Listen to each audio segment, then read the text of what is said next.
This is Audible.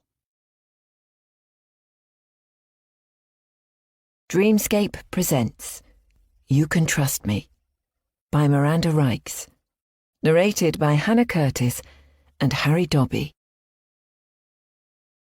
Prologue. 25 years ago. The little bell rings, again. I'm upstairs trying to concentrate. Computer studies is my favourite subject, and I'm going to be a programmer when I leave school. It's cool because mostly it's the boys who are good at it. The only girls in the class are Karen and me, and she looks like the back end of a bus. The bell chimes again. I'm not her slave, although she acts as if I am. I shove the earphones over my head, but still, that little tinkling sound rings through, slamming down the lid of the laptop. Stolen, because how the hell am I meant to afford a laptop? I stomp down the stairs. "Can you make me a cup of love?" Mum wheezes. The sound of her breathing makes me want to scream. The kitchen is filthy, because she can't haul herself up to clean it, and I've got better things to do. I fill the kettle up with water and switch it on. How I hate this place. Every evening, I hear the couple next door screaming at each other, and then having loud make-up sex that goes on for hours and hours. It's gross. I can't carry on living here in this minuscule box, with its paper-thin walls and mould-ridden ceilings. Mum only leaves her chair in front of the television when she needs to use the brown, water-stained bathroom. And then it's up to me to help her. I should be out with my friends, having the time of my life. Instead, I'm her carer. And I've had enough. I rinse out a dirty mug and plop a tea bag inside. When the kettle has boiled, I pour in the hot water and then open the fridge. We're practically out of milk, and I can't be bothered to go out again and get some. Besides, I use the grocery money on a packet of cigarettes. I tip the dregs of the milk carton into the mug and carry it back out to Mum. Her wheezing is really bad today. That awful high-pitched whistle that makes me want to scream every time she exhales. "Here you go," I say, handing her the mug, knowing that it's too hot for her stiff fingers to hold. "Can't you put it down for me?" she asks. I plonk it on the side table, and some of the hot liquid slurps over the top. "For heaven's sake," she mutters. She glances over at it. "You know I like it milky. Put some more milk in it." It's been like this, day after day, week after week, month after month. Do this, do that. This isn't good enough. Can't you try harder? Be kind. "We haven't got any more milk." "Well, go and get some," she wheezes. "You need to think ahead." Wheeze. Plan. Wheeze. Look at what's in the fridge and make sure you don't run out. Wheeze and whistle. I know it's not much, the moans and the criticism. Not today. But when it's incessant, and it is incessant, sometimes you get to a tipping point, and suddenly I can't take it anymore. Every muscle in my body tenses, and a shroud covers my eyes. I need to scream, to feel pain, to make it stop. I grabbed the cushion on the sofa, the ugly green cushion that's got a wine stain right in the centre, and stride towards Mum. "What are you doing, love?" she asks, except I don't register her words. "Put that cushion down. It's my favourite." It's as if Mum is talking to me from miles away, through thick brick walls, her words sounding like faint gibberish. As for me, my body is being controlled by some weird force, making me do this, making me shove the cushion into Mum's face. She struggles. Of course she does. But I'm young and strong and fit. And she's got emphysema, and is flabby and overweight, and so ugly in every way. I hold it firmer and firmer over her face, while her limbs twitch like crazy.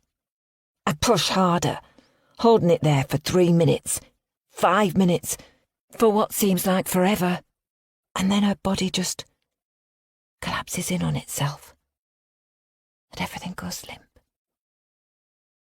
Eventually, I pull the cushion away from her face.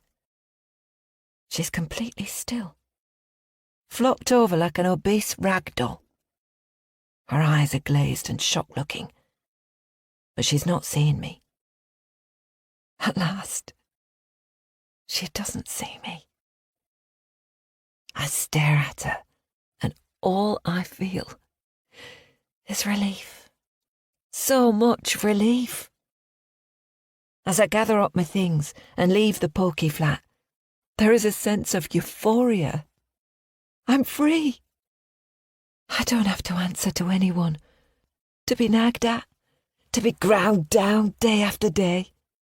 My life is my own, to do whatever I want. Now I know how easy it is to kill. I feel an overwhelming confidence that my future will be full of great things. I close the front door to this horrible flat, locking it behind me. And then I dance down the stairs, do a fist pump, and step outside into the bright sunlight, into my golden future. Chapter 1. Amelia. I look around the room at the women lying flat on their yoga mats, eyes closed, breathing deeply. This is my favourite moment, the time when I appreciate the stillness. I feel euphoric, knowing I've enabled them to make a profound difference to their health and well-being. I would like to stay in this moment of tranquility, except I can already see the shadows of people congregating on the other side of the opaque glass door. Our time is up. Thank you for being part of this practice today. Remember, you can call upon this sensation of calm, even in the busiest moments, and peace is always within reach. I bring my hands up to my chest in the prayer pose and bow my head. Namaste. The ladies in my class are always in a hurry to leave, despite the peacefulness of the meditation they've just experienced. Mats are quickly rolled up, expensive athletic wear hoodies tugged back on, and the chatter in the room becomes increasingly loud. Some wave their thanks at me, others just hurry out. I don't mind. My classes are consistently full. 20 women jammed into this square room, and that's the only thing that matters. Every day I pinch myself that I'm being paid to do a job I love. I think back to my humble beginnings, the bedroom I shared with my sister in our tiny terraced house, where Mum and Dad worked all hours to pay for our school uniforms and one big present a year. A house where there wouldn't have been enough space to roll out a yoga mat. I worked hard at school, in the hope that I could live somewhere bigger when I grew up. When I completed my yoga teacher training last year and told Mum, she fell silent and then asked, "Why on earth would you be doing some happy-clappy thing like that?" I didn't even try to explain. Mum understood the jobs I had in my 20s and 30s. Achieving good grades in the sciences, I trained in pharmacy and worked my way up the ranks until I became a senior hospital pharmacist, responsible for managing drug distribution and getting involved with medication safety initiatives. Weird as it sounds to some people, I enjoyed the mountains of paperwork and compliance, and in the latter years spent much time attending conferences all over the world. Mum never told me to my face that she was proud of my single-minded ambition, that she secretly applauded my rapid promotions. But before he died, My dad let it slip from time to time. I earned enough money to pay for my parents to renovate their house and even expand it, except they declined, of course. And then I met Hudson, and everything changed. My money became his money became mine. Occasionally, I miss the responsibilities and independence. No, if I'm being honest with myself, I miss it a lot, particularly the financial independence. My identity and sense of self-worth were tied up with my job. I felt that I had achieved something in life, that I was recognized and admired even, a successful pharmacist. But something had to give, and Hudson and I decided that I should be the one to relinquish my career. At the time, I chose that willingly. But times change. At least my daily yoga practice is bringing me calm and acceptance, and perhaps that elusive self-confidence might start to seep back. I'm wiping yoga mats with disinfectant wipes when Vanessa strides into the studio. This is her business and her premises. I'm just one of several teachers who run classes here, and we're all beholden to her. She's strident and controlling, and expects gratitude from all her staff. I'd love to be out of her clutches. That's the plan, but there's a long way to go first. Are you done? Vanessa asks. She's about to lead a rebounder class, and is wheeling out loads of little trampolines.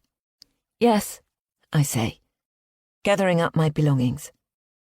She throws me what can only be described as a filthy look, and I wonder what I've done wrong this time. I'm not going to hang around to find out. With my big canvas bag over my shoulder, I hurry out of the studio, edging past Vanessa's students who are pouring in. Amelia? I glance up and see Katia. Got time for a coffee? Romy, Paige and I are nipping across the road. I glance at my watch, but I'm not sure why I check the time because I have no other commitments today. Sure. I grin, happy to be part of a gang. We four are all teachers at Vanessa's establishment. Katia teaches Pilates. Romy specialises in aerial yoga and bar work. Paige runs the vinyasa classes, whereas I focus on Ashtanga and restorative yoga.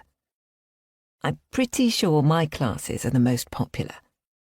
Only last week, Vanessa asked if I could run an extra 4 classes each week.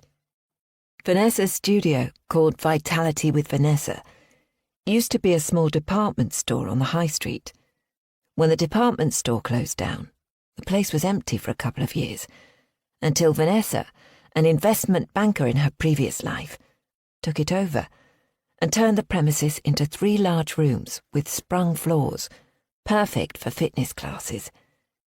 It's directly opposite an independent coffee shop called Eat Cake that serves the best homemade cakes in Sussex. Vanessa was furious when it opened up because, unsurprisingly, her students, feeling virtuous after a fitness class, hop over the road and indulge in a triple-layered chocolate cake or donuts filled with fresh cream. The coffee shop is always buzzing, and today is no different. As Katia and I walk in, Romy stands up and waves at us. She and Paige are seated at a small round table near the back of the shop, both nursing coffees. We all air kiss each other. Romy turns to Katia. How's the wedding planning going? Romy is a willowy woman with cornrow hair and flawless ebony skin. I'm exhausted, Katia says, as she sinks onto a chair.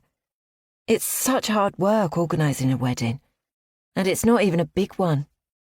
Somehow I doubt that, because along with our partners, we've all been invited. I can't say that my husband Hudson is too thrilled about the prospect of attending the wedding of someone he's never met, but we're going, whether he likes it or not. Katia is the youngest of us 4 by over a decade. and she's chosen to have a boho wedding in a field, where she and her husband-to-be will arrive bareback on horses. I'm sure she'll look stunning, with her bright blue eyes and flowing blonde hair. "What can I get you ladies?" the server asks Katya and me. "A fresh mint tea, please," Katya says. "I'll have the same, please," I add. "I can't wait for your wedding," Paige tells Katya. Paige is around the same age as me, in her early 40s, with choppy shoulder-length hair, the colour of wheat, and deep-set green eyes. She wears heavy makeup, even for her yoga classes, and I wonder if she's covering up acne-scarred skin. Paige's daughter, Taryn, is in the same school and year group as our daughter, Marnie. Not that they're friends. Paige has been a yoga teacher at Vitality with Vanessa for about 6 months, but I've only got close to her in the past couple of months, largely because Romy has included me in their friendship group. She reminds me both physically and personality-wise of a girl on my pharmacology course who always tried a little too hard, who I reckon felt inferior because of her difficult start in life. Still loads to do, although I've chosen the flowers, Katya explains. I'm going to have garlands of daisies in my hair and in my posy, and we'll have wildflowers in jam jars on the tables. I'm getting really excited. Not long to go now. Have you all chosen what you're wearing? I've ordered a stunning cornflower blue dress from an online shop, I say. That colour will look fabulous on you, Romy gushes. The truth is, I'm getting nervous about my order. I spotted the most beautiful silk dress on a website, and I placed the order nearly 4 weeks ago. It still hasn't arrived. I emailed the shop, a website called Luxall London, and eventually received a tracking number. I'm concerned because the tracking number is from China, yet the shop's website states they're based in London. I've got a suspicion I might have been scammed, and zone out as the others talk about the dresses they'll be wearing. I wonder if I'm going to have to raid the back of my wardrobe. How are your grand plans going? Romy asks me. What grand plans? Paige quips. Amelia is hoping to turn her barn into a wellness retreat, aren't you? Oh, wow. That sounds amazing. Tell me more. Paige leans towards me, her face open and eager. I've got planning permission to convert our barn, and I hope to one day run yoga classes and wellness retreats from there. Will you need teachers? Paige asks. If so, count me in. I laugh. Of course. Anything to get away from vile Vanessa, Katya adds. We all snigger. So when will you be up and running? Paige asks. I sigh. I haven't got the money to do the building works at the moment. Costs have rocketed, and I'm not sure when I'll be able to do it. The money that I saved from my job as a pharmacist went towards our house. All that's left is a nest egg, squirreled away in a savings account allocated by Hudson and me to fund Marnie's university education. That's a shame, Paige adds. Can't Hudson help? Romy suggests.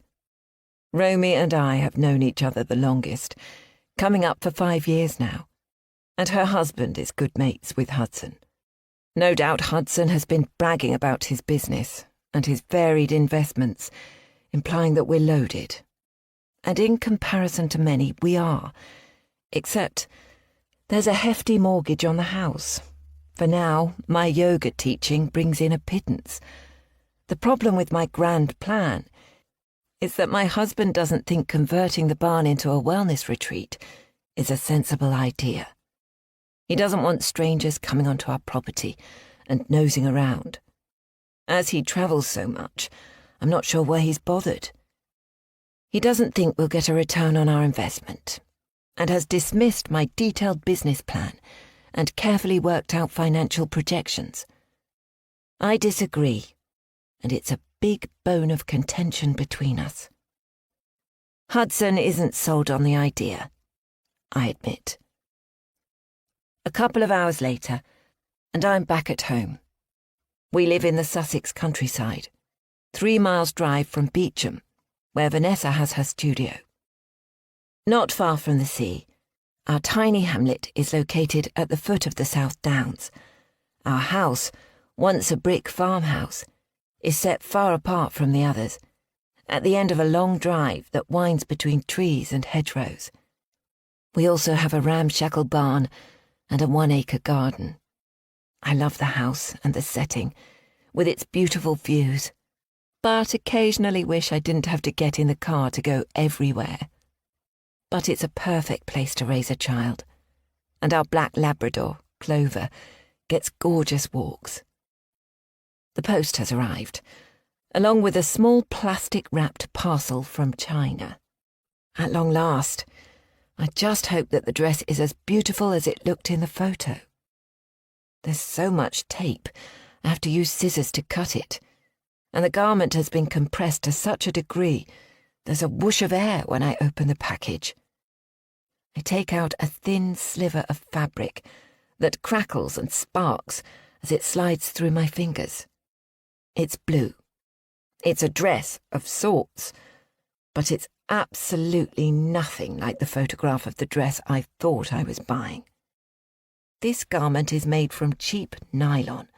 The stitching is visible on all the seams, and I know without putting it on that it will look dreadful. I let out a groan. As I feared, I've been scammed. I just pray that I can return it and get my money back. Money I can ill afford to lose. I let the fabric slip back into the plastic packing and mentally kick myself. I should have known better. I grab my old laptop and navigate to the online shop. It's still there, Luxall London, with a photograph of 2 older women standing in front of the window of a smart-looking clothes shop. The strapline says, "Sadly, the day has come to shut down our boutique and spend more time with our grandchildren. Thank you to all our loyal customers from the past 20 years. But before we close our doors, we have something special for you. Our beautiful collection is now available with discounts of up to 80%. Once the stock has gone, it's gone forever. With love and gratitude, Margaret and Vera." With a sinking heart, I realise that Margaret and Vera most likely don't exist, and probably never have done. I scroll through the website to find the help email and fire off a message, requesting a refund due to the dress looking nothing like the one that was advertised. I feel like such an idiot. That sensation that I'm just not good enough, that time has passed me by, that I let everyone around me and myself down. When Marnie was young, I didn't miss my pharmacy job, but these days I do. Of course, it wasn't compatible with having a child. I had to travel too much. Except now, I barely recognise the woman that I once was. It's as if every year that's passed since I quit work, my education and career success have been further peeled away, leaving behind the insecure child from a hard-up working-class family. It doesn't help that Hudson has confidence in bucket loads, as if he's making up for my deficiencies. My husband has a successful travel agency business, which has grown rapidly in the last decade, and against all odds, weathered the pandemic. We live in a beautiful house, but money has definitely been tighter the past few years. Even so, Hudson wasn't keen on me resurrecting my career. And he was right. I was able to be there for Marnie when she needed me the most. Except at some point, being a mother and homemaker became not enough. Gut-churning panic ate away at my days, along with the sense that I had no legacy and no independence. With hindsight, I needed to be needed. I still do. And then I was introduced to yoga, and it became my salvation. It saved my sanity, improved my physical health, And now it's a source of income, albeit modest. At long last, I feel like I'm doing something worthwhile. Except perhaps I'm more fragile than I realised. I've been scammed. And those feelings of being small and worthless hit me all over again. And it's accompanied by a strange fear that my comfortable little world might come tumbling down at any moment. Chapter 2. Paige. I stand in the mirror and do a twirl. Yes, I look good. The dress and bag might be borrowed. Well, actually, stolen. Except I'll be taking them back, so that makes it borrowed, right? I've tucked the tag carefully inside the fabric, and I bought one of those magnet devices from Amazon that removes the security tags from garments. When I take the dress and bag back to the shop, I'll explain that my husband bought the garments for me and didn't give me the receipt. I'm believable, and if necessary, I'll turn on the tears. It works every time. No one knows about my borrowing skill. Not Dean, my partner, nor Taryn, my daughter. The dress is a pale blush pink that looks great with my blonde hair and skims over my curves. There are heavy footsteps behind me and a whistle. "You look $1 million, love," Dean says. "Thanks," I say, turning to pick up the matching handbag off the bed. I glance at Dean. I wish I could say the same about him, but despite the rented suit and silver tie, he still looks rumpled and dishevelled. What is it with him? Most men look 1,000,000 times better in smart clothes, but not our Dean. I sigh. Come on, we'd better get a move on. I have to say, I was surprised to be invited to Katya's wedding. It's not like we know each other well, but I guess if she was inviting Amelia and Romy, she could hardly leave me out. To be fair, we haven't been invited to the wedding ceremony, which, according to Katya, is for family only. But we have been invited to the big celebration afterwards, and so here we are, parked up in a field, watching the other guests trot along a freshly mown path, stiletto heels digging into the earth, making it hard for the women to walk elegantly. To hell with that.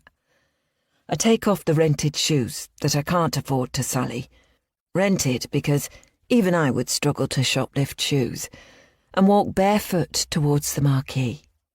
As I glance back, I note a few other women following my lead, carrying their shoes in one hand, glittery clutches in the other.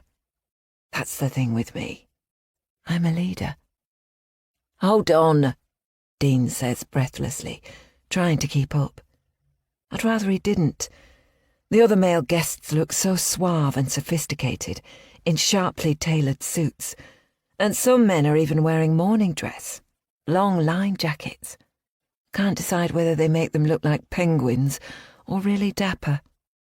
I spot Katya and her new husband frolicking in a field, a photographer directing them as they pout and contort in various Instagram-worthy poses. A huddle of people stop to stare. There's no doubting that Katya looks $1 million.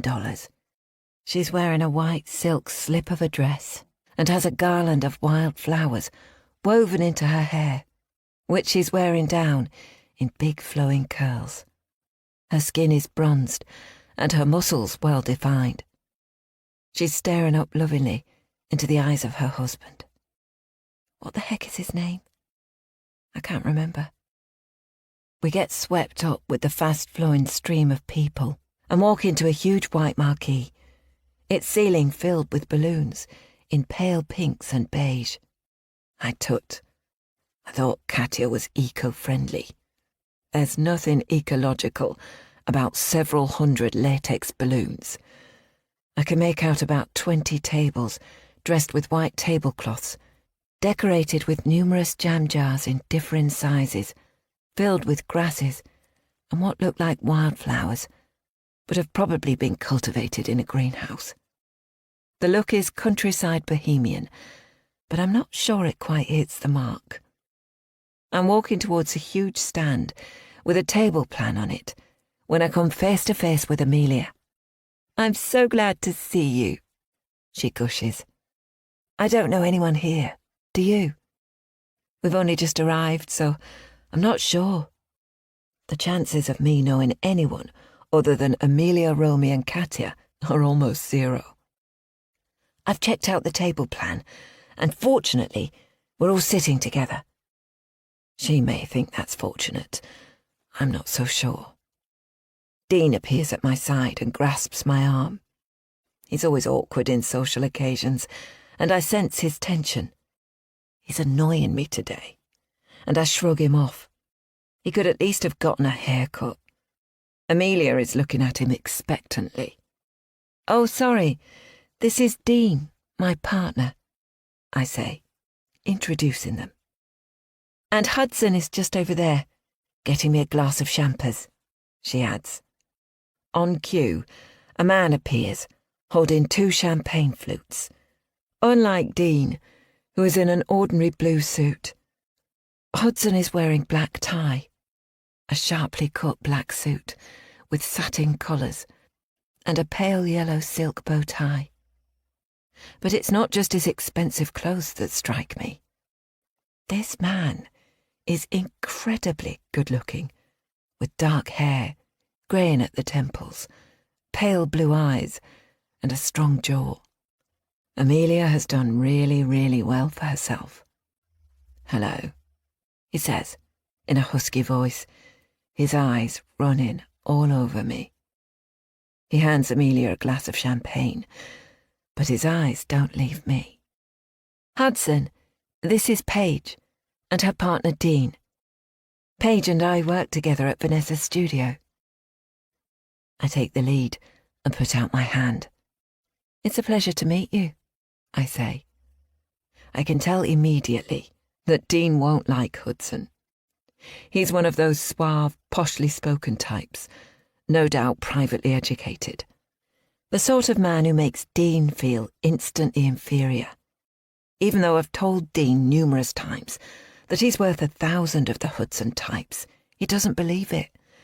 Just because he's a plumber and a bit rough around the edges doesn't mean he's less of a man than someone like Hudson, who probably has a degree or 2 from some fancy university. At least, that's what I used to tell myself. We make casual chit-chat, accepting glasses of fizz and canapes from servers who all look younger than Taryn, my 16-year-old daughter. I stand just a little too close to Hudson, brushing his arm as I bring my glass of champagne up to my lips. He explains that he has a chain of boutique travel agencies, specialising in tailor-made trips for people with more money than sense. His words, not mine. I ooh and ah, and watch Amelia out of the corner of my eye. But she doesn't seem fazed by my flirting with her husband. Perhaps she's used to other women coming on to him. Or perhaps she doesn't care. Before long, we're being ushered to our tables, and the bride and groom enter the marquee to huge applause. Katya is glowing, lapping up all the attention, waving and twirling and blowing kisses like a true diva. God, I wish I could be her right now. We take our seats at our table, the one furthest away from the bride and groom's top table. I suppose we've been labelled as the least important guests. I shouldn't care, but I do. I sit down between Amelia and Hudson. "Your dress is beautiful," I say to Amelia, even though it isn't. Frankly, it looks like it's a couple of sizes too large for her, and the shade of purple does nothing to enhance her complexion.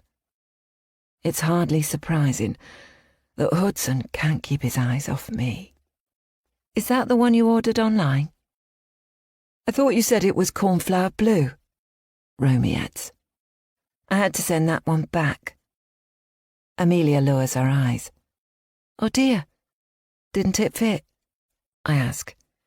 For the first time, Amelia seems to clock her husband, who is deep in conversation with Paul, Romy's partner.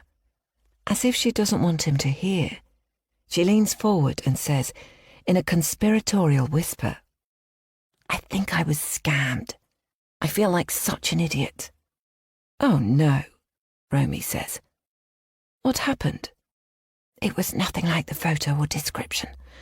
And now I've got to send it back to China." She speaks so quietly I can barely hear her. I lean close to her, and I can't help but inhale the scent of her sickly, floral perfume. "What's the name of the website?" I ask, a little nugget of an idea forming at the back of my head. "Luxor London," Amelia whispers. "Gosh, hope it wasn't too expensive," I add. Amelia grimaces, and that's all the answer I need. The first course arrives, a salmon mousse with a minuscule portion of salad. I monopolise Hudson for a while, asking about his business, letting my arm gently nudge his. And then I turn back to his wife. Amelia seems awkward, and I can't work out why. It's as if her mind is on something else. "Your bracelet is gorgeous," I say. Indeed it is. A platinum band inlaid with big sparkling diamonds. Cartier, perhaps. "Thanks," Amelia responds. "We had a bit of a tough time a couple of years ago, when Marnie was really ill. She almost died, but, thank God, managed to pull through. Hudson gave me the bracelet as a commemoration of Marnie's life, I guess." I would like to ask her more, except someone hits the side of a glass, and as the ringing sound permeates the marquee, everyone falls silent. We listen to some deadly boring speeches, given by the best man and the father of the bride, and then, at long last, the main course arrives. Partridge for the carnivores, some vegetarian tagliatelle for everyone else. The partridge is largely bone and, frankly, a bit ridiculous. "Tell me more about your ideas for your yoga retreat," I ask Amelia, knowing that this question will get her talking. She witters on about the classes she'd like to give and the holistic remedies she wants to offer, and her ideas for marketing it far and wide. I zone out, just adding in supportive platitudes, telling her that I think it's a brilliant idea and that she absolutely must do it, even if she has to remortgage their house. When she gets up to go to the toilet, I turn towards her hunky husband. We're deep into a chat again, largely about his extensive travels, with me pretending I've visited countries that I haven't even heard of. He spends a lot of the time staring at my cleavage and letting his leg graze against mine. "So, what do you think of Amelia's new project?" I ask, my eyes wide and head tilted to one side. He frowns. "The yoga retreat in your barn," I add. "Oh, that," Hudson says, a hint of dismissal in his voice. "A pipe dream. I can't see it taking off. And besides, the thought of a bunch of braying women on our property fills me with horror." "But Amelia is such an amazing yoga teacher. Her classes are always full." I pause for a moment, gently biting my lower lip. "Except, I have to agree with you. I don't see how it could be a commercial success. The market is oversaturated, and as lovely as your wife is, I think she's a little commercially naive. Please don't tell her I've said that, because I adore Amelia." He laughs. "You're speaking my language now." "I mean, I looked at some of the ROIs in her projections, and it would take about 20 years to pay back the capital investment she wants to spend." "You're right. You need to talk some sense into my wife. Let her carry on teaching her little yoga classes. But that's that." For a moment, I actually feel a tiny bit of pity towards Amelia. Hudson might be a looker, but he's hardly the supportive husband. And then she's back from the toilets, and the conversation switches. and we're talking about the new headmistress of Stanford Grammar School, the school that Taryn and Marnie go to in Beecham. Once the meal is over, Dean and I don't stay long at the wedding. I'm a nobody here, and the last thing I want to do is dance with Dean. Amelia Hudson, Romy and Paul take to the dance floor, which enables us to slip away without anyone noticing. Back at home, I check out Luxall London's website. Amelia is such an idiot to have fallen for it, because it's absolutely obvious it's a scam. All you need to do is check out the IP address, the length of time the website has been running, and the reviews on Reddit. But then again, I'm a techno genius. It's how my brain works. And it was my line of work until a few years ago. My comfort zone. I set up a new email account and send Amelia an email to the address I've lifted from the website she has promoting herself as a yoga teacher. It's a one-pager site, far from impressive, and attracting zero traffic, so I'm not sure why she bothers. I type out the following. Dear Miss Myers, please accept my sincere apologies for sending you the wrong item. Your dress should have been sent from our boutique in London, but unfortunately was sent from our wholesaler in China, who dispatched the wrong item. I've been away from work for a few weeks, nursing my husband, who has now passed away, and take full responsibility for the mix-up. Please rest assured, I will investigate and sort this. Yours sincerely, Margaret. After sending the email, I carefully removed the dress I wore to the wedding and inspect it, checking that there aren't any little marks or stains that a shop assistant might notice. Happy that it's spotless, I fold the dress neatly, slipping it into a carrier bag.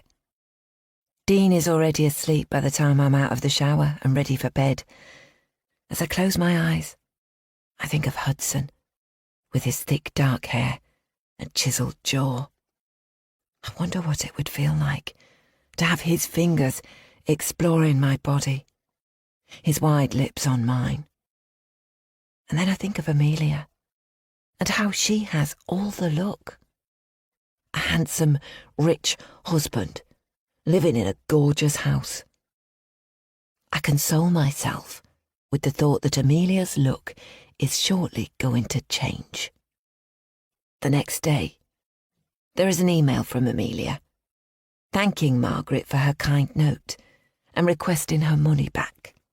Oh, Amelia, you really are self-obsessed and weak, and really rather stupid. In fact, she's proven herself to be exactly as I had labelled her. The entitled type, for whom everything always turns out so perfectly.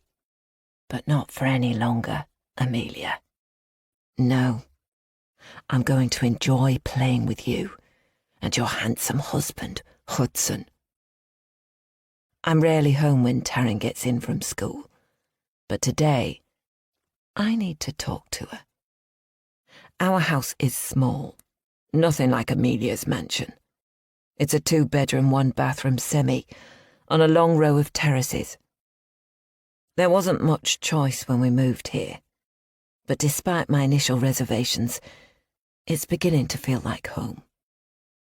My daughter is 16, and about as different to me as is possible. Sometimes that makes it hard to bond with her, especially now she's going through her goth stage, with spiky black hair that, against her pale complexion, makes her look like a ghost. Taryn wears chunky black boots, black clothes and black makeup. Honestly, she looks hideous. But Dean bites a chunk off me whenever I criticise Taryn's looks. You'd never know that he wasn't her real dad. Hi, darling, I shout out, as she stomps into the kitchen with the footsteps of an elephant. Good day at school? What is it to you? Look, I say, swallowing my annoyance at her rudeness. Do you know a girl called Marnie in your year? Yeah, vaguely. Why? I'm friends with her mum, and I thought it'd be fun for the four of us to get together. No way. Taryn's shoulders tense up. Why? Her mum is lovely. Well, Marnie's not. Could you perhaps make an effort for me? We could go out for supper, watch a film perhaps. She's a bitch. Oh, come on, Taryn. You just said you hardly knew her. She and her friends are a bunch of bullies. I stand up, suddenly, tipping the wooden chair over. Have they bullied you? I ask. Taryn knows that I don't stand for any nonsense, that if anyone bullies her, they have me to deal with. I might not be the most maternal person in the universe, but all guns come out blazing if anyone hurts my daughter. It's fine, Mum. Just chill. Look, I don't want anything to do with Marnie, and I don't want to meet up with her. It's bad enough having her around at school. What does that mean? I ask, bristling at the thought of Amelia's daughter behaving badly towards Taryn. Let it go, Mum. It's nothing. She's just an idiot. I'm going to do my homework. She takes a glass from the cupboard and pours herself some water from the kitchen tap. What would you like for supper? I ask to her retreating footsteps, thinking about what I would do to Marnie if I find out that she's been bothering Taryn. Whatever. The trouble with my daughter is she's exceptionally intelligent. There's talk that she might be Oxford or Cambridge material. It's not like she's had much support from Dean and me, at least not on the academic side. Schoolwork just seems to come naturally to her. Because she does so well at school, I let her get away with more than I should.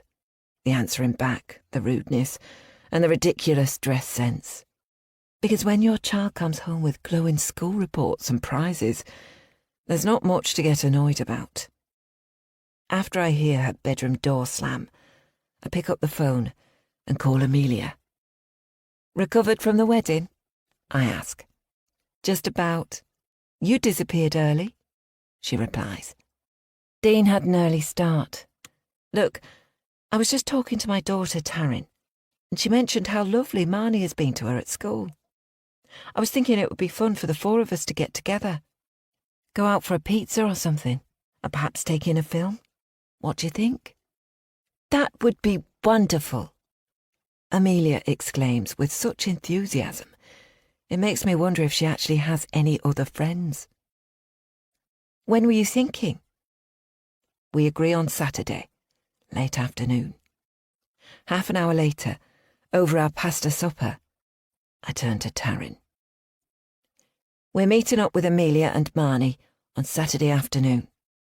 You have to be fucking joking. Why don't you ever listen to me? Language, Taryn, I say. You might be meeting up with them, but I'm not. Yes, you are. And it will be lovely. It's important to make new friends. You can go without me. Oh, come on, love, Dean says, patting Taryn's hand. He's always had an easy way with her, and she listens to him. We stand up to bullies in this household, Taryn, I say.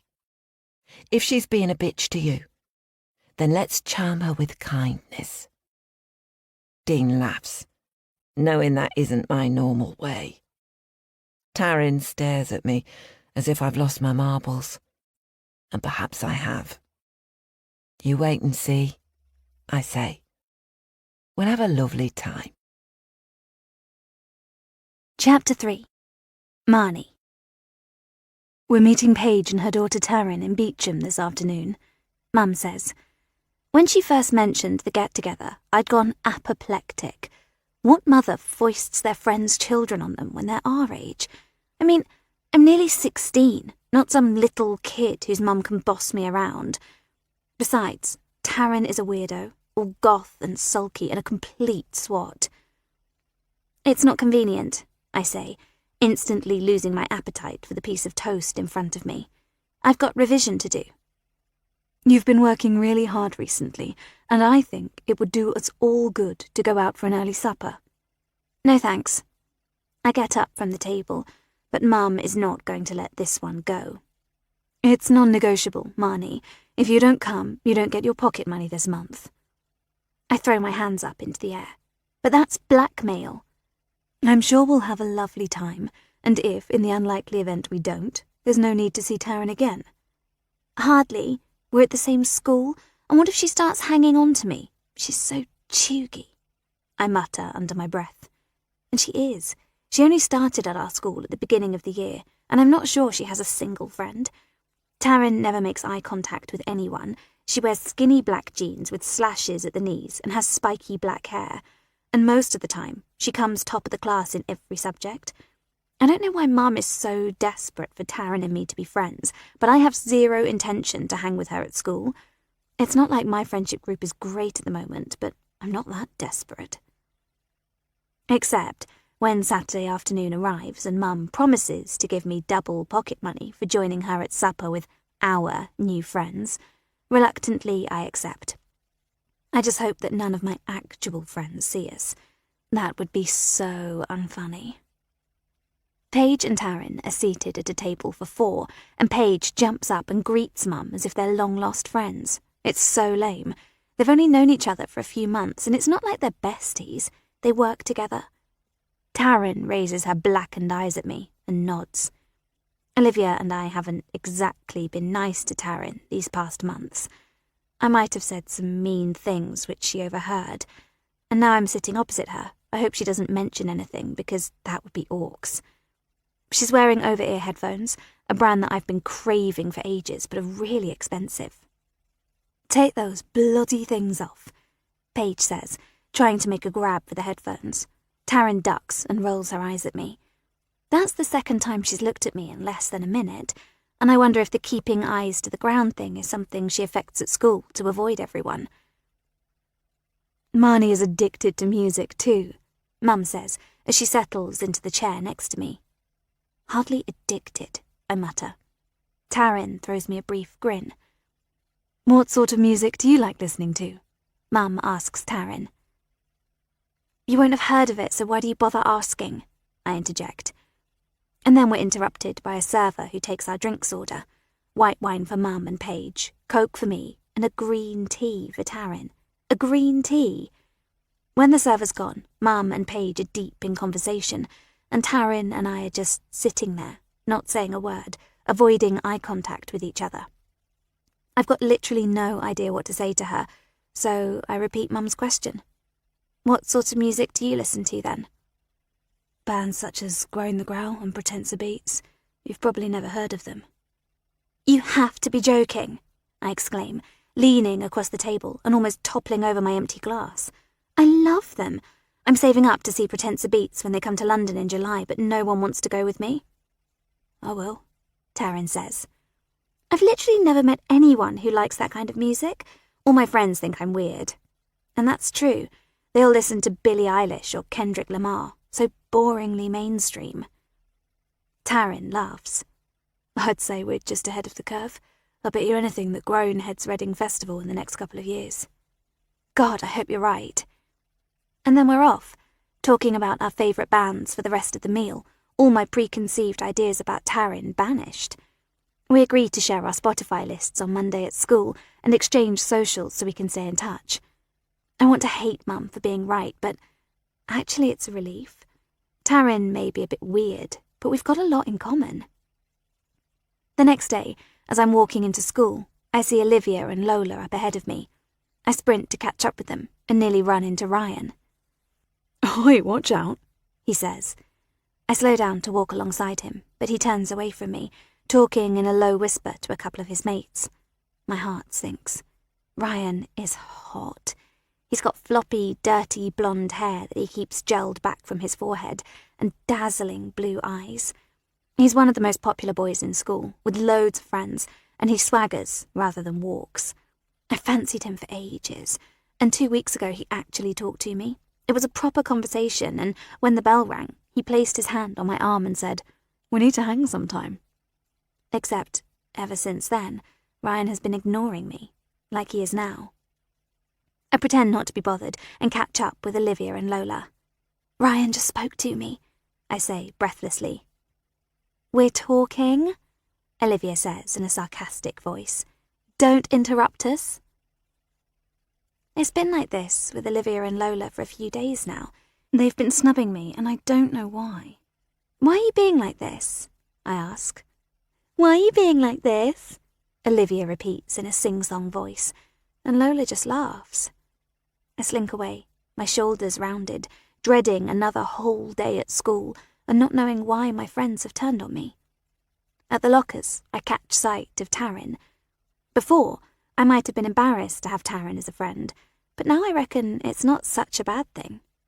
But she disappears before I can catch up with her. Taryn and I aren't in the same classes because she's cleverer than I am and in the top grades for every subject, but when the bell rings at the end of the school day, she materialises in front of me, and I don't mind. Do you want to hang after school? She says. What, today? Why not? Okay, I reply, and then think that Mum will go apeshit if I don't come home on time. But she was the one pushing for Taryn and me to be friends, so I ask if Taryn wants to come back to my house. Her face lights up as she says yes. I wish I could get the bus home, except I can't. We live in the middle of nowhere, and there's no public transport, so Mum has to pick me up every day. It's embarrassing. As soon as I turn 17, I'm getting my own car. At least Mum's agreed to park a couple of streets away so no one sees me get into her Volvo. How very dull and middle class. Hello, Mrs. Myers, Taryn says as I open the rear passenger door for her. Is it okay if Taryn comes home for supper? I ask. Of course it is. Mum looks really pleased, but then she ruins it by saying, I hope you're going to do your homework and not just listen to music. Taryn is top of the class in every subject, I say. She's going to be helping me out. We haven't discussed that, and I turn in my seat and mouth, sorry, to Taryn. She just shrugs. An hour later, and we're in my bedroom, Pretenser beats playing at full volume, making the house shudder. Mum appears and asks me to turn the music down. I do a bit. Taryn is lying on the floor, and I'm on my stomach on the bed. Where did you go to school before you came to Stamford Grammar? I ask. Different schools, Taryn says. We moved a lot, mainly for my dad's job. What about you? Have you always lived here? Your house is so big and beautiful. Thanks, I say, wondering where Taryn lives if she thinks this place is so lovely. I'm glad our mums work together, otherwise we'd never have become friends. Taryn glows with the compliment. Has your mum always been a yoga teacher? I ask. No, she retrained quite recently. Mine too, and thank goodness she's got something else to focus on. What do you mean? I sigh. I got meningitis a couple of years ago and nearly died. I was in hospital for 3 weeks and off school for 3 months. After that, it was like Mum wrapped me up in cotton wool. She was breathing down my neck literally all the time. Talk about a helicopter mother. She was in my face 24/7. She didn't even want me to go to school. She's got a little bit better recently, but she still treats me like I'm a baby. Hospitals freak me out, Taryn says, before edging forward, opening her rucksack and pulling out a couple of books. My brother was in hospital. Do you want me to help you with your maths homework? She asks. After supper, Taryn still hasn't made a move to return home, and I wonder if she wants to stay the night. But then Mum appears and says that Paige will be collecting her in an hour's time. We go onto Spotify and talk music. There's a song I really love called Into the Ether, and I start singing it. You've got a really good voice, Taryn says. She switches the music off. Sing it again. And so I do. I stand in the middle of my bedroom, grab my hairbrush and pretend that I'm some cool pop star bellowing out a hit, and then I collapse on the floor laughing. Seriously, Marnie, you've got a brilliant voice. You're every bit as good as most of the artists making it big. I'm not sure I believe her. I think Taryn is just being nice. It's true that I used to be in the school choir until I dropped it because there were better things to do. Sing it again. She switches on the track, quite quietly, so my voice booms over the top, and then Taryn takes out her phone and records me. I prance around the room, flicking my hair backwards and pretending that I'm in an arena performing to thousands of adoring fans, and then I'm laughing all over again. That was so good. You should upload it to Insta and tag Pretensa Beats. I sink onto the end of the bed. You're not just saying that? I ask. Trust me, I'm dead serious. What's the worst that could happen?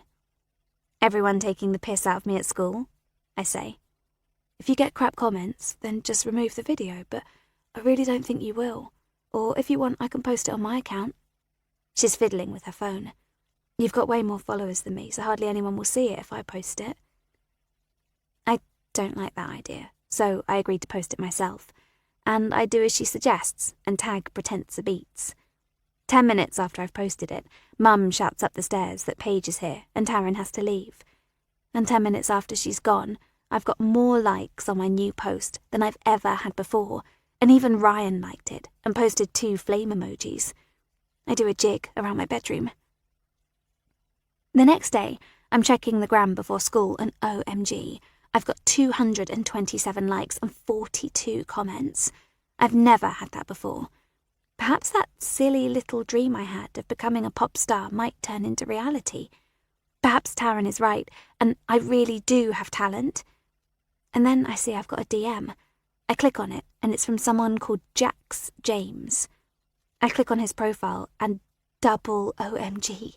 He's in A&R, working for a talent agency. The message reads, "Great rendition, Marnie. You should enter our online competition. Here's the link." I click on the link, and it takes me to a website where you have to pay 20 quid to enter a singing competition, but the prize is the possibility of being signed. It's worth every single penny. At school, I make a beeline for Taryn and throw my arms around her. She looks quite shocked. "What's that for?" she asks. "There's an A&R that suggested I enter a singing competition. You were right. I think I might be quite good." "I'm always right." Taryn laughs. "Of course you should enter, but if you win, remember me." I need to record myself singing the song and then upload it to the website. "Why don't you do that at lunch? You can use one of the practice rooms in the music department." "Will you come with me?" I ask. "Of course I'll help." I slide my arm into Taryn's, and we walk together to the geography department. Olivia and her posse throw me quizzical looks, and one of her friends sticks her finger down her throat. I know they don't understand why I've become friends with weird Taryn, but that's because they don't know her. Well, I suppose I don't really know her yet either, but so far she's nothing like I thought she was going to be, and I think we could become close. The morning passes by so slowly, but eventually Taryn and I meet up at the cafeteria, wolf down our lunches, and head to the music department. The small practice room is perfect because it's soundproofed. Taryn records me singing on my phone, and when we listen back, she's really supportive, telling me I sound great. I hope she's right because I upload it to the competition website, pay the 20 quid, and press send. Mum gave me double pocket money this week, so at least I still have £20 left over. Later that night, back at home, I'm in bed, double-checking my social media, and decide to send Jax a message. With a pounding heart, I type, "I uploaded my entry this afternoon. Thanks so much for the opportunity." He replies almost instantly. "Cool, I'll make sure I listen to it." I find it hard to sleep, as I imagine Jax being blown away by my voice and Mum telling the school that I've landed a record deal and that I'll have to be homeschooled because I'm going to be on the road, travelling the world, singing in sold-out arenas. And then I snort aloud because I'm getting carried away, and I know deep down that that will never actually happen. But it's nice to dream. The next day, there's nothing from Jax, and my hopes are dashed. I'm so stupid for believing I could make it big. It isn't until I'm in bed that evening, scrolling mindlessly on my phone, when I notice a message request. It's from Jax James Personal. My heart nearly thuds out of my chest as I click on it. "Hi, Amani. Your submission is great. I've passed it on to my manager. I'm messaging you from my personal account because the other account is for business only. Hope you don't mind. I just wanted to say that you're hot, and I hope we can meet up someday. Jax. P.S. I don't use this account much, but if you want to contact me, do it here. I let out a yelp. Jax James fancies me. I accept his request and flip back to his account. He's only got 5 posts on his account and 15 followers. A bit weird, but he did say that he doesn't use his personal account much. He's really hot, too, with short black hair and dark eyes. I can't believe someone so much older and gorgeous likes me. I study his photos on both his personal and business accounts and reckon he must be late 20s. Most of his pictures and reels are of musicians, and there are only 2 or 3 photos of him, his arm around people I don't recognise, a bottle of beer in his hand. He's wearing a cool bomber jacket and slouchy jeans, and he's got the best smile, wide, with sparkling white teeth. There's a gold stud earring in one ear, a chunky gold chain around his neck, and a tattoo on his right arm, which I think spells out something, but despite trying to enlarge the photo, I can't make out what it says. I wonder what he'd think if he knew I was only 15. It takes me ages to decide what to say to him. In the end, I text, "You're really good looking too. Thanks for the message." A moment later, he messages again. "Tell me about yourself." "Nothing much to say. You've got the coolest job." "Yep, I think so too. Thought your audition was Riz." "Wow, thanks, really?" "Really. You're so gorge, not Delulu at all. Have you got a boyfriend?" My heart hammers when I read that message. I reply, "No." "Or a girlfriend?" "Not into girls." "What, not at all? Thought everyone was bi these days." "Not me. Really don't fancy girls, and the dyke-like ones with short hair and butch clothes give me the jeebies." The dots start and then stop, and there's no reply. Immediately I wish I could delete that comment without it looking weird, because I'm not that sort of person, and I wish I hadn't said that. It's just that I like boys, and Jax in particular. Oh God, I'm an idiot. I wait for ages, but he doesn't message. But just as I'm dropping off to sleep, my phone pings. "Sorry, got waylaid with work. I'm stoked we're connected. Sleep tight, gorgeous, and let's chat again in the morning. We'll be dreaming of you."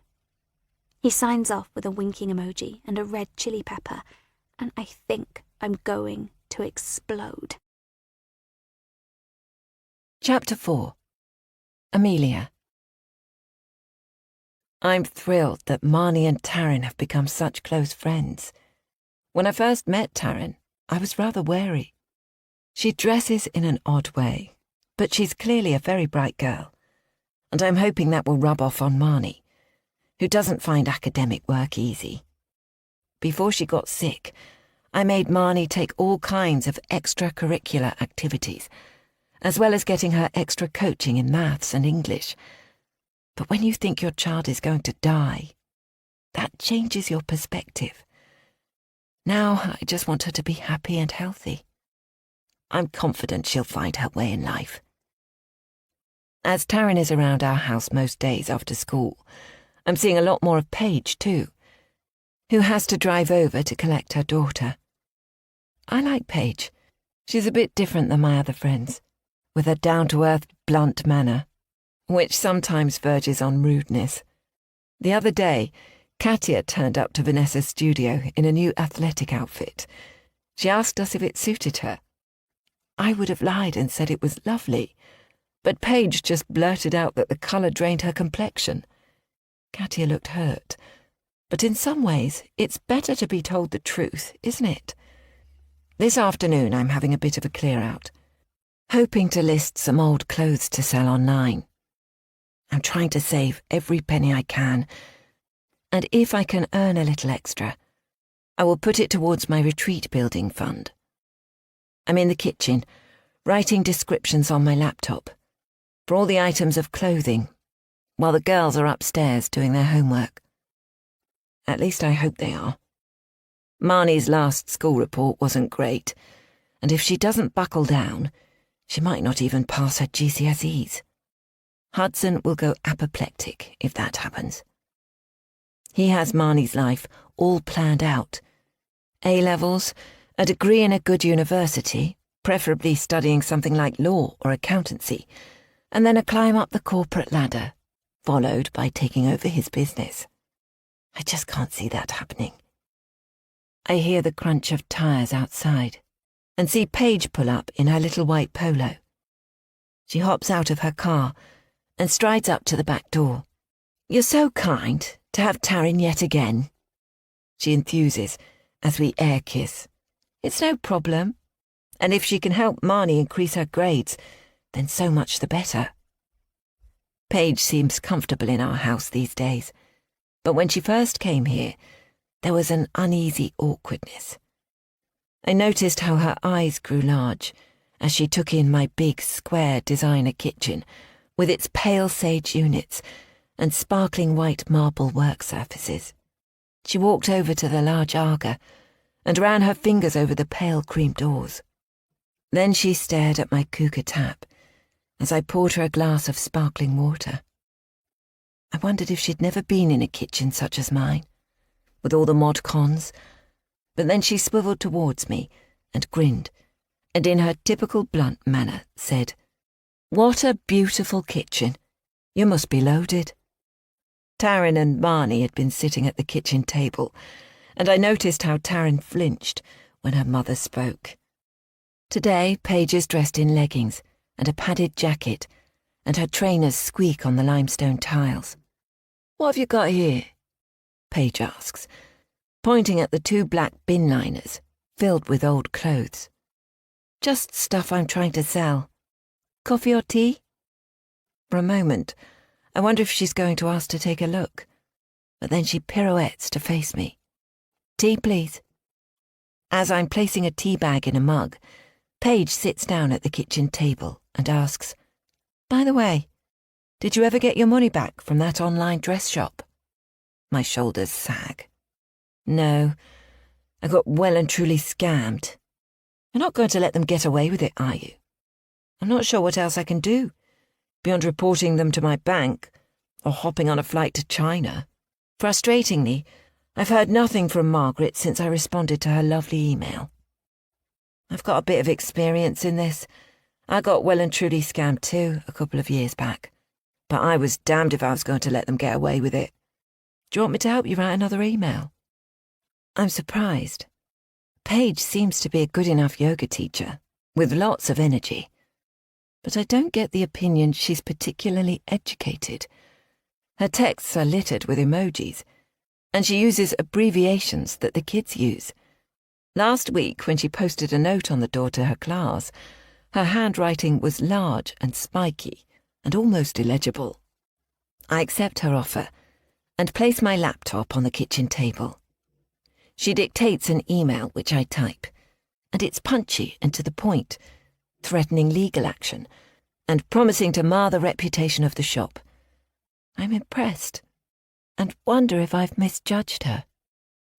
I don't hit send straight away, because I'm a little nervous of the repercussions of the strong words. And then I tell myself, grow a backbone, woman. I've never liked confrontation, or managing people for that matter. My pharmacy job suited me because I was dealing with processes and paperwork more than personnel. These days, Hudson takes over contentious bills or unexpected parking fines. He likes dealing with disputes and does a fine job of it. Does that make me seem pathetic? A bit, I suppose, but it makes for an easier life. "So how's the plans for your new yoga studio and retreat coming along?" Paige asks, as she leans back in her chair, both hands clasped around the mug of tea. I let out a puff of air. It's all stalled. I just don't have enough money. Building costs have gone crazily high. I was thinking, why don't you rent a room at a local hotel and run a weekend retreat as a proof of concept? Sure, you're not going to make as much money as if you were running them from your premises, but it'll be a start. Show that there's a need for what you're doing, and then you can go to Hudson or the bank, and they might loan you the money. It's a great idea, I say. In fact, I've already mapped out how I would run a weekend retreat. It's just, I haven't actioned it yet. To be truthful, I've been worried it might not work. And sometimes it's easier not to try something than to face failure. My relationship with Hudson is so rocky at the moment. I'm just keeping my head down and praying that the good times return. I hope I'm not talking out of turn, but I'm a little shocked Hudson isn't supporting you, Paige says. I glance up at her in surprise. It's just that when we were talking at Katya's wedding, he seemed so proud of you and appeared to love the idea. Really? I question. That's the complete opposite to what my husband has said to my face. Not that he isn't proud of me. Honestly, I wouldn't know. But he's been adamant that we don't have the funds to invest in developing the barn. And he also isn't keen on opening our house up to the public. Perhaps he's saying one thing to me and another to other people. Or perhaps Paige got the wrong end of the stick. If you want any help running a weekend retreat, I'd love to lend a hand. Free of charge, of course, because we're mates. Besides, I've got a vested interest in you being successful, so that I can come and work here and get away from vile Vanessa. Thanks, Paige. That's really kind. I may well take you up on that. This evening, Hudson has returned from a business trip. I've lost track if he's been in Prague or Panama, but he's dumped his overnight case in the hall and is slumped in front of the television. How was the trip? I ask, passing him a glass of wine, for which he doesn't thank me. Fine. Did you pay the bill for the dentist? This is what we are reduced to. Perfunctory conversations discussing bills that need to be paid, appointments that need to be booked, whether we can afford to buy a new washing machine, as ours is on its last legs. I try to remember when either of us said, "I love you." I recall the days when we were so close we would share our most mundane of thoughts. In the early years of our marriage, our love was all-consuming. We frequently finished each other's sentences and dreamed about a future full of laughter and children and wealth. Somehow it's all gone wrong. I sink onto the sofa with a heavy sensation of sadness, wondering where the affection has gone. "Oh, I almost forgot to tell you," he says, turning the sound of the television down just a little. "I've been headhunted for a job." "A job?" I frown. "But you run your own business." "Yes, but the job's got lots of potential." I'm confused. "Don't worry, Amelia. I'm not going to take it," he says, without looking at me. "Thought you might be pleased." "Pleased?" "Oh, never mind." "Talk to me, Hudson," I say. Except he scowls, shrugs his shoulders, and turns the sound up again. I debate questioning him further, except I know that look. His lips are firmly closed, his eyebrows knotted together, eyes focusing on the television screen. And I'm not in the mood for another argument. Of late, I've been wondering whether Hudson chooses to travel so much because he wants to be away from home. It's not like he couldn't send members of his staff to check out new hotels. I recall the early days when I used to accompany him everywhere, even bringing Marnie along when she was a baby, much to the abhorrence of the hotel owners, who assumed their offer of a free stay, in return for promoting their business to his customers, extended to him and him alone. But as Marnie got older and went to school, Hudson started to go alone. Occasionally, I wondered if he cheated on me with some glamorous guest or rep. But when he'd return from the airport and throw his arms around me, then head straight for a shower before tugging me to bed, I was reassured that it was me he wanted, and only me. except he doesn't do that anymore. A couple of months ago, I signed up for therapy. But when in that first session, my therapist asked me to talk about my relationship with Hudson, I found I couldn't.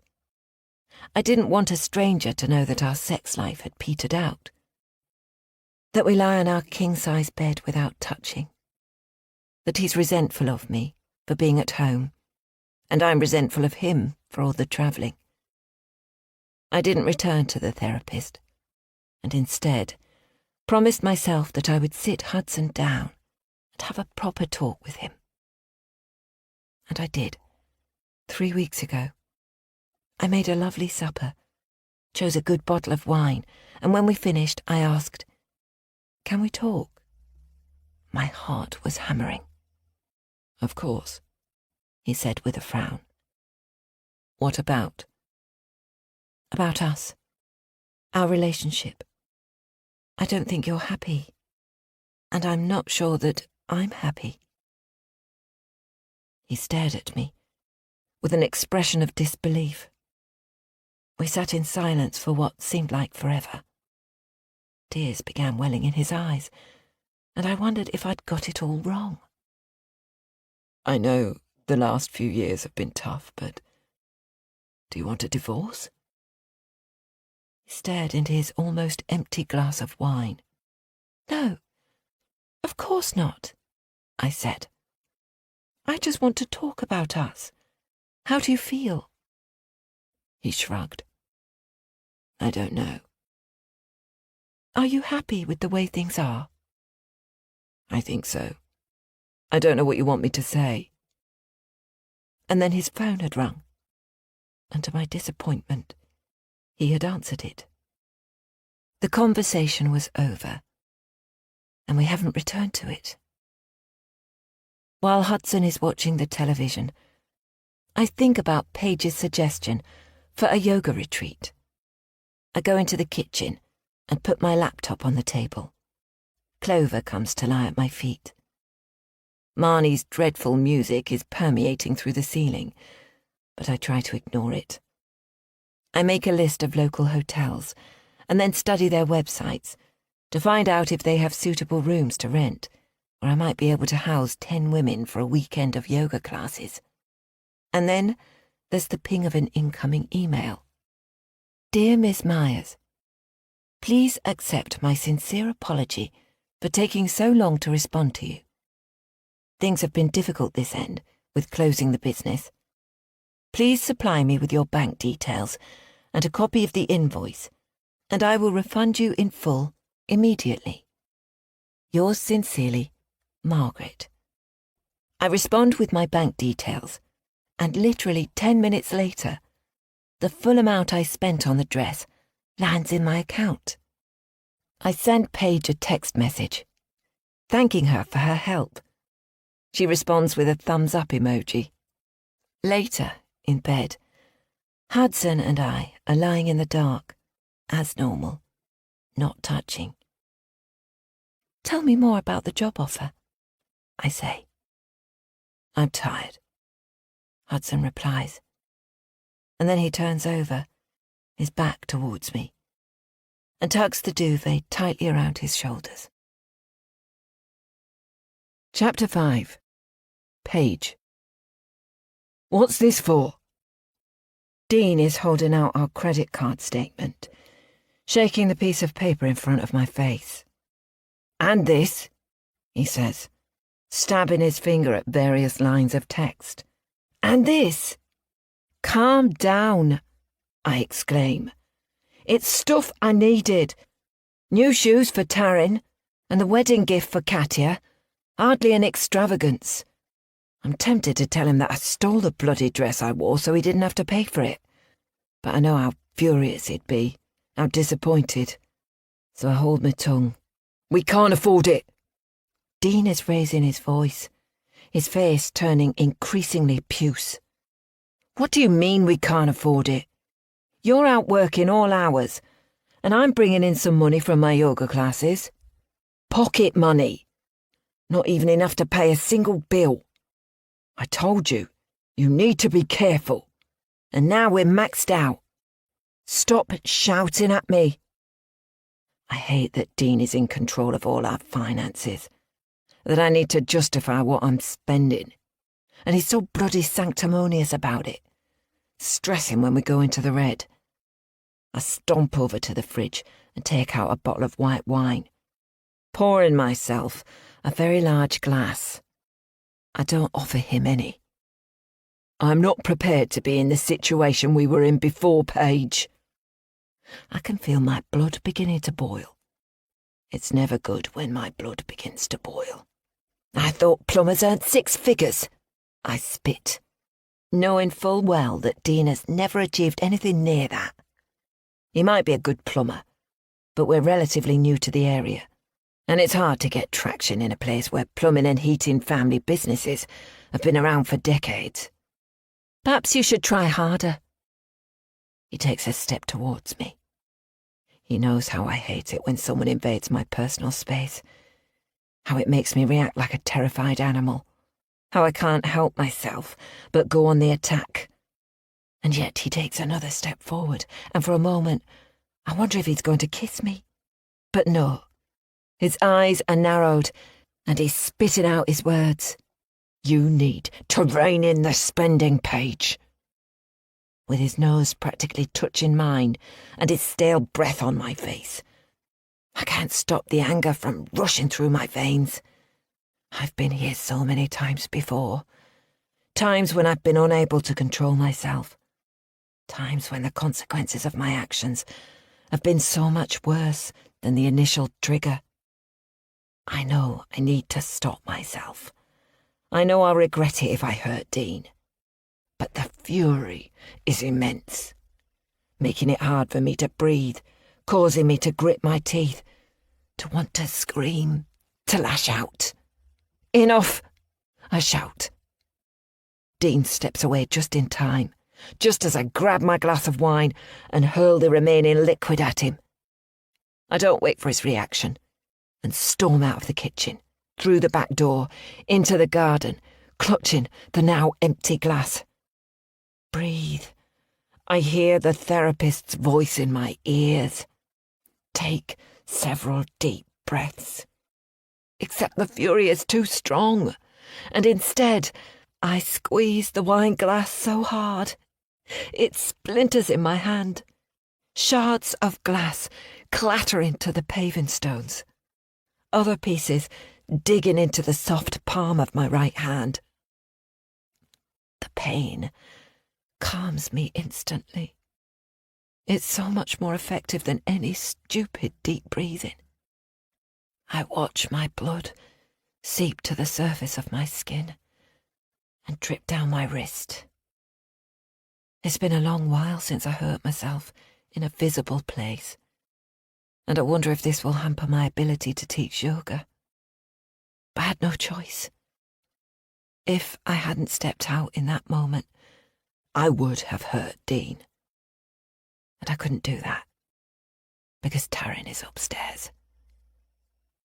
I leave the shards of glass on the ground and walk back to the kitchen. Dean has gone, and I can hear the low pitch of his voice as he talks to Taryn in her bedroom. I hold my hand under the cold tap in the kitchen sink and watch the blood disappear down the plug hole. There are footsteps behind me. Quickly, I switch off the tap and wrap a tea towel around my hand. "What have you done, Mum?" Taryn asks, that disapproving, sanctimonious look on her face.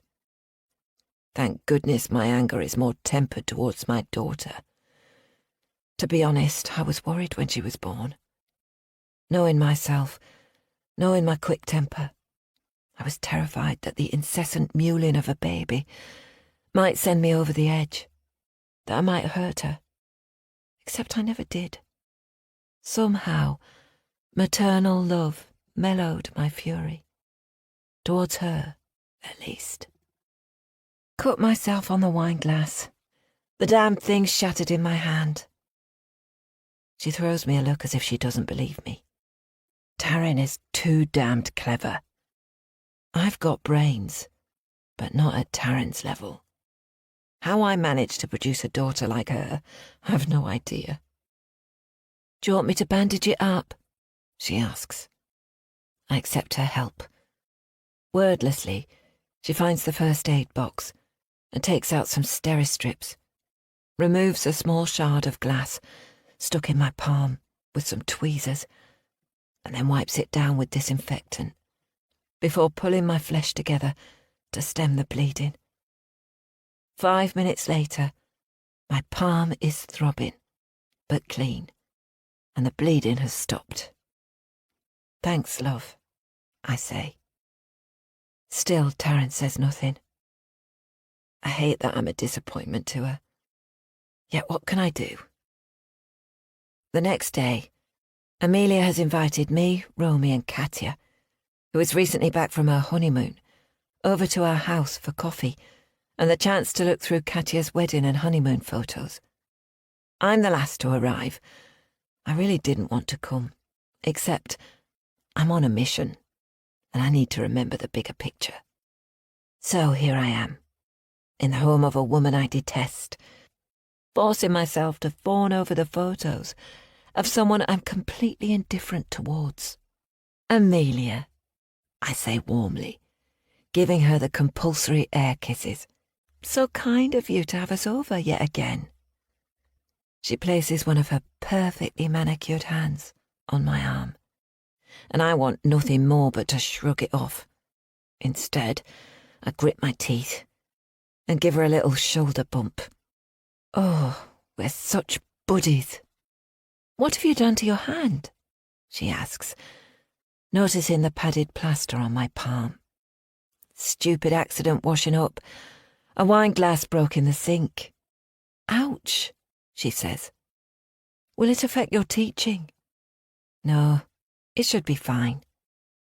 Whether it will or not remains to be seen. But I have an extremely high threshold for pain, and as Dean so unnecessarily pointed out, I need the money from teaching. He's still being off towards me, but I have a plan. A plan that should put a great big smile on his face. So, girls, Amelia says, as we approach the kitchen table, Paige came up with the brilliant idea that I test my retreat concept and run a weekend away in a hotel somewhere. Excellent, Romy adds.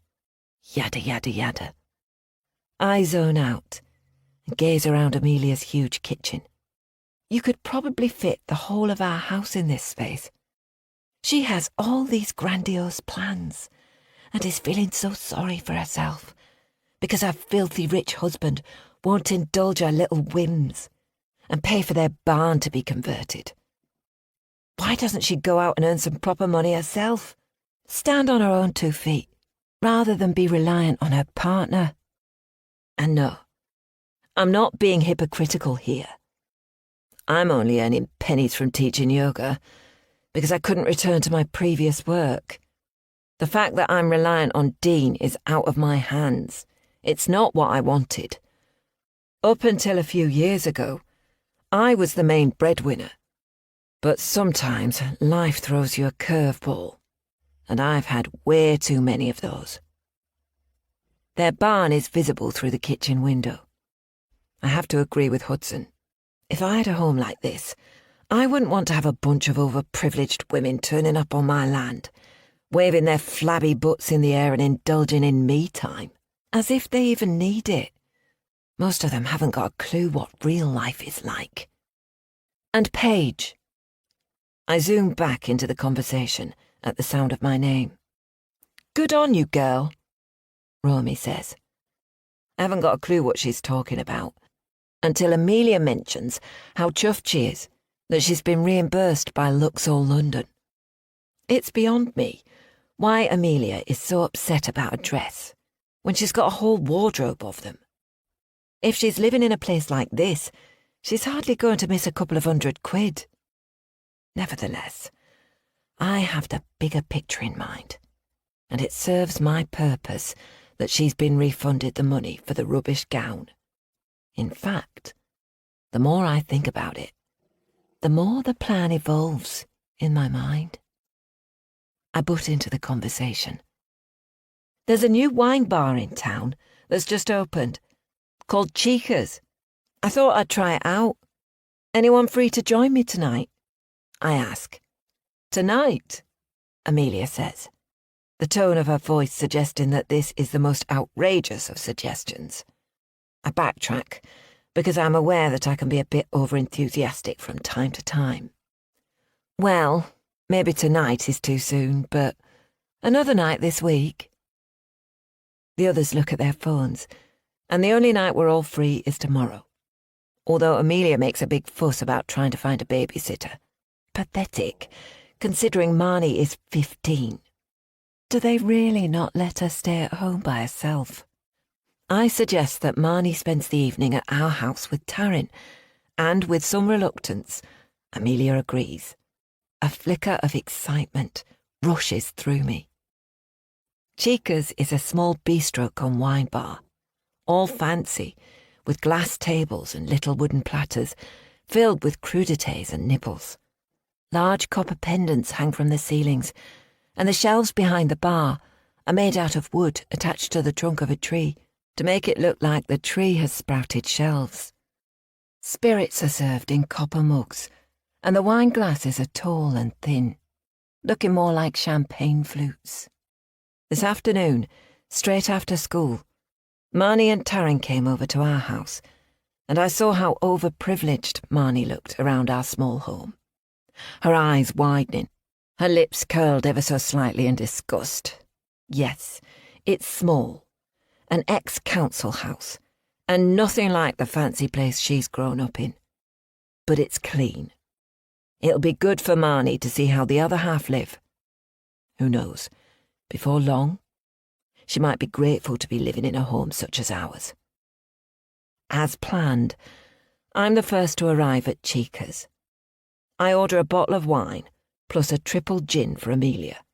The cheapest wine and the cheapest gin on the extensive drinks menu.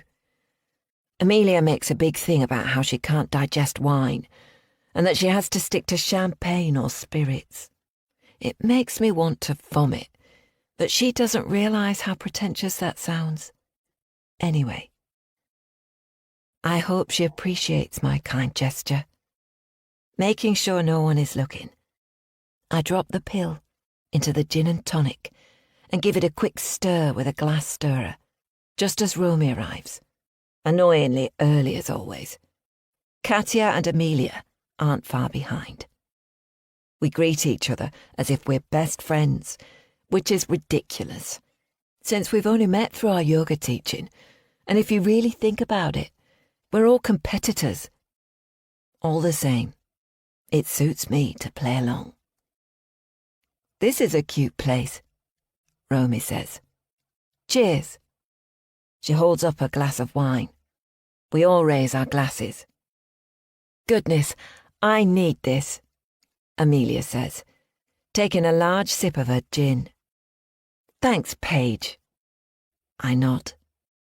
The talk is the usual mundane chatter, mostly bitching about Vanessa. She's not the most pleasant of characters, but it might be worth us remembering that she is our boss. If it wasn't for her, none of us would be teaching. Amelia gets drunk very quickly, and fortunately, I don't think the others really notice. She's particularly loose-lipped, complaining about Hudson, going on about her yoga studio dream yet again. Boring. The next round is on her, and she orders herself another gin and a further bottle of white wine for the rest of us. No doubt better quality this time. I make my excuses and disappear to the toilets. I wait for another woman to wash her hands, and then, when I'm alone, I lean against the door so that no one else can enter. I take the new burner phone with the new SIM from my handbag, block the number and dial. It takes a while for her to answer. Good evening. Is this Amelia Myers? I put on a strong Liverpudlian accent, an accent that I've perfected over the years. Yes? I'm sorry to be disturbing you, Mrs. Myers, but I'm calling from Redcore Bank. and I can see that there has been fraudulent activity on your account. Please can you give me your account holder number for verification purposes? There's a long pause, and I can hear the clatter of glasses and the hum of voices in the background. How do I know you're really the bank? She asks. She's definitely slurring the words now. Please feel free to call me back on the number on the reverse of your card. However, I would urge you to change your password. May I read out the last transactions you've made? Sure, she says. Chica's Wine Bar, 5 minutes ago. Prior to that, the purchase of an Apple MacBook for £3,055 at 5:55 p.m. today. And prior to that, an online purchase from John Lewis to the value of £943. You've exceeded your credit card balance by £3,000. No, Amelia exclaims. I haven't bought anything today except a round of drinks. These purchases did flag up as being unusual. Hence the reason for this call. I can block your card with immediate effect and look into getting these charges reversed. However, I need you to change your password. Can you do that, Mrs. Myers?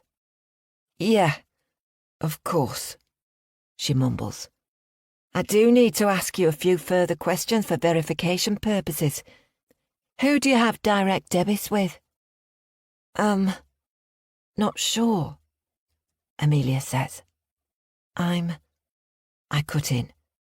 I won't keep you long, as it sounds like this is not a good time. Please confirm the balance on your account. Which account? The words are drawn out. Your current and savings accounts, I say. Dunno, but at least 20,000 in my savings account.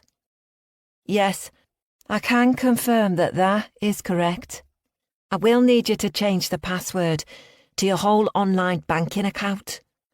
Otherwise, we cannot guarantee that the thief won't access your other accounts. It's not just my credit card, she asks, every word slurring more than the last. No, it's affecting all your accounts. Have you clicked on any links that perhaps you shouldn't have done, or made any purchases that seemed dubious with hindsight? The dress I bought that came from China, from Luxor, London, might be them. That's very helpful, Mrs. Myers.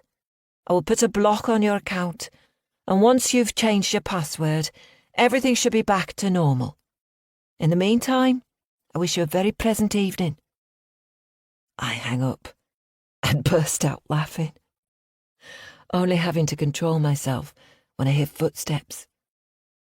I move away from the door and let warm water pour over my hands as the door to the ladies' toilets swings open and a stranger walks in. A minute later, I'm back with my friends. You look like you've seen a ghost, I say, placing a hand on Amelia's shoulder as I return. To my delight, Romy and Katya are deep in conversation and don't even glance up as I slip back into my seat. Just had a call from the bank saying there's fraudulent activity on my account.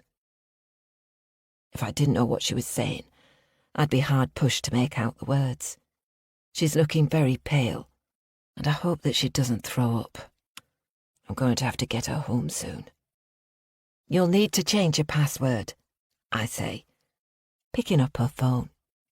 I hold it out to her, but she doesn't take it. Would you like me to help you? I ask. She nods. I hold the phone up to her face, and it opens up. Do you remember your customer number and password? I ask.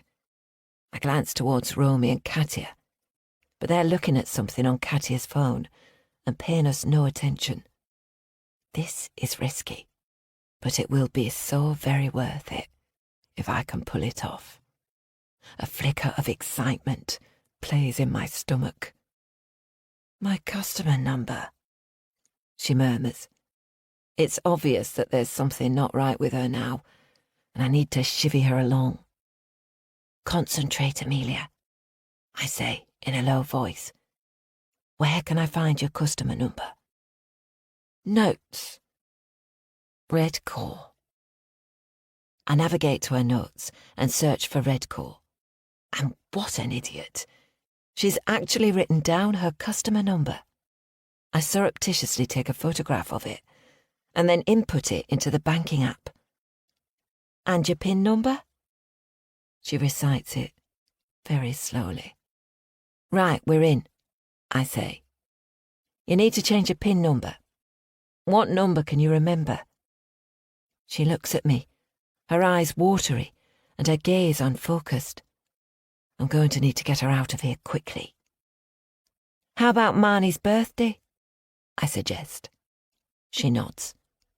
14th of January. Are you feeling all right?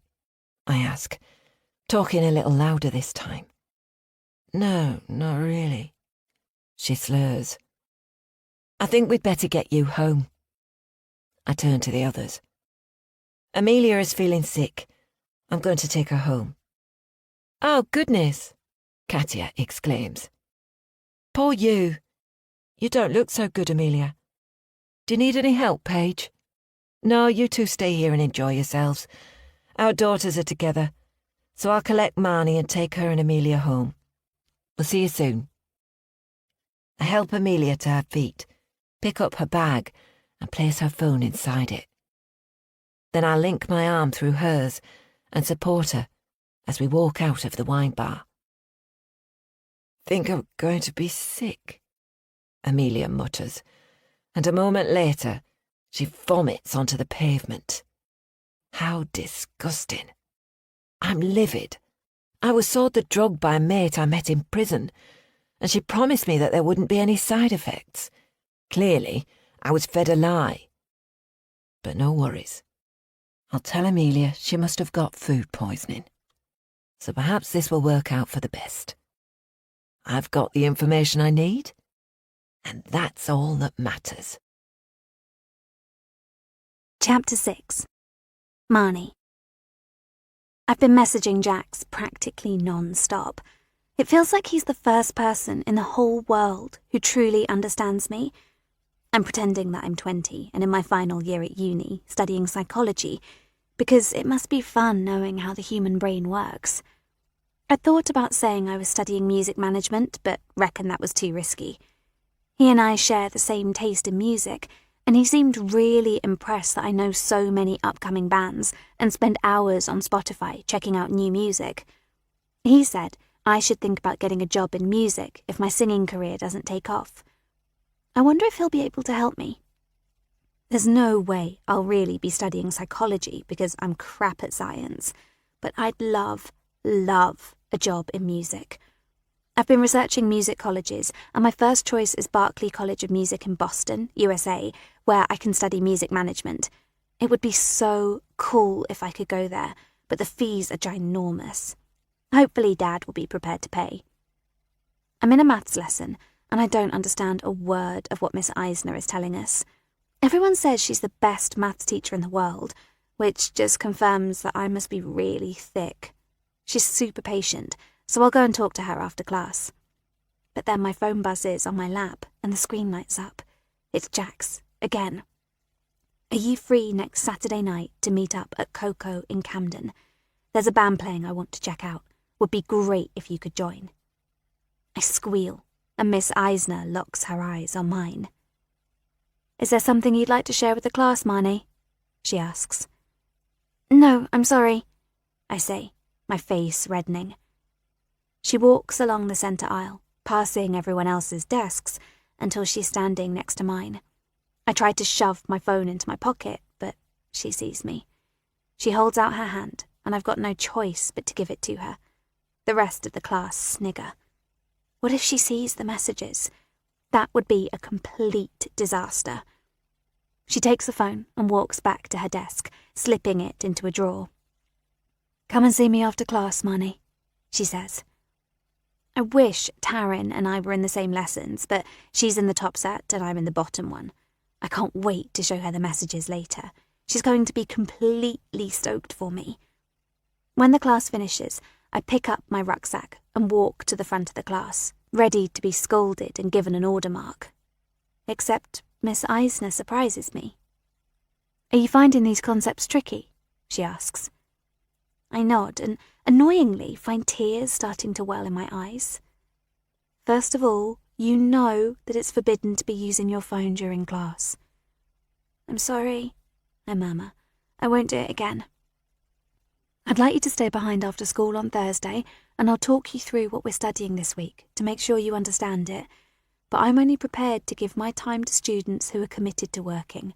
If you don't put in the hours and concentrate in class, next time I won't be so lenient and you'll be in line for a detention. And keep your phone switched off during the school day. Do you understand, Marnie?" I nod my head and mutter, "Thank you so much, miss." She reaches into her drawer and removes my mobile phone, handing it to me without so much as glancing at it. Such a relief. I scurry out of the classroom and head towards Taryn's locker. As expected, she's there waiting for me so we can go to lunch together. My other friends seem to have melted away, but I don't care, because Taryn and I are really tight. "You are not going to believe it," I say, opening up my phone. "Jax has invited me to meet IRL the weekend after next." Taryn's eyes widen. "But what are you going to do? He'll know you're not 20 when he sees you, and how will you get into a club when you're so underage?" "I don't know. I'll worry about that nearer the time. But first, I'm going to accept." "You're going to London all by yourself at night?" she asks. Taryn looks super impressed. "I'll find a way." I send Jax a message. "I'd love to. Can't wait to meet you." It's really tough getting through the day because all I can think about is how I'm going to get to London at the weekend. Dad's due home tomorrow night, and he's a softer touch than Mum. I'll see if I can persuade him to take me, pretending to be meeting up with some friends. I haven't seen much of Dad recently, and he and Mum have been arguing even more than normal. They think I don't notice, but I do. It's pretty bloody obvious. By the end of school, I'm disappointed that I haven't had a reply from Jax. But when I'm in the car with Mum, my phone starts pinging. Making sure that Mum has her eyes firmly on the road in front of us, I open a message from Jax, and I have to stop myself from screeching out aloud. He sent me some pics of himself. The first pic is him standing bare-chested in the mirror, just his chest and stomach on display, muscles well-defined, and the bottom of his jeans open so I can see the top of his boxer shorts. Oh my God, he's so sexy, like some model. When the next one arrives, I slam my hand over my face. I've just received my very first dick picture. "What's up, love?" Mum asks, glancing at me. She wasn't well last night after going out with her yoga teacher friends. She says it was food poisoning, but she seems fine today. I turn the phone over and shove it into my bag. I've never seen an actual Willy before. Not having a brother, I suppose I've been a bit sheltered. Of course, us girls have giggled over porn videos, but mostly they're just embarrassing. And now I'm shaking because this is real. What am I going to do? Jax is so hot, and he obviously thinks I am too. Mum is wittering away about goodness knows what, and as soon as we're home, I run upstairs and lock myself in the bathroom. Another message has arrived. "You see me, now I want to see you. Can't wait." Oh God. I know this is the sort of thing we're not meant to do. They've told us this at school, and Mum gave me a lecture a year or so ago. But he sent me his pics first, and he's a real person with the coolest job ever. I scroll back up to his photos and have a good look at his dick pic. It's a bit gross, actually, and I can't look at it for too long. What am I going to do? Jax is my first proper boyfriend, someone who likes me for me. I mean, he hasn't even seen me properly, only the video that I uploaded of me singing and then some pictures on my Insta feed. I take off my school shirt and stand in front of the mirror in my bra. Taryn's got much bigger tits than me, and I don't even have any decent underwear. I hike my breasts upwards and make my bra straps tighter. That looks a bit better. The lighting is quite good too, with the downlighters throwing shadows, so it looks like my cleavage is bigger than it is. I take a photo of myself in the mirror, cutting off my head like Jax did in his photos. I take several more and choose the best. I hesitate for a moment and then press send. I groan. I hope he likes what he sees. The response is immediate. My heart is pounding as I wait for the little dots to turn into words. You're gorgeous. I let out a breath of relief. Take off your bra. I want to see everything. I'm not sure what to do because there's one thing sending a photo of me in my bra, quite another sending a nude. Please. I hesitate, and another photo comes through with a message. I'm hard just thinking about you. I bet you're bussin'. OMG, it's a great big bulge in a pair of boxer shorts. Have I done that to him? It makes me feel so powerful and, for the first time, really excited. Without thinking anymore, I unstrap my bra and take another series of photos in the mirror, angling my body so my boobs look bigger. I press send. Wow, how many peeps have you slept with? How am I going to answer that? What will he think if I tell him I'm a virgin, that not only have I never slept with anyone, I haven't even kissed a guy? My cheeks flush with shame. Marnie! Mum is shouting for me, and I can hear her footsteps on the stairs. Shit. Hurriedly, I clip my bra back on and pull on my shirt, tucking it into my skirt. What are you doing in there? She asks. Are you all right? Yeah, fine, I say, emerging from the bathroom with my phone hidden in my skirt waistband. Dad's not going to be home for supper tonight, so I was wondering if you'd like a pizza? She treats me like I'm some little kid getting all excited about choosing the topping on my pizza. Don't care, I say, and trot into my bedroom. My phone pings again, and I can sense Mum right behind me. Olivia's mum is taking her to London on Saturday and then to see a show afterwards, and she's invited me to go with her. Can I go? I ask. It's easier for me to lie to her when she's not looking at my face. I lean down and take out some school books from my rucksack. I can sense the hesitation, and I really want her to say yes first time around. It's not just any show, I say, still with my back to her. It's a play we're studying for our English GCSE. Oh, how lovely, Mum replies. She's in the doorway to my bedroom now. Which one is that? Hamlet, I say.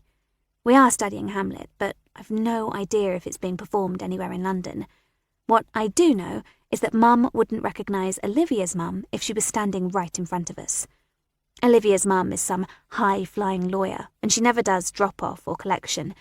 In fact, I've never met her, even when I've been around to her house. Olivia and her younger brother are looked after by a nanny called Hazel. Let me think about it and have a word with Dad, Mum replies. What's there to think about? I turn now to look at her. You can't carry on wrapping me up in cotton wool forever. Mum flinches. We've had this conversation so many times. The thing is, after I nearly died from meningitis, Mum became increasingly protective of me. It was okay for the first year, but now it's stifling. It's not my fault that I'm an only child. Mum needs to start chilling. What time will you be back? She asks. Dunno. Late, I guess, because the show doesn't finish until about 11 p.m. Perhaps I can have a chat with Olivia's mother, Mum suggests. You're being ridiculous, Mum. I'd be going with her parents. It's safe. There's nothing to worry about. All I need is some cash to pay her back for the tickets. How much is a ticket? Don't know yet, but I'll find out. I pause. Does that mean I can go? She sighs. I'll think about it. Chapter 7. Amelia. It's Friday morning, and I think I'm going to throw up. I'm on my banking app, and it makes no sense whatsoever. I have £453 in my joint current account with Hudson, and zero balance in my savings account. I refresh the app, wondering if there's some glitch. I get the same balances every time I refresh. What the hell has happened? There should be nearly £22,000 in my savings account. It's money that I've been saving since Dad died. Wondering if I should invest it to get a better rate of interest, but hopeful I can use at least some of it on the barn conversion. The rest, Hudson and I have allocated for Marnie's university studies. It doesn't make any sense that the balance is zero. With trembling fingers, I navigate to my transactions and see that 2 days ago, the whole sum was sent to Pay for You to You. That name sounds familiar. I gasp when it hits me. I made the payment to the Chinese clothing company through Pay for You to You, a PayPal-like website. Except I didn't transfer any funds from our savings account. I never touched that account. Never. I tried contacting Pay for You to You, but of course there's no telephone number. Just an online chat function. I click on it. I pace the kitchen as I wait for someone to respond. Eventually I see the name Preeti light up and a message that says, "How can I help you today?" I explain that the balance of my savings account was withdrawn and sent to Pay for You to You, and that it must have been fraud. I demand to know where the money has gone. Except Preeti is clearly reading off a script, and my increasing frustration gets me nowhere. "I'm sorry, Mum, but we can't tell you where the money has gone. The payment looks as if it was made legitimately, so I suggest you contact your bank. I wish you a good day." And then she's gone. I swallow bile and call my bank. At least I get to speak to a real person this time. I explain the situation to the operator. "I can see that you made a payment for £21,798, but it was made to your account at Pay for You to You, using your banking app. I don't see any fraudulent activity, Mrs. Myers. I will forward this to our senior fraud team, who will investigate further." "Will you refund me the money?" I ask. There's a pause. "I'm afraid you'll only be reimbursed if we believe that fraud has taken place." "But it has!" I exclaim. "We'll be back in touch within 28 working days," she says. 28 days? "That's our expedited process," she explains. "Normally it's 6 to 8 weeks. I slump on the chair. "Is there anything else I can do for you today, Mrs. Myers?" "No, thanks," I say, and then hang up. I tug my hair into a tight bun as I pace the kitchen, and then I glance at the clock. I'm late. Grabbing my handbag and yoga bag, I apologise to Clover, our black Labrador, for only giving her a short walk this morning, and hurry to the car. I can't think of anything other than the lost money. What if I never get it back? It's not only my dreams that will be out of the window, but Marnie's too.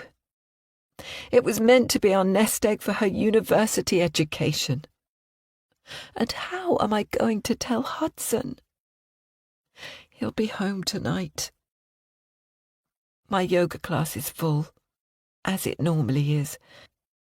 Yet I just can't muster the energy that I usually bring to the class and have to force myself to stay present. No one complains, but my ladies leave faster than normal. There's a knock on the door, and Romy pops her head around. "Are you recovered?" I tilt my head to the side. "When we went out to Chica's, Paige said you were feeling ill and you left early." "Oh, that," I say, my cheeks reddening. I can't remember the last time I was actually drunk, and I don't think I drank that much, so I must have had some sort of food poisoning. The whole evening is a blurry haze, and yet, apparently, I transferred the full amount in my savings account to pay for you to you. Even if I'd been completely drunk, I wouldn't have done anything as stupid as that. It must have been fraud. I felt terrible at the time, but was fine in the morning. No, it's not that. I've got other stuff going on. Oh? She says, padding into the studio. Are you all right? It's not the best of days, I say. What's up? I've been scammed. I've lost every penny in our savings account. Oh my God, Romy exclaims. What happened? I don't know, I sigh. They're investigating, but all the money is gone, and I've no idea how I'm going to tell Hudson. That's terrible. Is it anything to do with the bank calling you the other night? What? I ask. You got a call from your bank, telling you there was some fraudulent activity on your account, and you changed your PIN code. I stare at Romy. I have literally no recollection of that. Why can't I remember it? I fumble in my bag for my mobile phone and search back through my calls received list. Romy is right. I received a call from a withheld number at 8:15 p.m. on the night we were out. I look at my banking app and I see I supposedly made the transfer at 10:23 p.m. Was I so drunk that I did something stupid? I try to recall the evening, and all I remember is Paige leaving me at my front door and waving goodbye, and me clambering up the staircase apologising to Marnie, telling her I must have food poisoning. I threw up in the toilet, went to bed and slept the whole night through. But now, all I can think about is how disappointed Hudson will be, and whether I did something really stupid. Hudson doesn't make it home for supper. I should be annoyed, because I made his favourite coq au vin, and when he eventually walks through the door, 3 hours later than he'd said he'd be home, it is overcooked and dry. I remember how not so long ago, I'd be all knotted up with worry if he was late home, catastrophising about a terrible accident, a plane falling out of the sky, or a dreadful car crash on the way home from the airport. I wonder when I began to accept his tardiness, when it stopped to matter so much. He opens the front door and shouts a generic hello. Then he strides into the living room, where I'm pretending to watch television, and leans down to give me a perfunctory kiss on the cheek.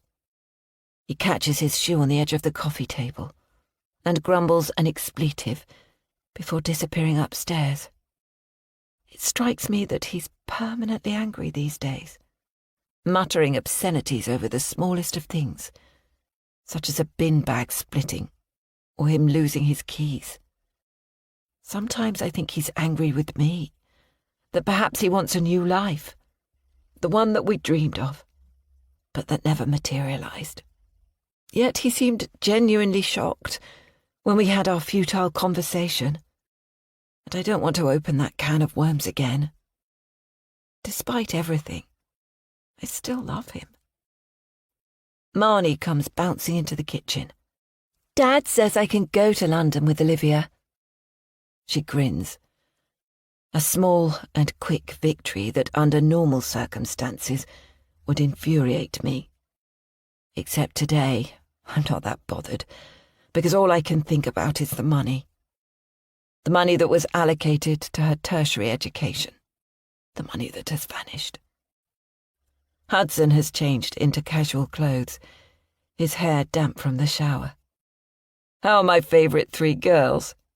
he asks. Clover pushes her nose into his legs, and he strokes her soft black back.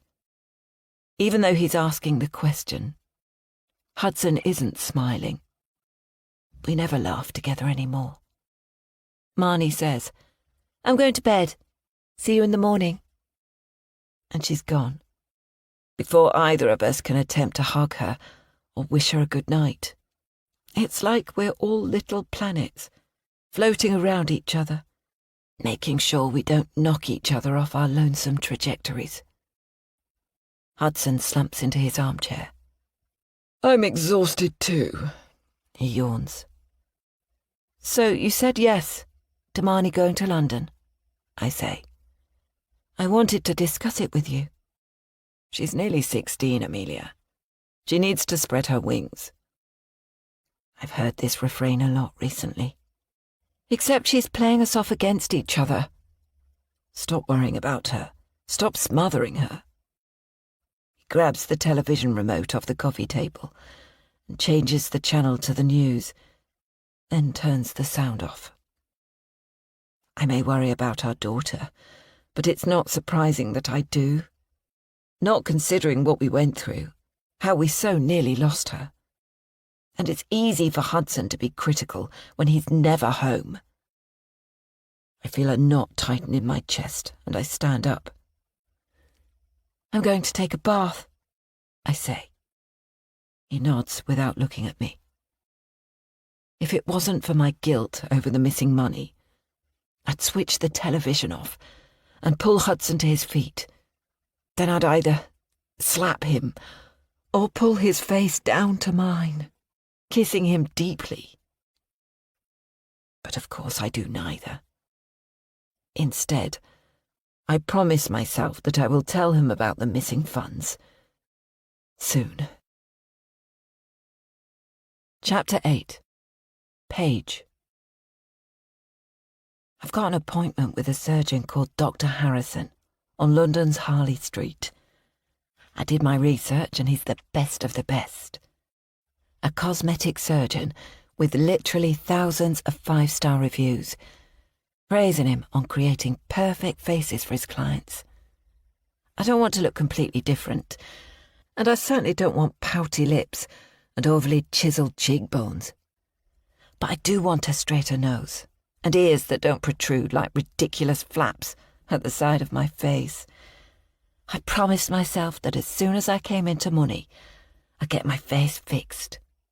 When I was a kid, Mum took every opportunity to tell me I was fat and ugly, and I'd never find myself a man. Well, she was wrong about that. I may not have the most beautiful face, but my body is good, lean, with medium to big tits, and a shapely bum and legs. After falling in love with Frank, and then hooking up with Dean, I wasn't too bothered about my ears and nose, until I landed in prison. Those bitches were brutal. They called me Jumbo, because of my long snout and sticky-out ears, and a name like that sticks in your head. It doesn't help that my new profession as a yoga teacher means I'm surrounded by other women, many of whom have definitely had work done, even if they proclaim they haven't. I'm pretty sure that Amelia has regular Botox, and those boobs are definitely too perky to be her own. Not that she'd admit it, of course. So, here am I, sitting in a waiting room that looks more like the lobby of an exclusive 5-star boutique hotel. There's a book on the table with photos showing the before and after pictures of Dr. Harrison's clients. If I didn't know better, I'd think they'd been photoshopped. Some of the women look like dogs before treatment, and afterwards, whilst they might not grace the pages of a magazine, they're attractive enough. I've already got good bones, so it shouldn't be too hard for the doctor to make me look stunning. A woman enters the waiting room, dressed in a designer suit, her hair scraped back off her symmetrical, overly smooth face. Miss Miller? Yes, that's me, I say, standing up. Dr. Harrison is ready to see you now, if you'd like to follow me. We walk along a plush, carpeted corridor, with paintings of mountains lining the walls, and then she pushes open a door. Dr. Harrison stands up from behind his desk. The room is large and bright, with an examination bed along one wall and a bowed window looking onto the street beyond. Please take a seat, he says, indicating to the chair opposite him. It's a pleasure to meet you, Miss Miller. He glances down at a form on his desk. No doubt the form that I had to fill in online. Give him my credit card details and a brief explanation as to what I want to have done. So, you're looking to adjust your nose and pin back your ears, is that correct? I nod. Before I examine you, I'd like to understand why you feel you need to have the work done. Sorry? I say. Regrettably, there are too many unscrupulous doctors out there who will give their clients whatever they request, rather like picking something off an extensive menu. I don't work like that. I want to make sure that my clients have fully understood the emotional and physical implications of any work we do, and to ensure that the raison d'etre for cosmetic surgery is sound. I've given this a lot of thought, I say hurriedly. I'm sure you have, Miss Miller. May I call you Paige? Of course. So, Paige, if I may, I'd like to do a little probe into your state of mind. Why is it that you are seeking this surgery? Because my nose is too big for my face, and my ears stick out.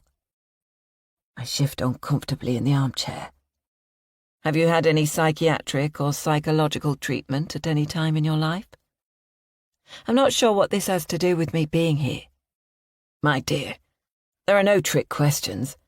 I just want to ensure that you understand the emotional implications of cosmetic surgery. I bristle. This man is patronizing me. Tell me a little about your background, starting with your childhood. I open and close my mouth. My background is none of this man's business, and I most certainly will not be sharing my secrets with him. I don't see how that's relevant. We need to ensure that we're a good fit, you and me, he says. Humour me by answering a few of my questions, and then we'll do a physical examination. I pick up my handbag and stand up. I don't think so, Dr. Harrison. I can feel the anger beginning to boil. How dare this man probe into my past, or into my psyche? I just want a bit of a chisel and a few stitches. I don't need to justify myself to you, or anyone else. Before he can respond, I turn around and stride to the door, pulling it open and slamming it behind me. What a complete jerk. To hell with Dr. Harrison. He won't be getting my business. I stride quickly, but I hear footsteps behind me. Miss Miller, a female voice says, we will be taking payment for your initial consultation from your credit card. I look over my shoulder at the woman who collected me from the reception room and stick my finger up in the air. Fuck off to that, I say, and literally run out of the front door. I'll cancel the card, and then they can stick it. I'm raging as I stride down Harley Street. What a hideous experience. I'm going to have to find someone else who doesn't ask such probing questions. My breathing is fast and shallow, and I pick at the scab on the palm of my hand, welcoming the pain as little droplets of blood rise to the surface. I find myself on Marylebone High Street, walking by a jewellery shop. In the past, I might have stolen a few items from such an establishment, but today, I have money in my pocket. Besides, I can't take the risk. I open the door and step towards a wall of jewels. My eyes fall on a pair of diamond earrings that glitter. Yes, they have my name all over them. I get a buzz of excitement as I imagine wearing them to our next yoga teacher's get-together. They're the sort of thing that Amelia might wear. A little blingy, but largely classy. I'd like to try those, I say, pointing them out to the shop assistant. 5 minutes later, they're in my ears, and I'm heading back towards the station. There's nothing like a little shopping to make a woman feel better about herself. On the train home, I take out my phone and type out an anonymous review about Dr. Harrison. It takes me a while to perfect it, but when I do, I'm pleased with myself. Avoid Dr. Harrison, cosmetic surgeon, like the plague. He touched me inappropriately, refused my request to have a female nurse in attendance, and made hurtful comments about my appearance. He wanted to do way more work than I'd requested. When I complained, he sent me a bill, even though I didn't have any work carried out. I'm told that lots of women have complained about him, but he employs a PR agent to squash all the negative reviews. You've been warned. Using a fake name, I post the review everywhere online, on search engines, across social media, and anywhere I can find that mentions cosmetic surgery or Dr. Harrison. By the time the train pulls into the station, I've got a huge smile on my face. That evening, Dean is home for 6 p.m, as he always is. He looks tired and heads straight to the fridge to remove a beer. The thing with Dean is he's really observant. It never fails to surprise me because largely I've found men to be utterly unobservant. "What's those sparkles in your ears?" he asks, peering at me. "New earrings. Do you like them?" "What the hell, Paige? We can't afford—" I cut him off. "They're fake, you idiot. But they look good, don't they?" He nods, then takes his beer can and walks upstairs. A couple of minutes later, I hear the sound of the shower. I never wanted to take on the traditional roles in a relationship, but as Dean works longer hours than I do, I accept that most nights I prepare our supper. I don't mind cooking, so long as Dean or Taryn clears up. I like the precision of following recipes, juggling lots of things at once. 20 minutes or so later, Dean stomps down the stairs into the kitchen, no doubt in search of another beer. "Why have you got £1,000 in your purse?" He stands there with his hands on his hips. "What were you doing rifling in my handbag?" I snap back, slamming a lid onto a saucepan. "It was perched on the edge of the bed, and I knocked it off onto the floor by mistake. Why have you got so much money in cash? You're not up to your old tricks again, are you, Paige?" "No," I exclaim. "I got it from Vanessa for working overtime." He gives me that look, the one that suggests he doesn't believe what I'm saying. But I stare back at him, and as normal, Dean backs down. He knows that if we get into an argument, it always ends badly. And he probably remembers our last fight, when I chucked the wine at him. He knew perfectly well that the wound on my palm was a result of my temper, and not an accident from washing up, but he didn't say a word. And he definitely knows that a repeat performance is more likely to result in him being hurt than me. Dean turns away from me, and as predicted, gets another beer out of the fridge, but this time he sits down at the kitchen table. He pulls the tab off the can and drops it onto the table. "Paige, love, I don't believe you. Let's not fight. But the thing is, no one is going to give you £1,000 in cash for teaching a few yoga lessons." He's right, of course. You shouldn't be complaining about me having cash. It helps pay the bills. I'm not complaining. I'm worried. We've been here before, haven't we, love? And last time it didn't work out so well. I haven't done anything illegal, I exclaim, mentally crossing my fingers because, of course, that's a blatant lie. "Do you really think I'd take the risk of being sent back to prison?" He shakes his head unconvincingly and clearly doesn't believe me. The anger starts bubbling up, just like the water for the pasta on the hob. I can feel my face flushing, my fingers starting to twitch. Take a breath. Dean says. But it's no good. I've had enough of phony psychological treatment for one day, and I can't stop myself from exploding. Don't fucking tell me what I should or shouldn't do. I'm just worried, that's all. Don't you trust me, Dean? Because you should. If we don't have trust, what the hell do we have? I'm shouting now. I trust and I love you, Dean says, trying to placate things. Let's not fight, Paige. But I do want you to tell me the truth. I am, I exclaim, lifting the lid off the saucepan and chucking a spoon into the boiling pan of water. A splash of water rises up and strikes my wrist, and I let out a squeal of pain. You did this, I say, realising I sound like a petulant child. I'm burned because of you. I'm just worried, that's all, Dean says with a sigh. He looks up at the ceiling and takes a swig of beer from the can. I wonder for a moment, what would happen if Dean walked out? I've pushed him really far, so many times, yet he always seems to forgive me. Perhaps he stays because I'm good at sex, or because he knows he's punching above his weight with me.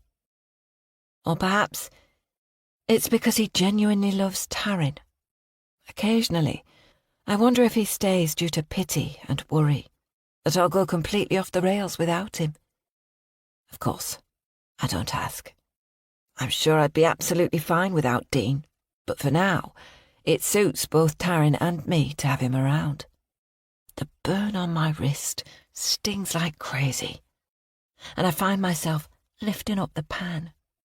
I can see the boiling water flying through the air, cascading over Dean's face, and I hear his scream piercing my eardrums. What's for supper? Taryn asks as she saunters into the kitchen. I put the pan back down on the hob and let out a loud breath. Thank goodness for Taryn. It's what always happens when she's around. The fury of the moment is diffused. Mum's making some delicious smelling pasta sauce, Dean says. There's such warmth in his eyes as he looks at Taryn. I turn away from both of them and bite down hard on the skin on the inside of my mouth. Saved for now, Dean, I think. But in my gut, I know time is running out. Next time, he might not be so lucky. Chapter 9. Amelia. We need to talk, I say to Hudson, as he dumps his briefcase and coat and slumps into the kitchen. My heart is hammering. I'm dreading his fury, or worse, his disappointment. Paige is bringing Marnie home from school, and I suppose now is as good a time as any. He walks to the fridge and removes a beer, popping open the tab and pouring it into a glass. What about? Hudson sits down in his normal chair. I decide to tell him without any preamble. I've been scammed. I've lost the money in my savings account. You what? He turns to stare at me, his nose wrinkled with confusion. I'm sorry, but it's all gone, and I don't know if I'll get it back. The bank is disputing it. You are bloody joking, right? It's not a joke. I can't bring myself to look at him. Well, then you need to sort it, Amelia. Fucking sort it. He stands up then, kicking his chair back, picking up his glass of beer and storming out of the room. I don't know what I was expecting, but not this. His perpetual avoidance.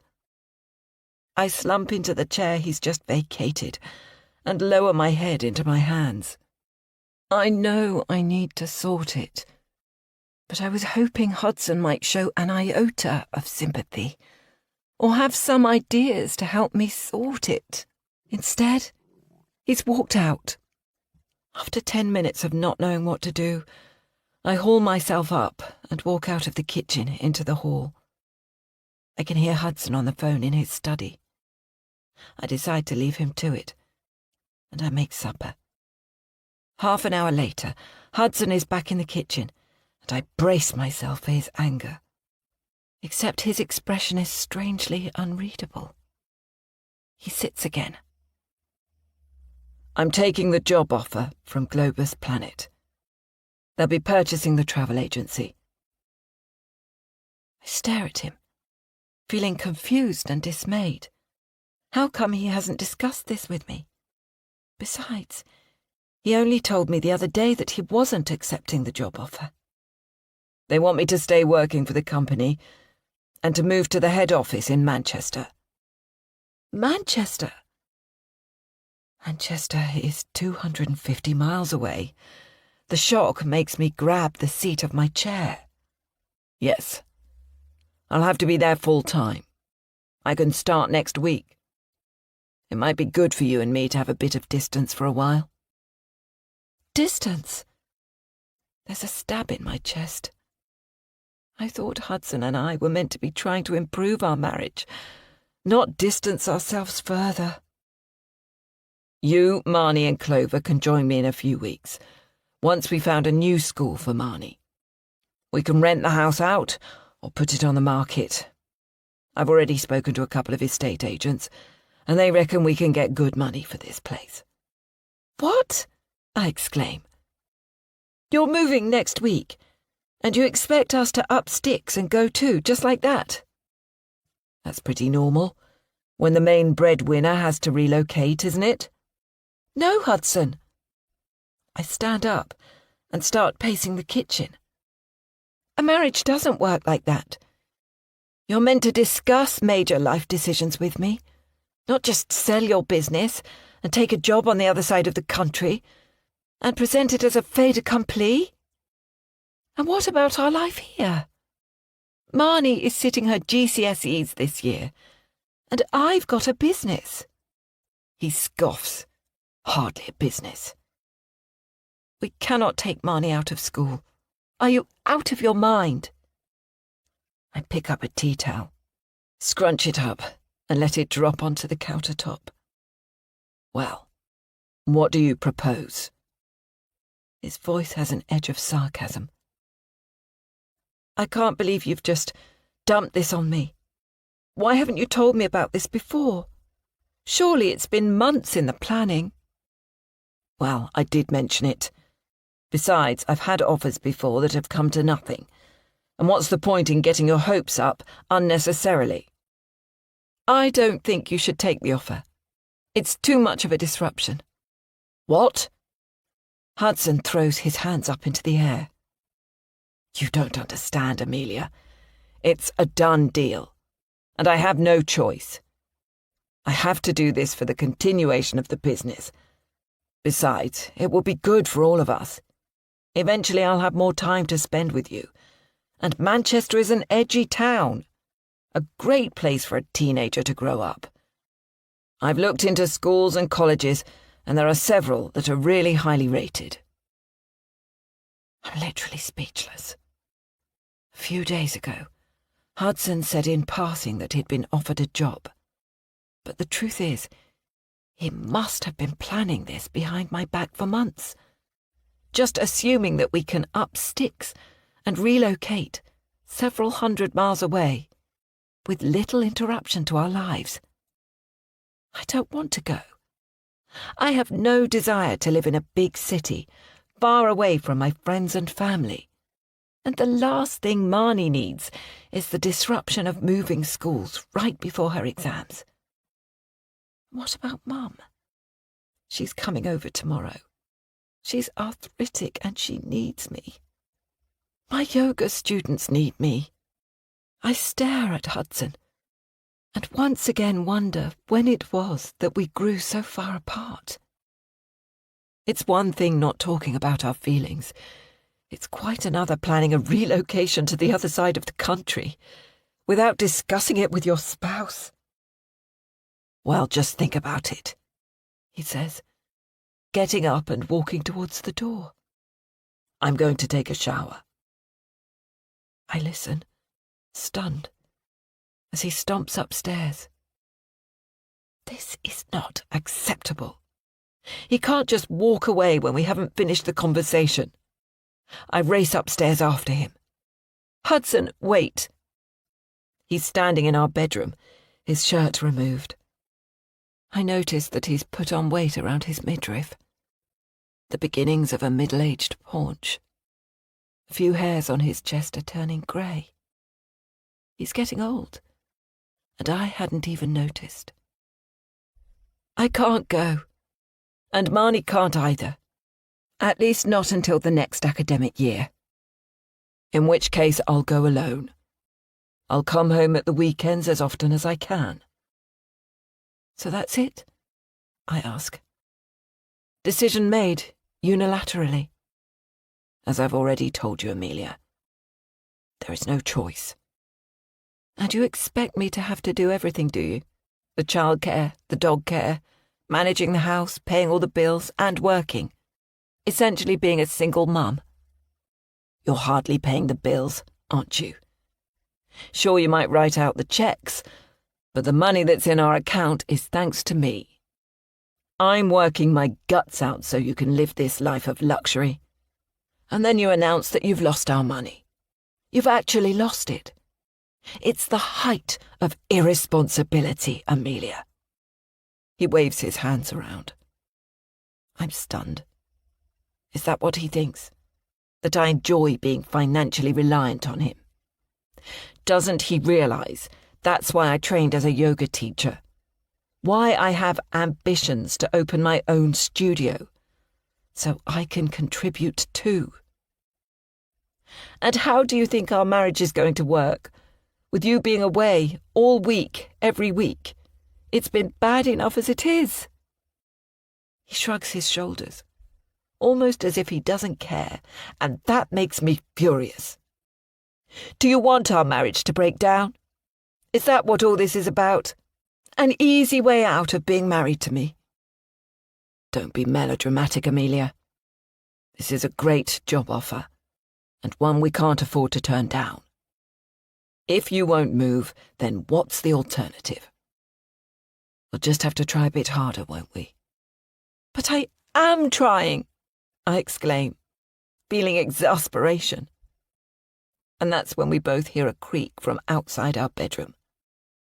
I walk to the door, fling it open and glance down the stairs, just in time to see Marnie's back, disappearing out of the open front door. Wait, Marnie, I shout, worried how much of this conversation she's heard. Upset that I'd forgotten that Paige was bringing her home. I run down the stairs and out of the front door. Paige's white polo is pulling away, but Marnie runs after it, waving her arms, and the car comes to a halt. Marnie's feet are pounding the gravel, and she races up to the car, pulls open the rear door and flings herself inside. I watch with dismay as I realise Marnie has fled with Paige. Chapter 10. Paige. Poor Marnie is in quite the state. Apparently she overheard her parents having a massive argument. Something about Hudson moving to Manchester. And now she thinks her parents are getting divorced. I wonder if there's any truth in that. I find it hard to hide my smirk at the thought of Amelia's distress. There I was thinking she was living in paradise. My phone rings as I turn onto the main road. Amelia, no doubt. So I let the call go to voicemail. I'll ring her back in due course and let her sweat for a bit. Mum and Dean argue all the time, Taryn says from the back seat, as if that's going to console Marnie. It's just banter, I add. Keeps the relationship on its toes. Gross, Mum, Taryn says. Anyway, if your parents move to Manchester, you can stay with us. Right, I think to myself. And how's that going to work? Will Taryn really want to share her bedroom with Marnie? And will the Myers pay me to feed and clothe their daughter? Nope, that is not going to happen. But I won't burst the girl's bubble quite yet. When we're back home, I glance at myself in the hall mirror, pleased with my new look. I haven't had any surgery, but I did treat myself to a new hairstyle, thanks to a very expensive colourist, and, of course, the sparkling new diamond earrings. I can't wait to see Amelia's face when she sees me. I stick a ready-made lasagna into the oven and tell the girls to get on with their homework. I wait another 30 minutes and then call Amelia. I've had 3 missed calls from her. Sorry, I say, pretending to be breathless. I hope you weren't worried, but Marnie was really distressed, so we calmed her down, did a quick shop, and now I'm making them a lovely homemade supper. I'll drop her back to your house later on. Oh, Amelia says, that's really kind of you, but I can't ask you to come over here twice in one evening. I'll happily collect her from yours. To date, I've succeeded in keeping Amelia away from our house. I don't want her condescending pity when she sees how small our place is in comparison to hers, how run down our street is. As our lives increasingly intertwine, I'm not sure how much longer I'll be able to keep her away, but I'm going to try. I absolutely insist on bringing Marnie back, I say. You've got enough on your plate, and besides, I need to do a quick shop at Tesco's for stuff I couldn't get earlier, so it's barely out of my way. And I don't want you to worry about Marnie. You know what it's like. When we adults have a little tiff, the kids get all uptight about it. I've reassured Marnie that you and Hudson are as tight as ever. I am right, aren't I? Yes. It was just unfortunate that Marnie overheard us. Hudson is having to take a job in Manchester, which is far from ideal. Oh, really? Well, I shouldn't worry. Distance makes the heart grow fonder and all of that, I say. Think of the fun you could have without him being around. You could even get that yoga studio off the ground, and he wouldn't be any the wiser. Anyway, I'll drop Marnie back a bit later, and in the meantime, you put your feet up and make up with that lovely husband of yours. Thanks, Paige. You're really kind. Yes, I think to myself, I am really kind. Yes, Amelia dear. You really can trust me. I drive Marnie home at 10:30 p.m, which I'm sure is much too late for a school night. I can imagine how twitchy Amelia will be, but indebted to me as she is, there's not much she can do about it. Marnie is silent around me, which is rather frustrating, but I remind myself, one step at a time. The lights are all on in the Myers residence. Such a waste of electricity. So typical of the rich. Marnie hops out of the car, and I follow her. Amelia is at the front door before we reach it. Thank you so much for bringing Marnie back, Amelia gushes. I step up to the front door, so I'm bathed in artificial light. My earrings should be glistening, and my hair all shiny. Except, frustratingly, Amelia doesn't seem to notice. Are you teaching tomorrow? I ask. I am. Great. Me too. Let's catch up for a coffee. I hope you mended things with Hudson. With another quick shake of my new locks, I head back to the car. Amelia shuts the front door before I'm even inside. She's such a self-centered, selfish woman. It makes my blood boil. The idea hits me as I'm driving back home. Why am I never the centre of attention? Why does no one truly notice me? That might sound a little childish and all me. But when you've been through as much hardship as I have, I think it's a fair enough thought. Why don't nice things ever happen to me? Am I less deserving than Amelia or Katya? In many ways, I should be more deserving, because I wasn't born with a silver spoon in my mouth. My mother hated me, and never failed to remind me how much of a pain in the butt I was to her. But at the same time, expected me to wait on her hand and foot. I've had to work for every little thing myself. I've suffered terribly. I think of how beautiful Katya looked on her wedding day, how she was the centre of attention, and it gets me thinking. Dean has asked me to marry him loads of times, and I've always said no. I mean, what's the point?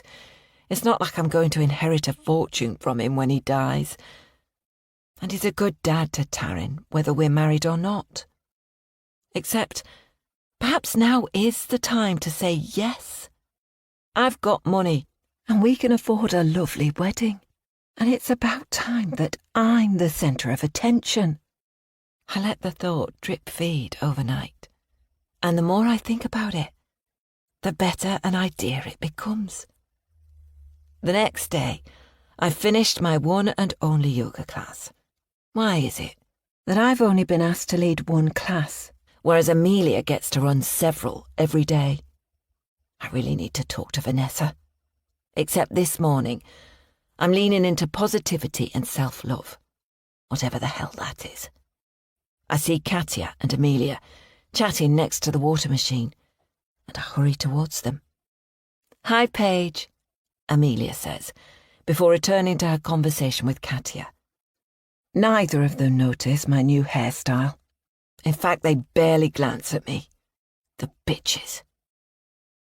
"I've got some exciting news," I say. They both stop talking and turn towards me. Katya's thin eyebrows rise up. "I'm getting married," I exclaim. "Oh my goodness, that's fantastic news," Amelia says. "When did Dean ask you?" "He's asked me numerous times over the years, but this time I actually said yes. It's so exciting." "Congratulations," Katya says, although there isn't much enthusiasm in her voice. Perhaps she thinks it's too soon for her to be usurped as the blushing bride. Stupid cow. Anyway, it's a bit hush-hush at the moment, as we haven't even had the chance to tell Taryn, so if you wouldn't mind keeping it to yourself for a few days. Amelia does that silly zipping up of her lips motion, and with a spring in my step, I hurry away. For once, Taryn comes straight home after school. "Darling," I say, putting my arm across the kitchen doorway to stop her from leaving the room. "I've got a huge favour to ask of you, and if you say yes, I'll give you £100. She eyes me suspiciously. "Could you go to Marnie's house this evening, or otherwise stay up in your room?" "Why?" She crosses her arms over her chest. "Because Dean and I are going to have a romantic dinner. I'm doing it as a surprise for him." "Why?" She scrunches up her nose. "Just because. We need to do these things to keep our relationship alive." "Gross, Mum. I can't go to Marnie's. Her grandmother is over." "Well, you can stay upstairs then. I'll make you some food and bring it up on a tray. And if you keep out of our hair for the evening, I'll give you £100 as a thank you." "Since when have you got £100 to spare? Normally you're so tight, can't even get £1 out of you." "I've come into a bit of money recently. Not that it's any concern of yours." I see a flash of worry on her face. "All above board," I say. "Now chop chop, and I'll bring you some food later."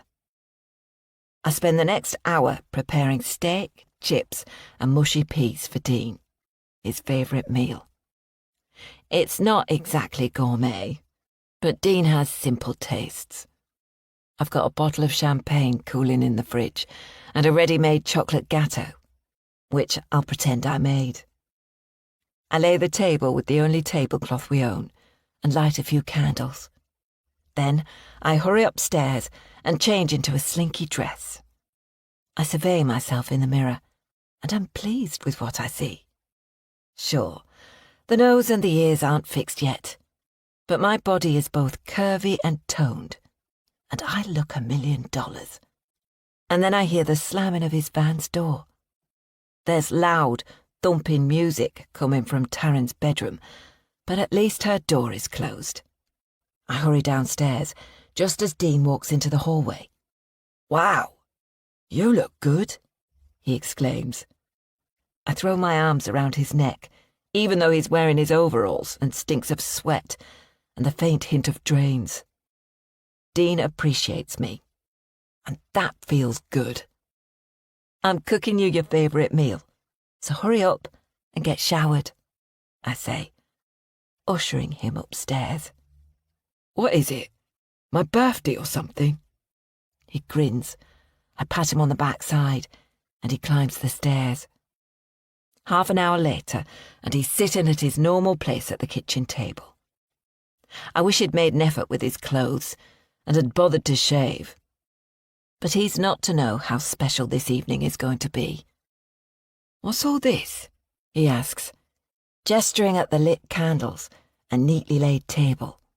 I don't answer, but walk to the fridge, take out the champagne, pop the cork, and pour us each a large glass. "There's something I want to ask you, Dean Smith," I say. I wonder if I should get down on one knee, but the dress is really tight, and I think I'll pop the zipper. Dean's eyes widen. "Stand up," I say, as I hand him the glass of champagne. He's frowning now. "Will you marry me?" I ask, fluttering my eyelashes and pouting my red lips ever so slightly. "Seriously?" he asks. "I'm dead serious." "Of course I will, you silly cow," he says, placing his glass on the table and wrapping his thick arms around me so that the champagne slops out of my glass. The silly cow bit wasn't quite the reaction I was hoping for, but Dean looks truly chuffed. He smashes his lips down on mine and shoves his tongue into my mouth. I pull back. "Steady on, tiger," I say, putting the palm of my right hand on his chest. "We've got a yummy meal to get through first." "I haven't got you a ring, though," Dean says. "Don't worry, there's time for that. I can't afford much, love, and I know you like your diamonds. I've got a bit of cash. I can lend you the money, and then you can pay me back," I suggest. Dean looks a bit suspicious, but doesn't say anything. "I can't believe you actually want to do it," he says. "After all these years. You've been good to me and good to Taryn. I think we should formally become a family, don't you?" It strikes me that neither of us has said that we love each other. In fact, I'm not sure we've ever said it. But then Dean's is a means to an end, and he's not the sort of bloke to rock the boat. He's steady, is my Dean, and that's what Taryn has needed. Steadfastness. I finish off the steaks and pile his plate up high. "Smells delicious, Pagey," he says. He only calls me Pagey during sex. Of course, we'll have to have sex tonight, which is annoying, as Dean is a wham-bam thank-you kind of man, despite me trying to teach him otherwise. He takes a big mouthful of steak and chews it loudly. "I've been thinking this for a while, love, but now you've suggested we get married, why don't we take this opportunity to start again? We can move somewhere up north and have a small holding, be self-sufficient, live off the land. I've always dreamed of having my own pigs and chickens. And if you want to still do a bit of yoga, you can do that by Zoom.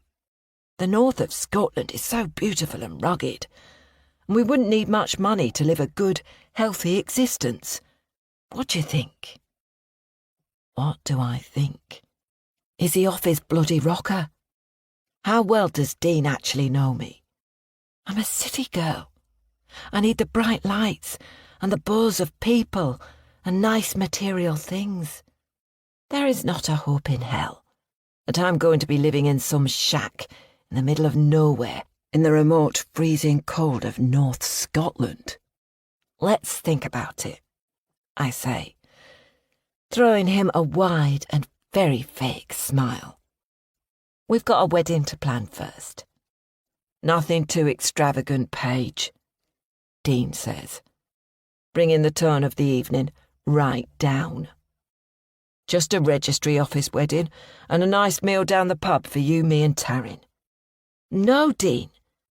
I haven't waited my whole life to get married, to have a meal down the pub. I want the full shebang. A church wedding, flowers, a meal in a marquee, like Katia did. Dean pales, and I laugh. You don't need to worry about the money. I've told you I've come into some money. And I've been squirreling it away especially for this. We can afford it. I promise you.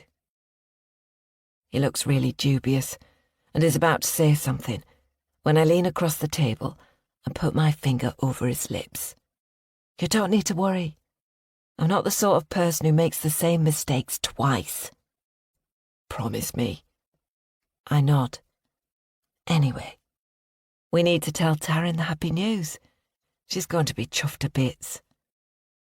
I push my chair back and walk over to the shelf where we keep our crockery and glasses. I remove another wine glass and half fill it with champagne. Then I walk to the kitchen door, open it and shout up the stairs. The music is still thumping, and knowing Taryn, she won't hear me. I shout her name, and when I get no response, I hurry upstairs, knock on the door and fling it open. She's hunched over her desk and starts when I tap her on the shoulder. Dean and I have got something to tell you. Can you come downstairs? Thought you wanted me to stay in my room, she says, without looking up from her school-issued laptop. We did, but now you can come down. I've got some food for you. She huffs, but eventually gets up and follows me downstairs. That's the thing about Taryn. She's a good girl, really, and barely takes after me. Well, this is all very romantic, she says in a snarky voice. I hand her the half-filled glass of champagne. I don't drink alcohol, she says. Oh, come on, it's a special occasion. At least take a sip. What's up? She asks. Dean and I are getting married, and we'd like you to be our chief and only bridesmaid. What? A grin emerges on her face. She plonks the glass down and throws her arms around Dean's neck. She's been asking for him to adopt her for years, but we've never got around to it. Taryn has never met her birth father. The bastard left me when I told him I was pregnant. You happy, love? Dean asks Taryn as he strokes her back. Yes. You're crazy for wanting to marry her, but I'm stoked you're going to be my proper dad. I've always been your proper dad, Dean says. I have to break up the loving between my husband-to-be and my daughter. Right, take your supper and leave Dean and me to our romantic evening, okay? And the £100? Taryn asks. You'll get it in the morning. Later, when Dean is pumping himself into me, and I'm pretending to enjoy it, I find myself imagining it is Hudson lying on top of me. I wonder what it would feel like to have a classy man make love to me. Someone who actually knows how to make a woman feel good, rather than taking their lead from cheap porn. And then I wonder, what have I done? Am I saying yes to marrying Dean just because I want a wedding? The truth is, I am. Then again, I've always known I'd be getting rid of Dean at some point, whether we're married or not. And if we are married, then there must be plenty of legal and financial benefits. So what the hell? I will go through with it and enjoy myself in the meantime. There are 2 wedding dress shops in Beecham, neither of which I've visited before. I called the smartest one in advance, and using my poshest of fake accents, made an appointment for Taryn and me. It's called Grace's Wedding Boutique, and has beautiful satin gowns hanging in the window, and swirling letters painted on the shop sign. Just inside the entrance is a little side table with a bottle of champagne cooling in a silver bucket, and several champagne flutes. Classical music is playing softly through hidden speakers. For a teenager who pretends to be a goth and views herself as a bit different, Taryn is ridiculously excited.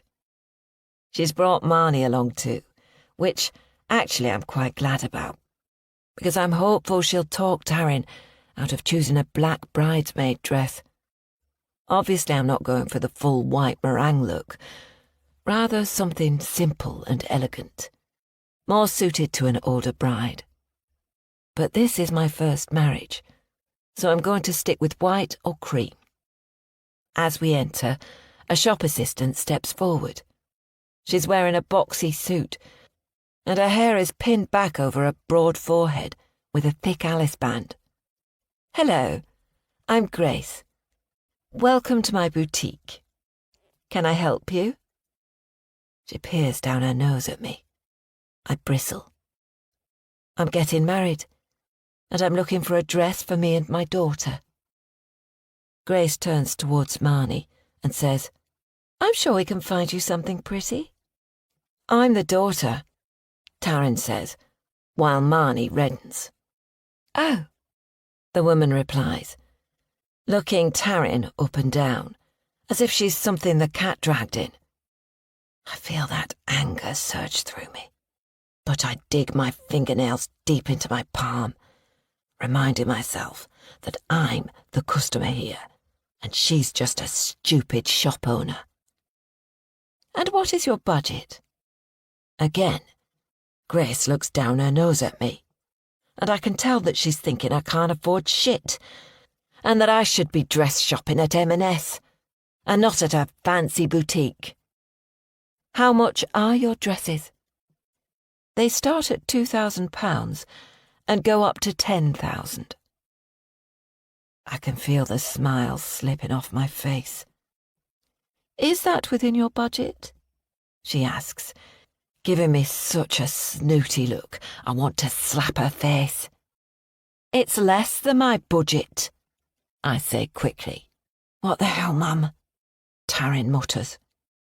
Ghastly Grace wrinkles her forehead, looks me up and down, and scowls as if she doesn't believe me. She's staring at my Tesco shoes when she should be hurrying out the back to select my dresses. I can't stand this condescending cow. "Do you want our fucking business or not?" I exclaim. I stride over to the little table with the champagne bottle, pour myself a glass, and drink the whole thing in one go. Marnie and Taryn are staring at me with round eyes. "Come on, girls," I say. "This witch doesn't deserve our business." I storm out of the shop, with the girls galloping behind me. "God, what a cow," I say, as we stride along the high street. "Let's go to the other shop." This shop isn't as fancy, but it does have rails stuffed full of wedding dresses, and a shop assistant who talks with a Brighton accent, and doesn't ask me how much money I've got. When I describe the kind of dress I'm looking for, she disappears around the back to make a selection.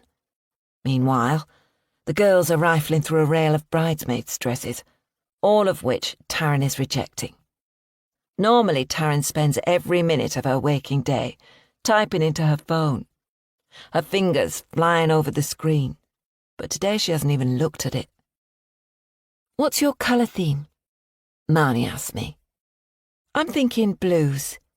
Do you think you can get Taryn into a blue dress? Taryn groans, but she doesn't outright reject the idea.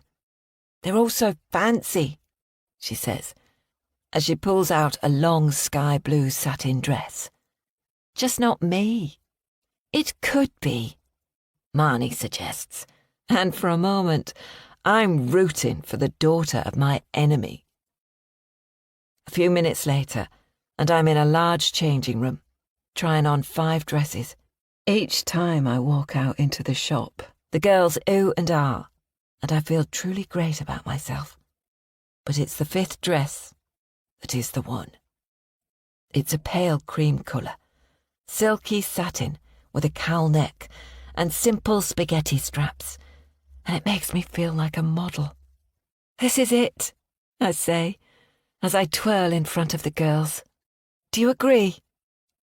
They both nod, and very sweetly, I notice tears in Taryn's eyes.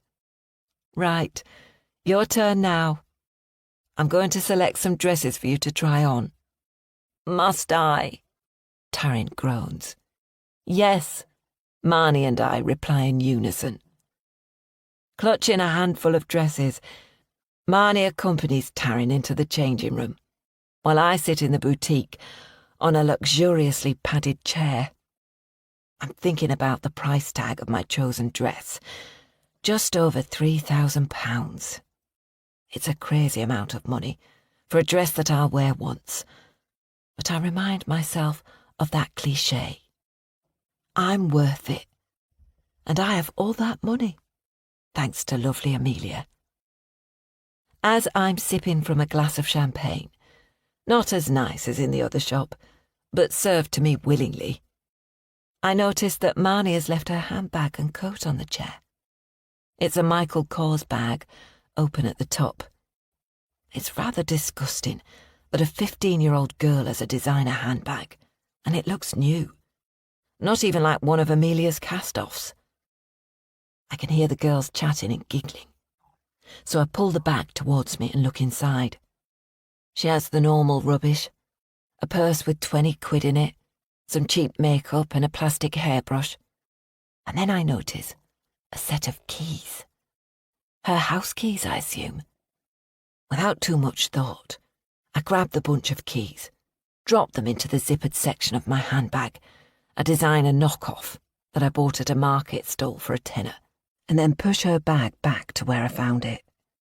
Who knows? Those keys might just come in handy.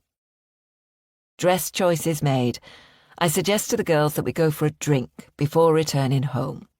We're not far from Eat Cake, the coffee shop opposite the yoga studio. They each choose a cake and a drink, and I send them off to find us a table.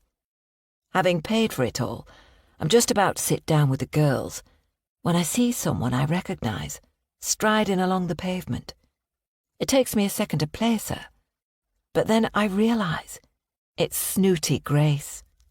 I jump up. Just popping out to get some money from the cash point, I say.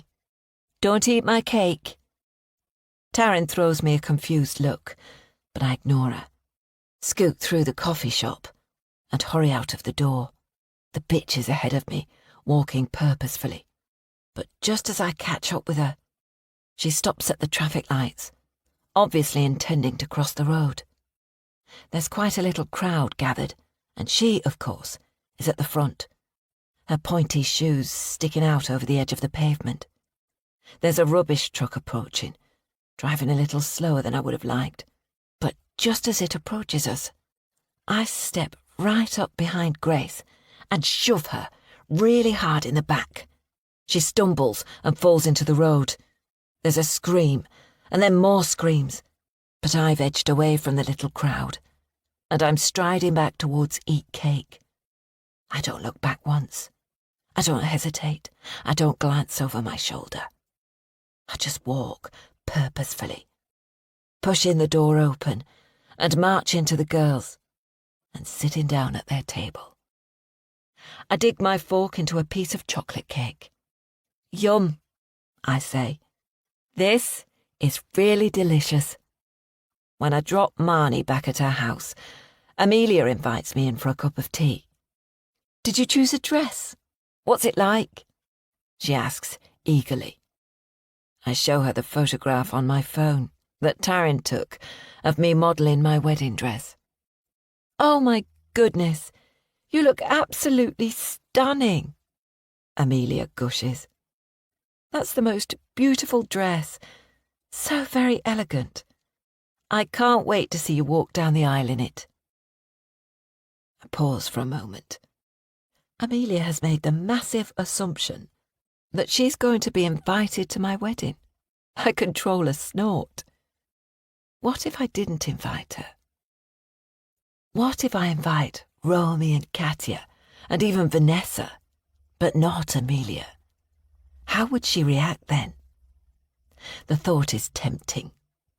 Amelia would feel so left out, humiliated even. Except, no. I don't want to show my hand this early and let Amelia know that we're only pretend friends. I need to do something way worse. Something that will truly hurt her. I've been wanting Amelia to pay for too long. So no, I'm going to do something that really makes her suffer. Chapter 11. Marnie. Mum is completely overreacting.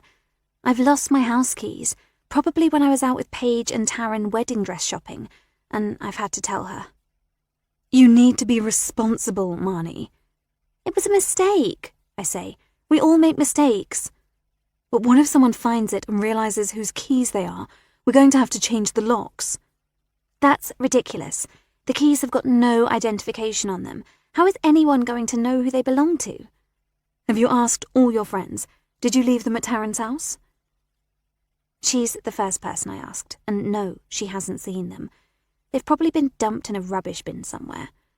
I don't know why Mum is making such a fuss about it, but she makes a fuss about everything these days.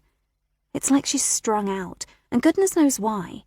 She's pissed that Dad is moving to Manchester, but really she's got nothing to be so tense about. He's not around much anyway. Meanwhile, things are going pretty well for me. I mean, really well. I was super worried about telling Mum about the lost keys because she's actually agreed for me to go to London on Saturday. Well, more like Dad said I could go and she had to agree. She thinks I'm going with Olivia and her mum, but actually I'm going alone.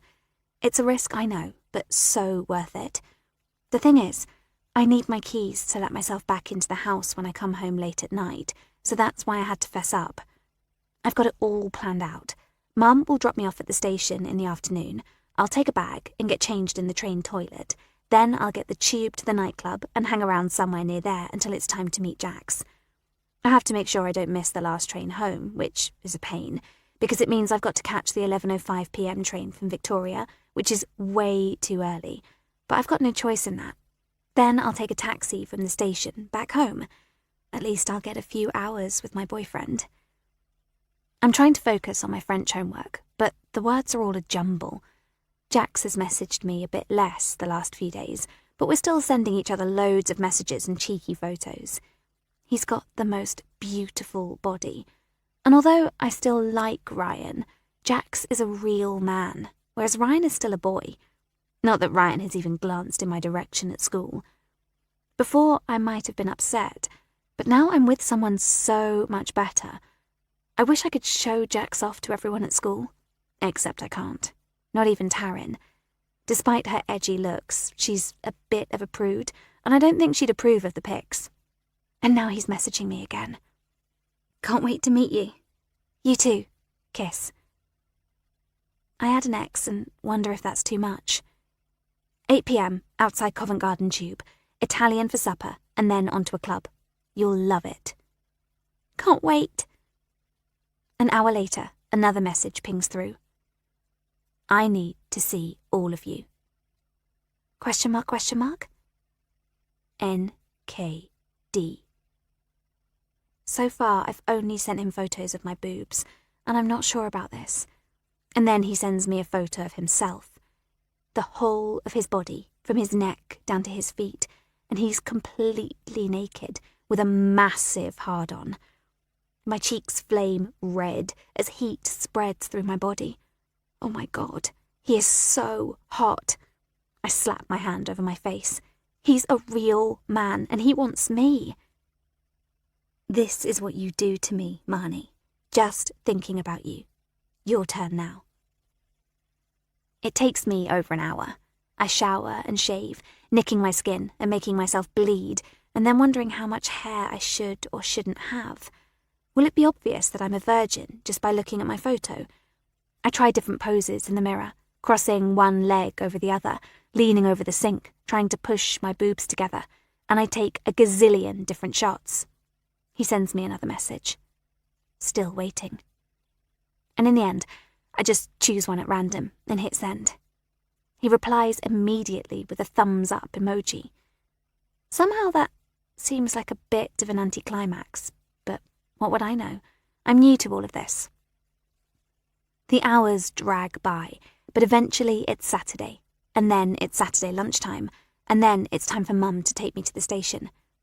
I've packed a short black bandeau dress and makeup, stuff that I bought when I was out shopping with Taryn, stuff Mum doesn't know I have.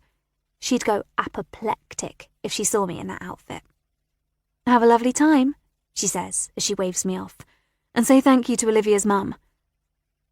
I run into the station, holding my phone over the ticket barrier and racing down the stairs to the platform. The train is surprisingly busy, but I manage to get into the toilet and, with some difficulty, get changed. When I emerge, I walk back to my seat, passing a mother with two girls, probably 11 or 12 years old. They stare at me, and their mother frowns and then throws me the filthiest of looks.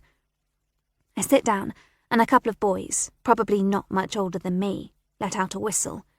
One of them makes an obscene gesture, and the other bursts out laughing. I feel really uncomfortable now, so I tug on my coat and cross my bare legs. I try to ignore the boys for the rest of the journey, but I can feel their eyes on me. At Victoria Station, I keep my coat firmly tied around me and walk towards the tube. There are crowds of people, and I suddenly feel a bit scared. Literally no one knows I'm here. I could be abducted and Mum and Dad would never find me. I keep my eyes on the ground and walk quickly, heading towards the tube. The crowd sweeps me downwards, and it takes me a little while to work out which tube line I need to take. The Victoria line to Green Park, and then I need to change onto the Piccadilly line. I've got 3 hours to kill, so I suppose it doesn't matter if I get a bit lost, although I need to keep an eye on what I spend. I've only got 50 quid on my phone. Eventually, I get out at Covent Garden, and it's drizzling with rain. I shiver. I'm not wearing enough clothes, and my legs are freezing. And there are so many people. Too many people. I wander around for a bit, but I don't want to go far in case I get lost or freeze to death. Eventually, I find a Starbucks, buy myself a coffee, and find a seat. Time goes by so slowly. I message Taryn, pretending that I'm in London with Dad doing boring stuff. She's so excited about her mum and Dean getting married in a couple of weeks' time. I asked if her mum was pregnant, because what's the rush? They've been together forever. She sent a laughing emoji and said being pregnant was not a reason for getting married. And then I felt a bit foolish.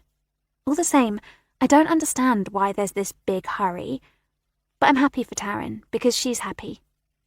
On the whole, she doesn't smile much. I play games on my phone, and then notice that my battery is down to 12% and I haven't brought a charger with me. It starts to get dark outside, and eventually it's 7:45 p.m, so I hurry back to the tube station. I send Jax a message. "Here early, waiting at the entrance. See you soon." I can see that he hasn't been active on Instagram since early this morning. I guess he's had a busy day, and now he's probably hurrying to meet me. My heart is hammering in my chest. What if he doesn't like me in the flesh? What if we miss each other?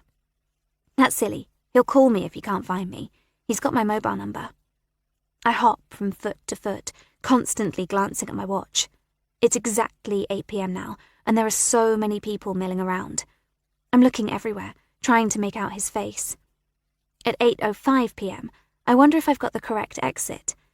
I find the road sign and send him another message. waiting at the exit on James Street. When it gets to 8:15 p.m, I'm literally shivering with cold, and there's a gnawing feeling in my stomach, and it's not just hunger. I go back onto Instagram, and it looks like he hasn't seen my message. Has something bad happened to him? Perhaps he's sick, in hospital. Perhaps something happened to someone in his family. Just before 8:30 p.m, I decide to call him. I realise that we've never actually spoken. I mean, people of our age don't, do they? It's all done via messaging. But there is a call button on Instagram, and I've come all of this way, and we have such a good connection. At 8:33 p.m, I press the call button. A female voice says, "This number is no longer in service." I pull the phone away from my ear and stare at it. What the hell? I press the call button again and get the same message. Tears spring into my eyes as it dawns on me what's happened. I've just been ghosted. Jax has done a disappearing act. I look back through my messages and realise the last one I got was that thumbs up emoji when I sent him the nude photo. I swallow as I realise what's happened. He didn't like what he saw. He didn't like what I look like, and now he's ghosted me.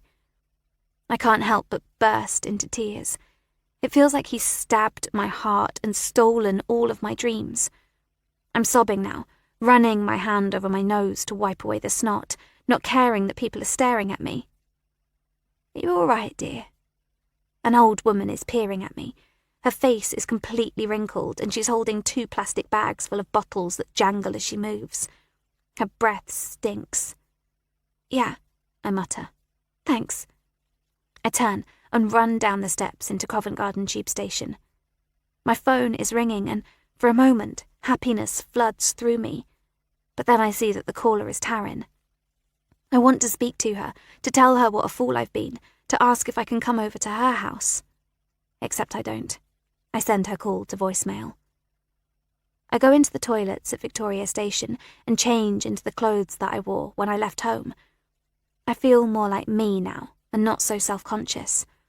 It crosses my mind that Jax might have turned up, but when he caught sight of me, he didn't like what he saw. Perhaps it wasn't just the nude photos, or perhaps he didn't come at all. Whatever.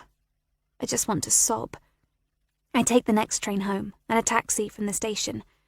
I get the taxi to drop me off at the bottom of the drive because, if she's still awake, I don't want Mum to see that I've come home in a taxi.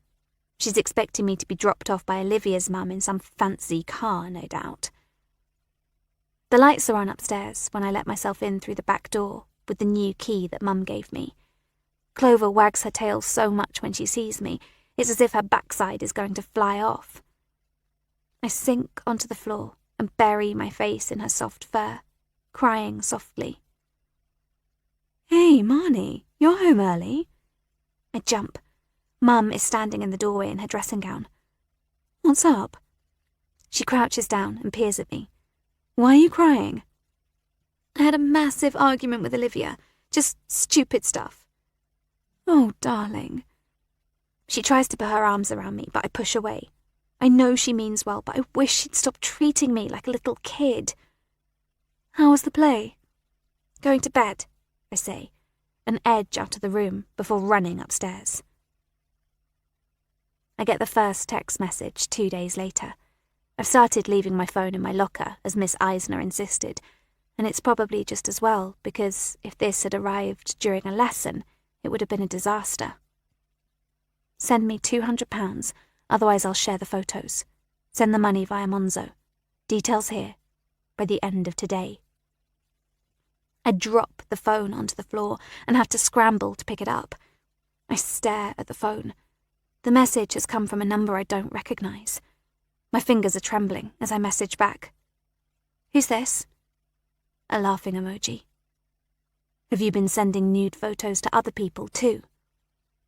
I let out a strangled sob. This is Jax. Jax, who I thought liked me. "Why are you doing this?" There's no answer. I try calling the number, but it goes straight to voicemail and I don't leave a message. I feel sick. Really sick. I shove my locker closed and rush towards the toilets, brushing past Ryan.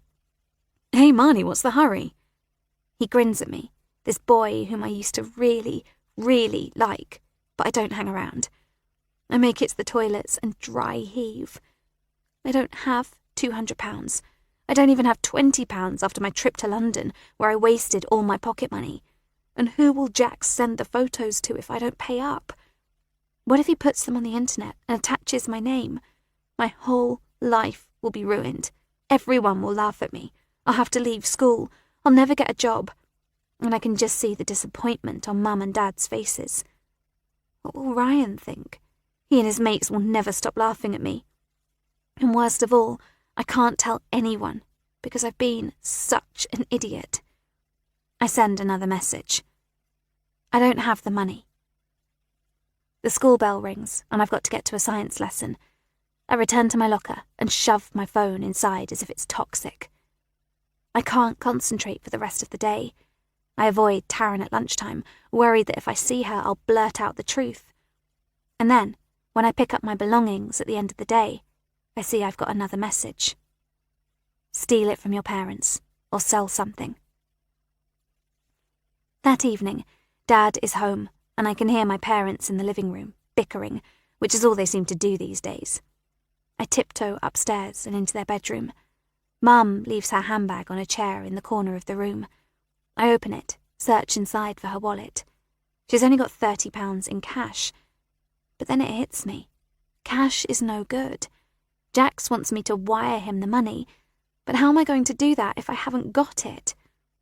I could ask Mum for an advance on my pocket money, but I only get £20 a week, so that's not going to work.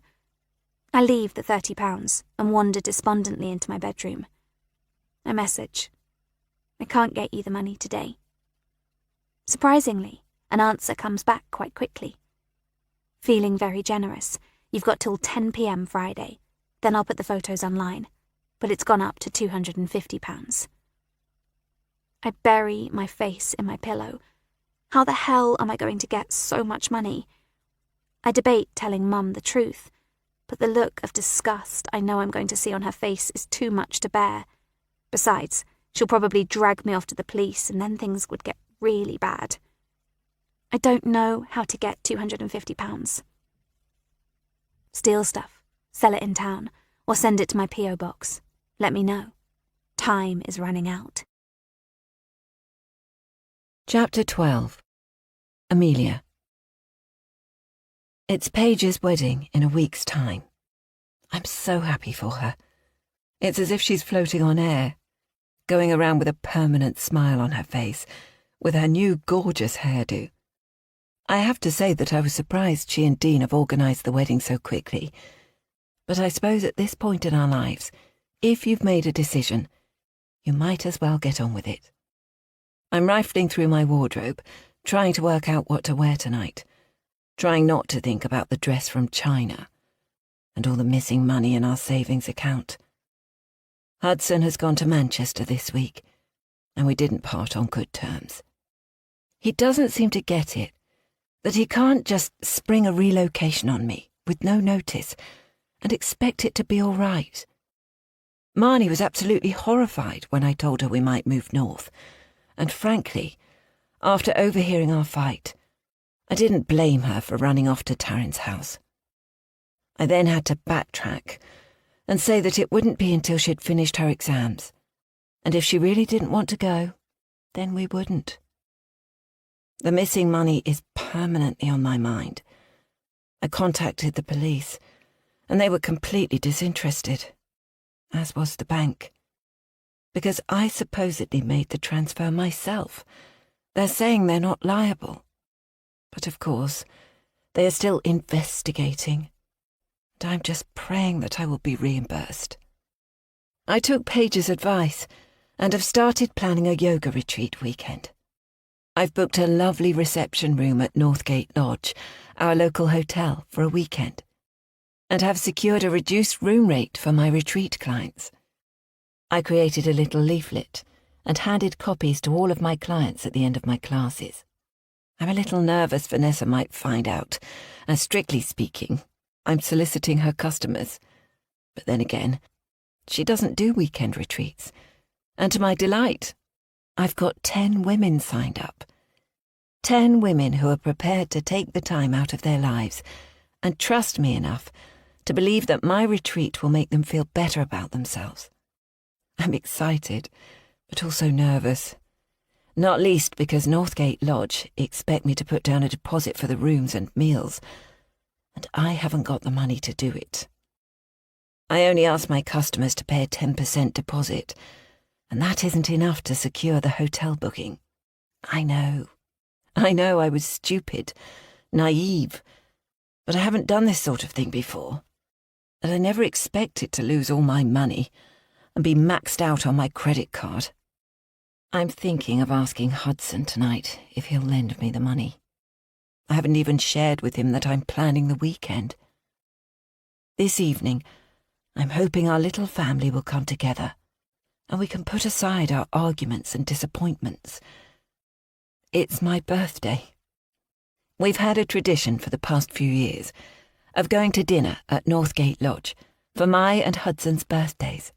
They have 2 restaurants, the spa restaurant, where my clients will eat, and the main hotel restaurant, which has a culinary rosette and serves exquisite food, along with eye-watering prices too. I had debated messaging Hudson and telling him that perhaps we should not go this year, but then decided I didn't want to bring the money woes to his attention. He has enough to contend with, starting a new job. He left for Manchester on Sunday evening, and we've had cursory conversations every evening since. I'm a little surprised that he didn't ring me this morning to wish me happy birthday, but I assume he'll be doing it in person. Marnie also forgot it was my birthday, and when I reminded her that we'd be going out for supper tonight, as normal, she seemed quite dismissive. I'm worried about her. She's been acting strangely the past few days, even less communicative than normal. I hope the thought of moving isn't going to affect her studies. I pull out my go-to black dress to wear for supper tonight and lay it on the bed. Then I open my jewellery box. But weirdly, my precious bracelet that Hudson gave me after Marnie was ill isn't in the slot I normally keep it in. I search through the rest of the box and then pull out the contents of my top drawer, as well as my bedside cabinet. I'm sure I last wore it to Katya's wedding, and I would have definitely put it away. There's a slight panic in my chest, because not only is this the most valuable piece of jewellery I own, but also it's particularly sentimental. I take a deep breath and start looking all over again. But then my phone rings. "Is this Mrs. Amelia Myers?" It's a male voice, and I'm expecting this to be a cold call, especially as the number comes up as withheld. "Yes," I confirm. "I'm calling from Shoreham Police Station. We have your daughter, Marnie." My stomach roils. Marnie? Oh my goodness, what's happened to her? Is she all right? I feel myself go into a panic as I glance at my watch, my pulse pounding and my knees trembling. It's 3 p.m, and Marnie should still be at school. "She's fine, but you'll need to come to the station to collect her." "But what's happened? Is she hurt?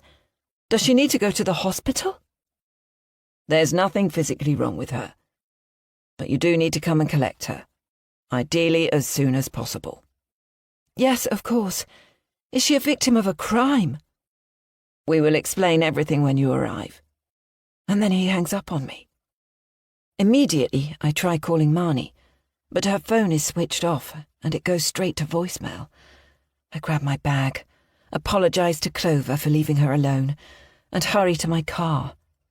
It's a 15-minute drive to Shoreham, and I speed as fast as I can to get there, trying but failing to think of a reasonable reason why Marnie might be at the police station.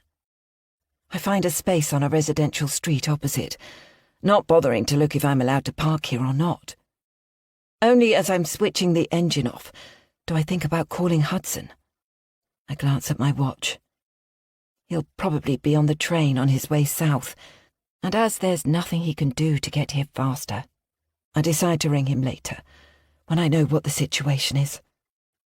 Hurrying out of the car to the squat red brick building opposite, I realise with a jolt that I've never been inside a police station. What an uneventful, mundane life I've led. I push through the doors and walk into a lobby with no one inside, and then up to an unmanned front desk. I press an old-fashioned gold buzzer, and a moment later, a uniformed officer walks through a door behind the Perspex counter. "My name is Amelia Myers. I'm here for my daughter, Marnie." He nods at me slowly, as if trying to evaluate me, and it does nothing to ease the knot in my stomach. "Wait there," he says.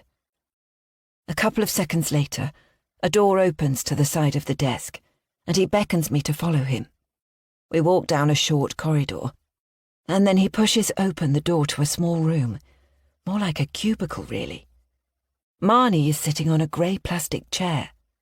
She looks up at the sound of us, her face red, blotchy and tear-stained. I move as if to rush towards her, to sweep her up in a hug, but the police officer says in a firm voice, "Please take a seat, Mrs. Myers," pointing at the chair next to Marnie. He's a portly man, whose uniform stretches over his barrel chest. His face is lined and weary, as if he's seen too much and is fed up with it all. "Marnie was caught shoplifting in Samuel's Jewellers this afternoon," he says, as he settles into the chair behind the desk opposite us. As he shifts, the chair creaks. "No, that can't be right," I exclaim. "I'm sorry, Mrs. Myers, but she was caught red-handed and has admitted it." "Marnie?" I turn to look at her, my voice sharp with shock. Marnie keeps her eyes on the floor and visibly shrinks away from me. "We're letting her off with a caution this time, because it's a first offence. But if she is caught again, then she will be prosecuted. Do you both understand?"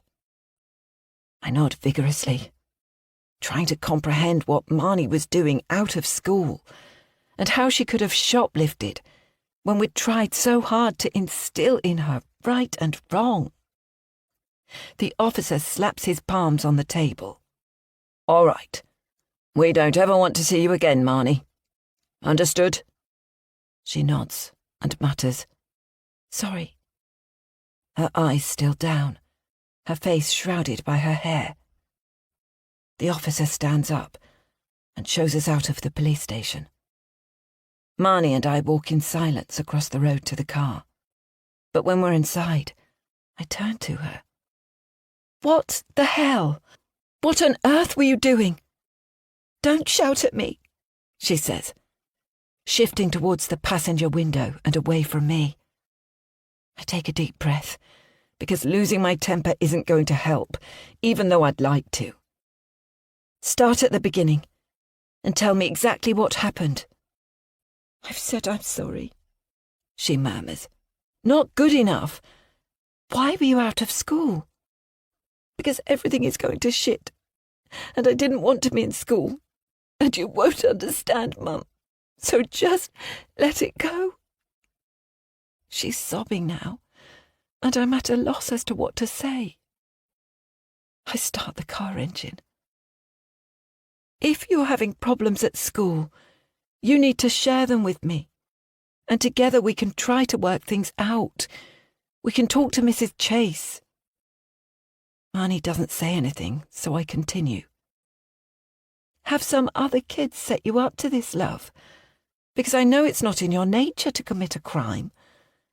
What was it they wanted you to steal? Jewellery for a friend?" Marnie hides her face in the crook of her arm and swivels so that her back is facing me. I sigh. If she's not going to talk to me, then we might as well go home. Perhaps Hudson can talk some sense into her later. We're both silent on the short journey home. The second I open the front door, Marnie rushes past me, up to her bedroom, and slams the door shut. I know she's hurting, but I deserve an explanation. So much for a fun birthday. I message Hudson. What time will you arrive at the station? I'll collect you. The little dots start up and then stop. It takes him another 3 minutes to send the message, and all it says is, "Station." What time does your train get in? I'm in Manchester. I've got a late meeting, so thought I'd take the train in the morning. Disappointment and dismay sit heavily on me as I realise that Hudson has forgotten it's my birthday. I've had nothing from him. Not a card, no flowers, no present. And now he's not even coming home. I don't know whether to laugh or cry. I pick up the phone and call him. "It's my birthday," I say dully. "I thought you'd booked us a table at Northgate Lodge." "Oh, shit," Hudson says. "Sorry, Amelia. I completely forgot the date. There's so much going on here with the new job and everything." There are voices in the background, and I can't tell if he's in a busy office or a bar. "Look, love, I've got to go now, but I'll call you later. And sorry again." He hangs up before I can respond, before I can tell him that Marnie was caught shoplifting, and that this is one of my most miserable birthdays ever. Chapter 13. Paige. I'm putting away the yoga mats when Amelia pops her head around the door. "Are you free for a coffee?" she asks. I'm about to say no, because I have zero desire to spend time with Amelia.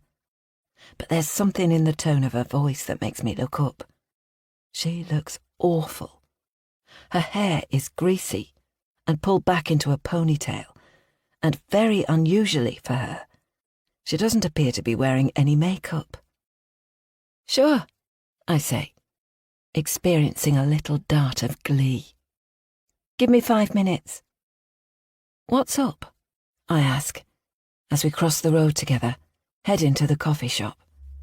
I haven't got the patience to listen to Amelia moan about how miserable her life is. I have so much to do for the wedding.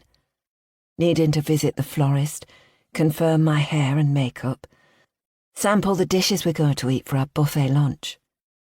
But, as always, I have to remember that my focus is Amelia and the plans I have for her. I wish I was a more patient person, but it's just not in my nature. We stand in the queue, with the scent of freshly brewed coffee and the clatter of china and voices swirling around us. "Things aren't great with Marnie," she admits, which does take me by surprise. Taryn hasn't said anything, but then again, Taryn doesn't say much. I'm about to ask what she means, but we're at the front of the queue. "Can I get you a coffee?" Amelia asks. "And a cake?" "A coffee would be great, thanks." We carry our mugs to the only free table and sit down. Immediately she leans forward, and I brace myself to listen to a juicy bit of gossip that I can use against her at a later date. "I had the shittiest of birthdays," she sighs. Oh, for goodness sake. She's a 40-something-year-old woman. Who bothers with birthdays anyway? Hudson forgot it and didn't come home. And Marnie, well, please don't tell anyone, but she got caught shoplifting. I try very hard not to smile, to show shock and compassion and all of the emotions I guess I should be displaying upon receiving such news. "Of course you can trust me," I say. "I'm sorry to hear that. Marnie shoplifting. That's quite the shock." She point-blank refuses to discuss it with me. other than repeatedly saying sorry. I'm worried that she's got in the wrong crowd, that some kids have put her up to it, that she's being bullied. I was wondering if you could ask Taryn if she knows anything. I bristle slightly. Is she implying that Taryn might have been shoplifting too? No. My daughter is too much of a goody two-shoes. After what I went through, she's turned the other way. Sanctimonious, ruthlessly honest, little Miss Perfect. Only a couple of days ago, she said that she intended to study law when she goes to university, and then will become a barrister. I've no idea where all these ridiculous, grandiose ideas come from. Certainly not me. Fortunately, Amelia doesn't wait for me to respond and carries on. And Marnie skived off school. She was caught shoplifting in the middle of the afternoon when she should have been in lessons. I'm wondering if she's upset because Hudson has moved to Manchester. I suppress a grin. Could be.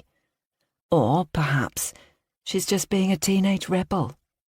It's normal behaviour at that age. Has Taryn ever done anything like that? My initial reaction is to stiffen, to take offence that she's suggesting Taryn might be a bad influence. Just because we live in a smaller house than her and don't have her privileges doesn't mean I haven't taught my daughter morals. Except I managed to check myself and settle my features into a neutral look. I throw her a sympathetic smile. Me and Taryn are like Edwina and Safi in Ab Fab. She's been a goody two-shoes her whole life. Dean and I joke that Taryn was born aged 50. I take a sip of coffee and tilt my head to one side, conspiratorially. There is one thing I do, just in case. I've put a tracker on Taryn's phone. You know, just in case anything happens to her. Have you done the same? I only find my phone, but she can switch that off. There's a sneaky little app you can install, so you can track the phone without her being able to switch it off. Do you want the details? She nods eagerly, so I share the app with her. And how are things with Hudson? I'm sorry he forgot your birthday. I'm not in the slightest bit sorry. In fact, I think it's rather hilarious. He's working crazy hours. He's in the head office at Globus Planet in Manchester, while they're finalising the sale of his business. Of course, I was disappointed he forgot my birthday, but he did come home the next day with a massive bunch of flowers. So you made up? I ask. Amelia shrugs her shoulders. Kind of. She takes a sip of coffee and then plonks it down rather hard. Actually, not really. I've decided to go up to Manchester on Thursday. Catch has offered to take over a couple of my classes, and I was wondering if you could do the others. Sure, I say, bristling slightly. She could have asked me first. I'm hoping that it'll be easier to have a proper chat away from home and try and sort out some of our differences. Actually, I was wondering if there was any possibility Marnie could stay the night with you. Of course, I say, perhaps a little too eagerly. And Clover? Who's looking after the dog? My lovely cleaning lady, Julia, is having her. Of course. Amelia would have a cleaner. Women like her are much too posh to lower themselves to clean up their own mess. We chat a little more, but my mind is on other things, and before long, I excuse myself, saying I've got some important wedding planning business to attend to. The next day, I'm dressed in my smartest, sexiest dress, with a trench coat over the top and high heels, sitting on the train to Manchester. I've no idea if my little plan will work, but it's worth a try. Globus Planet's offices are easy to track down. located in a red, turreted building not far from Piccadilly Station. If Amelia is correct, and Hudson really is working hard, then I've likely got a long way to head. But that's all right. It will be worth it. There's a Costa Coffee almost opposite the front door to the office block, and I find a table in the window with a perfect view of the door across the road. Around 5 p.m, hordes of people pour out of the building, and I'm concerned that I might miss him. But I can't hang around the office front door for too long, in case the security officer gets suspicious. By 6 p.m, Hudson hasn't appeared, and I'm tempted to go over the road and ask for him at reception. I give it another few minutes, and then I spot him. I race out of Costa Coffee, pushing past a couple of dawdling women, and stride along the pavement until I'm walking just behind him. He's wearing a grey suit, a coat over his arm, and carrying a leather briefcase. His head hangs low, and he's strolling along quite slowly, so I'm able to keep up. And then I get lucky. He turns into an off-licence. I wait outside, my heart hammering, a huge smile on my face. A couple of minutes later, he emerges, a plastic bag in his hand, weighed down by the outline of a bottle. I walk towards him. "Hudson?" I ask, my voice hesitant. He glances up and stops walking abruptly. He frowns at me for a moment, a flicker of recognition in his eyes, but as if he can't quite place me. "It's Paige, Amelia's friend and colleague. We met at Katya's wedding, and our girls are best friends." "Paige!" he exclaims, his tired face lighting up with a grin. "What on earth are you doing here?" "I could say the same to you." I laugh. "I'm from Manchester. My mother lives here, and I'm up visiting her. What about you?" "I'm working here now. Up here during the week, and back to Sussex for the weekends." "Oh, goodness. Amelia mentioned that you were working away from home. But I didn't realise you were in Manchester. What a coincidence." We smile inanely at each other for a few seconds, and then both speak at once. "After you," I exclaim. "Are you heading back to the station?" he asks.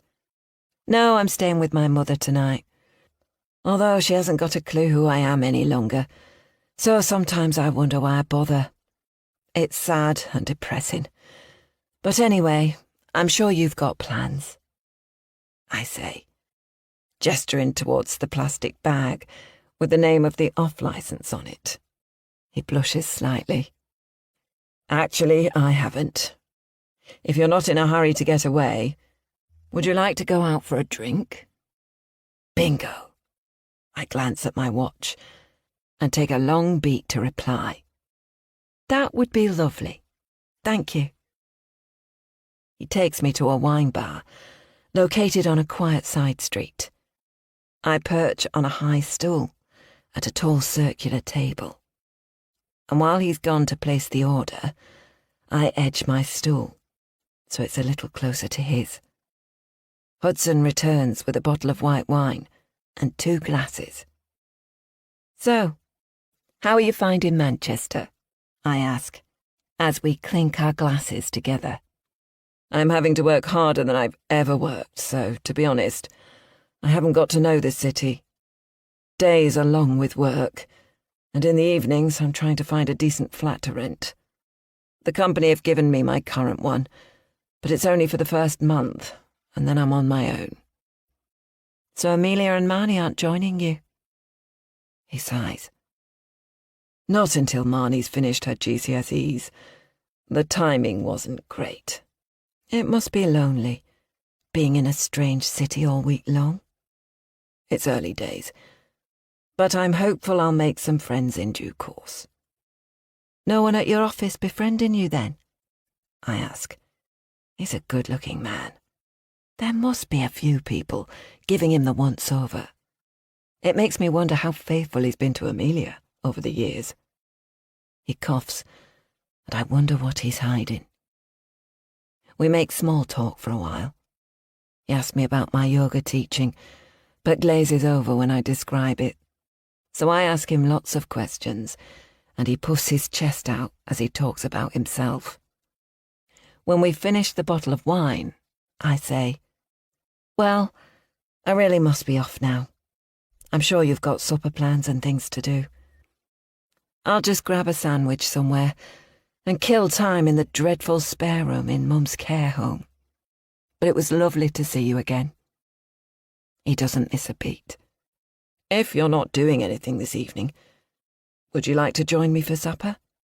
There's an Italian around the corner that has become my local." I pause and hesitate for a few beats, just long enough not to appear desperate. "I don't want to intrude," I say. "Not at all. I will enjoy the company." Double bingo. Disappointingly, Hudson turns out to be dull. I knew he would be entitled and pleased with himself, but I had higher hopes for him. Despite his travels all over the world, he is small-minded and ever so conservative in his views. Not that that changes my plans for the two of us. I can do dull. As he's whittering on about the integration of his business into the Manchester firm, I wonder how he would react if I told him the truth about me. That my ordinary backstory of being a mum and loving partner with a passion for yoga is, in fact, a front. That I've been to prison and mingled with women who would literally eat Hudson for breakfast and spit him out for elevenses. I imagine how his handsome, symmetrical features would distort with shock and disgust. And that's why I say nothing. I have work to do, and Hudson is one of my pawns. We finish off another bottle of wine. Or more like, he drinks most of it, because I'm pacing myself. And then he orders us both a digestive, and the restaurant gives us a complimentary limoncello. I'm slightly tipsy, but Hudson is definitely under the influence. He insists on paying for the meal, which is just as well, as I had no intention of contributing. And then we're out on the street, shivering in the cold night air. As I walk, I intentionally weave into him, giggling and apologising. He links his arm into mine to steady me. "Where's your flat?" I ask, edging very close to him, so that I accidentally, on purpose, bump my hip against his. "Just around the corner." "A nightcap?" I ask. I don't fancy going back to the old people's home yet. It's so depressing there. He hesitates for a moment, and then says, "Sure." Hudson is living in a serviced apartment, one of those places with a 24-hour concierge and the need to sign in and out. The apartment is nice, but bland. A bit like him, really. There is a small sofa and an armchair in the bare-walled living room, and a grey open-plan kitchen. He opens the bottle of red wine that he'd bought earlier in the evening, and pours us each a large glassful. "When is Amelia coming to keep you company?"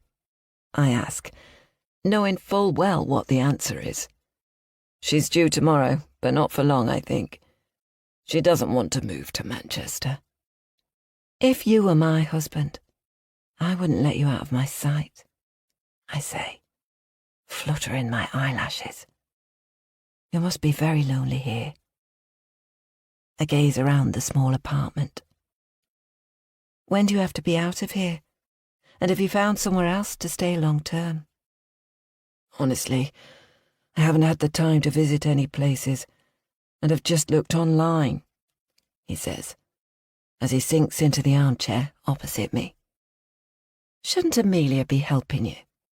I ask, and then wave my hand in front of my face, as if to dismiss that thought. No time like the present. I take my phone out of my handbag. Let's see if we can find you somewhere. You need a place that's more homely than this, and perhaps in a block that has communal facilities, such as a gym or cafe, so you get to meet people. He nods. I pat the sofa next to me and say, "Come over here, and we can look together." Hudson hesitates for a second, but then steps over to the sofa. To begin with, I edge away from him, keeping an inch or so of space between us. But as we start browsing through possible rentals on my phone, I shift nearer to him, so that the full length of my leg is pressing against his. I can feel the warmth of him, the woody scent of his aftershave, his alcohol-scented breath on my cheek. And despite everything, I feel a faint sense of arousal, and I'm pretty sure he does too. This is going to be such fun. What do you think of this one? I ask, leaning so close that my breast touches his arm. He says, clearly unable to concentrate on the listings. Slowly, I lower the phone and put it on the sofa arm. Are you feeling it too? I ask, in a husky whisper, placing my hand on his knee. Hudson sighs loudly. "I'm a man," he says, briefly leaning his head back against the sofa. Not exactly a profound statement. But then, to my surprise, he stands up and turns to look at me. "Aren't you getting married soon?" he asks. Shit. I need to backtrack fast. I get up too and step away from him. "I'm sorry, Hudson, my bad." Theatrically, I bury my face in my hands. It's all the booze we've drunk tonight, and I'm being a complete idiot. You're a very handsome man, but you're right. I was completely out of order. Please forgive me. "Of course," he says. I can tell that he's flattered. "I just need to use the bathroom, and then I'll be out of your hair. No hurry to leave," he says. "I think it's the right thing to do for both of us, don't you?" He nods, but I'm sure I see regret in his eyes. I'm furious. I misjudged that. Came on too quickly, in my normal impetuous fashion. I should have known better. Should have played the longer game. But it's not too late to do some damage. Amelia is coming here tomorrow, and I need to leave some things behind. Chapter 14. Amelia. It's raining in Manchester. The city is humid and oppressive, which just adds to my unsettled mood. Hudson has agreed to leave work early, so that we can have a full evening together. I told him that we needed to talk, and I wonder if he thinks I'm here to tell him Marnie and I are moving to Manchester. We're not, but we do need to talk, to discuss our marriage. I walk from the station to Hudson's apartment block, umbrellas bumping each other, trying to avoid the puddles forming on the pavement. It's weird, going to an address where your husband of 20 years has been staying, but where you've never visited. It's an unattractive apartment block with a concierge, and apparently he's expecting me. "Good afternoon," I say. "I'm here to collect the key to my husband's apartment. Hudson Myers, in number 41. "Ah, yes," he says, opening a key safe behind him and removing a key with a fob. "If you wouldn't mind signing the visitor's book, Mrs. Myers." He pushes a folder towards me and hands me a pen. Hudson's apartment is small, dull, and functional. I dump my bag and make myself a cup of tea. He has very little in the fridge. Just a carton of milk, a pot of jam, some old bread and a couple of carrots. I wonder what he's been living off. Hudson is able to cook, but he chooses not to, except if we're having people over for dinner. Then he will select a complicated ottolenghi recipe designed to impress our guests. On a day-to-day basis, he never cooks. Cradling a mug, I sit on the sofa and glance around. It must be rather depressing living here.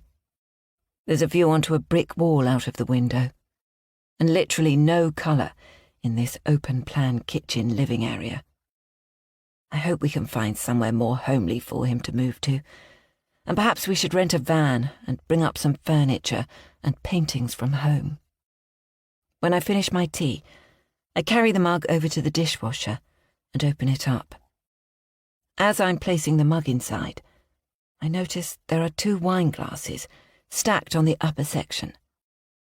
It takes a moment for me to realise that one of the glasses has the remains of red lipstick on the edge of the glass.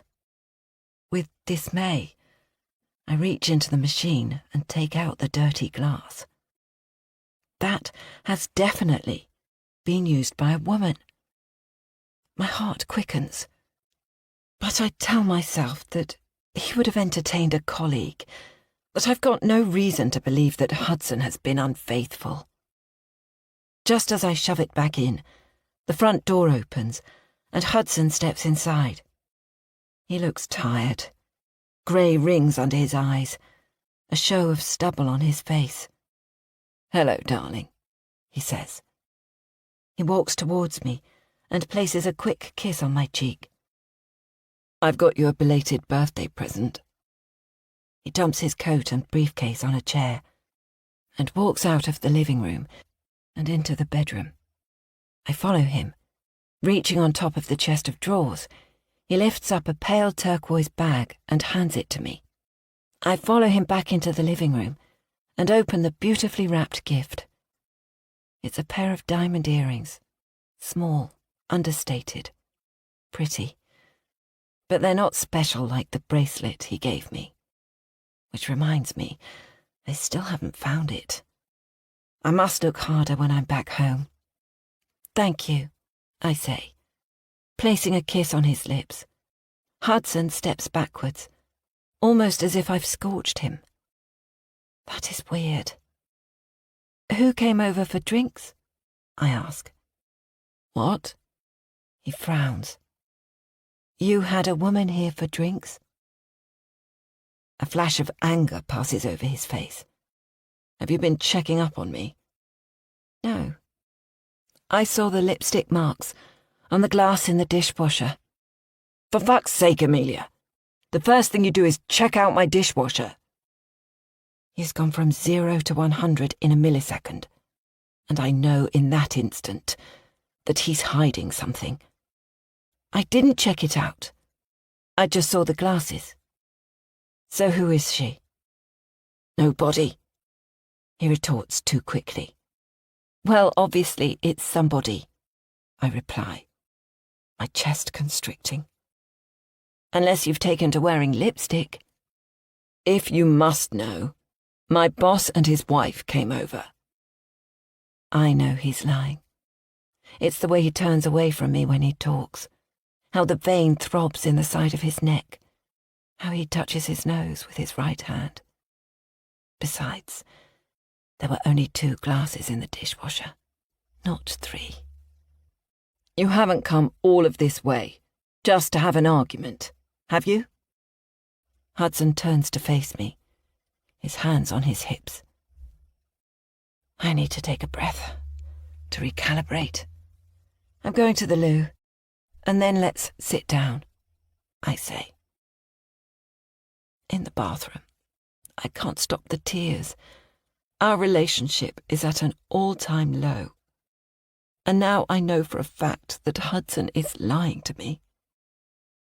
There's a box of tissues on the sink, so I take one and pat my eyes dry, then put my foot on the pedal bin to open it. That's when I see another flash of colour. Crouching down, I look into the bin. There are 2 cotton wool pads, one with a hint of beige foundation on it, the other coated with the same red lipstick that was on the glass in the dishwasher. I gasp. Hudson has had a woman staying here. I slam the lid of the bin shut and am ready to storm out of the bathroom. But as I step into the corridor, I hear Hudson on the phone. I pause for a moment, wondering if he's talking to her. Except he's reeling off some numbers and says something about a balance sheet. Tiptoeing, I pad into the bedroom and stand at the foot of the bed, looking around. He's pulled the duvet up over the pillows, and the room is scrupulously tidy. I walk to the head of the bed and pull the duvet off, looking for any telltale signs on the sheets and sniffing the pillows. I see and smell nothing. But he could have changed the sheets before I arrived. In fact, he probably did. Then I lower myself to the floor, and under the bed, right near the edge of the mattress, is an earring. It's a gold hoop, with a little red-coloured stone hanging off the loop. I scoop it up and stare at it. It looks cheap, but perhaps I'm wrong. And now I'm livid. Clasping it in my palm, I storm back into the living room. "We need to talk," I say. Hudson holds up a finger to me, and that makes me even more furious. "Now!" I don't care whom he's talking to, whether that person hears me. "Sorry, Sam," Hudson says. "Can I pick this up with you in the morning? Something urgent has just come up." "What's this?" I ask, holding the earring out towards Hudson. He frowns. "An earring?" I roll my eyes at him. "And who does it belong to?" I spit. "I've no idea." He bunches up his shoulders. "Stop lying, Hudson. I found this in your bedroom." "But I don't know whose it is," he says, throwing his arms into the air. "It obviously belongs to whatever woman you slept with. The one who left makeup pads in the bathroom bin and lipstick marks on the wine glass. Is she the real reason why you have relocated to Manchester so quickly?" "Look, Amelia, I don't know what you're talking about. I haven't had an affair with anyone." "Stop bloody lying to me!" I'm shouting at him now, which I know isn't helpful. But I'm a mixture of furious and hurt. "Calm down," he says, which of course has the opposite effect on me. "I'm truly sorry I forgot your birthday, and that this move has happened so quickly. But I haven't done anything wrong."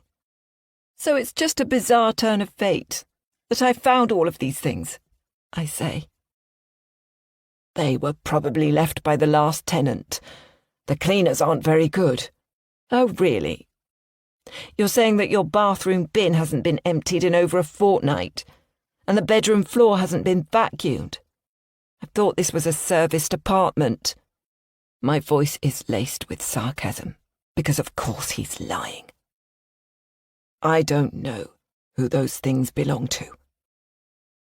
Hudson is getting red in the face now, but he's not as angry as I am. I am seething. My husband has moved away from home, and within a fortnight he's already cheating on me. Or has this been going on for ages? After all, he's had plenty of opportunity. "You're lying, Hudson!" I shout at him. "Call me when you decide to tell the truth. But until then, stay away from me and Marnie." I storm out of the living room, into the hall, grab my coat off the peg on the wall, fling my handbag and overnight bags over my shoulder, and tug the front door open. "Wait," Hudson says. I swivel around and stare at him. "I'm telling you the truth," he says. and you can't keep me from my daughter. Well, it's perfectly obvious that he isn't telling the truth, and frankly, he can go to hell. I walk out of the door, slamming it shut behind me, furiously blinking back tears. I run down the stairs to the lobby area, where the concierge is standing behind his desk. He looks up at me with an expression of surprise. I suppose I look rather more rumpled than I did when I arrived, no doubt with a blotchy face and reddened eyes. "Have you seen my husband with another woman?" I ask. He frowns. Then he opens and closes his mouth. I tilt my head and stare at him. I don't care if I make him feel uncomfortable. "I'm sorry, but we don't get involved in marital disputes." And there it is. All the confirmation I need. If Hudson hadn't been cavorting with another woman, this stranger would have just said no, wouldn't he?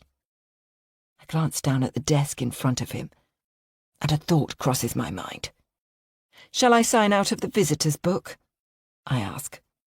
"No need. If you'd just like to hand me back the keys, I can do it for you."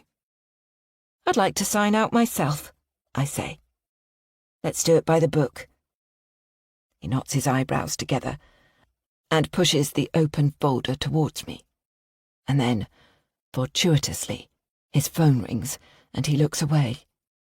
Quickly, I scour back through the signatures and flat numbers recorded in the adjacent column.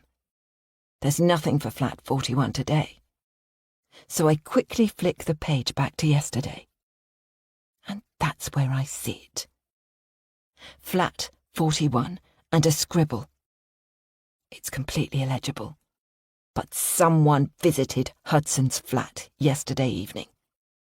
I am trying to decipher the times when the concierge turns to face me, puts down his phone, and pulls the open book back towards him. "What did she look like?" I ask, my voice bitter. "Blonde? Brunette? Red-haired?" "I'm sorry, but I can't tell you anything." "Can't or won't?" I stare at him for a moment, but his eyes are hard and his expression unrelenting, and I know I'm not going to get any more information out of him. With my shoulders artificially pulled back, I stride out of the lobby, down the steps, and onto the damp street below. I let out an involuntary sob as I head back towards the station. Chapter 15. Paige. To begin with, I was absolutely furious that Hudson rejected me. Am I not good enough for him? Not pretty enough? Not clever enough? I've never been short of male attention, and I know that I've settled low by choosing Dean. But I can't be with someone who is going to question me or dig into my background. It's not that I want to be with Hudson. He's a boring man, much too self-centered and full of himself. No, he's a means to an end. Having said that, his money wouldn't hurt. For a fleeting moment, I imagine us together. There's no way I'd live in Amelia's house out in the sticks, but I could see myself in a lovely Georgian townhouse, going to the theatre on Hudson's arm, having dull sex with him in return for unlimited spending. I suppress that dream and remember that however furious I might be, that he pushed me away. My real focus is on Amelia. I'm hopeful she will have found the little gifts I left behind in Hudson's flat. I wonder how she got on with telling him about the lost money. I can't imagine someone like Hudson taking that well. As I don't have any classes today, I telephone Amelia, just to say that all was fine with having Marnie to stay. I dropped the girls off at school this morning, and they couldn't stop chattering. That, at least, is true. How was your trip to Manchester? I came home early. Her voice sounds glum, as if all the energy has been extracted out of her. Oh no. There's a long pause, during which I realise she's crying. I do an arm pump. Yes. I'm sorry, Paige, but I really don't want to talk about it. Well, that's a shame. But inside, I'm dancing, because it's extremely likely that my ploys have worked. I'm here, if you ever want to talk, I say. Oh yes, Amelia dear, you can really trust me. That evening, Dean, Taryn and I are having a TV supper, as we regularly do. We're watching The One Show, which is featuring some footballer I've never heard of. Taryn seems lost in her own little world as normal, writing on her phone in between eating. I can't be bothered to tell her off. And then suddenly, she puts her phone down, grabs the remote, and turns down the sound. Oh, what are you doing that for? Dean asks. I've got something I want to tell you both. This doesn't sound very Taryn-like. So we both put down our cutlery. Her face is white, but she's got 2 little pink blotches on her cheeks. What is it then? I ask, because she seems to be struggling to spit out her words. I'm gay, she says. I snort. That's hardly a surprise. You only need to look at how you dress like a dyke to work that one out. That's really bigoted, Mum, Taryn says. You can't tell someone's gender or sexuality by their clothes. Dean is staring at Taryn, his lower jaw hanging open. I don't know why he looks so shocked, because it's no big deal in today's day and age. Besides, deep down I already knew. Say something, Dean, Taryn says. Her eyes look watery. It's just a bit of a shock, that's all. So you like girls, then? You don't want to be with a boy? That's generally what it means. I let out a short laugh. Are you upset? Taryn asks, with a quiver in her voice. It's just a surprise.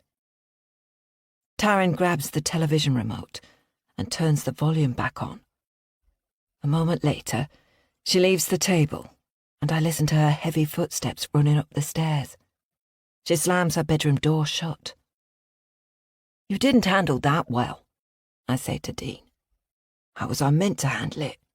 He asks, a look of genuine surprise on his face. She wanted you to approve. He nods slowly, and then gets up from the table.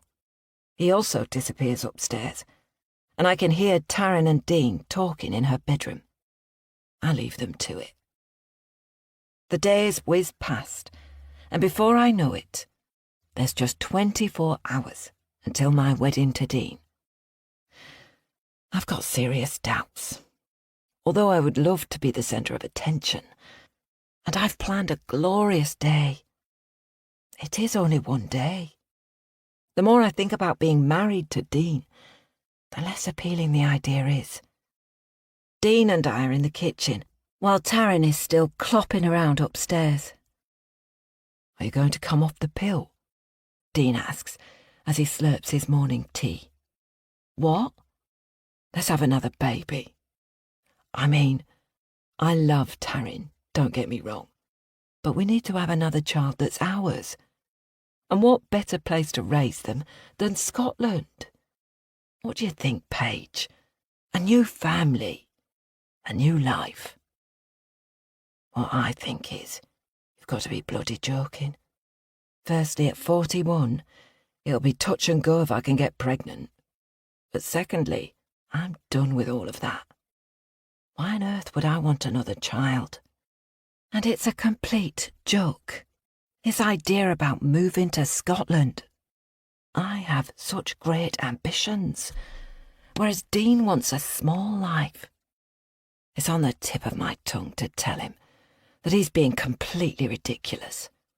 But strangely, the words don't come. Perhaps it's the look of longing in his eyes and the realisation that he and I want such different things. And then he goes off to work, and I spend the rest of the morning pacing our small house. I can't go through with it. I can't marry Dean.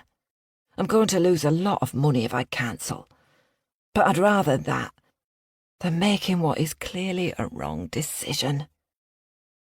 By midday, I'm in a bit of a state, so I call Dean and ask if I can come to where he's working. "Everything all right, love?" he asks. "Thought I'd bring you some hot soup. I've just made some." "That's kind of you."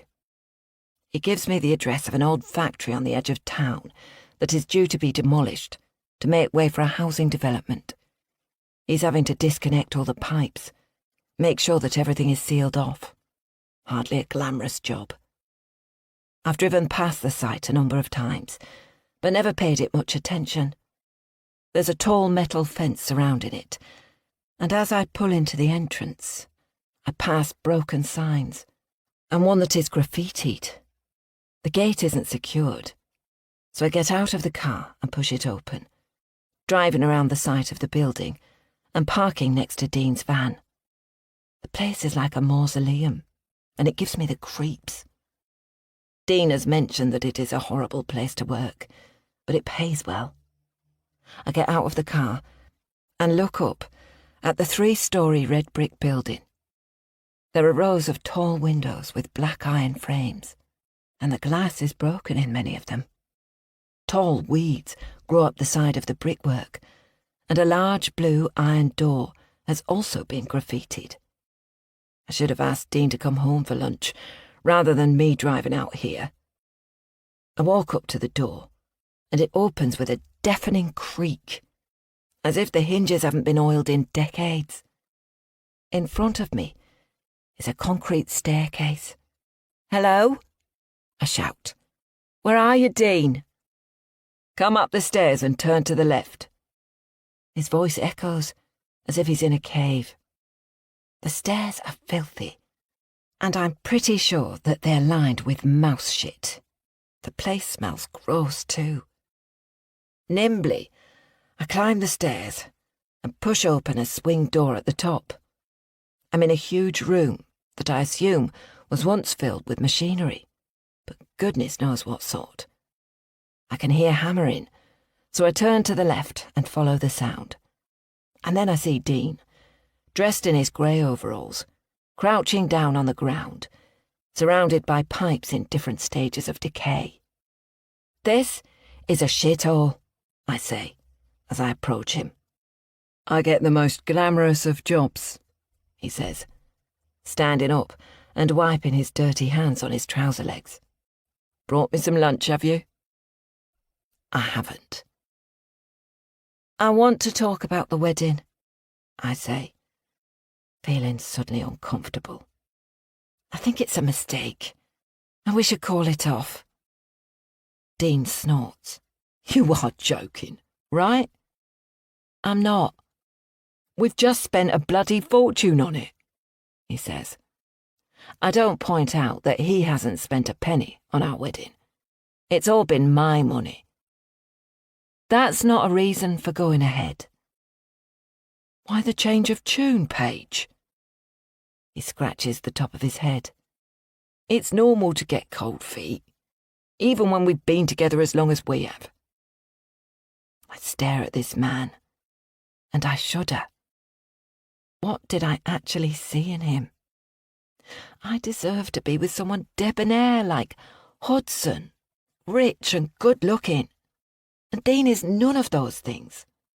The only thing he's good at is being a stable stepdad to Taryn. And now she's nearly grown up. She barely needs him. I've got money now too. And I'm sure I can get some more from where my windfall came from. So, it's not like I even need Dean's paltry earnings. It's as if I'm seeing him for the first time. A slightly slobbish-looking man, standing in an environment that I shouldn't be seen dead in. I don't belong with Dean. "I've made up my mind, and I'm calling the wedding off," I say, Dean's face crumples. "Don't be silly, love," he says, stepping forward and putting a dirty hand on my arm. I shrug him off. "I'm not being silly. I'm being deadly serious. It was a mistake, and a mistake I'm willing to admit to." "But I want to marry you," he says, rubbing his jaw as if I've just shared a conundrum. "You need two people to marry." There's sarcasm in my voice.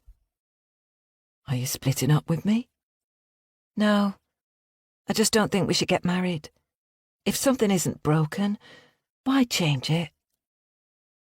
Dean takes a step towards me. "But you were the one who wanted to get married. You asked me, in case you don't remember." "Of course I remember, but I've changed my mind." And then something snaps in Dean.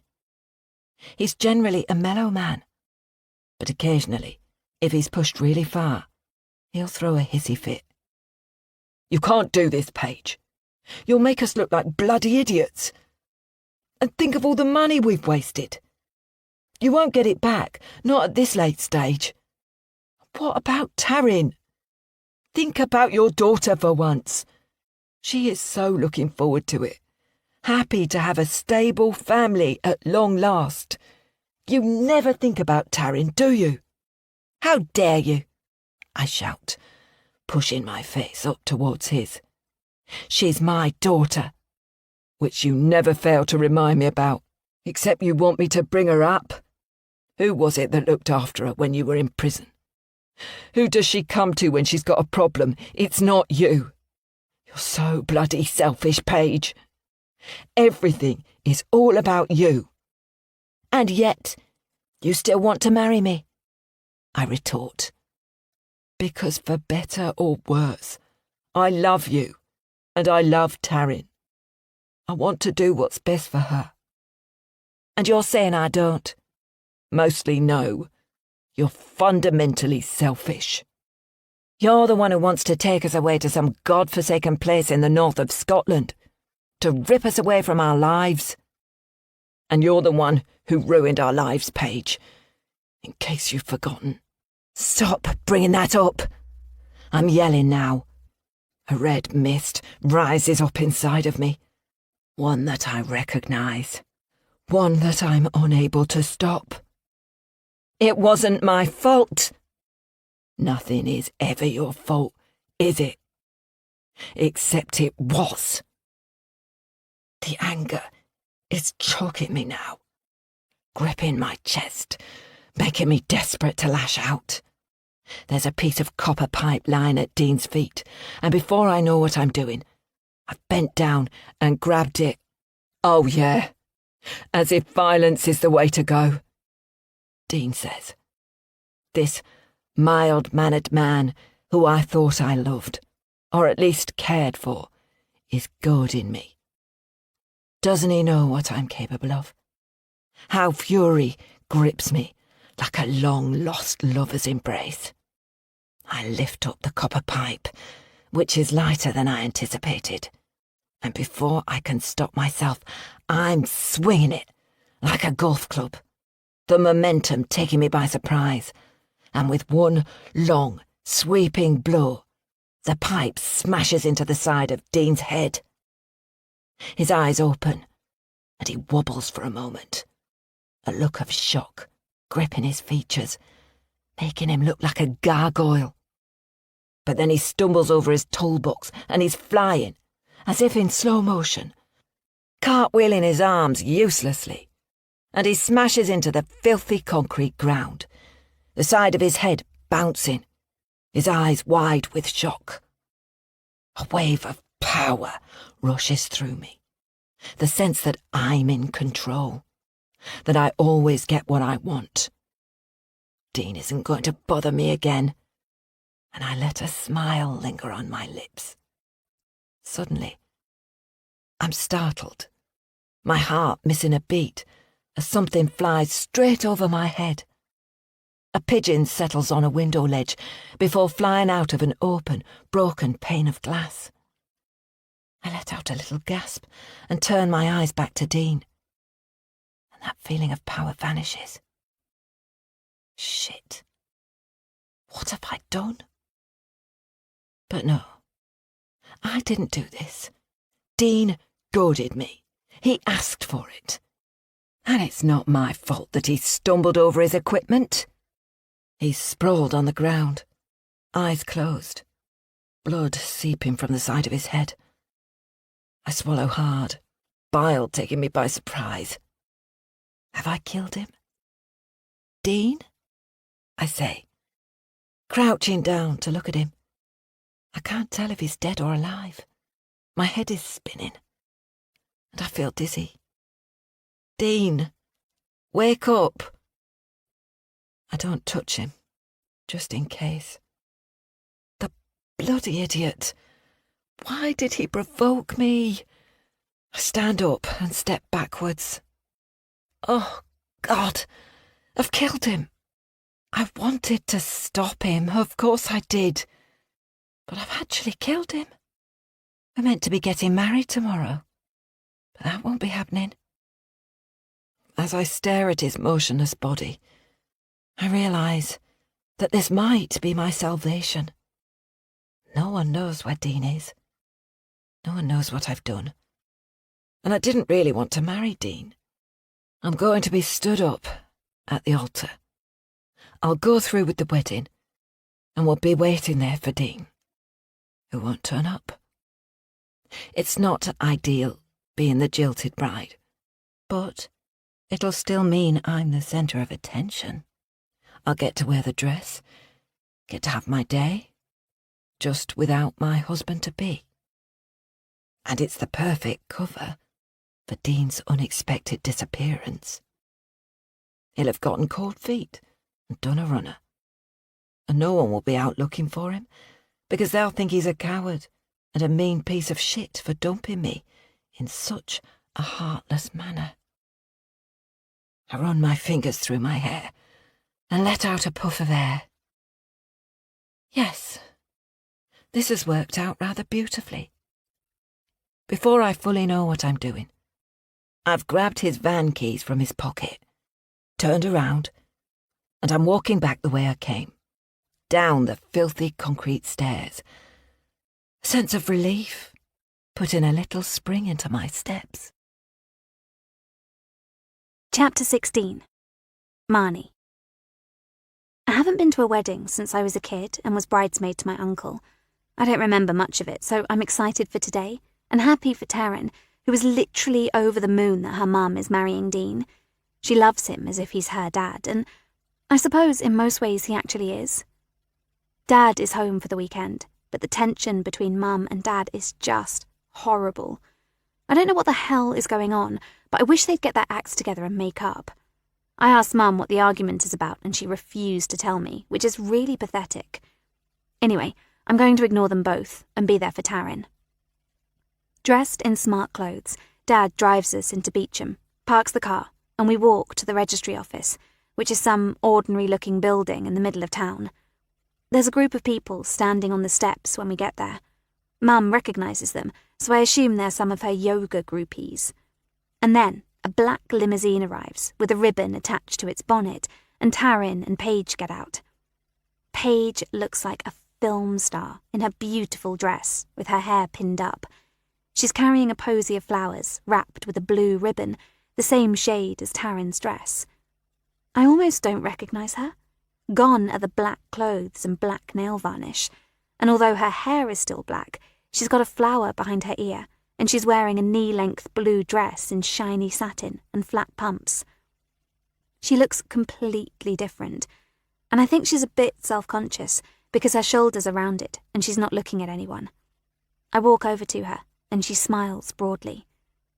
"You look amazing, Taryn," I say, and her smile widens even further. We follow Paige and Taryn into the building. There's a reception area with a sign that lists all the weddings happening today, 6 in total. It's like a conveyor belt, which is a bit sad. There's a wedding party leaving, and they're milling in the lobby, all chatty and laughing, and there are loads of them and very few of us. Eventually, a man in a suit arrives and whispers something to Paige. Then he ushers the guests into the room where the ceremony is being held. Mum, Dad, and I sit together on the right-hand side of the aisle. We wait for ages, listening to dull, piped classical music. Mum leans across to Dad and says too loudly, "Where's Dean? Shouldn't he already be here?" "Perhaps they're going to walk up the aisle together," he says. It's the first civil words they've said to each other all day.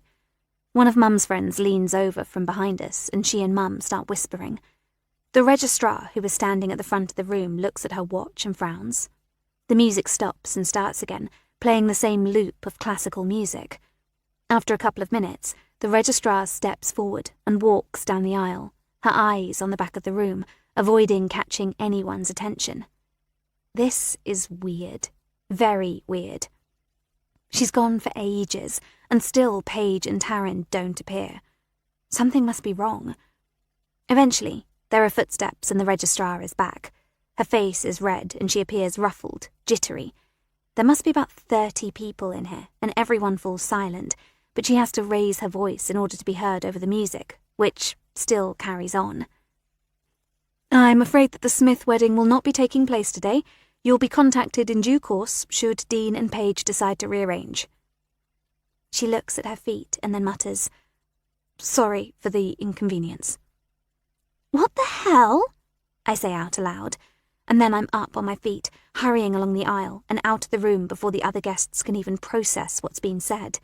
I need to get to Taryn.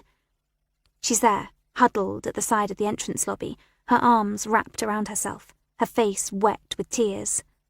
"What's happened?" I ask. "Dean hasn't shown up." For a moment, I'm speechless. "I'm so sorry," I say, putting an arm around her awkwardly. She leans into me. "And you look so pretty." She lets out another little sob. "Where's your mum?" "In the ladies.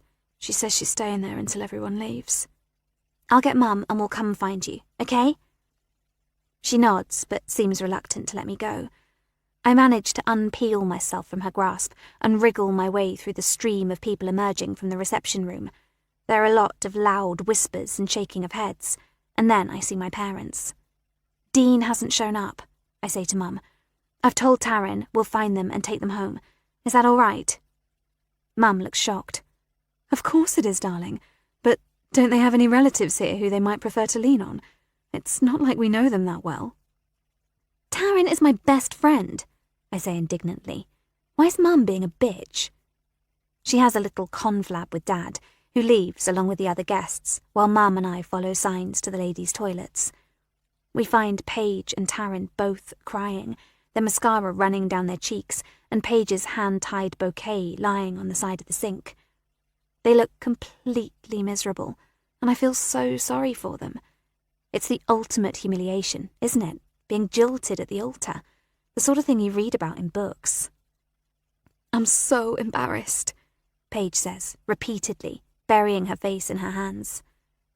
"I can't believe it. Dean wouldn't do something like this," Taryn says. "He was so looking forward to marrying Mum." "Could something have happened to him?" Mum asks. "That's what I'm worried about," Paige says with a sniff. "I just want to go home and call around the hospitals, speak to his workmates, check who saw him last." "When did you see Dean?" Mum asks. "Yesterday. We agreed to do the traditional thing and be apart the night before the wedding." Mum seems a bit lost for words, but eventually says, "Right, let's get you home. Hudson can get a taxi home, so I can take you in our car." "But what about the wedding venue?" Paige asks. "We'll worry about that a bit later," Mum says. She puts her arm around Paige, and I do the same to Taryn. Half an hour later, we're at Paige's house. Mum hasn't been here before, and I can see her looking around, a bit surprised, I think. Their house is about a quarter of the size of ours, and really not very nice. It's clean and quite tidy, but the walls are all painted white, and there are no paintings or photographs anywhere. The living room is crammed full of cream leather chairs and a sofa that is way too big for the room, making it feel even more cramped than it is. There's an old laptop with its lid open on the scratched glass coffee table. "What's that doing there?" Paige asks. pointing at the laptop. She looks weird, still in her wedding dress, bare feet poking underneath the dress, her face tear-stained. Mum looks confused. Isn't that your laptop? Mum asks. No, it's Dean's. He hardly ever uses it except to do his accounts, and generally I help him do them. She walks over to it, her dress catching on a chair leg. There's the sound of ripping, but she doesn't even notice. Paige picks up the laptop, and the screen lights up. I can see from here that there's a big crack across the screen. Oh, she exclaims, and drops the laptop onto the sofa. What is it? Taryn leaps forward and grabs the laptop. No, she exclaims. Now Paige is out of the living room and running up the stairs. I can hear her heavy footsteps above us. He's gone, she shouts. The bastard is gone. I stare at Taryn, who is shaking. He's left a note, she murmurs. Read it. She shoves the laptop towards me and Mum, and I grab hold of it. A message is written all in capital letters. Sorry, I can't do this anymore. Sorry to let you down at the last minute, but it's for the best. Wishing you and Taryn a good life. Dean. Taryn appears stunned, almost frozen, but upstairs Paige is wailing. Mum hurries out of the room and rushes upstairs to look after Paige, while Taryn sinks onto the leather sofa. I put the laptop back on the coffee table and sit down next to her. The sofa isn't leather at all, but plastic. It feels sticky and cold against my bare legs. Taryn seems to sink into herself, her shoulders hunched, her chin on her chest, her arms wrapped around her torso. I can't believe he's done this, she murmurs. He's always been there for me. Dean is my dad. I don't know what to say, so I just sit there awkwardly. Eventually I ask, why do you think he left? It's probably because Mum loses her shit a lot. She goes from 0 to 1,000,000 in a nanosecond, and it can be really difficult. She can be a complete psycho. Have things got worse between your mum and Dean recently? I'm wondering if something weird is going on with adults at the moment, because my parents are also at each other's throats. No, I thought everything was okay, more than okay, because they'd been together for years and never bothered to get married, and now we were going to be a family. Taryn buries her face in her hands again, and I rub her shoulder. But Mum probably pushed him too hard, she says. I'm sorry, I say, because I'm at a loss how to make things better for Taryn. I can't imagine what she's feeling right now. Mum had a really difficult childhood. I never met my gran, but apparently she was a cow, really mean to Mum. They never had any money, and Mum had to go out to work when she was 15. We're both silent for a long time. Do you think Dean left because of me? Taryn asks. No, of course not. Why would he leave because of you? She shrugs. I don't know, but maybe he didn't want to adopt me. Was he going to? Well, it would have been more official with them being married. How can he leave me to be alone with Mum? Taryn sniffs. Things are pretty crap with my parents too, I say. Dad's away, and when they're together they're fighting all the time. I'm never going to get married, Taryn says. There's something really sad about the way she says that, as if no one would ever want her, rather than her choosing not to wed. You'll find a man who will love you for you, I say. Taryn is a good person, and today in her bridesmaid dress she's looking really pretty. There's a long silence, and although I know now probably isn't the best time to say it, I just blurt out what's been on my mind. I did something bad, I admit. Taryn looks up at me. Her eyes are dry now. I stole my mum's favourite bracelet and mailed it to Jax. Jax? Taryn frowns, her head bobbing back with surprise. As in, the A&R Jax? Yes, I thought he was my boyfriend. You know how friendly he was on Insta, and then we arranged to meet up IRL? God, Marnie, you didn't actually go to meet him, did you? Yeah, I went. But why didn't you tell me? Because, I don't know. I thought you might try to talk me out of it, him being so much older than me. Anyway, he didn't show, so I don't know why I bothered.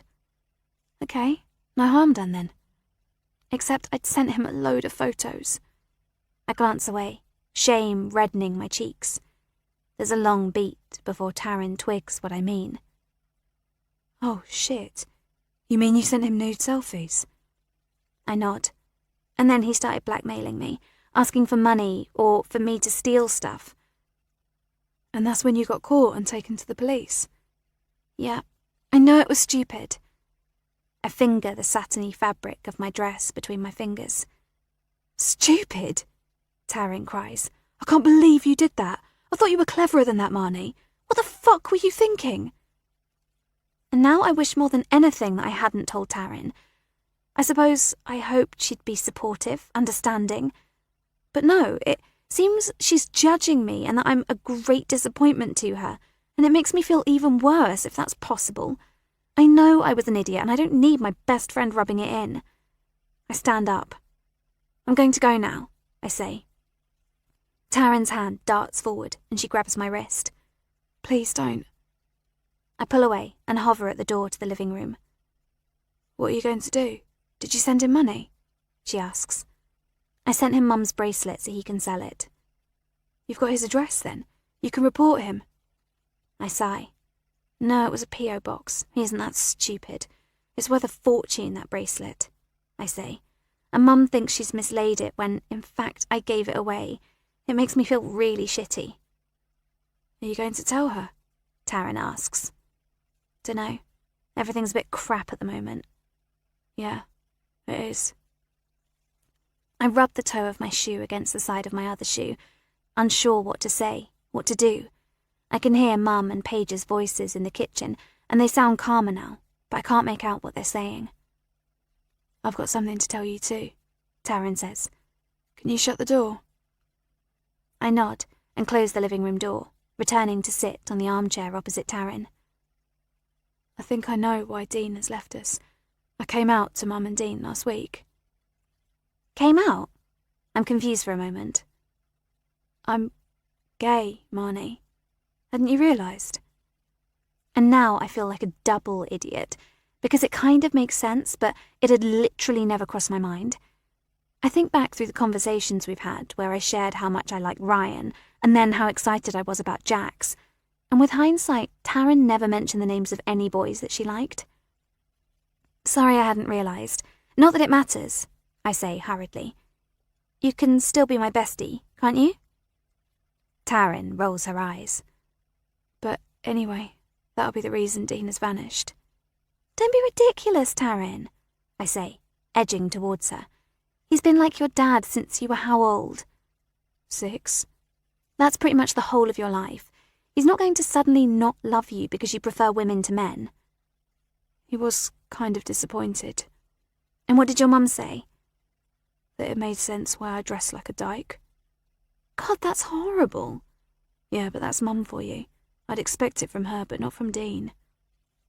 Isn't it more likely that Dean has gone because of your mum? After all, he left that note on his laptop. Taryn shakes her head slowly in agreement, but I'm not sure she genuinely believes it. We're a right pair of idiots, aren't we? She says, for the first time a little smile edging at her lips. What are you going to do if Jax comes back for more? I can feel myself paling, because I'd convinced myself that now he has the bracelet, he won't bother me again. But the truth is, he's got those photos, and I guess he could blackmail me again at any time in the future.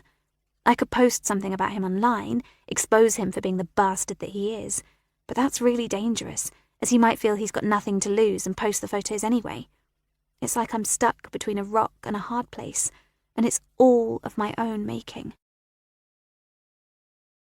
Chapter 17. Amelia. Poor Paige. I can't imagine how humiliating it must be to be stood up at the altar. And how devastating that what is meant to be the best day of her life has turned into the worst. I hate to think how much money she's wasted as well. And looking around her modest house, I very much doubt she can afford it. She's being remarkably stoic, all things considered.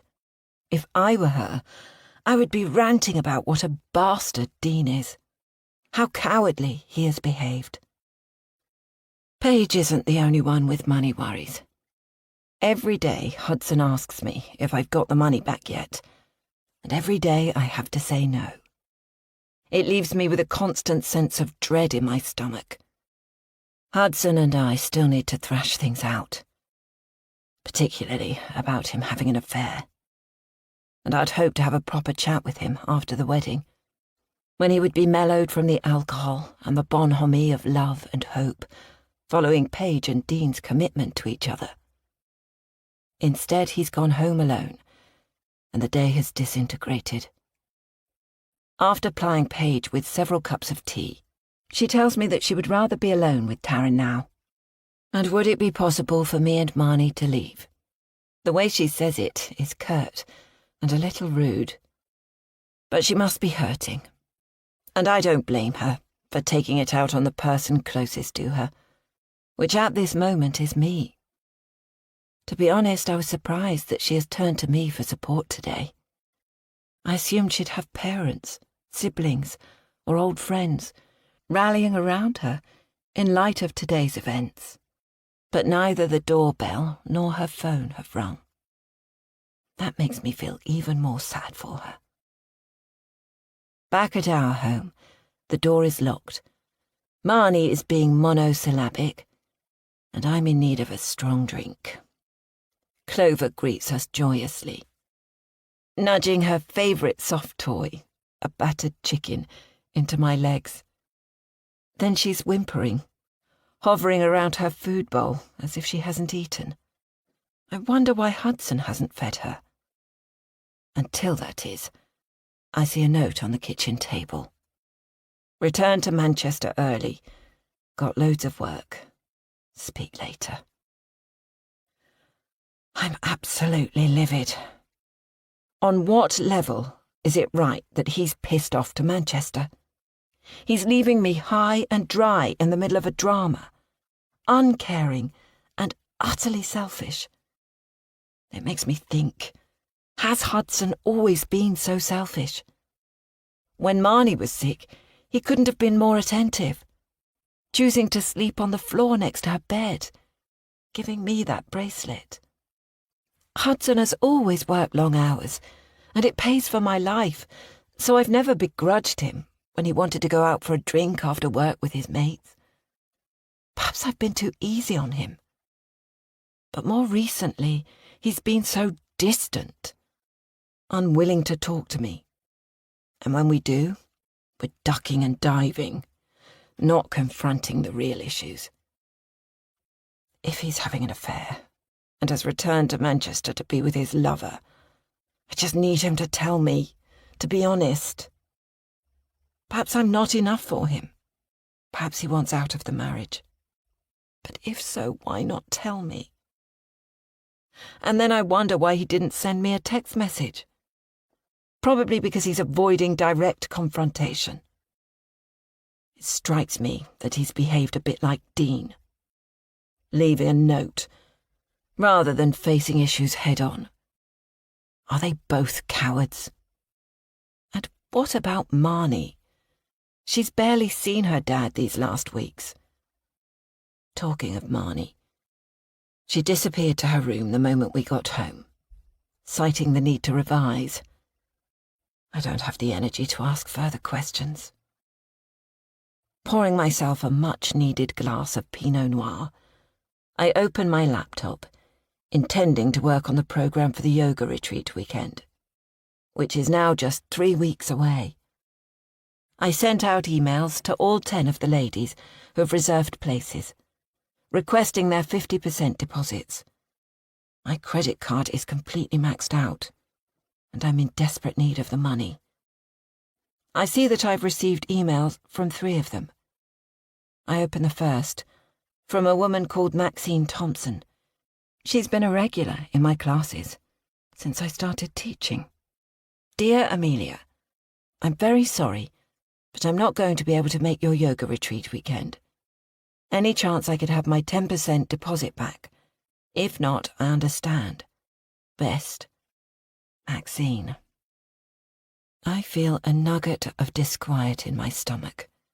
Maxine is always so friendly in class, and I would have thought she'd at least give me a reason for pulling out. I click on the next email. This one is much curter.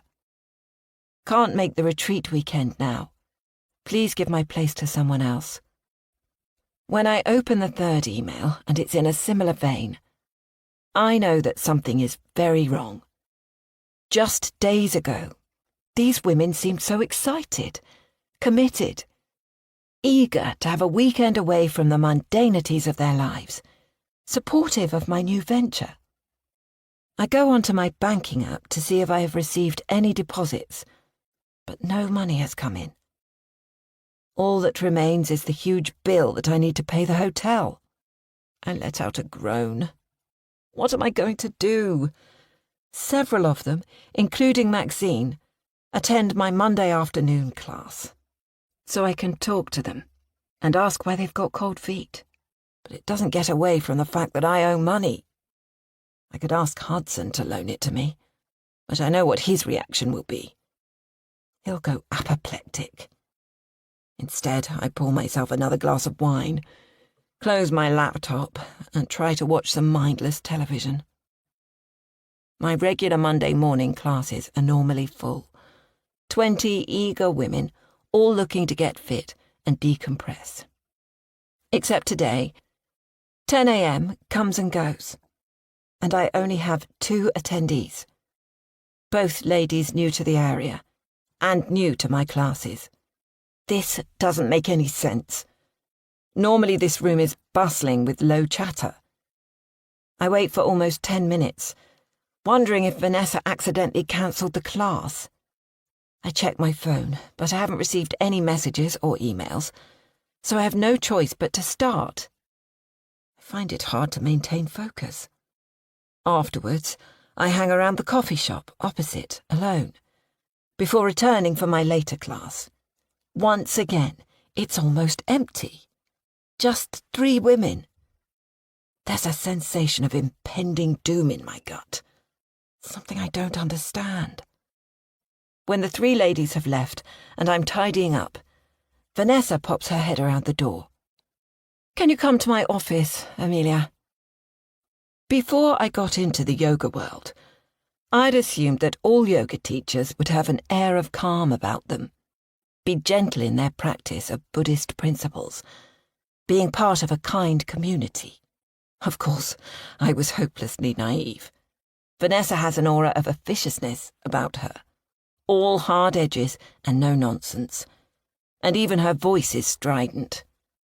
I follow Vanessa in silence to her office. Once again, I wonder if she employed an interior designer, because the space attempts to be zen, but somehow misses the mark. Yes, she has the obligatory Buddha statue on the bookshelves behind her desk. There are 2 salt lamps, which never seem to be switched on, and a scent machine that bellows air rather than aromatherapy scents. The faux wooden floor is covered with a jute carpet, and she has 2 futon-type chairs to the side of her pale wood desk. On the few times I've been summoned into her office, we've sat on the futon chairs, but today Vanessa is behind her desk, and she motions to me to sit on the wooden chair opposite. "I'm going to come straight to the point," she says, as if she never does. "I can't have you working here anymore." "What?" I exclaim.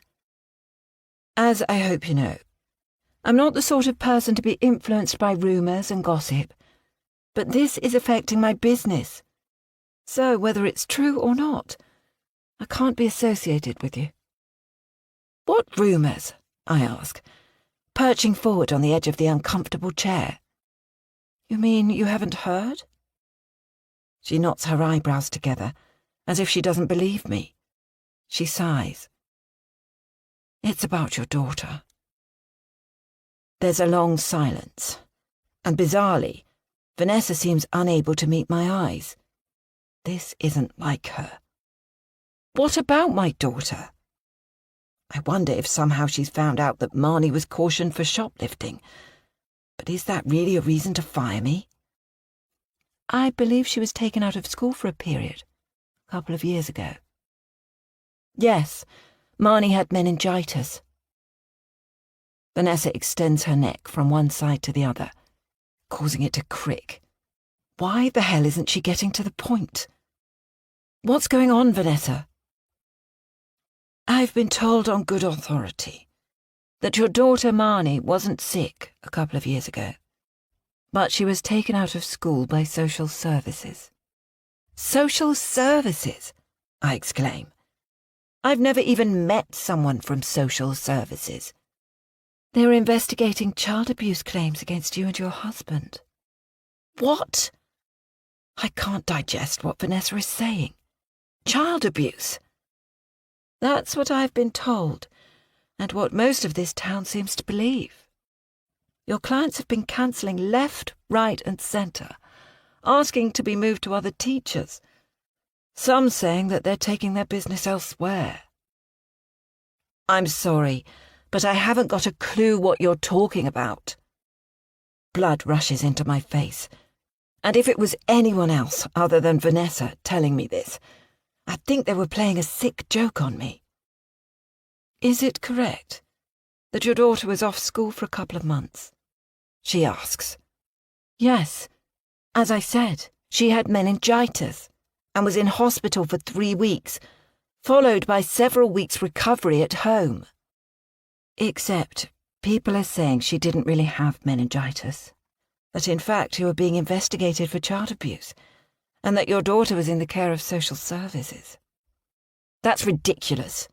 It's on her medical records where she was, what happened. Vanessa shrugs her shoulders. I'm not passing judgment one way or another.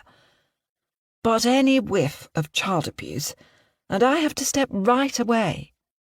I'm sure you understand how this looks. I stand up now and lean over Vanessa's desk, looking at her imploringly. But it's all untrue. This is a complete travesty. Chinese whispers based upon lies. You only have to ask Marnie, ask our doctor. Except that isn't information I'm able to get hold of, is it? Vanessa pushes her chair back, and it scrapes on the floor. You're getting in my personal space, Amelia, and I don't appreciate it. I'll be following this up with a formal letter. But for now, I'd like you to leave. And please remember the clause in the contract you signed that states you are not permitted to solicit business from any of our clients. I don't know whether to laugh or cry. This is completely absurd. Like I've stepped into some dystopian parallel life. And if I can prove that this is completely false, I say, will you reinstate me? Vanessa's mouth narrows into a thin line. If having you here is harming my business, then I'm afraid the answer is no. I'm sure you understand. Except I don't understand.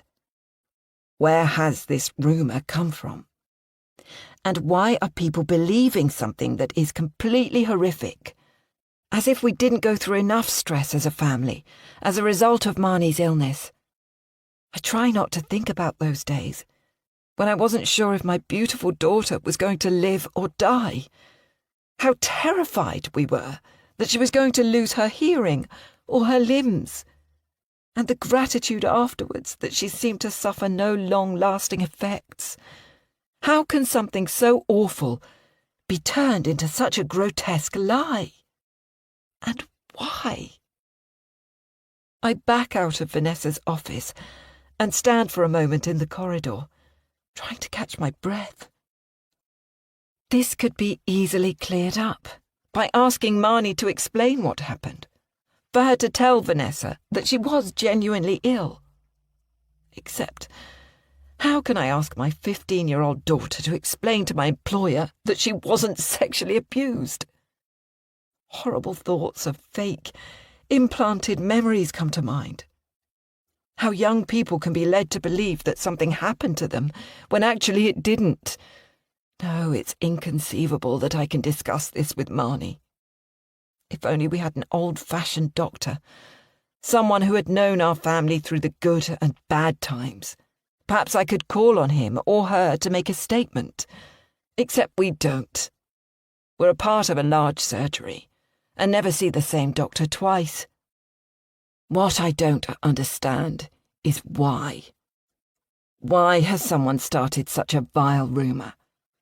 What have Hudson and I done to warrant this?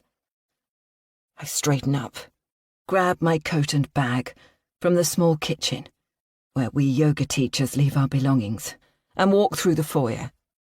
There are a few women milling around, as always, dressed in yoga athletic wear.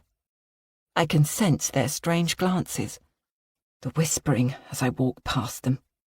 My head down, the collar of my coat turned up, in a futile attempt to shroud myself. I walk quickly, almost running across the car park to my car, eager to get home. Whether he likes it or not, Hudson and I are going to have to talk. This affects us both. Back at home, I go online, onto my Instagram account, where I post yoga memes and photos of me in intricate poses. I've got a decent following, and most of my new customers come through this channel. It's exactly as I feared. There are comments from strangers, and even a few direct messages from people I know, asking if the rumours are true.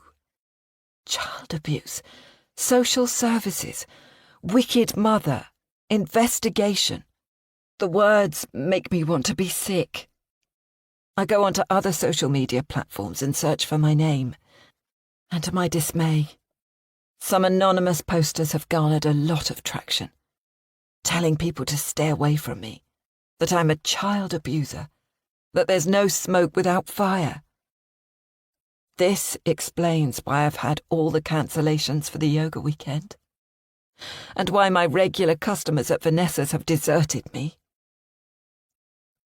I don't cry easily, but right now, I want to sob. Except the tears get caught at the back of my throat. I've worked so hard to get traction for my yoga business, and overnight, it's all been destroyed. Chapter 18. Paige. What's the saying? Sticks and stones may break my bones, but words will never hurt me. Well, that's not true. I found that words are extremely powerful and can break someone easily. After I posted those online rumours about Dr. Harrington, other women came out of the woodwork. I had no idea that my allegations were true, but they really got traction. A few times I've been described as brave for speaking out. It's made me feel so strong and powerful. And yesterday, I read in the Daily Mail that he's been suspended from practicing as a doctor while the allegations are being investigated. How cool is that? One of the many benefits of social media is that it's super easy to start a rumour, and for the rumour to take on a life of its own. You just need to know where to post, how to optimise posts, and whoosh, it's like starting a fire and letting someone else pour on the petrol. So when it came to starting the child abuse rumour, it was really easy. I'm absolutely thrilled. A little post here, a whisper in a couple of clients' ears, and off it went. And now it's the talk of the studio that Vanessa has fired Amelia. I'm hopeful that her plans for the yoga retreat weekend will also be up in flames now. And I'm looking forward to getting a phone call where she sobs her heart out to me. Oh dear, dear Amelia. I'm also hopeful that I'll pick up her old clients. I'm aware that I tend to go headfirst into things. But with Project Amelia, I've decided to be more systematic. I can destroy her business and her reputation easily. In fact, I've already pretty much ticked that box. But now, I'm going to ruin her marriage. I've been thinking a lot about marriage the last few days, and the ultimate humiliation I suffered. But my goodness, it was worth it. No one has suspected that I killed Dean. No one considered that it was me who left the note on his computer, that it was me who hid his van, or that it was me who chucked away some of his belongings, making it look like he'd upped sticks and left. My day in the spotlight wasn't exactly what I'd dreamed of, but I enjoyed turning on the waterworks, lapping up all that sympathy, particularly from Amelia. Am I sad that Dean has gone forever? Not really. I knew it would happen at some point, that he would push me so far that I wouldn't be able to restrain myself. A bit like what happened with Mum. And I'm just relieved that I have the best cover story in the world.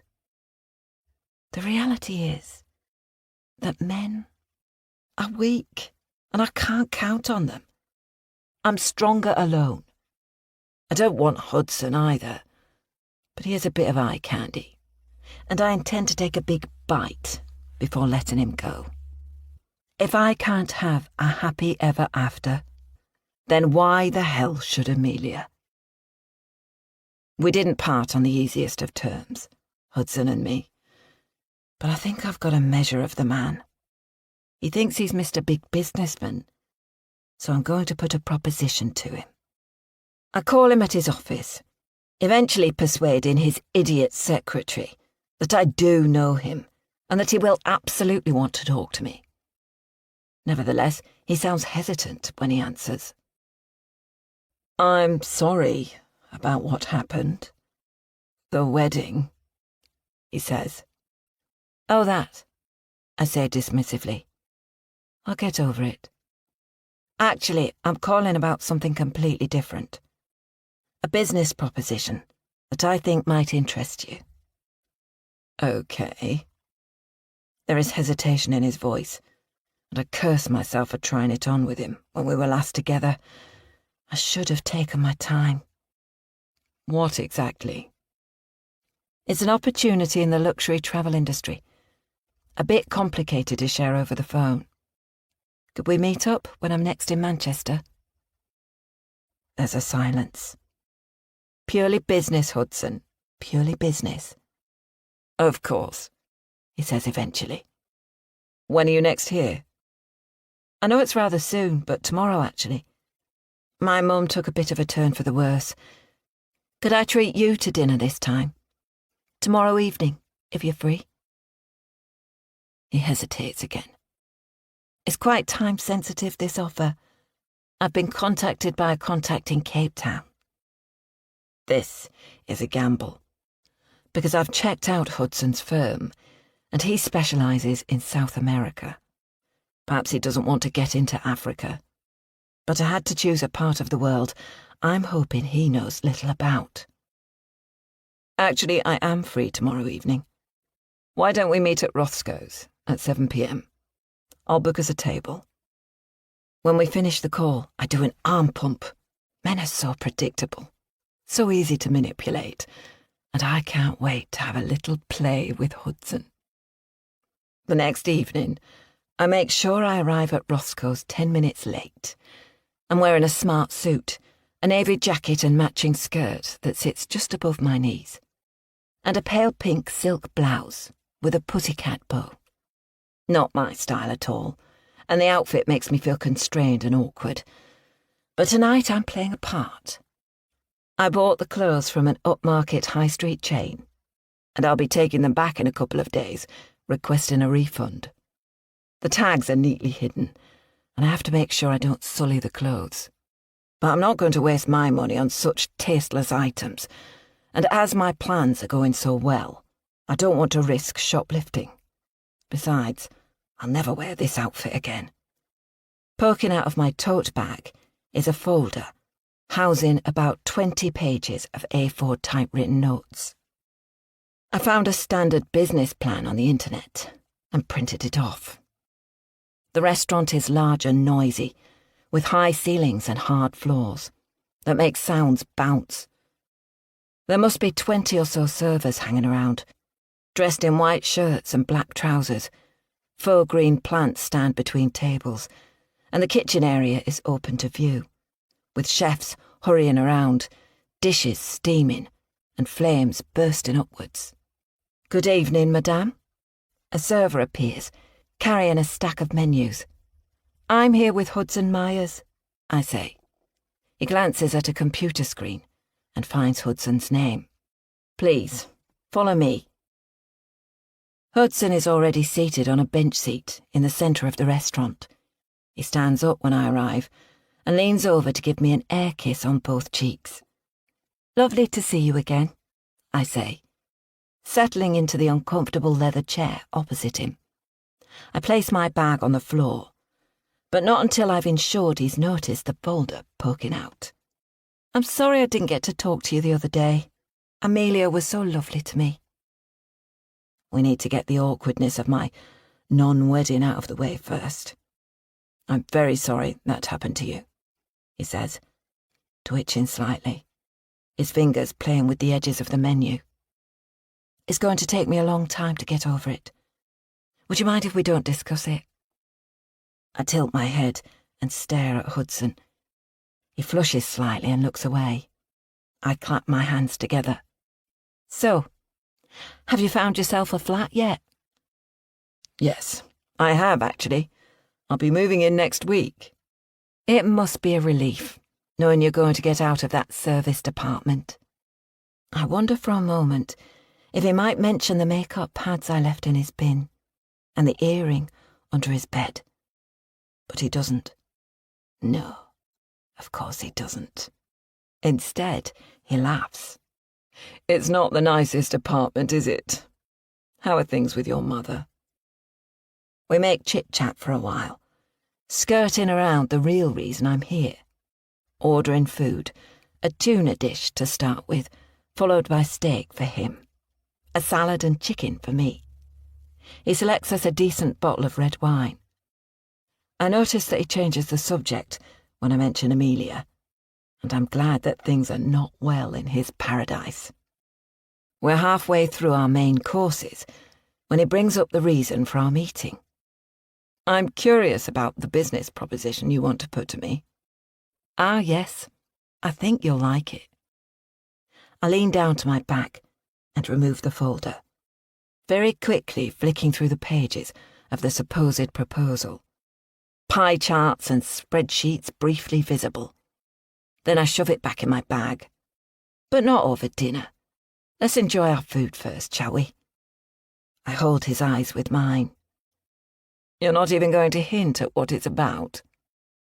He wriggles slightly, as if he's too hot in his starched white shirt, pulling the collar away from his neckline. It's a proposition in Cape Town, I say. He looks disappointed. We specialise in South American holidays. I know that. I've done my research, Hudson. But you will need to see this. It's the most extraordinary expansion proposition regarding a South African holiday firm that's going to float. If you get in there now, you are guaranteed to make millions. Millions of rand doesn't count for much. I shake my head slowly. I'm not that much of an idiot, Hudson. It'll make you millions of pounds. But it's quite a complex proposal, so I suggest we go through it somewhere quiet, where we're not being listened to. I glance at the table next to ours, where two couples are seated, in their 30s, deep in conversation and not remotely interested in us. You never know who might overhear things, I add. He seems to buy that, and the conversation moves into more personal stuff. Chatter about our girls, his worry that Marnie struggles with her education, and how he's concerned she won't make university. I share the truth, that Taryn is ridiculously bright, and I've no idea where her brains have come from. Hudson suggests from me, and I laugh raucously. He's right, of course. I didn't have a proper education, but I'm certainly intelligent. Sometimes I wonder how my life might have turned out if I'd been born into a family such as the Myers. I would have attended good schools, been given extra coaching, gone to a first-rate university. And then my parents would have contacted their friends to help me onto the careers ladder. I'd probably be the CEO of a multinational by now, or Prime Minister even. We both decline a dessert, But Hudson orders coffee, so I do the same. I just need him to leave the table for a bit. And I'm working out how to make that happen when he says, "Would you excuse me for a moment? Just need to visit the bathroom." Since when did British people start calling the bog the bathroom?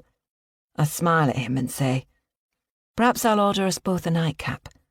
Are you a whiskey drinker?" "I am, actually. But it is a weeknight." "And how often does a lady treat you to dinner?" He holds his hands up in defeat and laughs. "Thank you," he adds. I watch Hudson as he weaves between the tables. Our coffees arrive, and I order a double whiskey on the rocks for Hudson and a non-alcoholic cocktail for myself. And then I grab my handbag, placing it on my lap, remove the 2 pills that I've hidden in the pocket, and drop them into Hudson's coffee. I give it a little stir, and then sit back and wait. He returns quickly, and when our drinks arrive, he doesn't comment that he's got a double. He takes a sip and purrs with appreciation. "It's the Glenfiddich 21 years, I say. His eyes widen, and he licks his lips. "Really?" he murmurs. "That's very generous of you." I didn't order the 21 years. I'm not going to pay £35 for a small glass of whiskey, thank you very much. The 12 years was $15.50. And even that's a crazy price. He finishes his coffee quickly, but sips at the whiskey slowly. "Is the cocktail good?" he asks. I lick my lips and hold his gaze. "Delicious," I say, in a husky voice, as I play with the bow at my neck. He shifts slightly in his chair, and I know that I'm having an effect on him. I lick my teeth with my tongue and part my lips. "Tell me about your company," I say. He starts talking about his travel agency, how it's being bought by this larger firm, but the more he speaks, the more his words begin to slur. His eyelids start closing, as if they're too heavy to stay open. And I realise I need to get him out of here quickly. I wriggle my fingers at a passing server. "Could you bring us the bill as fast as possible, please? My friend isn't feeling so well." The server looks concerned. The last thing the restaurant will want is one of their customers puking over a table.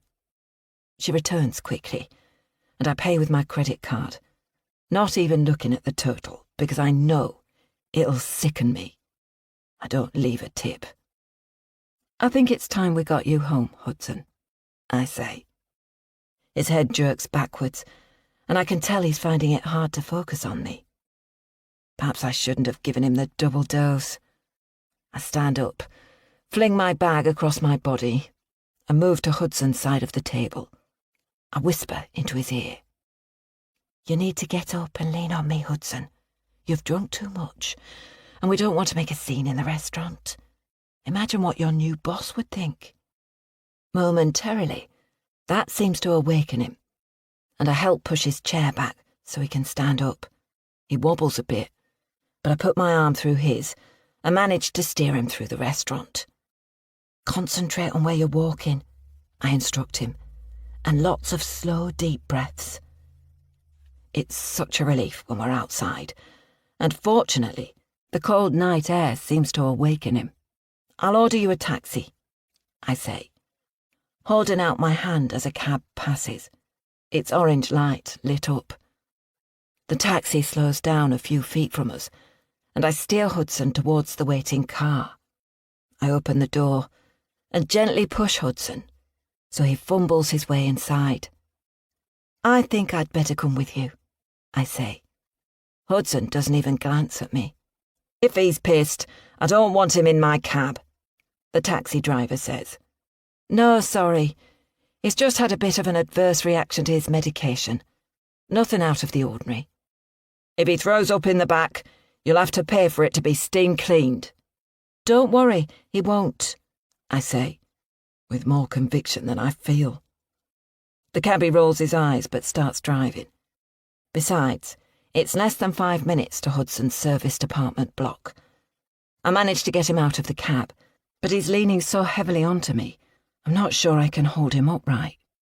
"Wake up," I say, slapping his right cheek. That seems to rouse him. "You need to walk properly, through the foyer and into the lifts. We don't want the concierge to see you in this state. Pull yourself together," I say brusquely. I put my arm around Hudson as we enter the building.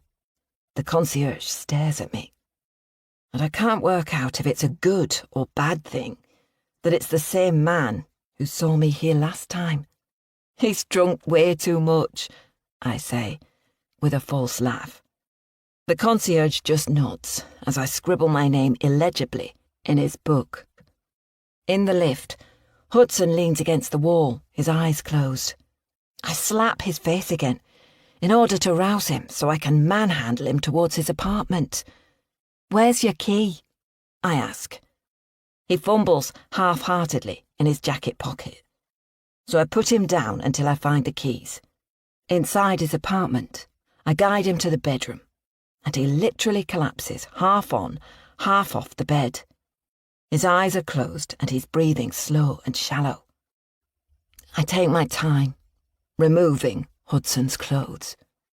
First, taking off his shoes and letting them slip to the floor. Then, I remove everything else and scatter the clothes around the small apartment. Shoes and socks at the door, trousers, belt and shirt in the living room, and his boxer shorts near the bedroom door. When he's totally naked, I have a good look at him. Honestly, he looks better dressed than naked, with the beginnings of a paunch around his middle and white limbs covered in dark hair. I tug him up the bed and struggle to pull the duvet from underneath him. Eventually, I get him where I want him. His head on the pillow, his body underneath the duvet, one arm hanging off the side of the bed. I spend a little while wandering around the flat, looking at his pathetic belongings. I hold his phone up to his face so that it opens, and I look through the messages he's had with Amelia. They're curt and functional and ever so boring. What a shame that Hudson is so dull, and how lucky he is that I'm going to be spicing things up a bit. I open his fridge, but there's little inside. I ignore the food and remove 3 cans of beer and a bottle of wine. I open them all and pour them down the sink, leaving the empty cans and bottle on the living room table. I then remove some cushions from the sofa and scatter them on the floor. It looks suitably messy in here. Eventually, I wander back into the bedroom. Hudson is still fast asleep, snoring slightly. I use the bathroom, then strip off my clothes, scattering them across the flat alongside Hudson's discarded items. Finally, completely naked, I slip into bed beside Hudson. I run my fingers along his body, which feels so different to Dean's. Softer, less enticing somehow, despite his better looks. But manhandling an unconscious person doesn't do it for me, so I turn over and eventually drift off to sleep. When I wake up, the soft morning light is drifting into the small bedroom, and Hudson is sitting upright in bed, rubbing his eyes. "Hello, gorgeous," I say, in a husky voice. I also sit up and let the duvet fall away from my body so that my breasts are on show. "Oh, God," he murmurs, looking at me and then glancing away. "Hey," I run my hand along his arm. "That was quite the night." "I'm sorry. I'm just..." I move my hand so it's pressed against his chest and I can feel his heart hammering. It's all right, Hudson. You were really drunk, but it was still amazing. You're quite the Lothario, aren't you? Performing like that, after drinking so much. He buries his face into his hands. I'm sorry, Paige, but I can't remember anything. Well, that's a shame, I say, because you are one hell of a lover. Do you remember how many times you made me come? He glances at me, his face deathly pale, eyes wide. Don't look so shocked. I was a lucky girl. Fancy doing it all over again. I let my fingers trail gently down his chest towards his stomach, but Hudson pushes me away and swings his legs out of the bed, his back towards me. Hey, babe, what's up? I edge across the bed, so my breasts are pushed up against his back, my arms circling his chest. I can't, he says. He removes my arms and stands up, his back to me. I don't remember anything, Paige. It was a mistake. I'm sorry. In fact, I feel terrible. Hey, look at me. He does as he's told, his hands in front of his genitals, and he looks so very pathetic. I'm married, he says forlornly. Except your wife is cheating on you. What? No. He walks across the room, finds his boxer shorts and tugs them on. I lean back on the pillows, my arms above my head, my hair splayed out. Why do you think Amelia refused to move to Manchester with you? I ask. He swivels to stare at me, and this time, I'm sure I can see longing in his eyes. I push the duvet down so that I'm fully exposed, my body ready for him. No, he says, shaking his head vigorously. Please, Paige, cover yourself up. Why? I let out a sharp laugh. Because you can't restrain yourself. Because I'm riddled with guilt, that's why. I've never been unfaithful to Amelia. We can't say the same about her. She's been seeing this guy for a few months now. And then, to my dismay, Hudson bursts into snivelling tears. This grown man, who no doubt prides himself on being strong and masculine, is a feeble wreck. He sinks onto the bedroom chair, cradling his head with his arms, and sobs. I'm not sure what to do. To comfort him? To ignore him? Eventually, I slip out of bed, wrap a blanket around myself, and pad towards him. I kneel down in front of him. We had an amazing night, Hudson. I know you're feeling broken, that you cheated on Amelia, and that she's been cheating on you. But please don't regret it. We don't have to do it again if you don't want to. Do you know who Amelia is seeing? He asks, his voice cracking. He's a personal trainer who does occasional work at Vanessa's studio, I say. Hudson wipes his nose with the back of his arm. Gross.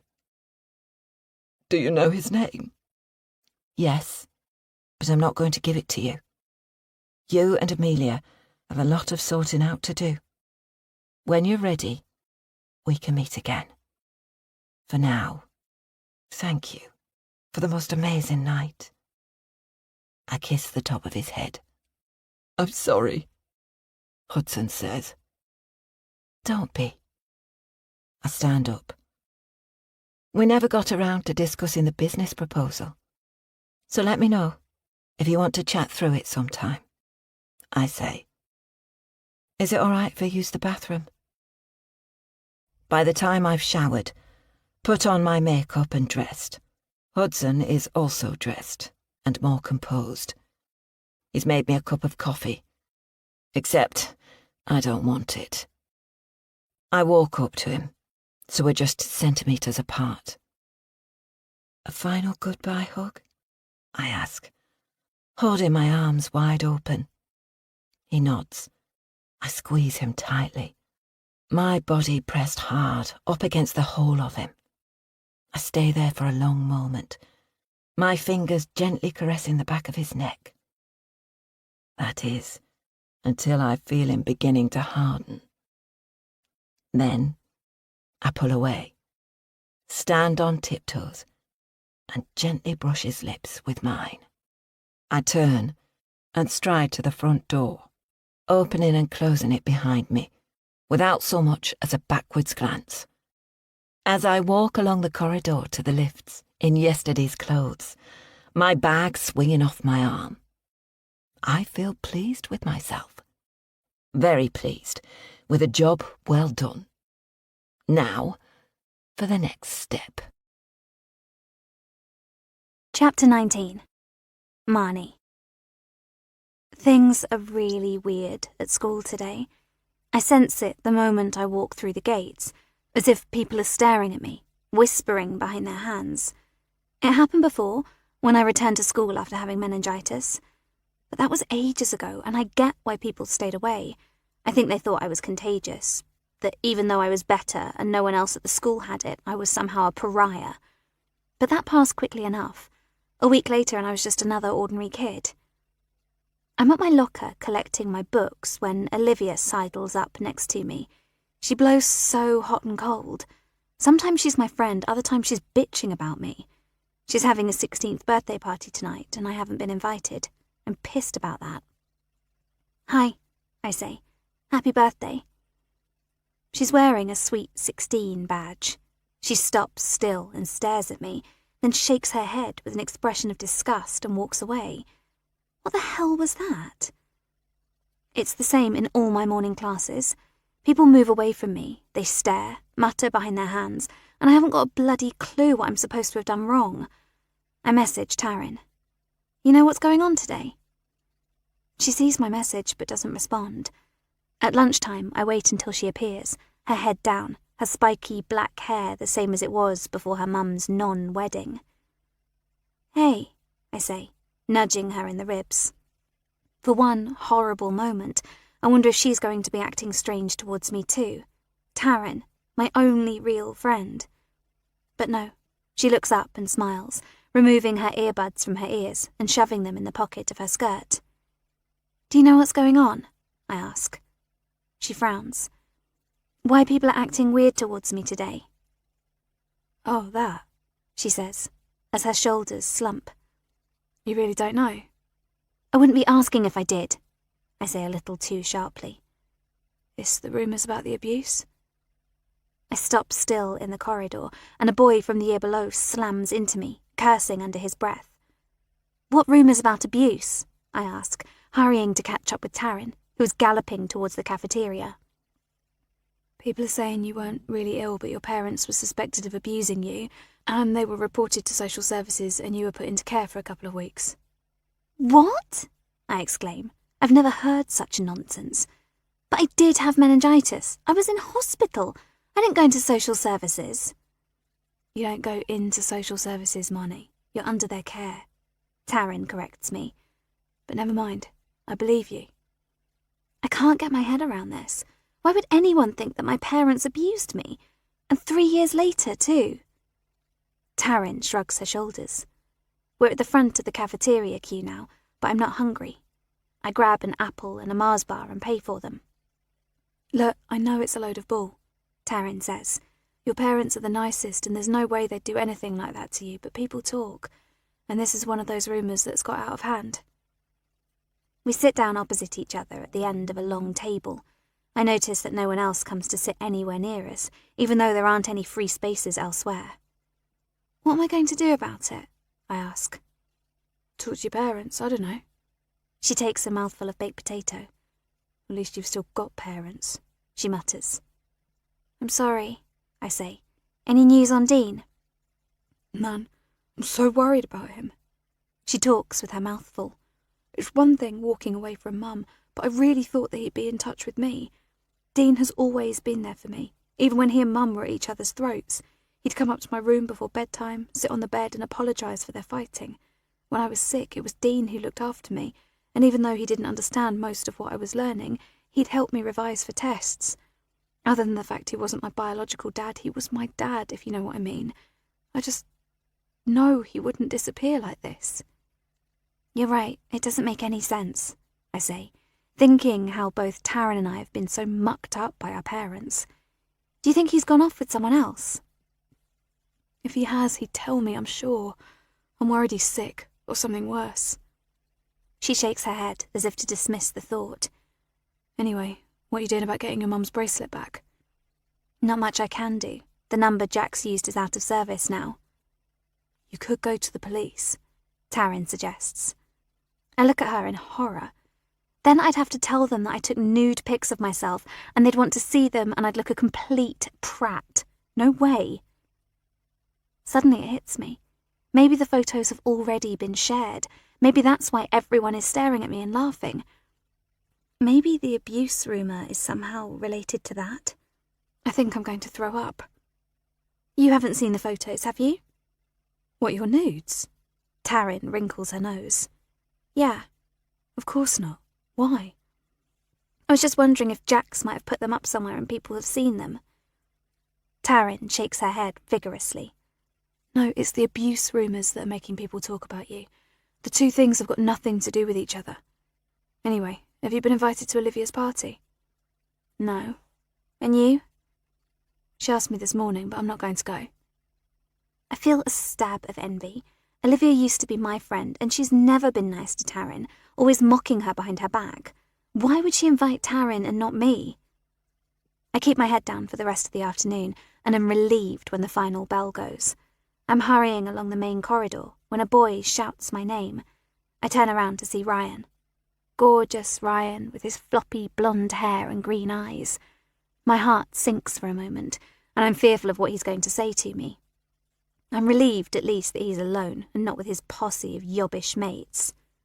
Hey Marnie, how are you doing? Okay, I say cautiously. You going to Olivia's party tonight? I shake my head. That's a shame. I was hoping you'd come with me. With you? I ask, unable to keep the surprise from my voice. Yeah, why not? Yes, I'd love to, thanks. My heart is thudding, and I can feel my cheeks flushing. I can't believe that Ryan is asking me to go to the party with him. Meet you there then, he says. Olivia's house at 8. Sure, I say, but he's already walked away. I feel giddy with excitement. Perhaps today isn't as bad as I thought it was. Mum picks me up as usual. She's stony-faced and quiet, and I wonder if she's heard about the abuse rumour too. I nearly ask her, but then change my mind. If she knows about it, she definitely won't let me go to the party. I've been invited to Olivia's birthday party tonight, I say, as casually as I can. Can you drop me off? No, Marnie. You know perfectly well that you're not allowed out on a school night. But it's Friday tomorrow, so there's only one day left, and I don't need to stay out late. The answer is no. I glower at her. It's so unfair. Just because we live out in the sticks means I'm always penalised, because I can't just catch a bus from the next street or hitch a lift with a friend. If I need to go anywhere, it's such a convoluted process, like when I lied that I was going to London with Olivia's mum. I didn't get caught that time, so I just need to come up with a way of getting to the party without Mum knowing. Annoyingly, I can't ask Paige to collect me because Taryn's not going. But that isn't going to stop me because I am absolutely not going to let the chance to have a date with Ryan pass me by. After supper, when Mum tries to engage in conversation and I refuse to say a word, I disappear up to my room. I count out all of my pocket money and check my bank account. I've got £23.50. Speaking quietly, I order a taxi and ask for it to wait at the end of the lane. I then put on the bandeau dress that Mum doesn't know I own and cover it up with a thick jumper. I shove the skirt up, bunching it around my waist, and tug on a pair of joggers. What Mum hasn't worked out is that if I climb out of my bathroom window, I can hop down onto the flat roof below and then shimmy down the drainpipe. I've done it a few times before, but never to actually run away. I can hear her downstairs. She's got the television on, and she's clattering plates in the kitchen. Quickly, I climb out, jump onto the flat roof, but then Clover starts barking. I almost slip coming down the drain pipe and land heavily on my right ankle. It hurts, but I haven't got time to recover. I can hear Mum talking to Clover, and then she opens the back door and the dog comes out, but I don't wait. I pelt along our drive, keeping close to the hedge on the right, trying to ignore the pain in my ankle, running as fast as I can. I emerge onto the lane at the bottom, just as a silver taxi indicates to the left. I wave maniacally. He winds down the window. "Are you Marnie?" "Yes," I pant and climb in. He eyes me suspiciously, but doesn't say anything. 15 minutes later, I've tugged off my joggers, pulled down the skirt, which was awkward on the back seat, trying to do it without the taxi driver seeing in his rearview mirror. I remove my sweater and stuff my clothes into a canvas bag, and then we're pulling up outside Olivia's house. I've never been here before. She lives on a small estate of executive homes, big houses with small gardens, lots of cars parked everywhere. There are balloons hanging on the fence and on the porch of her house, and a big banner that says Sweet 16. I pay the taxi driver, although I've got literally no change, and I haven't got a clue how I'm meant to get home. As he's 17, perhaps Ryan has a car and will drop me off. With a pounding heart, I walk up the path and push open the front door. The noise is deafening. Kids shouting, laughing, loud music blaring. I pass several of my classmates who are gathered in small groups of 3s and 4s, drinking from plastic glasses. A lot of them glance up and stare at me. I know they're whispering about me, making jibes, but I ignore them. I'm just focused on finding Ryan. "What are you doing here?" Olivia stands in front of me, flanked by Rosie and Emily. They used to be my good friends, until they dropped me for no obvious reason. "Ryan invited me?" "Actually, it's my party and I didn't invite you," Olivia says. She puts her hands on her hips. She's wearing a silver sequined miniskirt and black figure-hugging top. Her skin is really bronzed, and it looks like she's had a fake tan. I'm not sure what to say, and just look around, desperately trying to seek out Ryan. "Did you hear me?" Olivia asks, stepping aggressively towards me. "Yes, I heard you," I say. "And what are you going to do about it?" A surge of anger passes through me, and I cross my arms over my chest. "Are you going to get one of your bouncers to chuck me out? Anyway, why are you being such a bitch towards me? I've done nothing wrong. Other than the fact you're gross and disgusting." I stare at her, my mouth slack, not understanding. "Come on," Emily says, grabbing Olivia's arm. "Don't let her ruin your party. Let's get some more drinks." She tugs Olivia away from me, and I've never been so relieved to see anyone go. What the hell does she mean? You're disgusting. "So you came?" Ryan appears in front of me. He looks me up and down, and I hope he likes what he sees. I smile inanely at him, thoughts of Olivia already banished. "You haven't got a drink. Come on, let's get you one." A couple of his friends appear, boys from the year above whose names I don't know. "Get Marnie a drink, will you?" he asks one of his mates. He runs his eyes up and down me. "You're looking very, dressed up," Ryan says. I'm not sure whether that's a compliment or not. We stand in the hallway awkwardly. He takes a swig from a beer bottle. I'm surprised that people seem to be drinking alcohol and wonder if perhaps Olivia's parents aren't here. His friend arrives and hands me a white plastic cup. I can't tell what the drink is, so I take a quick sip. It's disgusting, really strong, like drinking diesel. I grimace. "I've got something I want to show you," Ryan says. He grabs my left wrist, and for a moment I hesitate. "Don't you want to see?" he asks. His eyes sparkle, and his pupils are wide and dark. A flutter of nerves batter my chest as he pulls me towards the staircase. I can see a few kids upstairs, mingling in the corridor, chatting in excited little groups, so I should be all right. We run up the wide, curving staircase that leads to a hallway of white doors. He hesitates in front of one of them. "Drink up," he says, looking at the plastic cup in my hand. He takes another swig of beer and I follow suit, but the drink is really gross. He pushes the door open with his back, and then we're inside.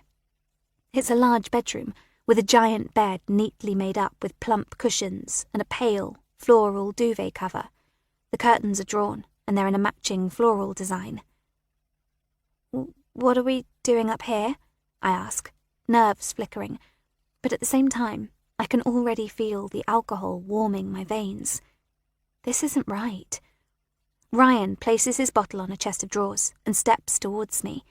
He takes my left wrist and grabs the plastic cup from my hand, placing it on the chest of drawers next to his beer bottle.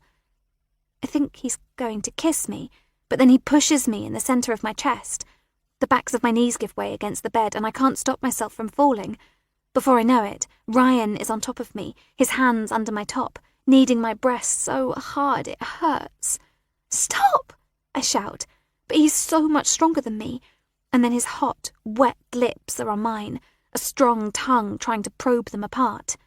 I hear male voices behind him, and they're chanting, "Go, Ryan! Go, Ryan!" I summon all the strength I can to push him away. "No!" I yell. He pulls back briefly, giving me just enough time to knee him in the balls. He gasps, and I manage to wriggle out of his grip, tumbling to the floor. His mates are laughing now, one of them doubled over as if this is the funniest thing he's ever seen. "Leave me alone," I say, using the duvet to pull myself upwards. "You're such a fucking tease." Ryan spits, sitting up now, his hand clasped around his balls. What the hell? I've done nothing to provoke him, literally nothing. And then with a horrible thought, I realise he must have seen the nude photos. Jax must have circulated them. "We know you've done it," Ryan says. "Yeah, you did it with your dad," his friend says from behind me. "Fucking little daddy's girl, that's what you are," Ryan snarls. I don't wait a second longer. I dart between the laughing boys and race out of the bedroom, literally falling down the stairs, my ankles screaming in pain, tears pouring down my cheeks, tugging at my dress, which I wish with all my heart that I'd never worn. The words they said are ringing in my ears. Do they really think I did it with Dad? How can they say such disgusting things, especially when they're not true? Dad's the best dad. He really is. Somehow, I find myself downstairs and in the hallway, rummaging through a pile of bags and coats to find mine. When I do, I pelt out of the front door into the cool, dark night, tears blinding me, not caring that my ankle feels like it's broken. Because that's not the only thing that broke tonight. My heart feels like it's shattered into a million pieces. I slow down as I turn around the corner at the bottom of the close, now not sure which way to turn. And then there are blinding headlights, and a car pulls up alongside me. I cower against the hedge, terrified. "Marnie!" "Mum!" I exclaim, never, ever so happy to see her, but at the same time completely horrified that she's here. "Get in the car, now," she says, her voice taut with anger. I don't need asking twice. I open the rear passenger door. "In the front," she says, and I realise that she's going to see what I'm wearing, and she's going to be so angry. I do as she says and hurry to the front passenger door, opening it and climbing inside, trying very hard to tug my dress downwards, holding the bag over my lap.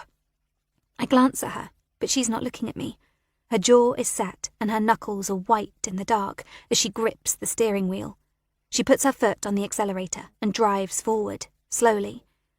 I expect her to say something, to shout, to do her normal, "I'm so disappointed in you, Marnie." Except she says nothing, and somehow that's even worse. The words that Ryan said, "fucking little daddy's girl," go around and around in my head, and I let the tears trickle down my cheeks. At home, Clover welcomes us as she normally does, except even my favourite being in the whole world doesn't make me feel better. I make for the staircase. "Oh, no, you don't," Mum says. I pause with my back to her. "In the kitchen, now," she says, her voice low and almost trembling. With slumped shoulders and my ankle throbbing, I turn around. I stand in the doorway, looking at my feet, wondering if my ankle is swollen. "How dare you leave the house without my permission? No worse than that, Marnie. I specifically told you that you couldn't go to Olivia's party, but you ignored me. You are 15 years old and dressed like a..." She clearly can't bring herself to say the word slut. We brought you up better than that, didn't we? Do you know what they're saying? I snap back at her. The rumours about Dad and me and you. She goes very white and clutches the back of a chair. So she knows. Do you know what all the kids at school are saying about me? What a boy tried to do to me tonight? And still Mum doesn't say anything. They're saying that you and Dad sexually abused me. This rumour is about you. It's because of you. What did a boy try to do to you tonight? She asks eventually. That's not the point, Mum. It's the rumour that's so terrible, and that's on you. I'm sorry, she says, but I interrupt her again. Why aren't you protecting me, Mum? What are you doing about it? An expression of deep sadness crosses her face, and I think she's going to step towards me, try to take me into an embrace, when that's the very last thing I want. I turn on my heels, slam the kitchen door behind me, and haul myself up the stairs. When I'm in my bedroom, I pull a chest of drawers in front of the door so she can't get in, and then I collapse onto my bed. Chapter 20.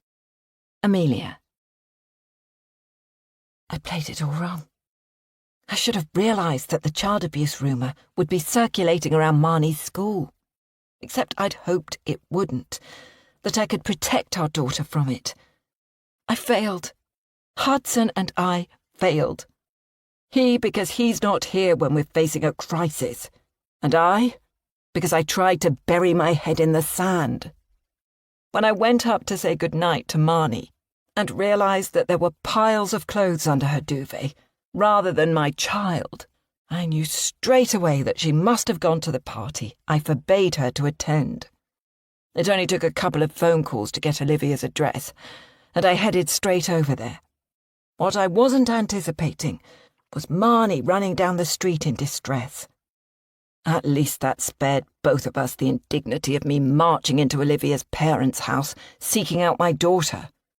After she slammed the kitchen door in my face, I thought about going to her, trying to console her, attempting to come to an uneasy truce. But I remembered how I was at that age, and how I needed to calm down in my own time, away from my overbearing mother. So I left Marnie alone. Hudson didn't call me, and I didn't call him. So I guess we all went to bed angry and lonely. Although perhaps Hudson was in the arms of his other woman. We have so much to sort out. Hudson and I. The infidelity, the money, our future, if we have one. Yet I can't muster the energy, and I certainly don't want to have such a conversation on the phone. After a restless night, I'm downstairs in the kitchen, making conciliatory pancakes. 7:30 a.m. comes and goes, and Marnie doesn't appear. I shout up the stairs for her, but there are no creaking footsteps, or the sound of water running in the taps. I head upstairs and knock on her door. When there's no answer, I turn the handle, except the door doesn't budge. Feeling a tightening in my stomach, I push against the door with my shoulder and realise that she's moved a piece of furniture up against it to stop me from easily entering. "Come on, Marnie," I say. "We need to talk." I'm met with silence. I give a huge shove, and the door opens. Marnie isn't there, and this time she hasn't even pretended to be in bed. I stride into her ensuite bathroom and glance around, noticing that the window is half open, the cold air causing me to shiver. Marnie has gone again. Except this morning, I feel a knot of terror in my sternum. Last night I knew where she was, who she was with. Today I have absolutely no idea where she's gone. I try to stay calm, except my hand is gripping my throat, and dread mounts as every second ticks by. I glance around and notice that her rucksack isn't here. In the bathroom, her toothbrush and toothpaste aren't in the cup holder, and her lipstick, that I constantly deride her for wearing, is also missing. Marnie hasn't gone to school early. She's run away. I hurry out of her room and back downstairs, grabbing my phone. I try calling her mobile, except it goes straight to voicemail. I leave a message. Darling, I'm not angry. I'm just worried about you. Please call me. I promise I won't tell you off. I just need you to be safe. I stalk the kitchen with Clover at my feet, who stays so close. I practically fall over her. She must be picking up on my nervous energy. Perhaps Marnie has taken it upon herself to go to Manchester, although with no money, I've no idea how. The thought of my naive 15-year-old hitchhiking up the spine of England fills me with horror. Or perhaps Hudson has sent for her. But surely he wouldn't be so cruel as to not tell me. I call him. The phone rings out. I call again and leave a message. Hudson, Marnie has run away. It's possible that she's on her way to Manchester to stay with you. Please call me as soon as you get this message. Maybe I'm overreacting here. She's angry with me for discovering that she went to the party. And she's angry about the rumour. Goodness knows how badly she's been bullied as a result of it. And I wish I'd pushed her for an explanation when she made that throwaway remark about what a boy did to her. In a way, she's right about the rumour. We should have protected her better. We did such a good job when she was sick, physically nursing her to health. But have Hudson and I been such good parents from an emotional and psychological perspective? Perhaps not. Marnie's only 15, and so vulnerable. The next person I call is Paige. I'm hopeful that Taryn will know where Marnie is. Good morning, she says chirpily, as if it's completely normal for me to call her before 8 a.m. How are things? I think Marnie has run away. Can you ask Taryn if she knows where she is? There's a long pause. Goodness, how awful. Hold on 2 ticks and I'll ask her. I hear her put the phone down. But then there's silence, and I wonder if she's muted the phone. It seems like ages before she's back on the line. I'm afraid not. She hasn't heard from Marnie since they talked at school, yesterday lunchtime. If she hears from Marnie, or she tips up, please can you ask Taryn to give me a call? I'm so worried. Of course, Amelia. What's happened? Have you heard the rumour? There's another long silence, and I can imagine Paige searching for something appropriate to say. Yes, I have. Look, I need to go as I'm teaching this morning, but let me know if I can do anything. I'll leave my phone on so that it buzzes. Neither of us articulates what we're no doubt both thinking. Paige has taken over my morning classes. I try calling both Marnie and Hudson every few minutes, but neither gets back to me. Unsure what to do next, I leave a scribbled handwritten note on the kitchen table, asking Marnie to call me the moment she gets home, that I'm not angry, that I'm out looking for her. I remember the tracker I secretly put on her phone, and with trembling fingers, navigate through the app. Except when I click on her name, it says the last known location was here, at our home. Does that mean the app isn't working, or that her phone is off? I grab my handbag and car keys, reverse the car out of the garage, kicking up gravel as I do so. Then I head to the end of our drive. I vacillate, wondering whether to turn left or right, but in the end, turn left, the way we go to school. I drive slowly, scouring the side roads, the pavements, my head bouncing from left to right. Except Marnie has vanished. I go into the centre of town, driving too slowly and getting hooted at by impatient drivers. And every few minutes, I call both my daughter and husband. When my phone starts ringing, I almost crash the car. Yes? I say hurriedly. Good morning, Mrs. Myers. This is the school secretary speaking.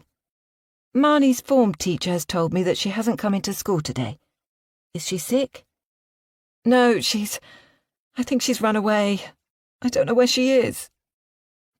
There's an audible intake of breath and a long pause. Eventually the woman says, Well, please keep us posted. And if she turns up at school, we'll let you know. Thanks, I say automatically. She ends the call. Eventually, I head back home, hoping, no, praying, that Marnie will be there, apologetic for her little misadventure, and that we can hug and make up. Except the only being greeting me is Clover.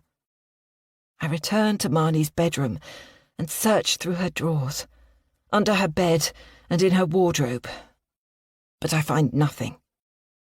It isn't until I lift the duvet off her bed, followed by her pillows, that I find it. Her mobile phone, which is switched off, is under her pillow. Why? Marnie never goes anywhere without her phone. Did she leave it here on purpose, knowing that I might try to track her? My whole body clenches with fear. I spend the next hour on the phone, and it's definitely the worst hour of my year. People who I once considered friends are curt, even rude, unwilling to spend any time talking to me. It's obvious that the rumour about Hudson and me being investigated for child abuse is rife. Women I've known for years through Marnie's school promise to let me know if they see her. But the undertones are there. Judging, dismissive. And I imagine them thinking, this serves you right. There's no smoke without fire. Perhaps Marnie is better off without you. I call Hudson's office, his new office. I'm put through to a woman on his team. How can I help you? She asks cheerily. I'm Amelia, Hudson's wife, I explain. Please can I talk to him? It's a family emergency. Oh, goodness, she says, with a strong Mancunian accent. But I'm afraid he's not in the office today. Where is he? I ask, a little too curtly. I'm sorry, but I don't know. He just said he wasn't coming in today. Of course he did. The one day I actually need him. He's not contactable. And is it normal just to take the day off? I ask. There's an audible intake of breath. Mr. Myers is my boss. I don't question him when he says he's taking the day off. I'm sorry I can't help you. By lunchtime, I'm feeling physically sick. A dry heave into the toilet.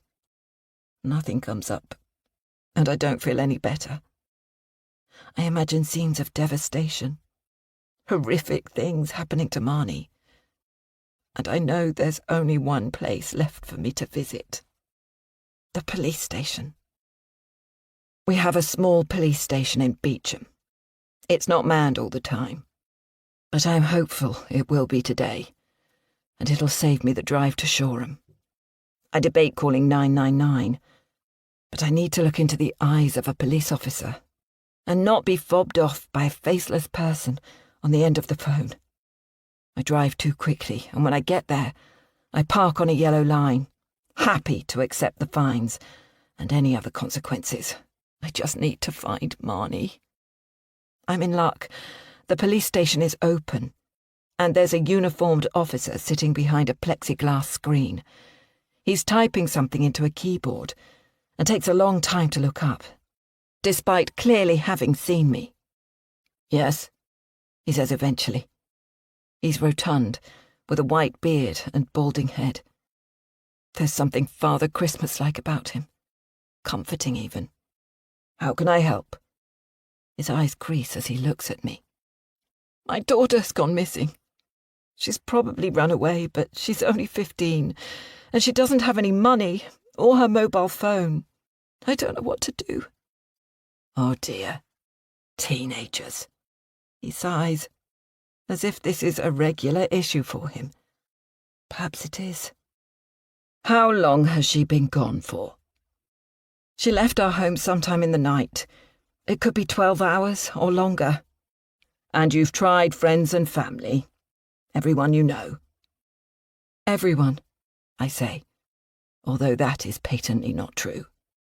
I've called her, left messages, but then I found her phone hidden under her pillow, switched off. Are you going to make me wait 24 hours before officially reporting her missing? Horrible images flash through my head of her motionless body lying in long grass at the side of a road, cars dashing past. You say she's 15? He asks, cupping his chin with his hand and leaning forward on his elbow. Yes, still a kid. No need to wait. She's a vulnerable young person. We'll file a report and put out an APB bulletin to all the cars. An APB? I ask. It's a broadcast to all the police officers in the area to keep a lookout for her. Let's have a sit down and I'll take some more details from you. He gets up from his chair and appears in the doorway to the right of the reception area, leaning against the door. He motions for me to walk through. The building is small, and he takes me straight through to a room with a view onto the street. There are 2 wooden chairs and a computer standing on a desk. I'm PC Bruce Newlands, and you are? He places a notebook and biro on the desk. Amelia Myers, and my daughter is called Marnie. Has she been in trouble before? He asks. No, I say, before remembering the shoplifting caution just a couple of weeks ago.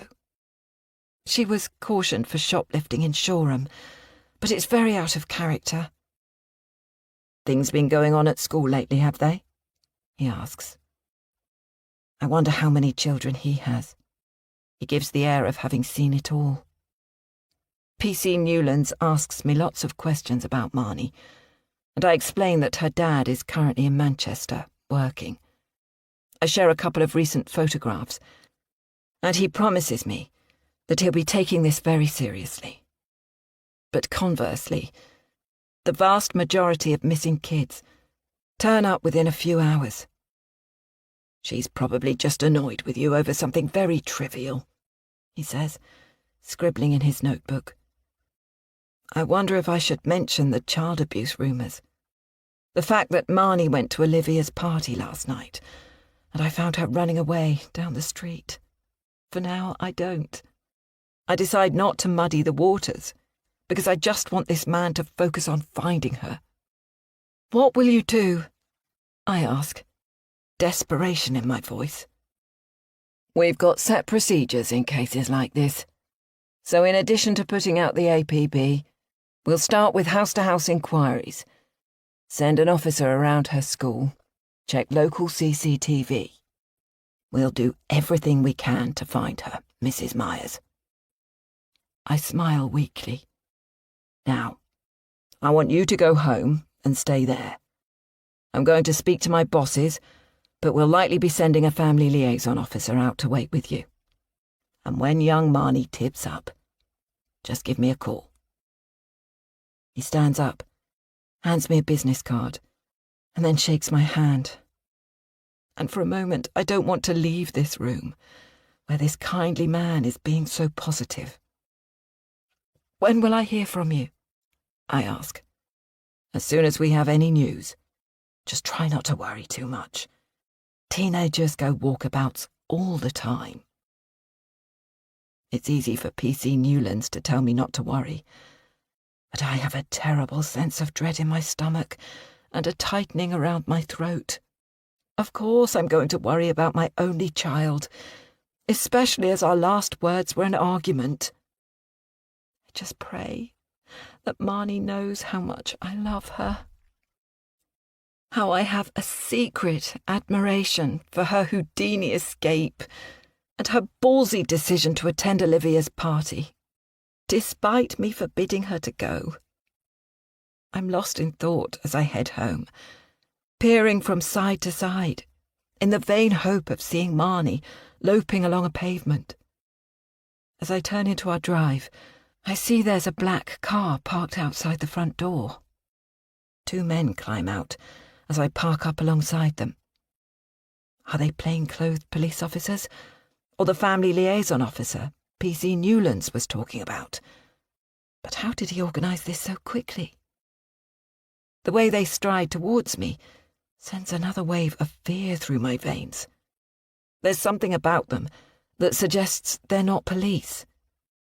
Both men are big and burly, one wearing a shirt that's too tight for him, the other displaying thick-set tattooed arms protruding from a short-sleeved t-shirt. They have matching buzz cuts, and the taller man looks as if his nose has been broken on multiple occasions. "Mrs. Amelia Myers?" the man in the shirt asks. "Yes," I say cautiously, clutching my handbag in front of me. "Is this about Marnie?" "Marnie?" He frowns. I don't answer. "We're bailiffs," he says, producing some pieces of paper and waving them in front of me. What? I can't take this in. It doesn't make any sense. Not today of all days, when Marnie is missing. Why would bailiffs be asking for me? "I'm sorry, I don't understand," I say. I can hear Clover barking from inside the house. It started to drizzle, and the droplets tickle my head. "You and Mr. Myers defaulted on various loans, I believe. We're High Court enforcement officers, otherwise known as private bailiffs. The paperwork's all here." "That can't be right," I say. "I don't understand." "Mr. Myers home?" the man asks. I shake my head. This doesn't make any sense. I've never owed money, never defaulted on a debt. I've paid off my credit card dutifully every month. Until, that is, this last month, after my account was drained. Has all this come about because of the Chinese scam? But what has Hudson got to do with it? With a sinking feeling, I wonder what he's been keeping from me. As he pays the mortgage and settles our utility bills, I wouldn't actually know if he's defaulted. "You'd better take these and let us in." He hands me these sheets of paper, and I glance down at them. They look official, with stamps and dates, but the words are swimming and I can't concentrate. "I need to talk to my husband," I say, hoping, desperately hoping, that Hudson will actually answer his phone, hoping that this is all some terrible mistake. "Haven't got long until the van turns up," the man says, glancing at his watch, which looks suspiciously like a Rolex. I swallow hard. How much stuff are they planning on taking? I call Hudson. Yet again. And yet again, it goes straight to voicemail. This time the tone of my voice is furious. "Call me immediately. It's a matter of life or death." It hits me then that Hudson must have known about this. He must have known that we, or at least he, has been accumulating debt, and that at some point the bailiffs were going to turn up. They don't just appear without any prior notice. And I suppose that's why he has done this disappearing act on me. A huge sense of injustice and anger sears through me. The bastard! Why didn't he talk to me? And then I wonder, did Hudson take the money out of my savings account? Have I been erroneously assuming that I've been scammed? Has my husband been accumulating debts and using my money to pay them off without letting me know? As I'm trying to process all of this, I hear the low rumble of an engine. A large transit van is indicating to turn into our driveway.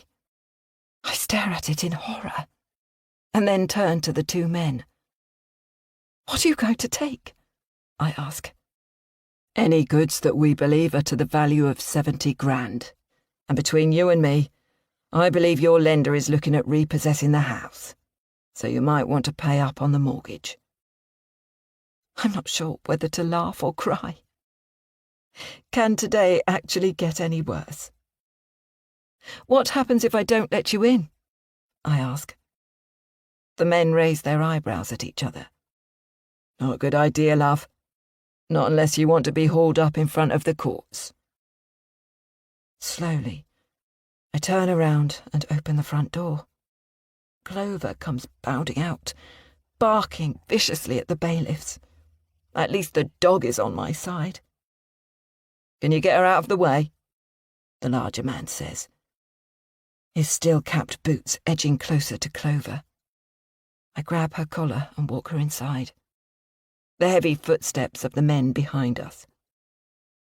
I watch helplessly as they walk into the living room and survey it, their presence too large, just wrong, in my carefully curated space.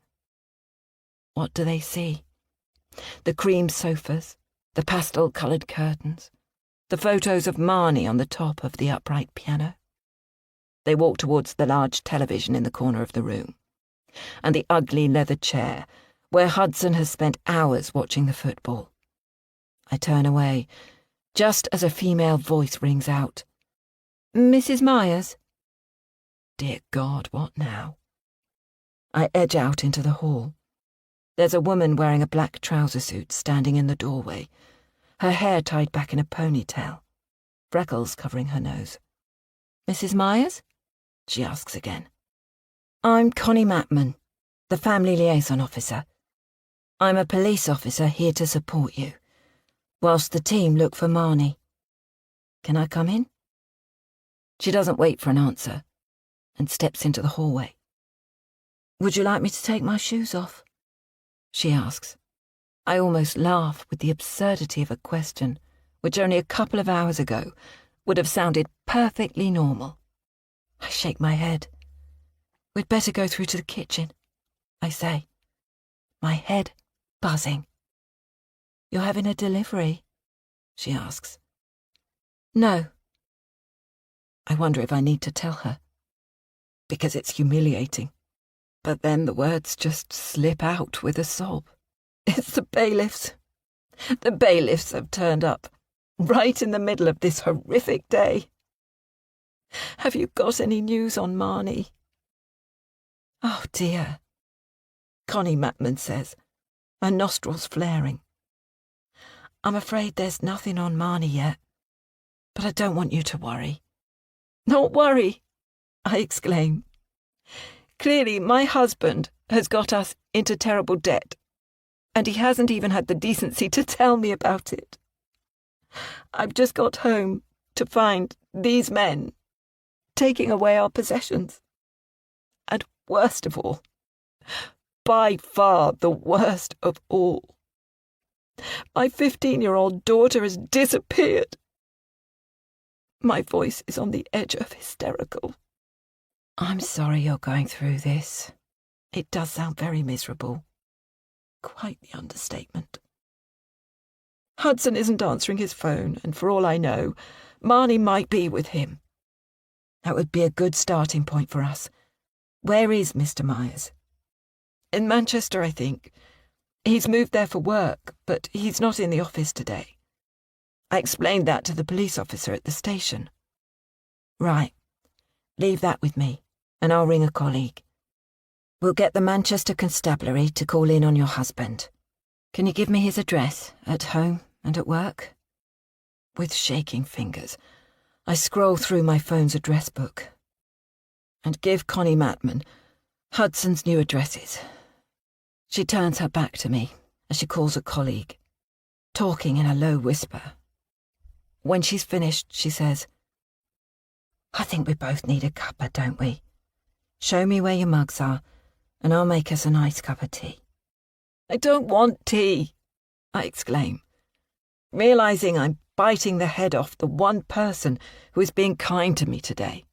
Sorry. It's just, I want you to find Marnie, to get these men out of my house, And tell my husband to sort the bloody mess he's got us into. Of course, love, she says. It strikes me that she's too young to be calling me love. Have a seat. Except I don't. While Connie Matman is rifling through my cupboards, I pace the kitchen. Rage, humiliation, and a terrible fear, all knotting together inside me, until my stomach clenches so painfully I have to grab onto the back of a kitchen chair and bend over with pain. In my twisting gut, I realise that today is a turning point in my life. That today there will be the before, when life was rosy, and the after, which right now is a black, gaping hole. Chapter 21. Paige. Here you go. I've made the girls hot chocolate with piped cream on the top. A big swirl that's come out of the spray can of cream. They're curled up either end of the sofa, both with blankets wrapped around them, their feet touching. It's rather sweet, actually. God knows what they're watching. Some reality rubbish on Netflix. Not that I mind. It'll do Taryn good, taking the day off school, getting her nose out of those books. And as for Marnie, well, I was hardly going to turn her away, was I? The poor kid walked all the way to our house, traipsing along country lanes in the dead of night, her way illuminated by a torch. She's lucky she didn't get hit by a car, or picked up by some weirdo. The knocking on our front door startled me, and when I glanced at the clock and saw it was only 5:46 a.m, my first thought was Dean's back. Except Dean has a key, so it wouldn't have been him. Then I thought of the police, but I've been so careful, haven't I? I tiptoed to the window and pulled back the curtain, peering out into the murky light. And there was young Marnie, standing at our door, a small rucksack on her back, her shoulders hunched and her hair damp from the rain. I pulled on my dressing gown and hurried downstairs, unlocking the door. She took one look at me and burst into tears. "What's going on?" I asked. "I'm sorry," she sniffled. "Things are really bad with my mum, and I didn't know where else to go. Can I come in?"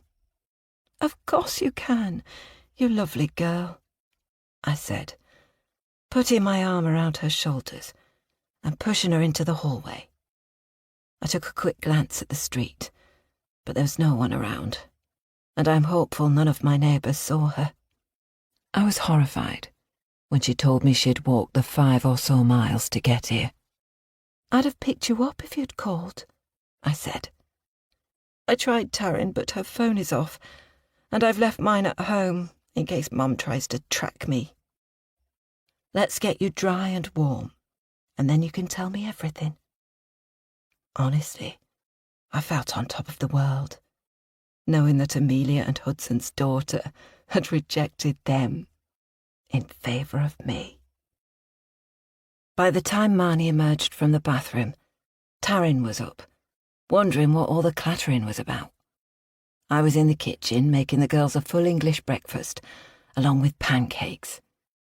Taryn seemed bemused that Marnie was here, but that's my girl. Sometimes she looks at me as if I'm the crazy one, when it's actually her who's on the spectrum. "Tell us what's happened," I said to Marnie, as she sat at the kitchen table and stared at the feast I made. "Mum went apeshit because I went to Olivia's party, when she told me I couldn't go." "And?" I said. She just shrugged her shoulders. "I couldn't stay at home anymore. Not with Dad in Manchester, and Mum acting like I'm a baby." "You have a bed here for as long as you want one," I said, patting her arm reassuringly. "You can share with Taryn, or you can have my bed, and I'll bunk down with Taryn, on the pull-out mattress." Taryn threw me a quizzical look, but then she doesn't know about Project Amelia. She's probably assuming I'm happy, that she has a best friend at long last. Or perhaps they're more than that. A girlfriend, maybe. "Thank you," Marnie muttered, her mouth full of egg and bacon. Amelia called me shortly after 7:30 a.m, as I knew she would. There was desperation in her voice. "I think Marnie has run away. Does Taryn know where she is?" I hurried up the stairs and into my bedroom, away from the girls, and then waited for a long time before answering, working hard to suppress my smile in case it showed in my voice. "Goodness, how awful. Hold on 2 ticks and I'll ask her." I closed my bedroom door, just in case she could hear Marnie's voice in the background. I told her no, that Taryn hadn't heard from Marnie, and that even though I'm teaching, she should reach out to me. I laughed when I finished the call. A couple of hours on, and the girls are enjoying some relaxing time, and I'm on cloud 9. Of course, I'm going to keep Marnie hidden, because I know that Amelia will be frantic. To be fair, I would be too if Taryn disappeared, but that's not in Taryn's nature. Then again, I give Taryn a freer rein. But it's not in my daughter's nature to rebel. She'll choose a herbal tea over a cocktail and a book over a computer game. Heaven knows she doesn't take after me. Anyway, now I'm going to add to the stress of Amelia's morning. While the girls are watching the TV, I'm at the kitchen table, flicking through the photos I took of Hudson and me in his bed. I select my favourite, a photo of him splayed out on the mattress, his arm flung over my bare breasts, his penis flaccid and legs apart, the duvet crumpled to the side of the bed. You can see my torso, but nothing more. I crop the photo so my hair isn't visible, and when I'm happy with it, I send it to my burner phone. Then I input Amelia's phone number. I take a while to decide on the perfect message to accompany the photo, and eventually just say, "Hudson having fun in Manchester. Doubt he'll be home any time soon." As soon as I press send, I turn the phone off and remove the SIM card. And then I burst out laughing. "What's up with you?" Taryn asks, as she pads barefoot into the kitchen, carrying the 2 empty mugs. "Just having a bit of fun," I say. "Hope you are too."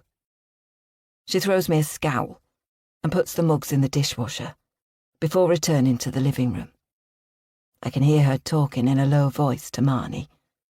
I wonder what Amelia is doing, whether she's frantically scouring the streets, and at what point she will go to the police. Knowing her, she's probably already got a SWAT team out searching for precious Marnie. I scour the local news and all the social media platforms, but there's nothing yet about a missing teenager. But then a message comes through on the school WhatsApp, asking if anyone has seen Marnie Myers today, and I let out a whoop. A few minutes later, Amelia sends another message, clearly to all of the contacts on her phone, saying that Marnie is missing and she's reported it to the police. I consider waiting all day, but at some point in the future, Marnie will tell her mum that she was here all along, and that could really backfire for me. So, just after midday, I go out to my car and telephone the police. "I'm calling about a young woman called Marnie Myers," I explain. "It's possible that she's been reported missing. The police officer doesn't elucidate one way or another, so I carry on. She's running away from an abusive environment. She hasn't told me much, and I don't want to push her, but she's really upset, and I believe she might have been sexually abused by her parents. Right, the officer says. I actually hadn't realised that she's been reported missing. Except then I got a message from her mother, Amelia Myers, and thought I'd better tell you that Marnie is at our house. There is no way that I'm letting her go home. And I'm hoping that you could send an officer around here, or social services perhaps. I give the officer further details on Marnie, and on my relationship with the Myers, and also direct him to the rumours online. When I finish the call, I lean my head back and grin. I hope that I've just opened the sluice gates, and that the consequences for Amelia and Hudson will be devastating. Chapter 22. Amelia. My phone pings with a message, and for a millisecond, I'm hopeful that it's someone saying they've found Marnie. It isn't. The message comes from an unknown number, and it's accompanied by a photograph. I snort out aloud when I see the photograph of Hudson, splayed across a bed naked, with a woman who most certainly isn't me. Hudson having fun in Manchester. Doubt he'll be home any time soon. So that's why my bastard of a husband is ignoring me.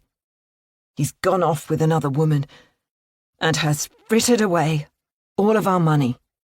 A surge of fury pounds through me, and I chuck my phone onto the table with such force, I wonder if I've broken it. I realise with dismay that Connie Matman is standing in the doorway and has just seen me do that. "Everything all right?" she asks. "No." I can't stop myself from letting out a little sob. I think today is the worst day of my life.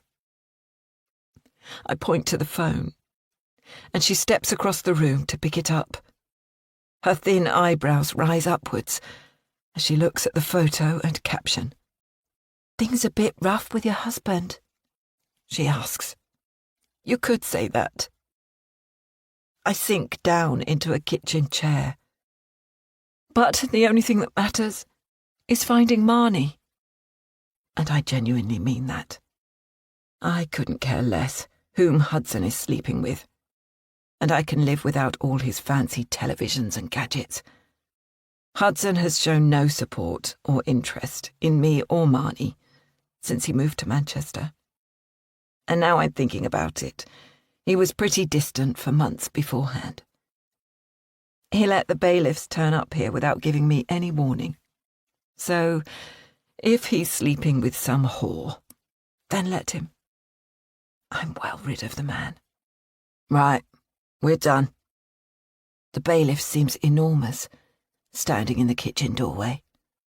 And then he adds rather ominously, "For now. Suggest you get those debts paid off, Mrs. Myers." He produces a piece of paper on a clipboard that has a biro attached to it with a piece of string. "Sign here, please." I think about saying no, but what will that achieve? Perhaps Connie Matman would have to arrest me, and the police focus would be diverted from finding Marnie. Except the police don't get involved in such matters, or do they? My brain, which normally works well enough, seems to have seized up in a fog of confusion and panic.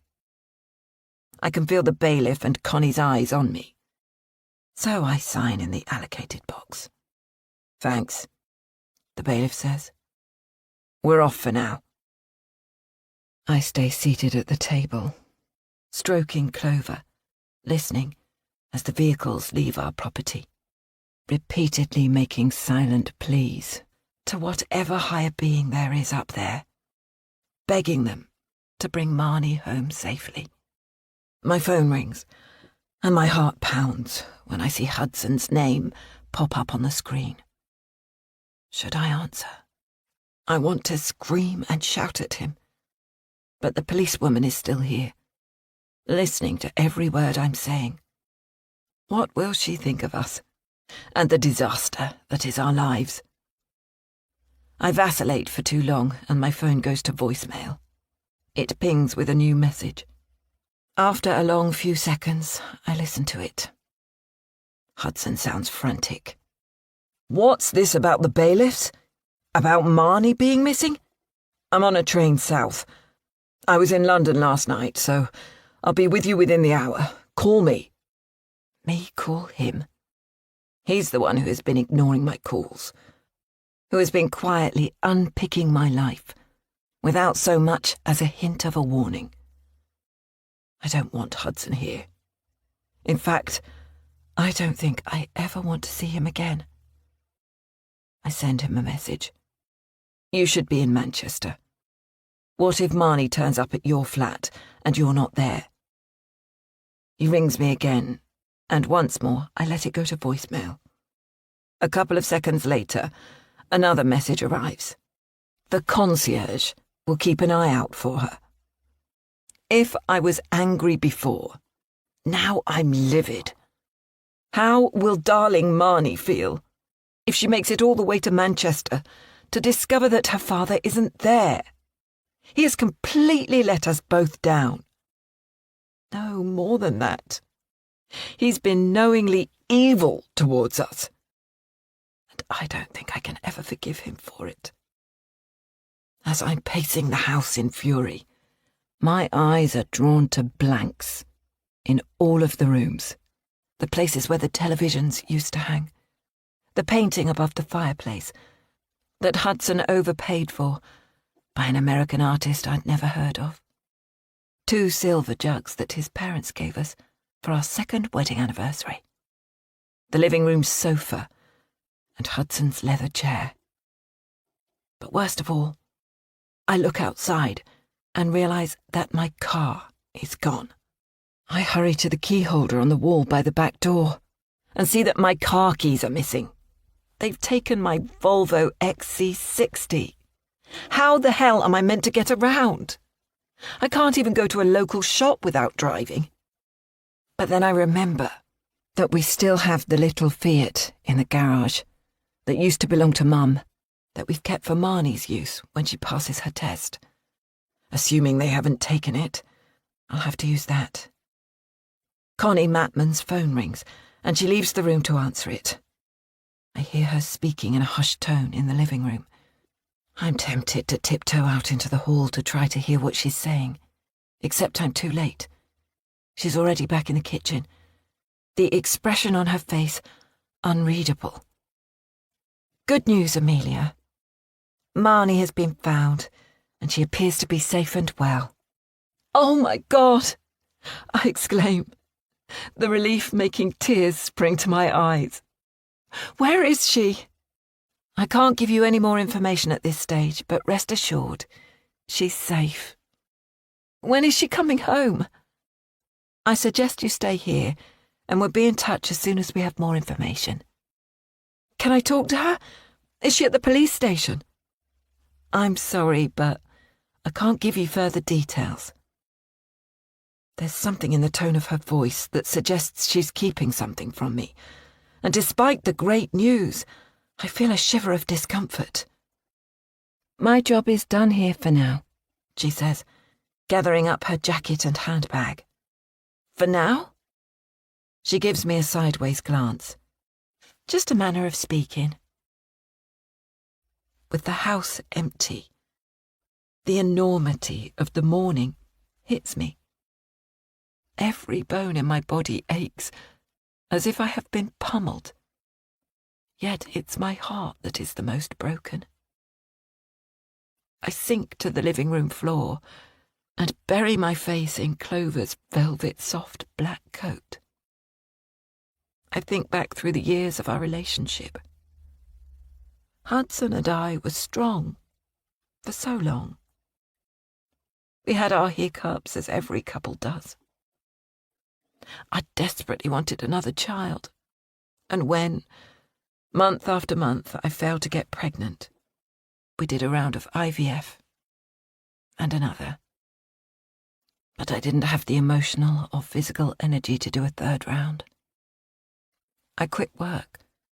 We moved here to our lovely house, and I spent ages renovating it, doing much of the painting and sewing of curtains myself. Meanwhile, I was there for Marnie and for Hudson, supporting him as his business grew and then floundered when COVID hit. And I thought we got through the horror of Marnie's illness, even though we dealt with it in such different ways. I wanted to talk about it, to face the fear. Hudson refused. His way of dealing with difficult emotions is to bury them, repress them completely, in the hope that they'll never pop up again. I thought we had honesty in our relationship, except now I know we didn't. Hudson has betrayed me and Marnie in the worst possible way. There's the sound of wheels on the driveway, but this time I can't muster the energy to get up. Clover runs through the house and starts barking, and then I hear the sound of a key in the lock, and Hudson's low voice. His footsteps get louder, until I can sense he's in the living room, staring at me. "What's up?" he asks. And that triggers a tsunami of fury. I jump to my feet. "What's up?" I exclaim. "You ask me what's up when our daughter has gone missing, and you defaulted on goodness knows how many debts. So much so that I've had the bailiffs here this morning, clearing out our house, taking my car. Oh, and then there's your mistress, and all the lies you've been telling me." I don't know what Hudson expected, but he goes very pale and takes a step backwards. He steps on Clover's paw and she lets out a little yelp. He can't even stop himself from hurting the dog. "I'm sorry," he says, in a quiet voice. "I should have told you about the debts." "You're a coward, Hudson." He flinches. "What did they take?" "It doesn't matter what they took. What matters is you didn't tell me.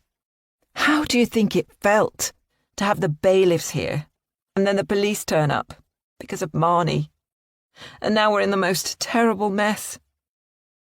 "Marnie, where is she?" "I don't know, but she's with the police. She's safe." There's a long silence before I say, "You've ruined us, Hudson."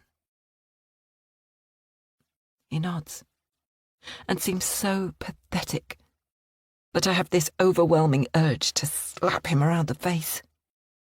Except I don't.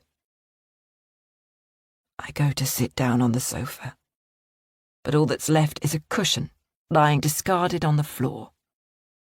I sink onto it, my hands underneath my buttocks, to stop them from shaking, from whipping up and slapping him. Hudson leans against the mantelpiece. The business never recovered. Not after all the hits with COVID. The economic downturn. Brexit. "Excuses, excuses," I say sarcastically. He ignores me. I tried really hard to fix things. To take out more loans, to get investment. Except it didn't work. I know I should have told you, but I didn't want to worry you, to disappoint you. And then Globus Planet offered to take over the business. "So what's happened to the money for that?" I ask. They haven't actually paid me anything. We've written off the debts, and after I've worked for them for a year, they'll start paying me a salary and commission. I stare at him, wondering if I've heard him properly. He's got debts and no income for a whole year. "Why didn't you just put the business into voluntary liquidation?" I ask. "Because you're a director, and I wanted to keep it from you. I thought this was a better way out." "You're a lying fool," I say, the anger returning with a vengeance as I jump back up to my feet. "I thought we could use the money in your savings account Except you lost it, didn't you? This is hardly my fault, Hudson. Besides, my savings wouldn't have stopped all of this. I wave my hands around our empty living room. Have you been paying the mortgage? Are we going to lose the house? Hudson slumps even further. I thought I could use your savings to pay off the mortgage arrears. I thought you wouldn't mind. You're just going to take the money. He can't bring himself to look at me.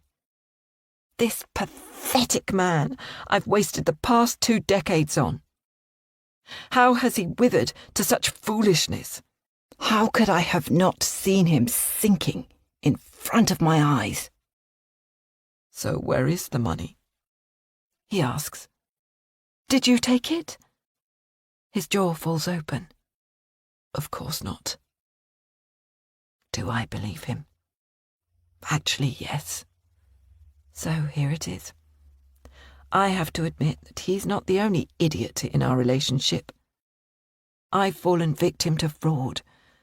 But was that my fault, or something that could happen to anyone?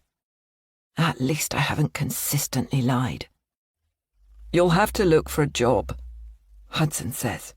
A proper job, not just teaching yoga. I've lost my yoga teaching anyway, I say. I debate telling him about the deposit I lost on the hotel, where I was going to run a yoga retreat, and decide that it's a pittance in comparison to the debts that he's incurred. So, to get this straight, you've lost us the house and the business, and you're a lying, cheating coward, having an affair in the midst of all of this chaos. His head jerks upwards. What? I haven't been having an affair. Stop with the lies, Hudson. I pull my mobile phone out of my pocket and show him the photo I received of him lying on a bed, in the nude, with a female draped over him. The evidence is all here, Hudson, so stop with the bloody lies. And where have you been when Marnie needed you? In Manchester. Sleeping with your mistress. That's not fair. He's shouting now, too. Marnie ran away from you, not me. Only because you weren't here. I'm crying. I just can't help myself. Yet I don't want Hudson to see me like this, weakened by all of his blows. I want a divorce, I say, angrily rubbing the tears from my cheeks. And I want sole custody. Hudson loses it now. He grabs the cushion off the floor and hurls it towards me. For the first time in our marriage, I'm actually scared that he's going to be violent towards me. He grits his teeth together, a vein in his forehead bulging and beating furiously. A flush creeping up his neck. Sole custody, he says. He's clasping and unclasping his fingers, bouncing on the balls of his feet, and I take a step backwards, worried he's going to charge at me. You are never going to get sole custody of our daughter, he spits. And then the doorbell rings. We both freeze. Clover barks from the hallway. Who's that? He asks. I walk to the window and glance outside. It's a dark saloon car. They've probably brought Marnie home.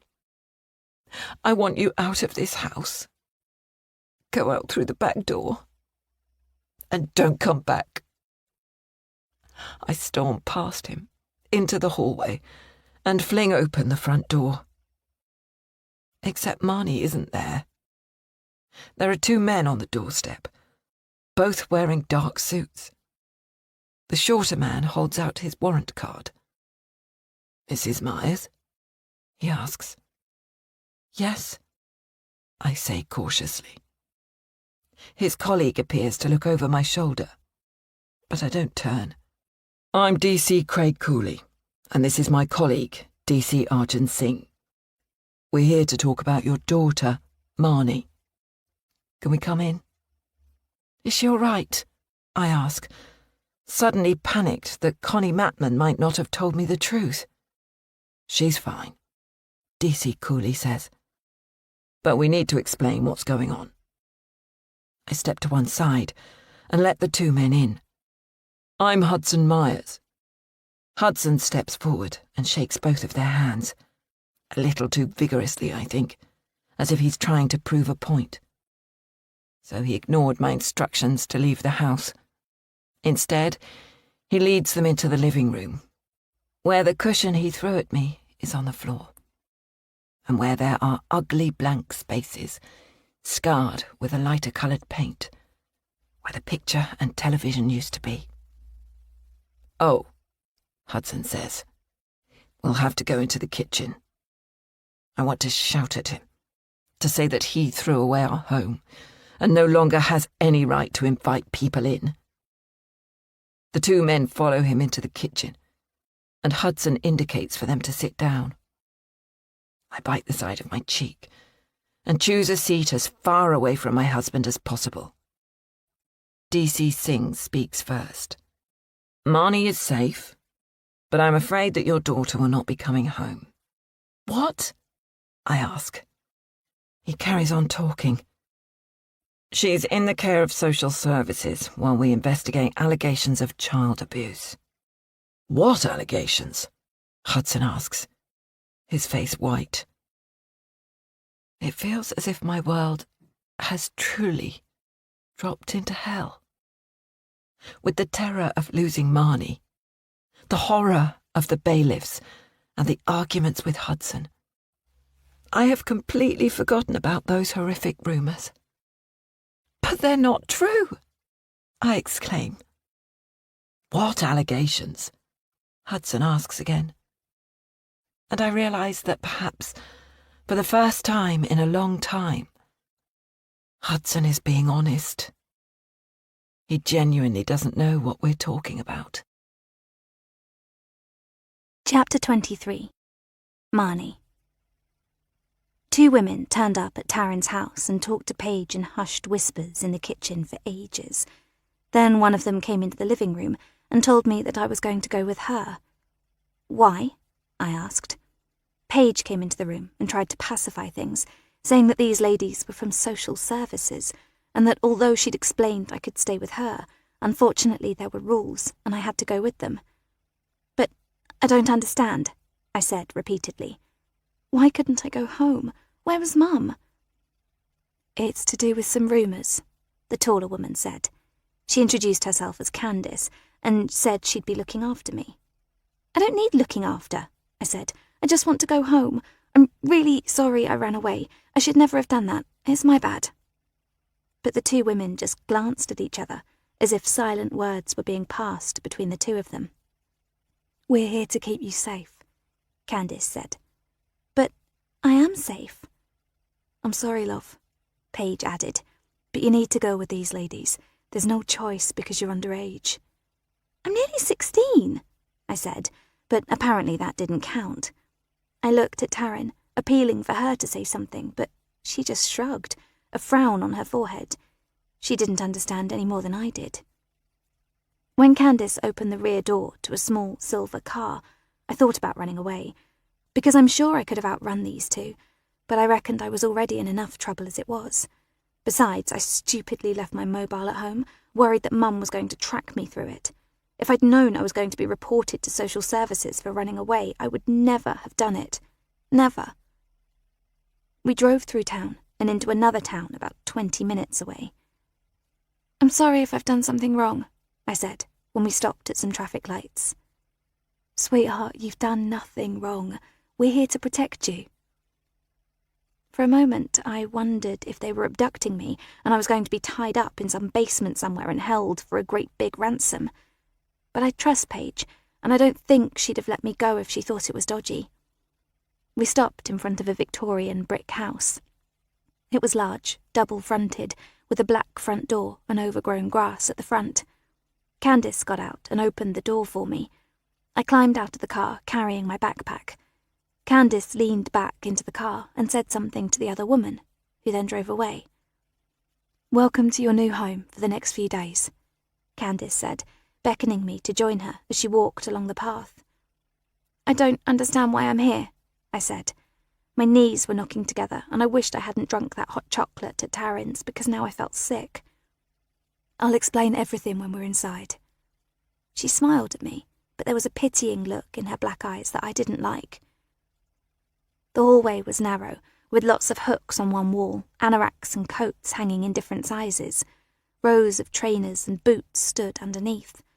I could hear voices from further inside the house. She led me into a kind of living room with a bow window that looked out to the front. The sofas were shabby, and there was a brown wooden table in the window and a bookshelf with leaflets on it, the type that you see in a doctor's surgery. Have a seat, love. Would you like a drink? No, thanks, I said. I just want to know why I'm here. Of course you do. I can tell you're a bright young lady. Her chair creaked when she sat in it. I sat as far away from her as I could. There have been some rumours that things might not be as safe at your home as they should be, that your mum and dad might have hurt you in the past. But that's not true, I exclaimed. It's horrible stuff that's completely untrue. She tilted her head at me and nodded slowly. When there are rumours like that, we have to investigate properly to make sure that young people are being kept safe, and that's why you're here. So my colleagues can investigate and in the meantime ensure you're well looked after. I shook my head vigorously. It's all a big misunderstanding. I had meningitis. I was in hospital. It's not... She interrupted me. Look, love, you'll have plenty of time to tell all of this to the police and the psychologist. I'm just your assigned social worker. Have you got a mobile phone? I left it at home. She hesitated for a moment. Can I have a quick look in your backpack? You think I'm lying? I exclaim. It's not in your best interests to have your devices today, she says, before adding, This is for your own good, Marnie. Except it wasn't. It isn't. She held out her hand and I felt like swatting it away. I stared at it, her big brown palm with deep lines, and I looked up at her and her kindly face. I remember once, years ago at junior school, when I got really angry with a friend who told me that our teacher wanted to see me. I don't even remember what I did wrong. I'd shouted at her and reduced her to tears. Mum was called into school, and she told me that I shouldn't shoot the messenger. I'm not sure I fully understood back then what she meant, but now I do. Candice isn't the person making up the rules here. She's just the messenger. Reluctantly, I hand over my backpack. Thanks, Marnie. If you keep your head down and do as you're told, things won't be so bad for you here. After that, a man appeared wearing a t-shirt advertising some band I'd never heard of, which is weird because I really know my music. He took me to a room which was going to be mine. It's a small room, narrow, with a single bed and a big pinboard on the wall that's covered with little lumps of old blue tack. There's a sink in here too, and a wardrobe with 2 plastic coat hangers. It smells weird and has a bad feeling to it. I remember Taryn and me watching a YouTube video about feng shui, and I'm pretty sure that this room is all wrong. Connie walked in a couple of minutes later and handed back my rucksack. Go and meet the others when you feel like it. There's a television room and kitchen downstairs, which you're welcome to use. She gave me a sad smile, hesitated for a moment, and then left. Yesterday evening, I was starving, and I could hear voices in the dining room and the scent of cooking. I made my way downstairs. The door was open, and there was a bunch of kids seated around a huge table, I guess ranging in age from 7 to 16. A girl with short hair and skinny jeans was helping herself to food from dishes lined up on a side table. Hi, I said, feeling awkward. She just ignored me. Do I just help myself? She asked. Ew, do I just help myself? She mocked me in a faux posh accent. Up to you. Eat or starve. No one gives a shit. She picked up her plate and headed back to the table. I did the same, sitting at the far end. The stew was disgusting, and I barely touched it as I glanced up at them all whilst pretending not to look. Most of them have no table manners, talking with their mouths full and picking up food with their fingers. The man who runs the place is called Jim, and he pretends to be cool, but I don't think he really is. After supper, I went straight back to my bedroom. Thank goodness I had a few school books in my bag, along with my laptop, which I was surprised was still there. I'd expected Connie to confiscate it. Except then I realised why she didn't. I couldn't get online. There is Wi-Fi here, but Jim said he couldn't give me the password. All the same, I wrote a long email to Mum and Dad, telling them how sorry I am for running away, and when I'm home I'll send it to them. I didn't sleep much. The pillow is thin and lumpy, and the sheets smell stale. There's a blind at the window, but it's too transparent and the light from the street lamps pours in. Instead, I sobbed for Mum for hours, the first time I've done that since I was about 5 years old. It's like I've been caught in some alternative reality nightmare, and I think it's all because I ran away. I'm such an idiot. I don't belong here. And now it's morning, and I'm eating a bowl of Cocoa Pops and a slice of white bread, trying not to catch anyone's eye. The mean girl keeps throwing me looks, and I have to pretend I don't notice. Jim appears in the doorway. "Right, everyone, time to get ready for school. The minibus will be out front in 10 minutes. I jump up, relieved to be able to get out of here, to get back to my normal life. Except Jim holds up his hand. "Not you, Marnie. You won't be going to school today. You've got an appointment with Gemma." I don't know why, but I thought with the name Gemma, she'd be young. Except she's not. She looks almost as old as my gran, and she's got grey hair with white strands in it, and wears bright red glasses that she probably thinks look trendy, but make her look absurd. We're sitting in another small room. There are 2 sagging armchairs and a coffee table between us that has a box of tissues on it, and a jug of water with 2 glasses. She offers me a Coke, but I say no. "Do you know why you're here, Marnie?" she asks me, crossing her legs. She's wearing really baggy trousers that look like a skirt and thick black boots that belong on the feet of someone half her age. Because there are some false rumours going around that Mum and Dad have abused me. It's not true. She stares at me through those glasses and scribbles something on a lined pad of paper. "I'm a psychologist, Marnie, and I've been appointed by social services and the police. I'll be reporting back to them after our chat today.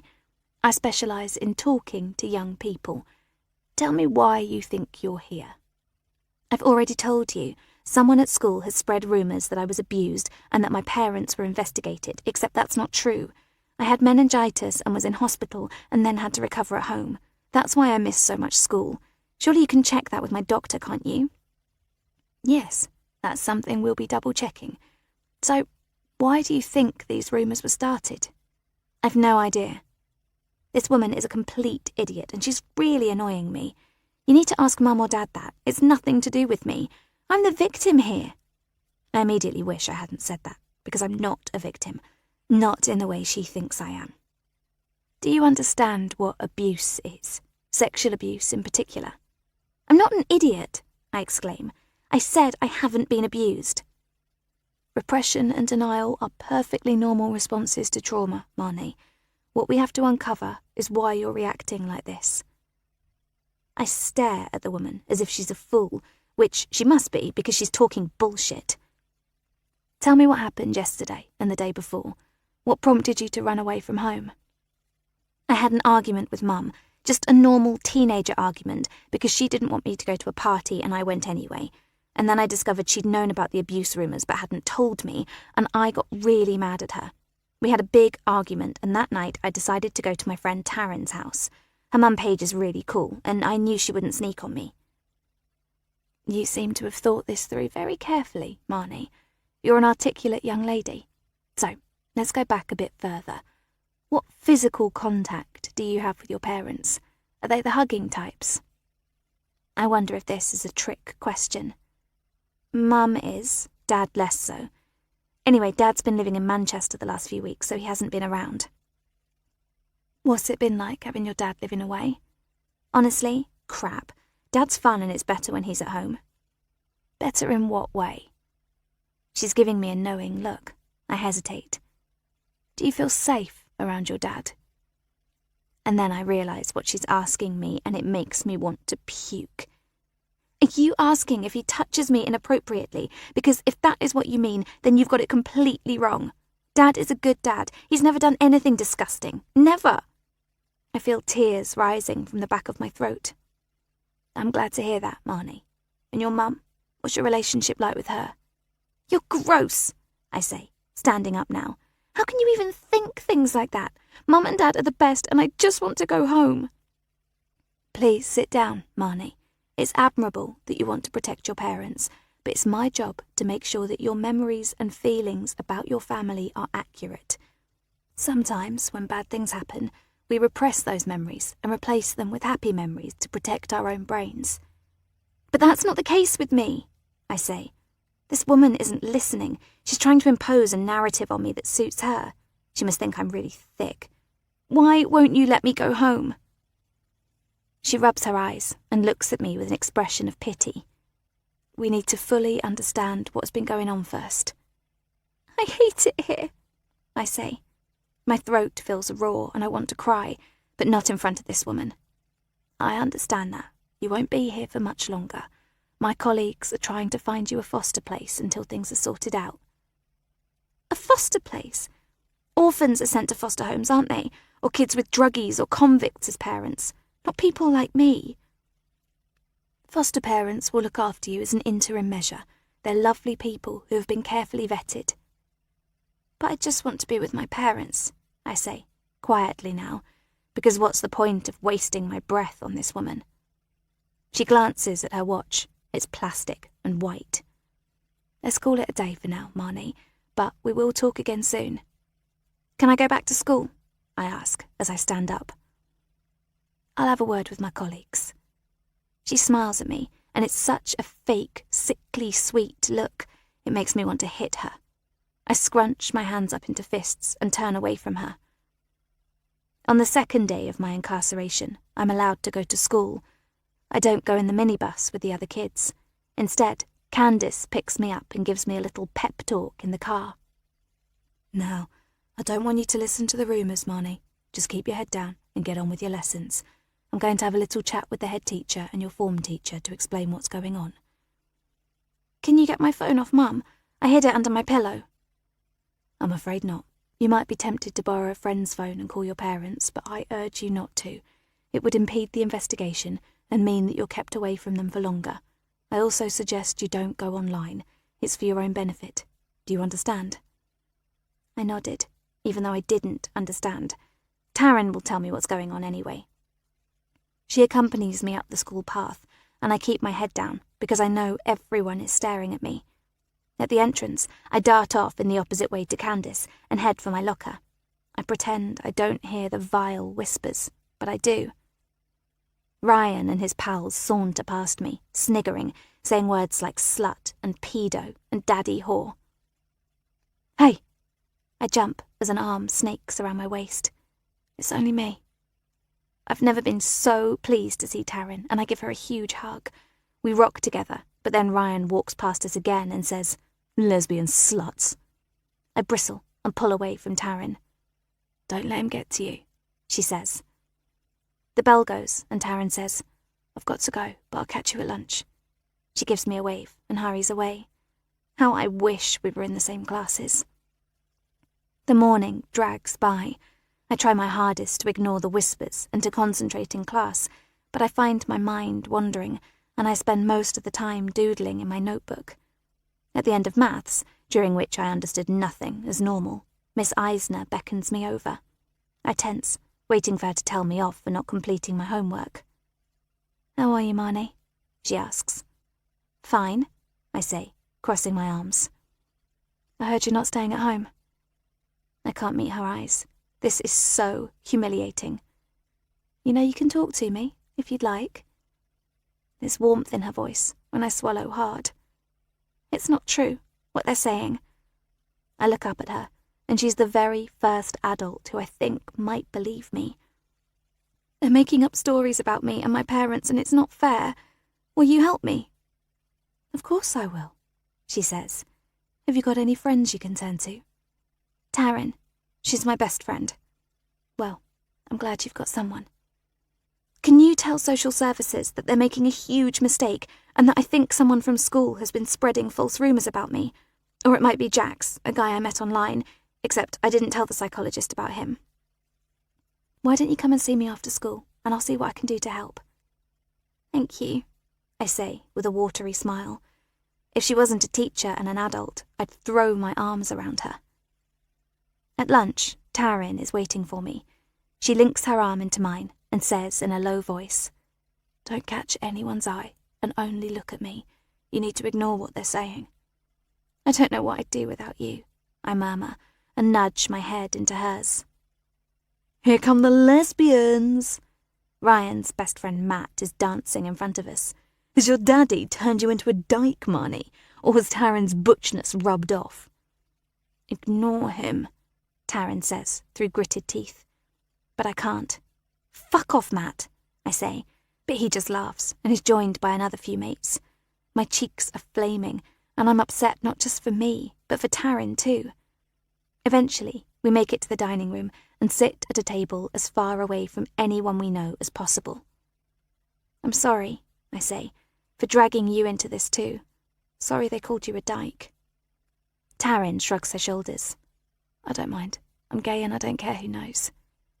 She pauses for a moment, a flush creeping up her neck. "You know that I like you." I'm about to put a forkful of potato in my mouth, and I let it hover mid-air. Taryn likes me that way. "Have I shocked you?" Taryn asks. "I mean, you're really pretty and you're my best friend." "I like you too," I say, because I do, but not in a sexual way. "The boys are all so horrible." "They're a bunch of pathetic dicks." There's a knowing grin on her face. Chapter 24. Amelia. It's been the 2 longest days of my life. After our blazing row, Hudson stormed out, and I'm assuming he's back in Manchester, in the arms of his lover. Or perhaps he's in a hotel somewhere local to here. I don't care. I want a divorce. How can I ever trust him again? He had to speak to the police, and probably social services too. Perhaps I shouldn't have told DC Singh that Hudson and I have split up. Perhaps we should have sat down after the police had left and hammered things out. But I was too angry. And I still am. I'm desperate to see Marnie, to listen to her loud music, to know that she's safe and happy. I simply can't fathom how these rumours have come about, and why the police are giving them any credence. I'm sure they must have checked Marnie's health records by now, and seen that she really did have meningitis, and that any school absences were due to genuine ill health. I feel completely futile, as if my life has disintegrated around me. My daughter has been taken. My marriage is over. This house will no doubt be repossessed. And I don't even have a job, due to my reputation being in tatters. I don't think I've eaten a morsel for nearly 3 days, and I'm only forcing myself to keep going because of Clover. But even the dog seems subdued, no doubt missing Marnie too, and sensing my misery. With our cream-coloured carpets in the upstairs hallway and throughout the bedrooms, she's not allowed upstairs. But the past 2 nights, I've brought her bed into my bedroom, and I've been woken up early by her cold, wet nose. When the doorbell rings, shortly before 5 p.m, I wonder if I should answer it. But Clover is barking ferociously, so after the second ring, I walk despondently through the house and swing open the front door. And there is Marnie. We literally throw ourselves at each other, hugging, wet tears mingling. "Oh, darling, I'm so happy to see you." "You too, Mum," she says, eventually disentangling herself from me. "I'm sorry." "You've got nothing to be sorry for." I look her up and down, but she seems unchanged, except for the dark rings under her eyes. It's only then that I realise Connie Matman is standing next to her. We found nothing to substantiate the claims of abuse, Connie says, a sheepish look on her face. I want to be angry with her, but Connie is only the spokesperson. I'm sure you understand that allegations as serious as these need to be properly investigated. But on a personal level, I'm sorry for the upset that it's caused your family. Can I go now? Marnie asks. Connie nods, and Marnie slips past me into the hall, where I can hear her talking to Clover. What are you going to do? About finding out who started the false rumours? I ask. I'm not sure what we can do, Connie replies. But that's your job, isn't it? Surely the police need to investigate this. She squirms slightly. Regrettably, the police don't have the resources to investigate something like that. No actual crime has been committed. I stare at her in disbelief. Our lives have been decimated, yet nothing will be done about it. I'm sorry, Amelia, but I'm just glad that Marnie is home with you as quickly as she is. Sometimes these investigations can go on for months. I nod at her, because what else is there to say? She throws me an awkward smile and turns to leave. I don't wait to watch her get back into her car, but shut the door and hurry into the kitchen, where Marnie and Clover are sitting on the floor. Where's everything gone, Mum? Marnie is frowning, her face contorted in confusion. The sofa, the paintings. What's going on? Has Dad taken the stuff to Manchester? No. Dad has incurred a lot of debts and is close to bankruptcy. I'm afraid the bailiffs removed our belongings. We will probably have to move house too. I expect her to start crying, to be really upset, except she just shrugs. I'll be going off to uni in a couple of years anyway. Considering all the shocks that Marnie has faced the past few days, she takes it remarkably well.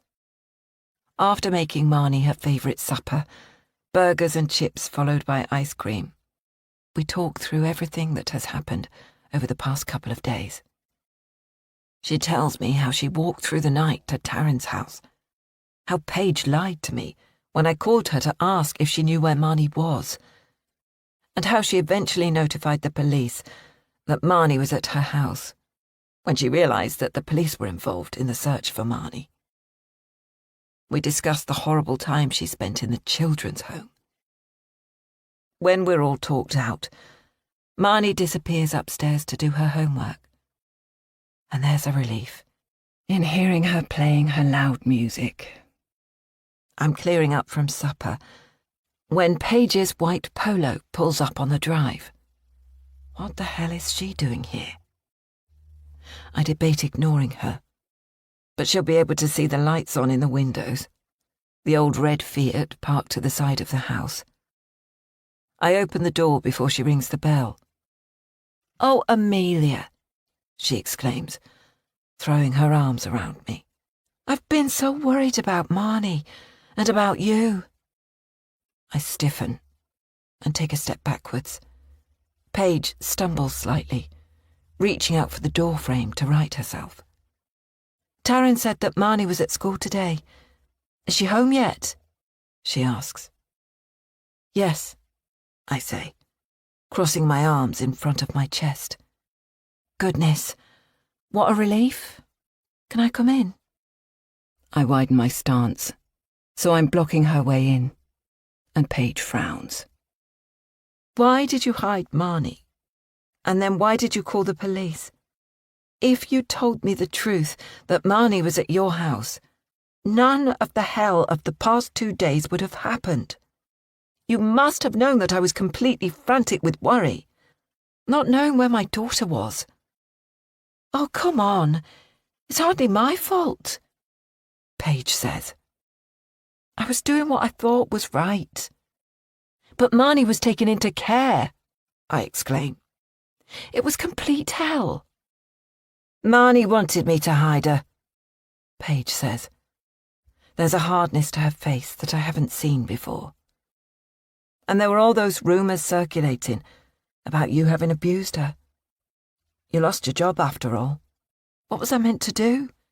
Hand her back to her abusers? Or make sure she was safely in the hands of the police? I did what I thought was best. I feel rage and injustice surging through me, making me narrow my eyes, wanting to lash out at the woman I thought was my friend. Do you really think I'm a child abuser? I spit. Well, not now, obviously, but I cut her off. What kind of a friend could think that? It's not like we know each other that well. I just wanted to do what's right. You're getting very agitated. I'd like you to leave, I say, my hand on the doorknob. The last couple of days have been sheer hell. She takes a step backwards, and I close the door, but not before I hear her say, "There's no smoke without fire." Who is that? Marnie is standing at the top of the stairs. She's changed into a pair of joggers and an old t-shirt, and her hair is wet from the shower. It was Paige. I don't understand why she lied to me when I called her, when I asked if she'd seen you. And I don't understand why she reported us to the police. None of this would have happened if she'd acted like a normal person. I think that's a bit unfair, Mum. I did ask if I could stay at her house, and I was angry with you. I didn't want her to tell you I was there. I'm sorry, Marnie, but I don't want you to be friends with Taryn anymore, and I certainly don't want you going around to their house. Marnie stares at me with an expression of disbelief. But Taryn's my best friend. You can't tell me who I can and can't be friends with. I thought you were happy that I was home. Of course I'm happy, I say. I love you with all my heart, and I'm just trying to protect you. She scowls at me, turns on her heel and disappears back into her bedroom, letting the door slam behind her. I walk slowly up the stairs and knock on her door. When she doesn't answer, I poke my head around the side of it. Marnie is seated on the bed, clutching her phone. You won't run away again, will you? I ask. She rolls her eyes at me. Good night, Mum. I let Clover sleep in my room again. Chapter 25. Paige. When the rage comes, there's little I can do to stop it. I have to let it out. To do something that will hurt someone else or myself. I would have taken a knife to Amelia's expensive Volvo. Except the only car parked in her driveway is a battered Fiat. I climb back into my car and dig my fingernails deep into the flesh of my thighs. It hurts, but not enough. How dare Amelia talk to me like that? To chuck me out of her house when I've only been kind to Marnie. I've been patient for a long time. And although I've achieved some of my goals, things haven't moved fast enough. The gloves are coming off now. It's time for Amelia to suffer. Truly suffer. I look in my car mirror at their lovely big house, and I have a great idea. Tonight is going to be the night, and Amelia's last.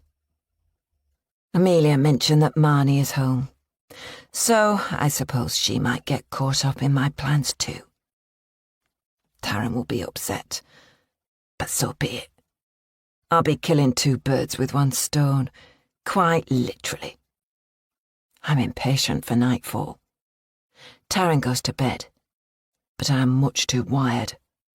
I change into all black leggings, black trainers, a black hoodie, I wait until 1 a.m.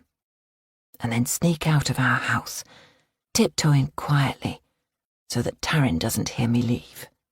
I've parked the car in the next street over, so starting the car engine won't wake any of our direct neighbours. And then I'm on my way, a smile on my lips, feeling anticipation and happiness. I've forgotten how nice it is to be out at night, with the empty roads and the cover of darkness concealing bad things. When I approach Amelia's road, I park up on the main street, turn in my car so that it's pointing home. The tyres up on the pavement, the car almost hidden underneath the heavy branches of an oak tree. I sit for a while, taking deep breaths, making sure that no one passes me. Thankful that the Myers live in the middle of nowhere, far from the gaze of nosy neighbours. Slipping out of the car, I wait for my eyes to adjust to the low light. The moon is hazy, but it is visible, and I walk along the side of the road before turning into the Myers Drive. The house looms in front of me, dark and full of shadows. I put my hand into my pocket, double-checking I have what I need, making sure that the ringtone of my phone is switched to silent. My feet make no noise on the wet grass, and when I approach the house, I open the side gate, holding my breath, worried it might creak. It doesn't. Of course it doesn't. Everything is perfect in Amelia's life. I pad around the side of the house, crouching down underneath the living room windows, darting quickly as I pass in front of the patio doors. A security light comes on, and I curse it under my breath. I stand completely still, barely breathing, waiting motionless until it switches off again. And then I'm at the back door, the keys I took from Marnie's bag when we were at the wedding dress shop, clutched in my hand. I slide the first key into the lock, but nothing happens. For a second I fear I might be thwarted, but then I try the second key, and it slips straight in. I'm smiling as I ease the door open. The idiots don't even bolt their doors at night. Now is the point when my plan could fall apart. If Clover the dog starts barking or whimpering, she might wake the family up. Then I'd have to run. But Clover knows me, and she's a stupid Labrador. Led by her stomach, I have a bone in my hand, ready to placate the mutt. I turn my torch on and step inside the utility room. Then I stand completely still, listening. There is silence, just the ticking of a clock from further inside the house. "Clover," I whisper. There's nothing, no pitter-patter of paws. I swing the torch around and realise that her bed isn't in the corner of the utility room, where it normally is. That's a relief. I suppose Hudson has taken her to Manchester. I tiptoe through the utility room, into the kitchen. It's not as pristine as it normally is. There are dirty plates in the sink, and rings left by glasses on the wooden table. But I'm not interested in those. I turn the torch to the windows, making sure they're shut. I close all of the trickle vents, and then, very carefully, open the kitchen door, which leads into the hallway. Turning back to the oven, I marvel at Amelia's kitchen appliances. It's a big range oven, with a 6-ring hob on the top. One by one, I turn the handle of each knob so that the gas is on full, hissing noises coming from each. Then I step away and return the way I came. I'm glad that the dog isn't here. At least it won't get hurt when the house blows up. Very carefully and slowly, I close the back door and turn the key in the lock, making sure that it's properly closed and locked. With a wide smile, I walk back the way I came, this time ducking even lower, crouching almost to the ground to avoid setting off the security light. As I tiptoe back down their drive, I turn to look at the house again. I wonder how long it'll take for gas to fill the kitchen, to leak through into the hallway and upstairs. I would love to hang around here, to watch the devastating explosion as the house and everyone within it goes bang, and all their belongings shoot high into the night sky. Except, I don't know if that will happen in an hour or 7 hours, when Amelia comes downstairs to make breakfast, or while she's still asleep in her bed. Besides, it would be catastrophic if I was seen anywhere near the Myers house. With regret, I stride back to my car, start the engine, and return home. I intend to check the local news every hour, so I doubt I'll be getting much sleep tonight. But that's a small price to pay. Chapter 26. Amelia. It feels like I have only just dropped off to sleep when something awakens me. There's a faint light coming through the curtains, but the birds aren't singing yet, so I assume it's shortly before dawn. I groan, and then I hear a weird scratching noise. I switch on my bedside light and realise it's Clover. She's at my bedroom door, pouring it. "What are you doing?" I ask. She turns her head around to look at me, but continues to pour at the door. "Stop that," I say, with a harsh note to my voice. I don't want scratch marks on the paintwork. Except Clover isn't giving up. I slide my legs from under the duvet and pull on a jumper over my pyjama top, slipping my feet into my sheepskin slippers. It's unlike Clover to need to go out in the middle of the night. She always impresses me with her excellent bladder control. Clover gives a little woof, as if to hurry me along. "Shush," I say, not wanting her to waken Marnie.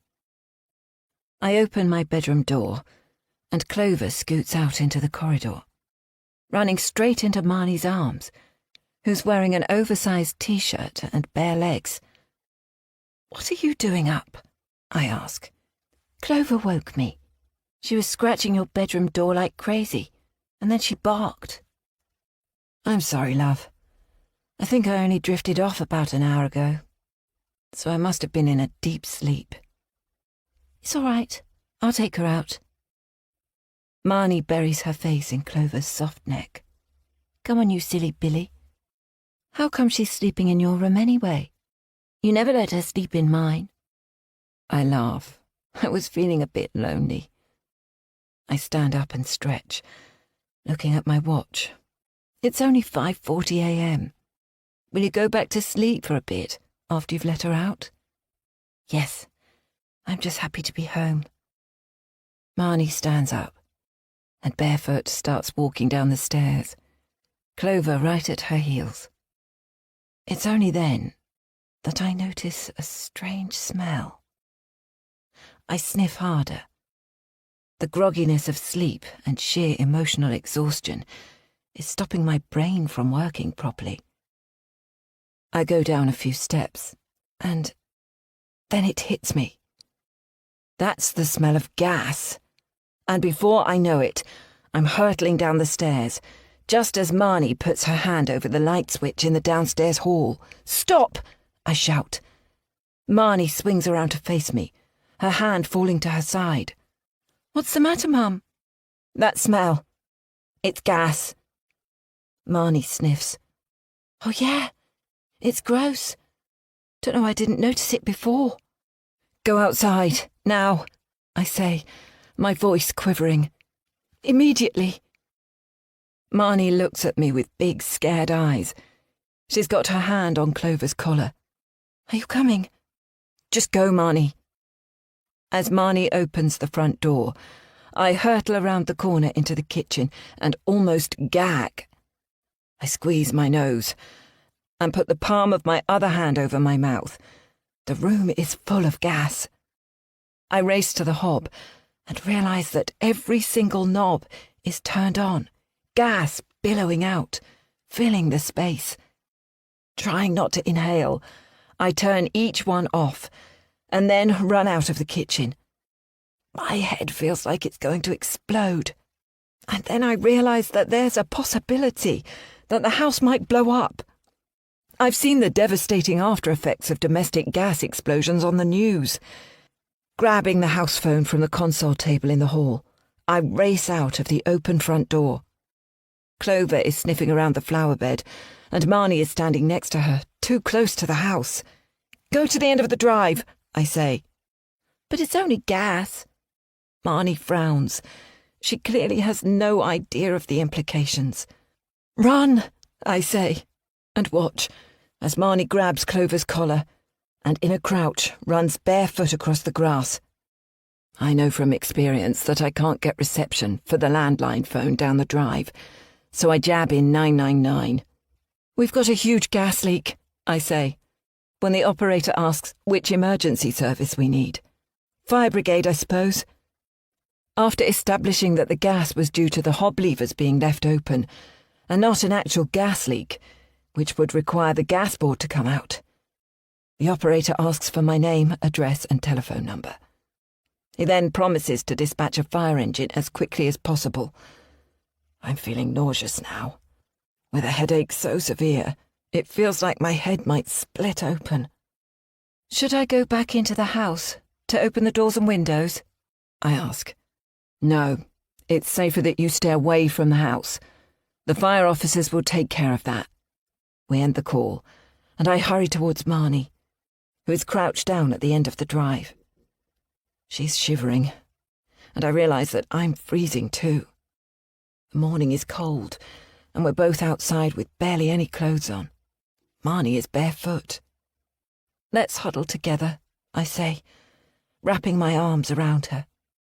For once she doesn't pull away. What happened?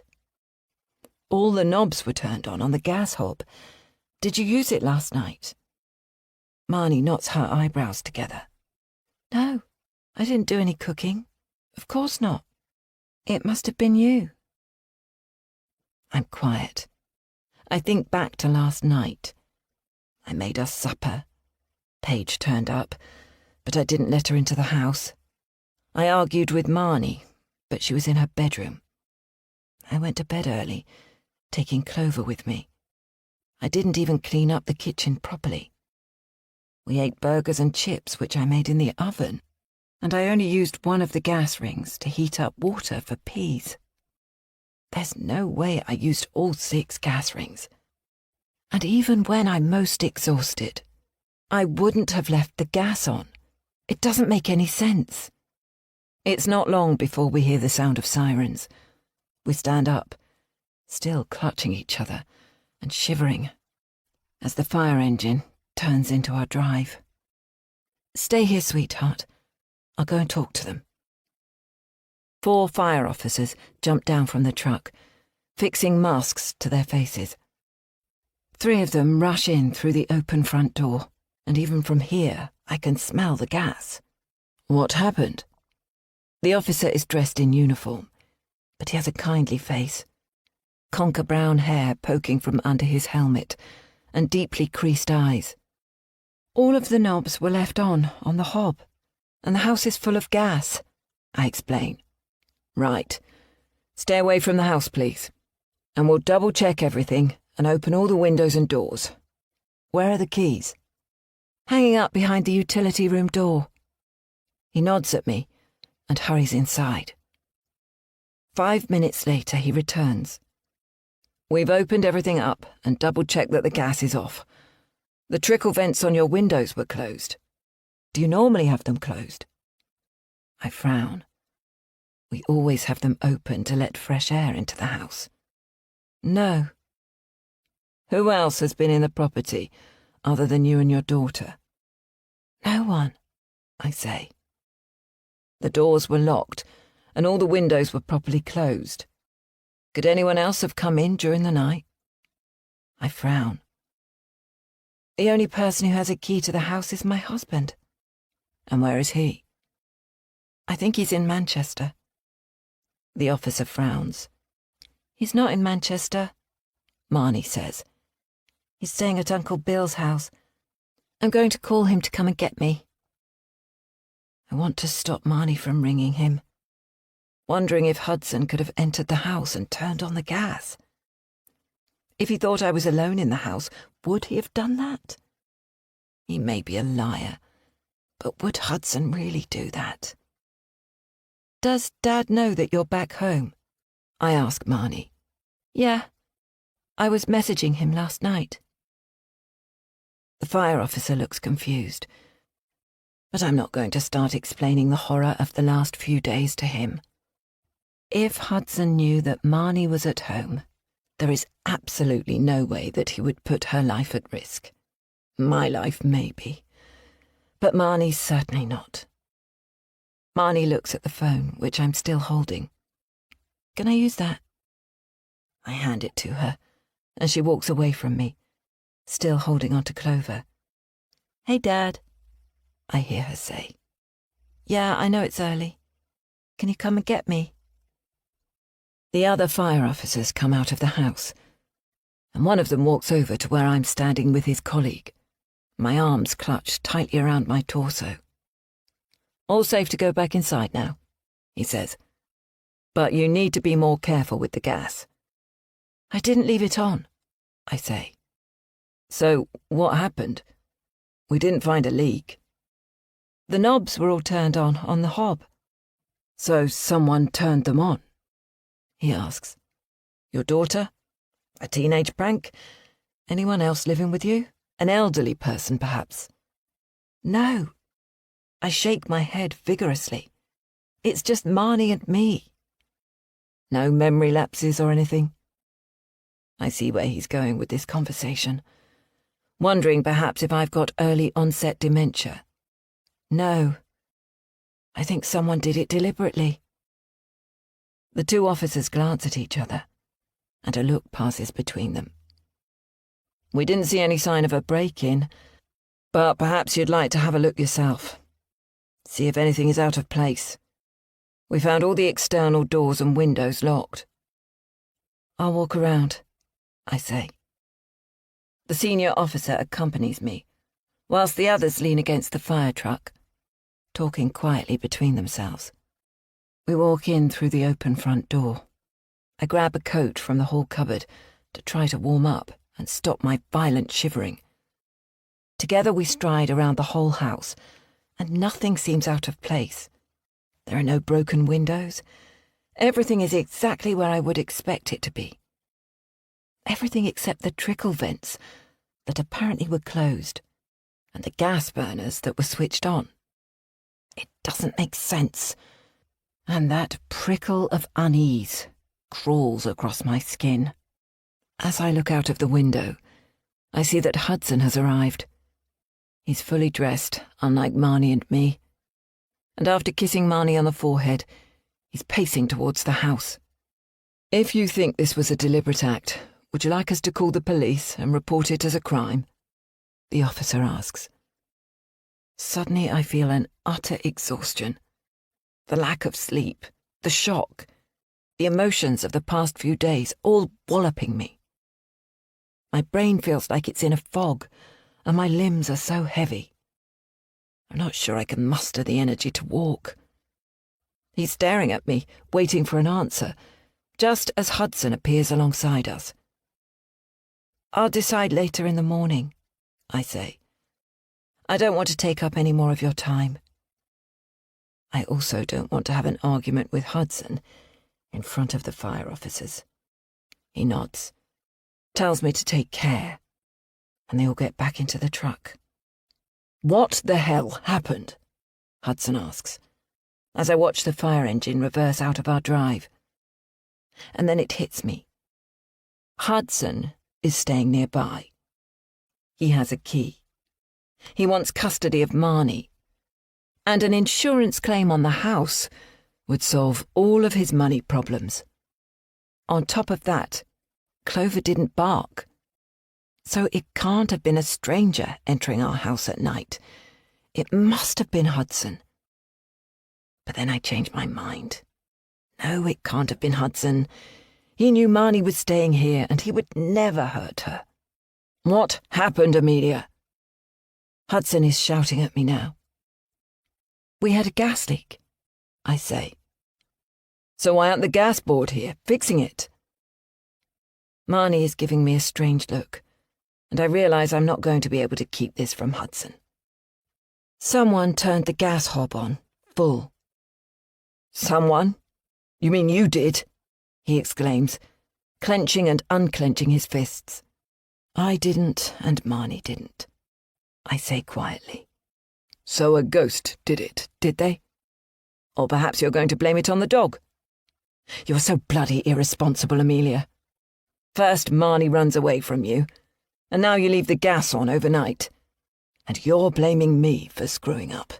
Stop it, Marnie says. There are tears welling in her eyes. Please stop arguing, both of you. Hudson's jaw is sticking forward, his knuckles white at his sides. Go and get your stuff, Marnie. We're leaving. No, please, I say. Except Marnie is already running up the stairs, Clover at her heels. Hudson shakes his head at me, as if in exasperation, and stalks back to his car. He opens the driver's door, climbs inside, and slams the door shut. I watch as he leans his head back against the headrest and closes his eyes. How could I have loved this man? Now all I feel is fury and hate. I turn at the sound of footsteps. Marnie is running down the stairs, her clothes pulled on rather haphazardly, her rucksack flung over a shoulder. You don't have to go, I say lamely. See you later, Mum, she says, and edges out of the door before running towards her father's car. It isn't until they've pulled away that I realise that Hudson's Mercedes wasn't repossessed, just my Volvo. Did he plan that? Chapter 27. Marnie. It was nice to have breakfast at Uncle Bill's with Dad. He's got a much younger wife called Poe, a Thai lady who barely speaks any English. But she made us all a delicious meal, full of sweet stuff that Mum doesn't let me have in the mornings, and I'm relieved that Dad dropped me off at school. He told me to message him if I need him to collect me later. I spot Taryn walking ahead of me, so I run to catch her up. There is no way that I'm going to drop my best friend just because Mum tells me to. Hiya, you're not going to believe what happened early this morning. I tell Taryn all about the gas leak and the fire brigade and how Mum is completely losing it. I mean, who in their right mind switches on all the knobs on the hob? And it has to be her because it most definitely wasn't me. And if, as the fire officers said, the house was all locked up from the inside, it has to be Mum. I'm wittering away, still on a bit of a high from the excitement of it all. So it takes me a while to realise that Taryn isn't being her normal, chatty self. Hey, what's up? I ask, noting her rounded shoulders and glum face. My mum is losing it too. When Dean was around, it was bearable because he was so level-headed and he told her to shut up. But without him, she's like this crazy whirlwind of highs and lows. It's really doing my head in. What is it with our mums? I ask, but we don't get the chance to discuss it further because the bell rings. I've got an idea, Taryn says. Are you free after school? I can be, I say. I'll tell Dad that I'm with Mum and Mum that I'm with Dad. As they're not speaking to each other, I should be able to get away with it. All right, catch you later. Miss Eisner asks me to go and see her after lunch, so I don't have the chance to catch up with Taryn. Miss Eisner seems to know that I'm back with Mum and that the investigation was dropped, and I wonder if she had something to do with sorting the situation. I promise myself I'm going to try harder at maths because she's such a nice teacher. Anyway, she gives me 40 minutes of one-to-one tuition, And I think, at long last, I actually understand some of the concepts. As agreed, Taryn is waiting for me after school. So, what are we doing? I ask. I've been investigating Dean's disappearance, and I've found out the last place he was working at. I'm going to go there and see if I can find him. Will you come with me? But he's been gone for ages. He won't still be there, will he? She pulls a face. He might be camping out there for all I know. This isn't the exciting adventure that I thought we might be having, but I'll be there for Taryn if she needs me. The thing is, he would never have just left me, not after Jasper died. Dean always treated me like his real daughter, even though I wasn't. Who's Jasper? I ask. He was my little brother, my half-brother, Mum and Dean's son. I come to a halt on the school path and get bashed into by some younger kids. Hurrying to catch up with Taryn, I say, feeling shocked, I didn't know you had a brother. I did mention it to you, but you probably forgot. I tried to rack my brains to remember, but if she did, it must have been shortly after we met because I really don't remember. There are no photos of him at Taryn's house, and she and her mum have never mentioned him since. That's weird, isn't it? Where is he now? I ask. Taryn sighs as she shuffled her rucksack higher on her back. We turn out of the school gate and onto the pavement, surrounded by hundreds of other kids. He got sick and died in hospital. God, that's terrible, I say. The thing is, Dean was my dad, and even more so after Jasper died. I really can't believe he would have upped sticks and left me. If he was okay, Dean would make contact, even if he didn't want to be with Mum. I know it. And Jasper? How old was he when he died? 6. But I don't want to talk about it, all right? Okay, I say, although I really, really want to know more. Where are we going then? Dean was working in a derelict factory on the edge of town, a place that's going to be pulled down and rebuilt for houses. We'll need to take the bus. All right, I say, although I'm feeling a little bit uneasy. I've already sent Mum a message to say I'm with Dad, and I sent Dad a message that I'm with Mum. They both messaged back with acknowledgements, although Mum said, I hope he'll bring you home later. I didn't reply. We walk down the road to the nearest bus stop. Taryn has worked out which one we need to get. I'm not happy that there are a bunch of kids from school there, waiting too. I spot Ryan, who has his arm around Olivia. My heart sinks. Here come the lesbos, he says. Olivia sniggers, and I hate her for it. And then Taryn reaches up and places her hand across the back of my head, bringing my head down to meet hers, and she actually kisses me, her lips smashing against mine. I'm in such shock that I don't pull away immediately, and, to my dismay, feel her tongue probing my closed lips. There are loud whoops, claps, and laughter, and I feel shame and disgust pass through me. I tug away from Taryn, wiping my mouth with the back of my hand. She turns around to Ryan and sticks a middle finger up at him, while I just want to disappear into the ground. To my huge relief, the bus arrives, noisy and belching fumes. I let the others climb onto it first, but Taryn grasps my hand and pulls me behind her. What was she thinking? I'm not gay. I like Taryn, but as a friend only. We take the last 2 seats, which are near the front of the bus. I find myself edging away a little from Taryn. I don't want to hurt her feelings, but when we talked about being gay, I didn't actually mean it. Enjoy the kiss, she asks, giving me a nudge in the ribs. I don't know what to say and just sit there, feeling a blush creep up my neck. Only joking, Marnie. I know you're not gay, really, but if you ever decide you want to be with a girl, I'm ready and waiting. Sorry, it's just... I bluster. It's fine, really. We sit in silence for the next 15 minutes, during which time Ryan and Olivia get off the bus, and I turn my head the other direction to avoid them. Taryn types rapidly into her phone, as she always does when she has free time. Next stop is ours, Taryn says. I've literally no idea where we are. It's a part of Beecham I've never been to, full of industrial units, big metal buildings with articulated lorries parked up front. But Taryn seems confident, so I follow her off the bus. She's looking at her phone. It's somewhere up here, she says. We walk for what seems like ages, past business parks that have been closed up for the evening, past an open area of scrub where a feral cat jumps in front of us and scares the living daylights out of me. And then, further still, I see a cluster of falling down buildings. They're brick with lots of windows, most of which are broken. This place gives me the creeps, I say.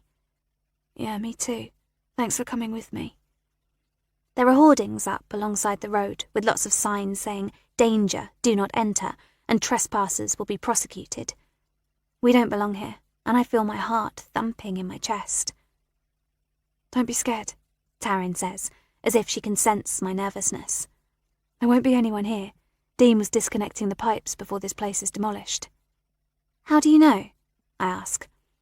I looked through his notebook with his order book. He listed all the work he was doing. He was good like that. Organised. Taryn finds a place in the metal fence that isn't attached properly to a post, and it looks like it's been pulled back slightly. She wrenches the metal back, creating a hole just large enough to take a small human body. Go through, she says. I hesitate. It's tight and it's obvious that we're trespassing. I glance around, but there's nobody in sight. Even the birds and the airplanes seem quiet out here. I shove my backpack through first, and then wriggle under the fence, scratching my hand. Hold it up for me, Taryn says. I do as she asks, and she's quickly by my side. Do you know where to go? I ask, looking around at the derelict building, wooden pallets left discarded along with plastic rubbish bins lying on their sides. There are dandelions everywhere, poking up alongside piles of bricks. I think so. Follow me. I feel so exposed here and glance around from side to side as we hurry across the scrub to a large tarmac area, now full of potholes and more self-seeded weeds. What if there's a caretaker or someone and we get arrested for trespassing? I've already been in trouble with the police and I'm terrified of doing something wrong again. Taryn is running now, surprisingly fast and light on her feet, and I'm panting as I try to keep up with her. And then we reach the side of the building and she slows down. I think the door is over there, she says. How are we going to get in if it's locked? I ask. She reaches into her rucksack and produces a hammer. Shit, Taryn, I say, both scared and a little in awe. I took it from Dean's toolkit. She's right, and there is a door, but Taryn doesn't need to use the hammer. Blue paint is peeling off it, and a padlock hangs loosely, the door ajar by a couple of inches. She curls her fingers around the side of it, and the door opens with a loud groan. If I was scared before, I'm terrified now. This place completely creeps me out. I follow Taryn inside and into a huge open space. Other than some old oil drums, there's nothing in here. She swivels around and points towards a concrete staircase. Dean! She yells. Her voice bounces off the walls, echoing in this cavernous space. Dean, are you here? I'm thinking that this is a wild goose chase. Of course Dean isn't going to be here, living in this derelict wreck. Why would he have to? He's a plumber, and Dad is always saying that plumbers are never out of work. He'll be able to afford to rent a flat or even stay in a hotel somewhere.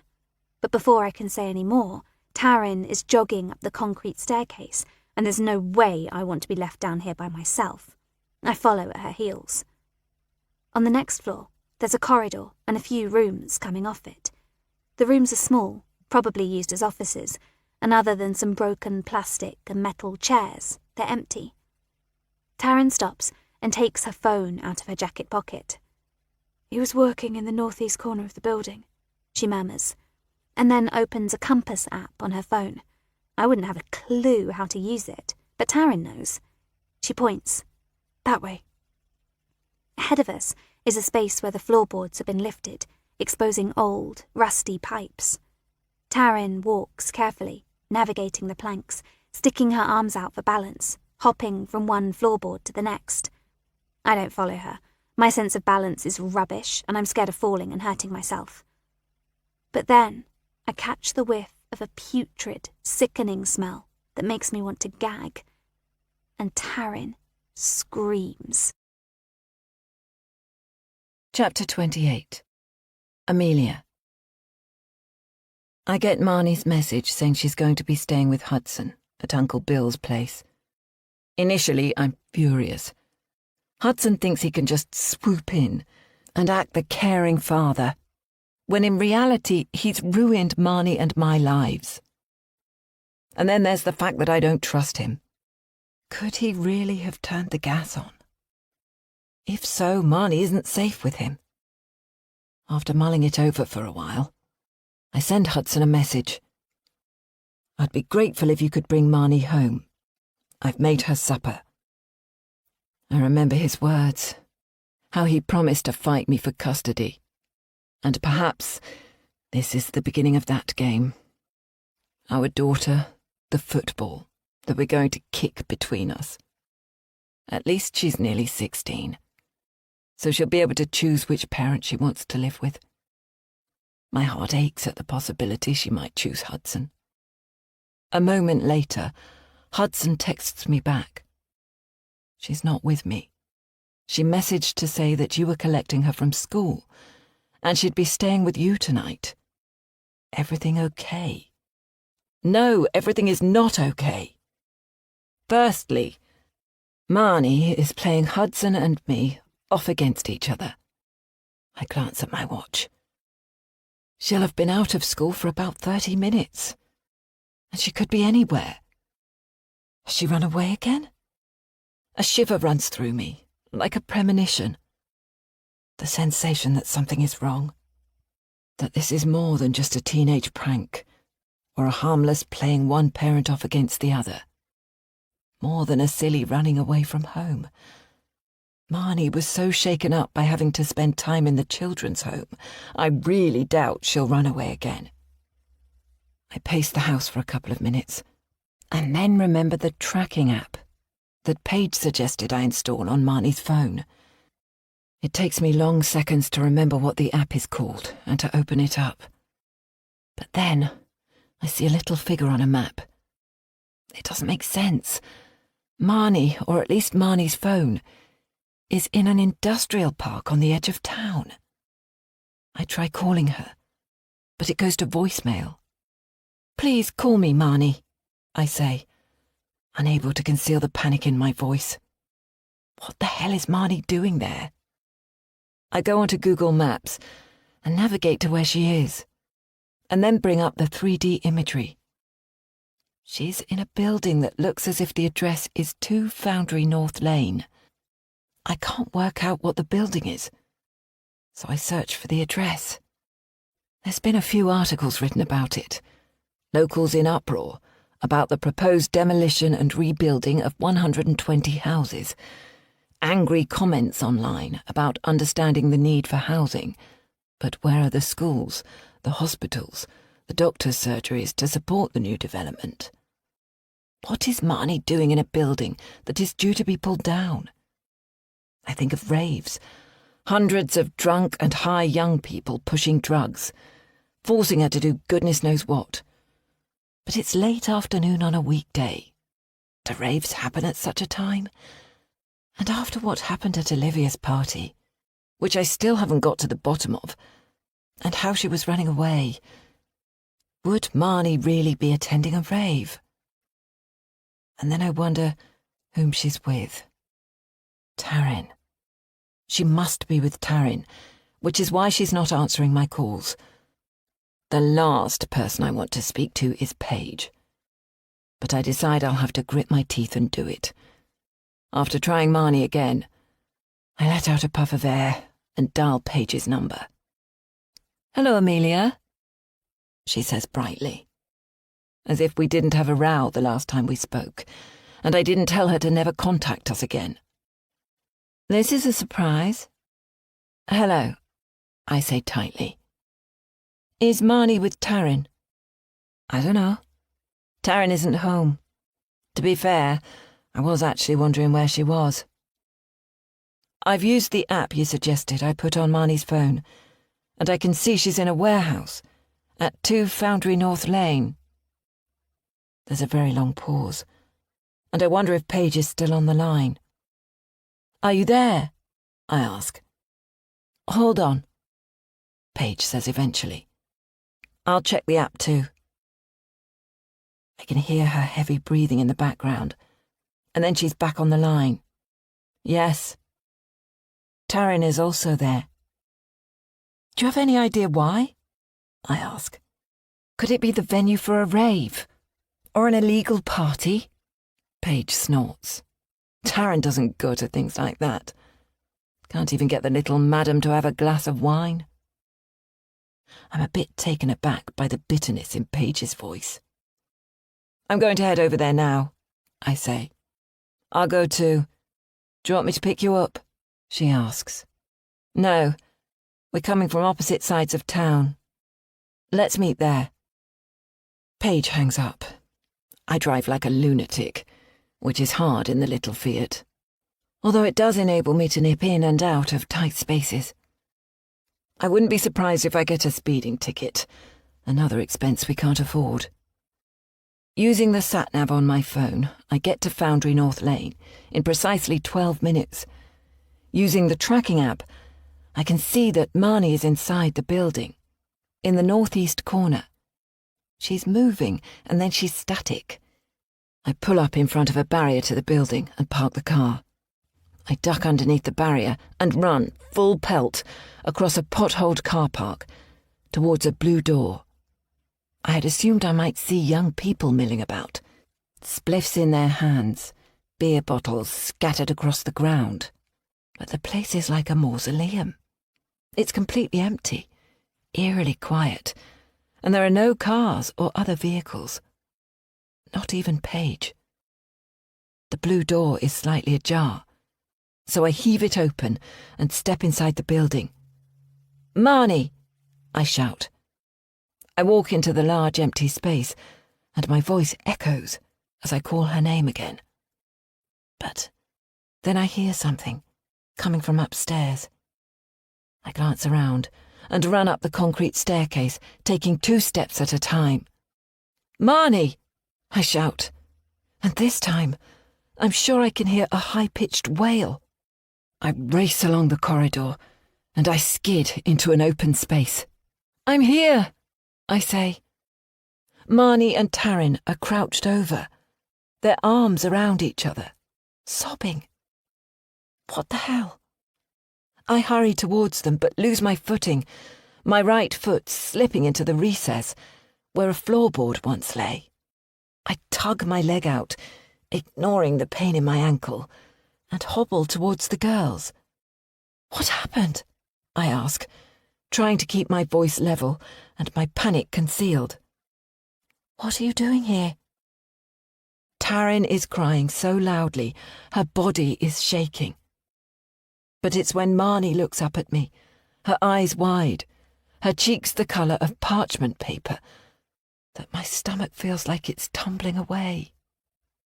Over there, Mum, she whispers, one arm still around Taryn, the other hand pointing. But she's not looking. Instead, keeping her eyes on me, imploring. I step forward. And that's when I see it. The body of a man, lying face down, legs at a strange angle, and black sludge all around him. The stench is overwhelming. I step backwards, once again losing my footing and letting out an involuntary moan. It's Dean, Taryn sobs. We need to get out of here, girls. Now. I'll call the police. I hold my hands out, ready to reach them, except I'm startled by a voice coming from behind me. What's going on? Paige asks. I turn to look at her, as she strides a lot more nimbly over the broken floorboards than I did. And then Taryn has disentangled herself from Marnie's arms, and she's jumped up, her face red and tear-stained, and she's jabbing her finger at Paige. You did this, didn't you? You killed Dean, and just left him here to rot. Taryn cries. Marnie freezes. We both turn to look at Paige. And that's when I realise that Taryn is telling the truth. Paige actually smiles. It's not a wide smile. but sardonic, as if she's pleased that her daughter has finally come to the conclusion that she's known all along. Except her words don't match the expression on her face. Don't be silly, Taryn. What are you talking about? Paige carries on walking towards us. Taryn runs towards her mother, except she loses her footing and falls to her knees. "You did it, didn't you?" she shouts, tears pouring down her cheeks. Paige stops still and shakes her head. Some things are for the best. I catch Marnie's eye and beckon her to come to me. Except Paige is too quick. It happens so quickly. Taryn is trying to get up. Marnie darts towards me, but somehow Paige manages to grab Marnie, her arm circling her neck, tugging Marnie backwards. Marnie screams. "Shut up!" Paige shouts. "Stop it, Mum! Stop it!" Taryn cries. It takes me a long moment to absorb what is happening, what has happened. That Paige is admitting that she killed Dean. "Why are you holding Marnie?" I ask.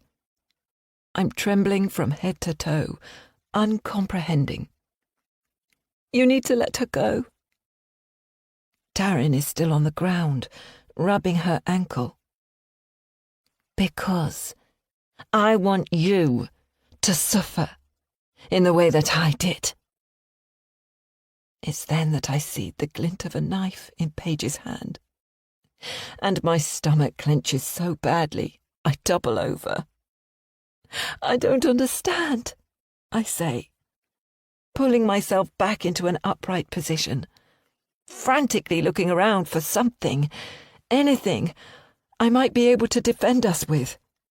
"Because you're a fool, Amelia Myers. Jasper died because of you. And now I'm going to take your child, so you know what it feels like." "No, Mum, you're being crazy. It wasn't like that.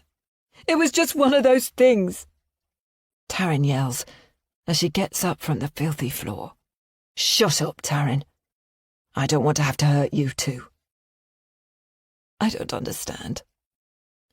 My voice sounds so distant and unfamiliar. Who's Jasper?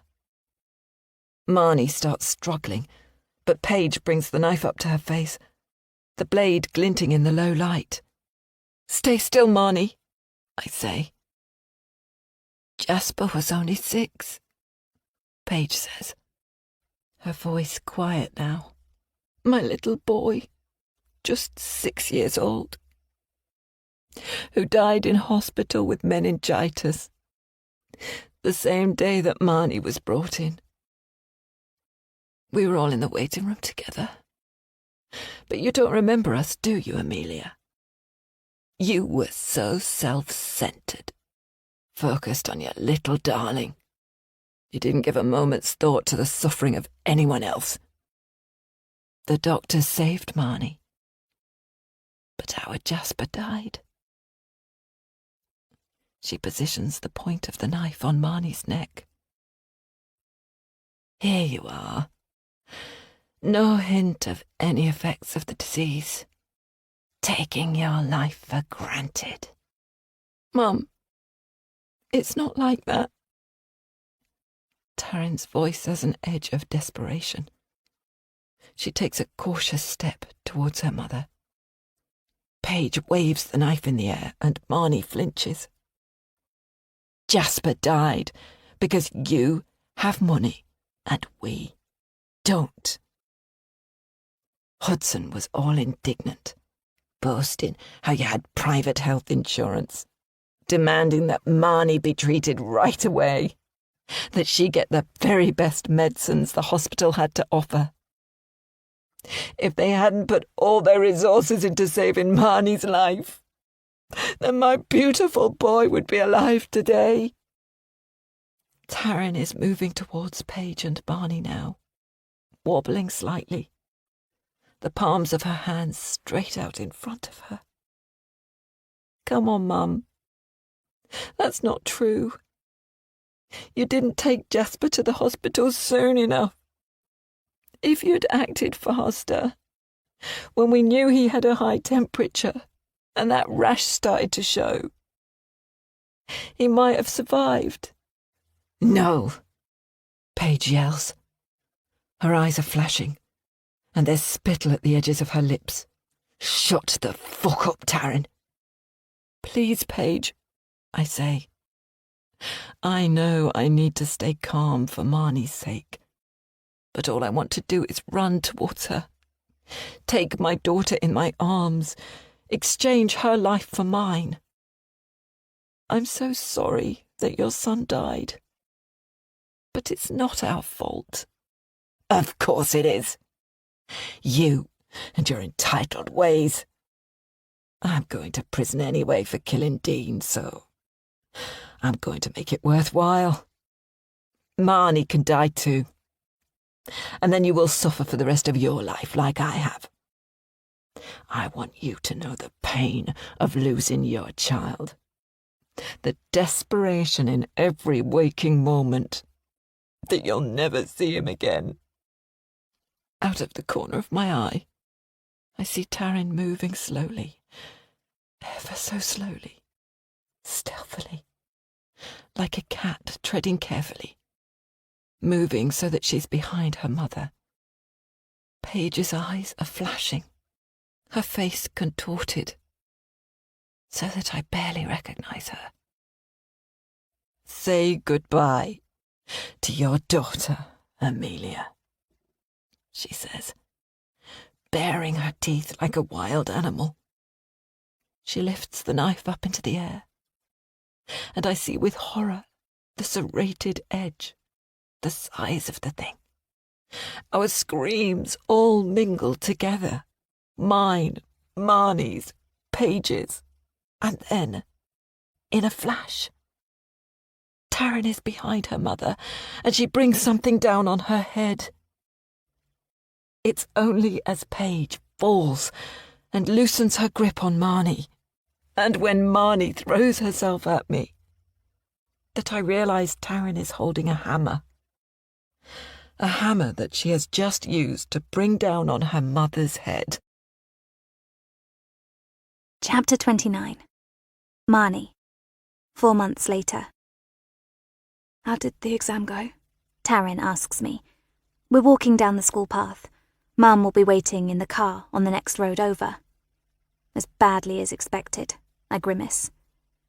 That's not going to reflect very well on me or Miss Eisner, so I hope you're wrong. To be fair, the maths GCSE paper wasn't as tough as I feared it would be. Hopefully I'll pass.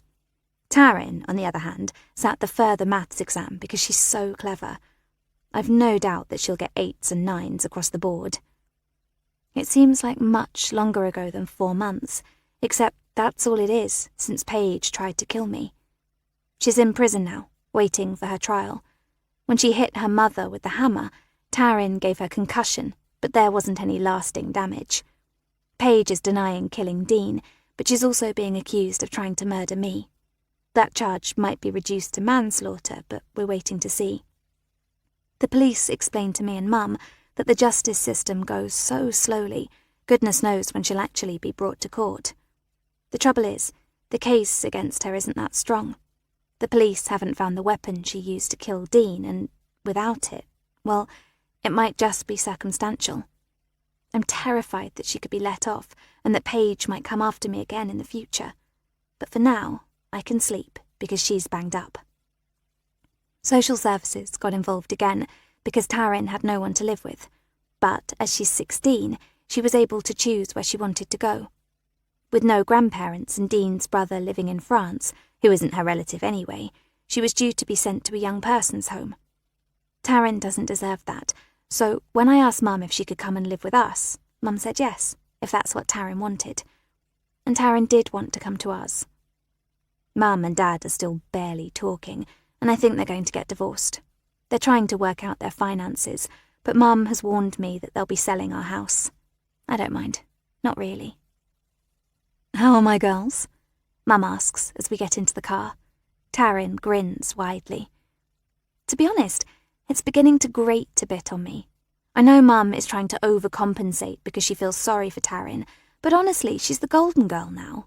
Taryn has already chosen her A-level subjects: maths, further maths, physics, biology and English. 5 A-levels. It's crazy.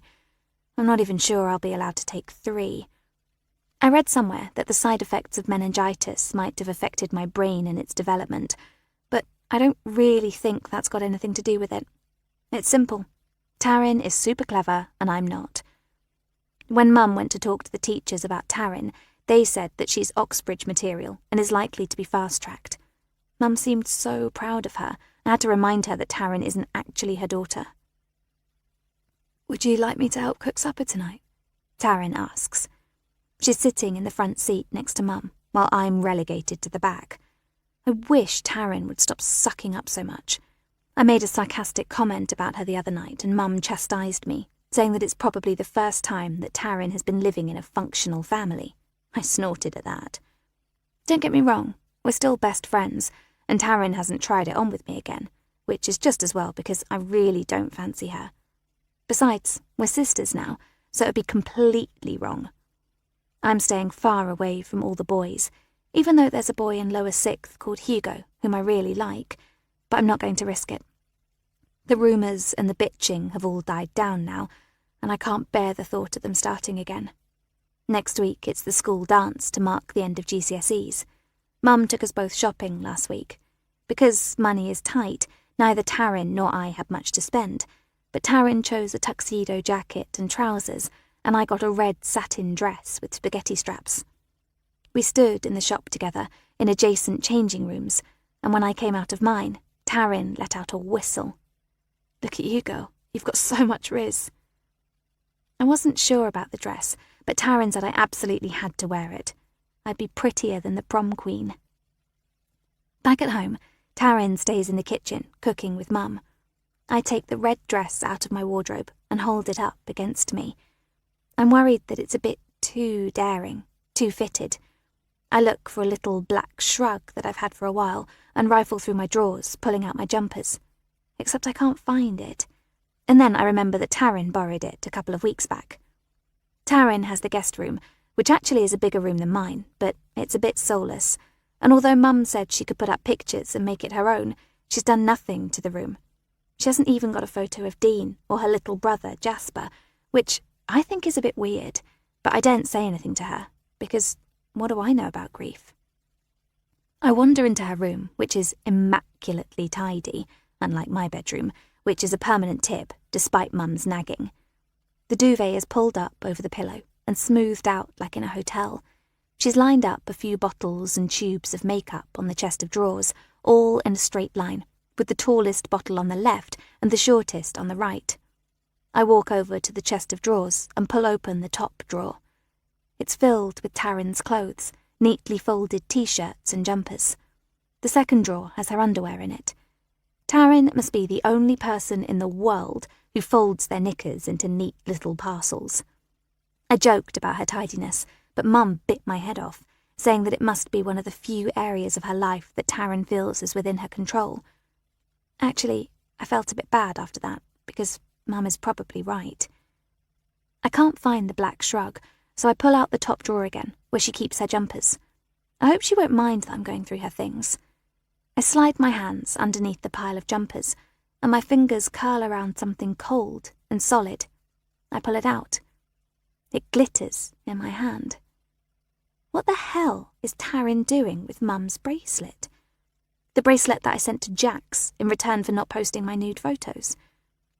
I stare at it, not understanding, but then I hear footsteps on the stairs, and I shove it into my pocket and close her chest of drawers.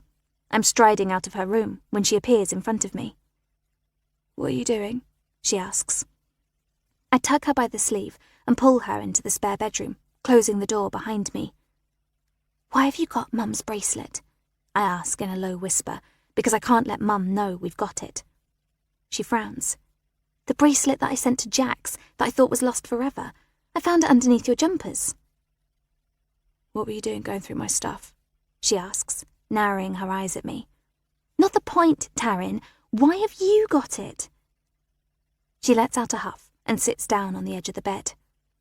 I found it amongst Paige's things. I wasn't to know it was your mum's. I just thought Paige had nicked it from somewhere. Taryn doesn't call her mum anymore.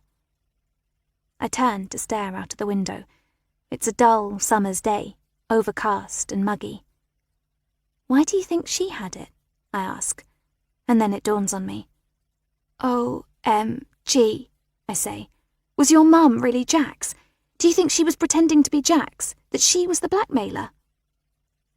Taryn sighs and lies back on her bed, closing her eyes. Honestly, Marnie, she says, it's just the warped sort of thing Paige would do. I told you she's a complete psycho, and now you know the full extent of it. She wanted to create hell for you and your parents, and I guess she thought that was funny. But it's not, I say, rather futilely. Taryn sits up. Of course it's not funny. It's sick. You know Paige was in prison before, for fraud. She was good with computers and technology, and she used to swindle cash out of unsuspecting men. She pretended to me that she was staying with a sick friend for a few months, but I knew the truth. She was in prison. During that time, in fact all the time, Dean looked after me like a real dad. I didn't know that Paige had been sent to prison before, but I assume the police know. I wonder if Mum does. I suppose it's a relief that Jax wasn't a real person, I say, taking out my phone and navigating to his Instagram profile. The real Jax continues to post, but the personal profile of Jax, or the one that I believe to be his personal profile, seems to have disappeared. I wonder when Paige took it down. It must have been before she was arrested, and I've had no reason to check on it recently. Yeah, at least the photos won't ever be leaked, Taryn says. What are you going to do with the bracelet? Dunno. Need to think about it. Maybe shove it back into the drawer for now, Taryn suggests. Taryn, Marnie, supper's ready. Mum shouts up the stairs. I need to pee. You go ahead, Taryn says. Mum smiles at me when I walk into the kitchen, and I feel bad all over again about what I did with the bracelet. I'm thinking about how I can return it to her without it seeming suspicious when Taryn strides into the kitchen, the bracelet lying in the palm of her outstretched hand, sparkling underneath the downlighters. Amelia, Taryn says, her voice saccharine sweet. I was tidying up my things in the wardrobe in the spare room when I found this. Is it yours? Mum's eyes widen and her face lights up. Oh my goodness, yes! I thought I'd lost it. Taryn passes it to Mum, and Mum throws her arms around Taryn, enveloping her in the hug she should have given me. I can't tell you how delighted I am. I thought you didn't like things that Dad gave you, I snipe, markedly looking at her bare ring finger where she used to wear her engagement ring and wedding band. This is different, Mum says. It reminds me of how lucky we are to have you. And then she lets go of Taryn and reddens. Sorry, Taryn. That was thoughtless of me. Taryn steps away and shrugs. It's not your fault that Jasper died. I never thought it was your fault. That was just Paige's warped way of thinking, trying to pass the blame onto someone else. She's Delulu. Anyway, I'm stoked that I found the bracelet for you. I try to catch Taryn's eye, but she deftly ignores me and helps Mum carry the dishes over to the table. Taryn takes a big spoonful of the bolognese and groans with pleasure. Amelia, your food really is the best, she says. This is bussin'. Bussin'? Mum asks, tilting her head to one side. Tastes delicious, Taryn explains. It's my pleasure, Mum says. And the fact you found my bracelet, you really are a wonder.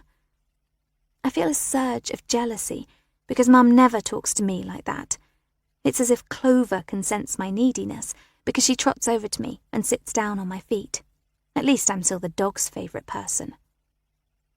I can't sleep. I'm tossing and turning and can't stop thinking about Jax, or at least how Paige pretended to be Jax. It's a weird thing for an adult to do, isn't it? I mean, it's not like she got much out of me money-wise, and why didn't she sell the bracelet? It's valuable, and she could have got a load of money for it, and it's not like I was to blame for her son's death. In fact, my memory of those days in hospital is all blurred. I think of the messages that she/Jax sent me and how they seemed so realistic. Even the lingo was right, the sort of phrases that a 20-something might use, not the sort of language that a 40-year-old woman might know. Mum never uses words like that, and I'm pretty sure Paige didn't either, or at least not in my presence. And then it hits me, with a wallop. I sit bolt upright in bed and switch the bedside lamp on. This evening, at supper, Taryn used the word bussin', and Mum didn't know what it meant. And Taryn uses words like riz and stoked and delulu, all the urban slang that Jax used in his messages. They're not words that Paige or Mum would use, let alone know. I bash my knuckle into the side of my head as the thought takes hold. Could Taryn have been the blackmailer and not her mother? I don't understand why, but it makes more sense, and it would explain why she had Mum's bracelet. My mind is racing now. Taryn is in the next door room. I could ask her, except I doubt she'd tell me the truth. Taryn is clever, and she'll twist my words, make it look somehow as if I'm the crazy one. I wonder if I can get hold of her phone, see if she's got anything incriminating on it. I swing my feet out of bed, tiptoe to the door, and open it. It's dark in the house, and I feel a kernel of nerves, a bit like the horrible sensation in my stomach when the house got gassed. Using my phone as a torch, I step into the corridor and hesitate outside her room. I can see a line under the door, and it's black. Not surprising, since it's about 2 o'clock in the morning. With my heart in my mouth, I turn the door handle to the spare room. It opens easily, without making a sound. I wait for a long moment in the doorway, to be sure that Taryn is asleep. Then I shine my phone towards the bed. Fortunately, she's buried under the duvet, facing away from me, a motionless bundle under the bedcovers. I tiptoe into the room, silently praying that she'll stay asleep. I can see her phone on the bedside table, the screen facing downwards. I grab it. Taryn turns over in bed, making a quiet groan as she does so, and I freeze, turning off the light on my phone. But then she settles, and her breathing becomes steady and slow again. I tiptoe back out of the room, close the door, and hurry back to my bedroom. I sink onto my bed with a feeling of great relief, her phone and mine on my lap. The next issue I have is working out how to get into Taryn's phone. I've seen her plug in her PIN time and time again, except I've never taken any notice. Why would I? It's not like I thought she was hiding anything from me. The only thing I know is that the first digit is a 2. I lean my head back against the headboard and think. Taryn's too street smart to use an obvious code, such as her birthday. Besides, it doesn't start with a 2. There's a girl that Taryn fancies in our year. They're called Robin, and they use the they pronoun. I know that Taryn has been plucking up the courage to ask her out, and I'm hopeful that they'll get together at the school dance. I go onto Robin's socials and search for her birthday. It's the 18th of October. I put in her birth date, but that doesn't work. What else? Jasper, her dead brother. A 6-year-old was hardly going to be on social media. I scour Taryn's socials, going right back to a few years ago, but there is literally nothing about her brother. I tried to recall that horrendous day when I was taken to hospital. It was Clover's birthday, and we'd invited a few friends over, telling them to bring their dogs too. Except the party never happened. I woke up and collapsed at the side of the bed. Mum and Dad rushed me to hospital, and I felt so sick I thought I was dying. It was the 2nd of March, Clover's birthday. Poor little Jasper was sick too that day, but he didn't make it. Could 2nd of March be Taryn's PIN? My fingers tremble as I plug the date into Taryn's phone. I'm in. It's a bit sick in the head using the date of your brother's death as a PIN, isn't it? I stare at Taryn's screen, all the apps that are there ready for me to explore. The first thing I do is go onto Instagram, but the only account I find is Taryn's. Of course it is. If she has a fake Instagram account, it'll be connected to another phone, another mobile number. I come out of it and navigate to her photos. The first few are of Robin, taken at a distance, obviously without her knowing. That's creepy. But there are a couple of me, including one of me wearing the red evening dress. I navigate back a bit further and the phone slips through my fingers onto the duvet. My breath is coming fast now as I pick it up again. There are all my naked photos, all the photos I sent to Jax of me in the mirror, posing, exposing. So humiliating. I let out a little whimper. Why would Taryn have my photos? Jax must have been her. She must have been Jax. And I guess she used a burner phone to set up the account and send me all of those horrible messages.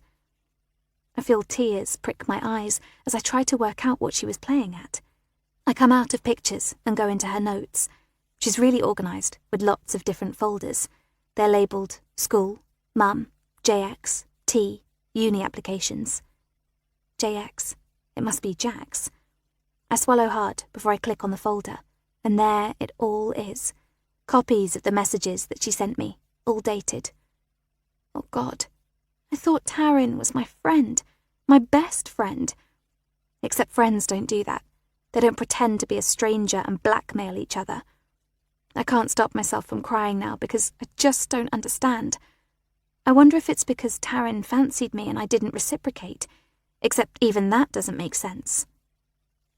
I look through the rest of her notes, but there's nothing of interest there, so I come out of notes and look through her other apps. There's one called My Diary. I feel completely sick when I click on it. So this is what Taryn does when she's forever typing into her phone, her fingers and thumbs moving at lightning speed. Every day, she's written what she's done that day along with her thoughts. I go back several months, and my eye is caught by a diary entry that is so much longer than most of the others. My chest feels tight as I read. So it worked. My plan actually worked. Dean was a nice enough person, mainly because he was so weak. He let me do anything I wanted, unlike Mum, who creates the biggest fuss over the smallest stuff. So why the fuck did he want to ruin everything? They were so stupid, talking about their plans for the future when I could hear what they were saying. Did they ever stop and think for one tiny second how I might feel about it? No, because they're so fucking self-centered. No one ever thinks about me. What the hell was Dean thinking, suggesting we move to the north of Scotland?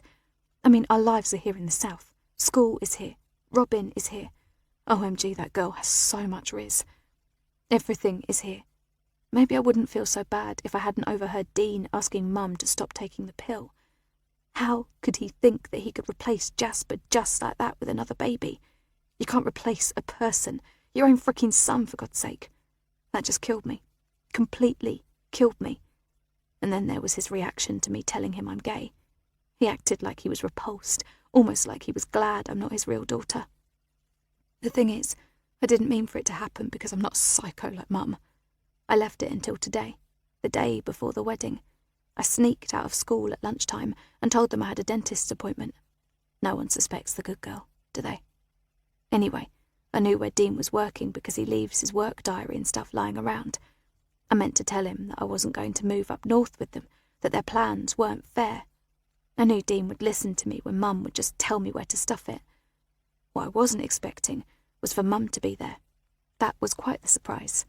I stood just behind the door and listened to everything she said, and then I couldn't believe it when she hit him over the head with a piece of pipe. Well, actually I could believe it because Mum's a psycho. Then she left. She just left. I wasn't sure what to do at first. I hurried over to check up on Dean.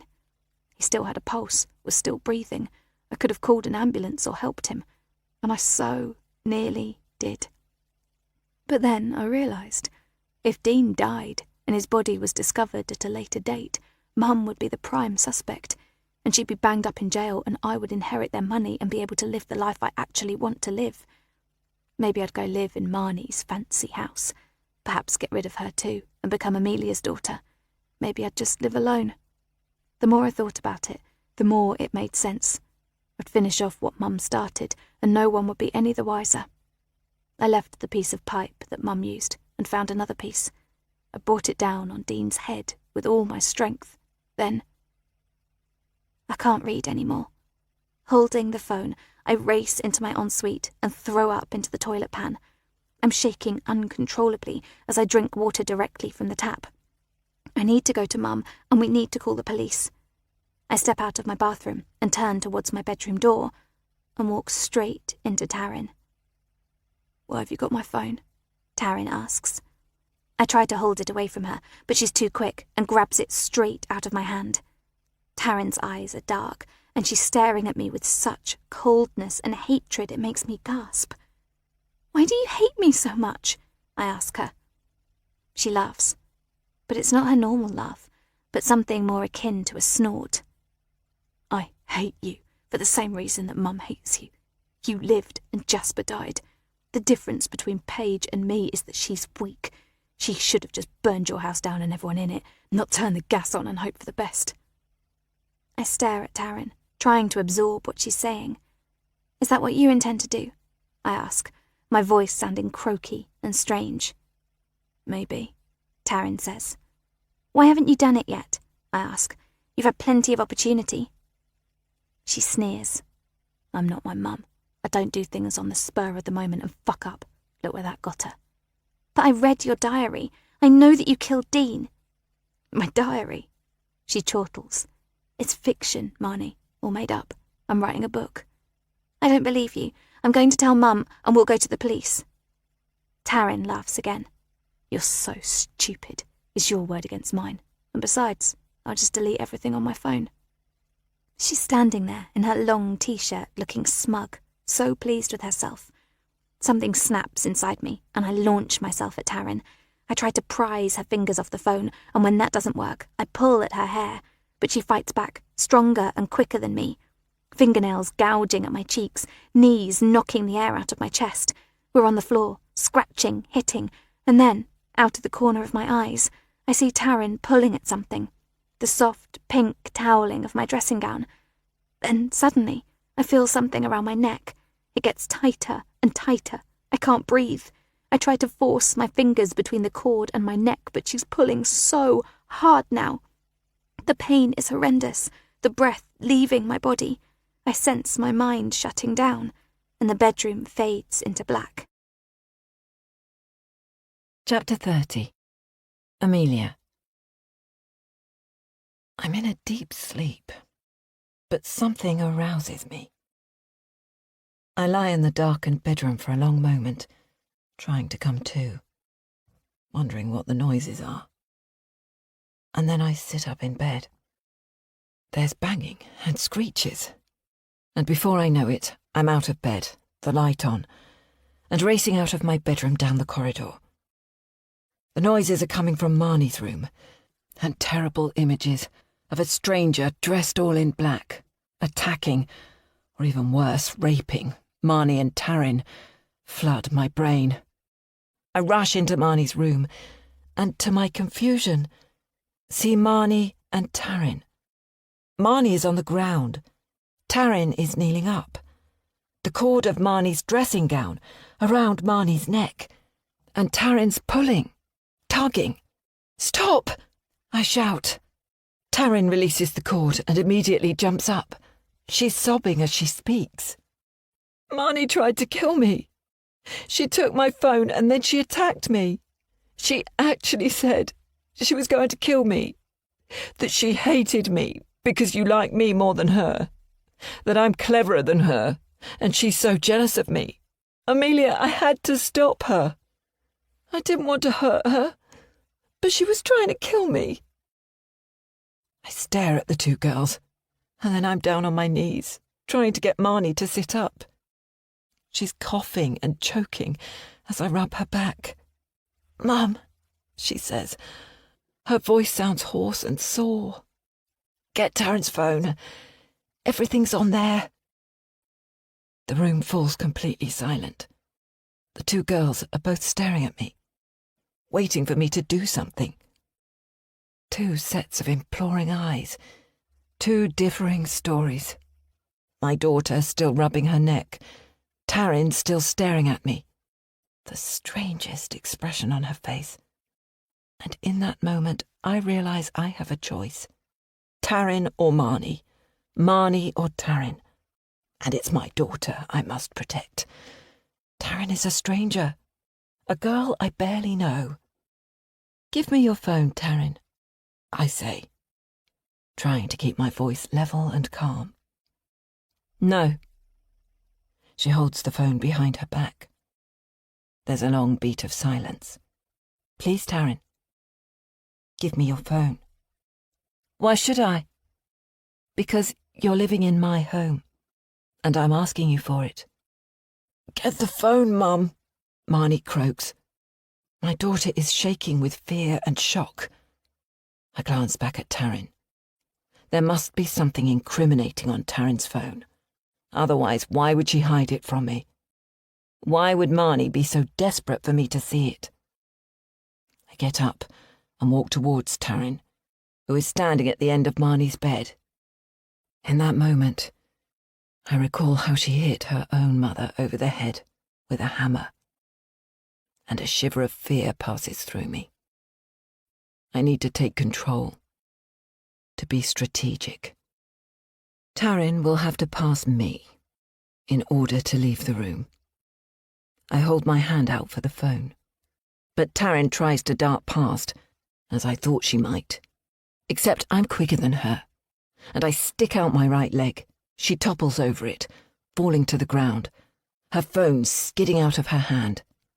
Stop her, Mum! Marnie yells as she crawls across the floor and grabs the phone. I pounce on Taryn, sitting on her back. She struggles, but Marnie joins me, and together we're strong enough to pin her to the floor. I'll sue you for assault, she shouts as she tries to wriggle free from us. You need to read this, Marnie says, as she opens Taryn's phone. It's not true, Taryn yells. Marnie wrote all of that shit to incriminate me. I didn't write it. She's been jealous of me ever since I came to live with you. Haven't you noticed how she's been trying to get rid of me? Taryn stops struggling for a moment, and there's a long beat of silence. A beat of silence in which I must decide. The decision is easy. I choose my daughter. Give me the phone, I say to Marnie, and stay sitting on her. Taryn tries to buck upwards, but between us, Marnie and I keep her pinned to the carpet. Marnie hands me Taryn's phone, and I dial 999. Chapter 31. Amelia. 6 months later. The last 6 months have been a whirlwind. Hudson and I are divorcing. The house has been sold. He was desperate to save our marriage, and we did sit down and talk, right the way through the night, as it turned out. We've both made mistakes. I for being so quick to believe that he was having an affair. He for entertaining the possibility, for trying to cover up his debts, for all those lies. He admitted that Paige came to see him in Manchester, that he took her for supper, on the proviso that she had a business proposition to put to him. Except she never did. He woke up the next morning with literally no memory of what had happened that night. To begin with, I didn't believe Hudson when he said that she drugged him. I saw the photo of him naked. But the more I got to understand Paige, the more I think he's probably right. Paige left clues for me. The lipstick on the wine glass, the makeup pad in the bathroom. Taryn may claim her mother was impulsive, but she also knew how to plan. I wish I hadn't lost my savings, but what Hudson did was way worse. It was misplaced pride that stopped him from admitting how bad things had got financially. I can never forgive him for allowing the bailiffs to turn up without giving me any warning. With hindsight, I worked out that it was most likely that Paige stole the money from me, especially when I discovered that she had been convicted of fraud and served time in prison. Romy reminded me how strangely drunk I was that evening we all went out, how I got a phone call from the bank. I feel like such an idiot for never suspecting her. I'm pretty sure that Paige drugged me, and if she drugged me, then she probably drugged Hudson too. So perhaps he didn't have a fling with Paige. Or perhaps the woman he was in bed with had nothing to do with Paige. I guess I'll never know for sure. I have told the police about all of this, and they promise me that they're actively trying to trace the money, scouring Paige's finances. Even if they do discover that Paige stole my money, I doubt I'll ever get it back. We will never know for sure if it was Paige who started the rumours about us abusing Marnie. I don't need surety on that. Our lives were already unravelling, and all Paige did was pull hard on the thread. At least Hudson and I are on regular speaking terms now. Marnie and I had long chats, and we decided that a new start would do us all good. I'm renting a small apartment a few streets away from Hudson in Manchester. Marnie is at sixth form college and is able to relax, away from Taryn, away from Ryan, and all the kids who made her life hell. Her GCSE grades weren't the best, but she did well enough to allow her to study A-levels in psychology and biology. She's already made new friends and has settled into our new way of life remarkably well. I'm so proud of my daughter, who has said that she would like to perhaps become a child psychologist one day. Our relationship is much improved, and we share our hopes for the future. As for me, I'm teaching yoga full-time at a studio in the centre of town. Perhaps one day I will have my own studio, but for now, that seems like a distant dream.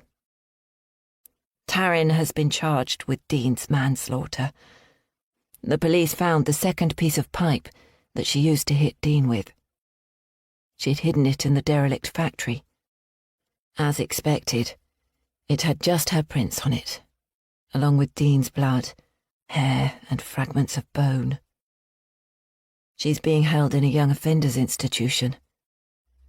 She's also been charged with attempted murder for trying to strangle Marnie. It's a terrible tragedy, because Taryn had such a bright future. The girl literally had everything going for her, except she'd inherited her mother's anger and psychopathic traits. Paige is being assessed in a secure facility. She's facing several charges, including fraud and attempted murder. Before we put the house on the market, the police opened up an investigation into the gas leak in our home, and Paige's prints were all over the hob. Our house key that she must have taken from Marnie was found in her home. She was obviously so sure that the house would blow up that she didn't even bother to wear gloves. There's also talk about investigating the death of Paige's mother many years ago, who apparently died of emphysema, although there were also suspicious circumstances. A couple of weeks ago, I set up a fundraiser for the leading meningitis charity. I've called it In Memory of Jasper. Hudson, Marnie and I are training to run a marathon, and I've got lots of other ideas in the pipeline to raise money. I'm setting up a yogathon, and even Vanessa has promised to promote it and get her staff and clients involved. Money is already coming in online, helped, of course, by the reams of publicity and column inches over the devil duo that the press is dubbing Paige and Taryn. Marnie and I are eating breakfast when the post arrives. Normally it's bills, so the post isn't something I look forward to. However, in amongst the leaflets, advertising double glazing and orthopaedic shoes, there's a handwritten envelope addressed to me. I don't think too much of it as I tear it open, but when I removed the piece of paper and glanced down at the signature, my heart feels as if it's going to leap out of my chest. It's from Taryn. Marnie looks up at me with a querulous expression. "What is it?"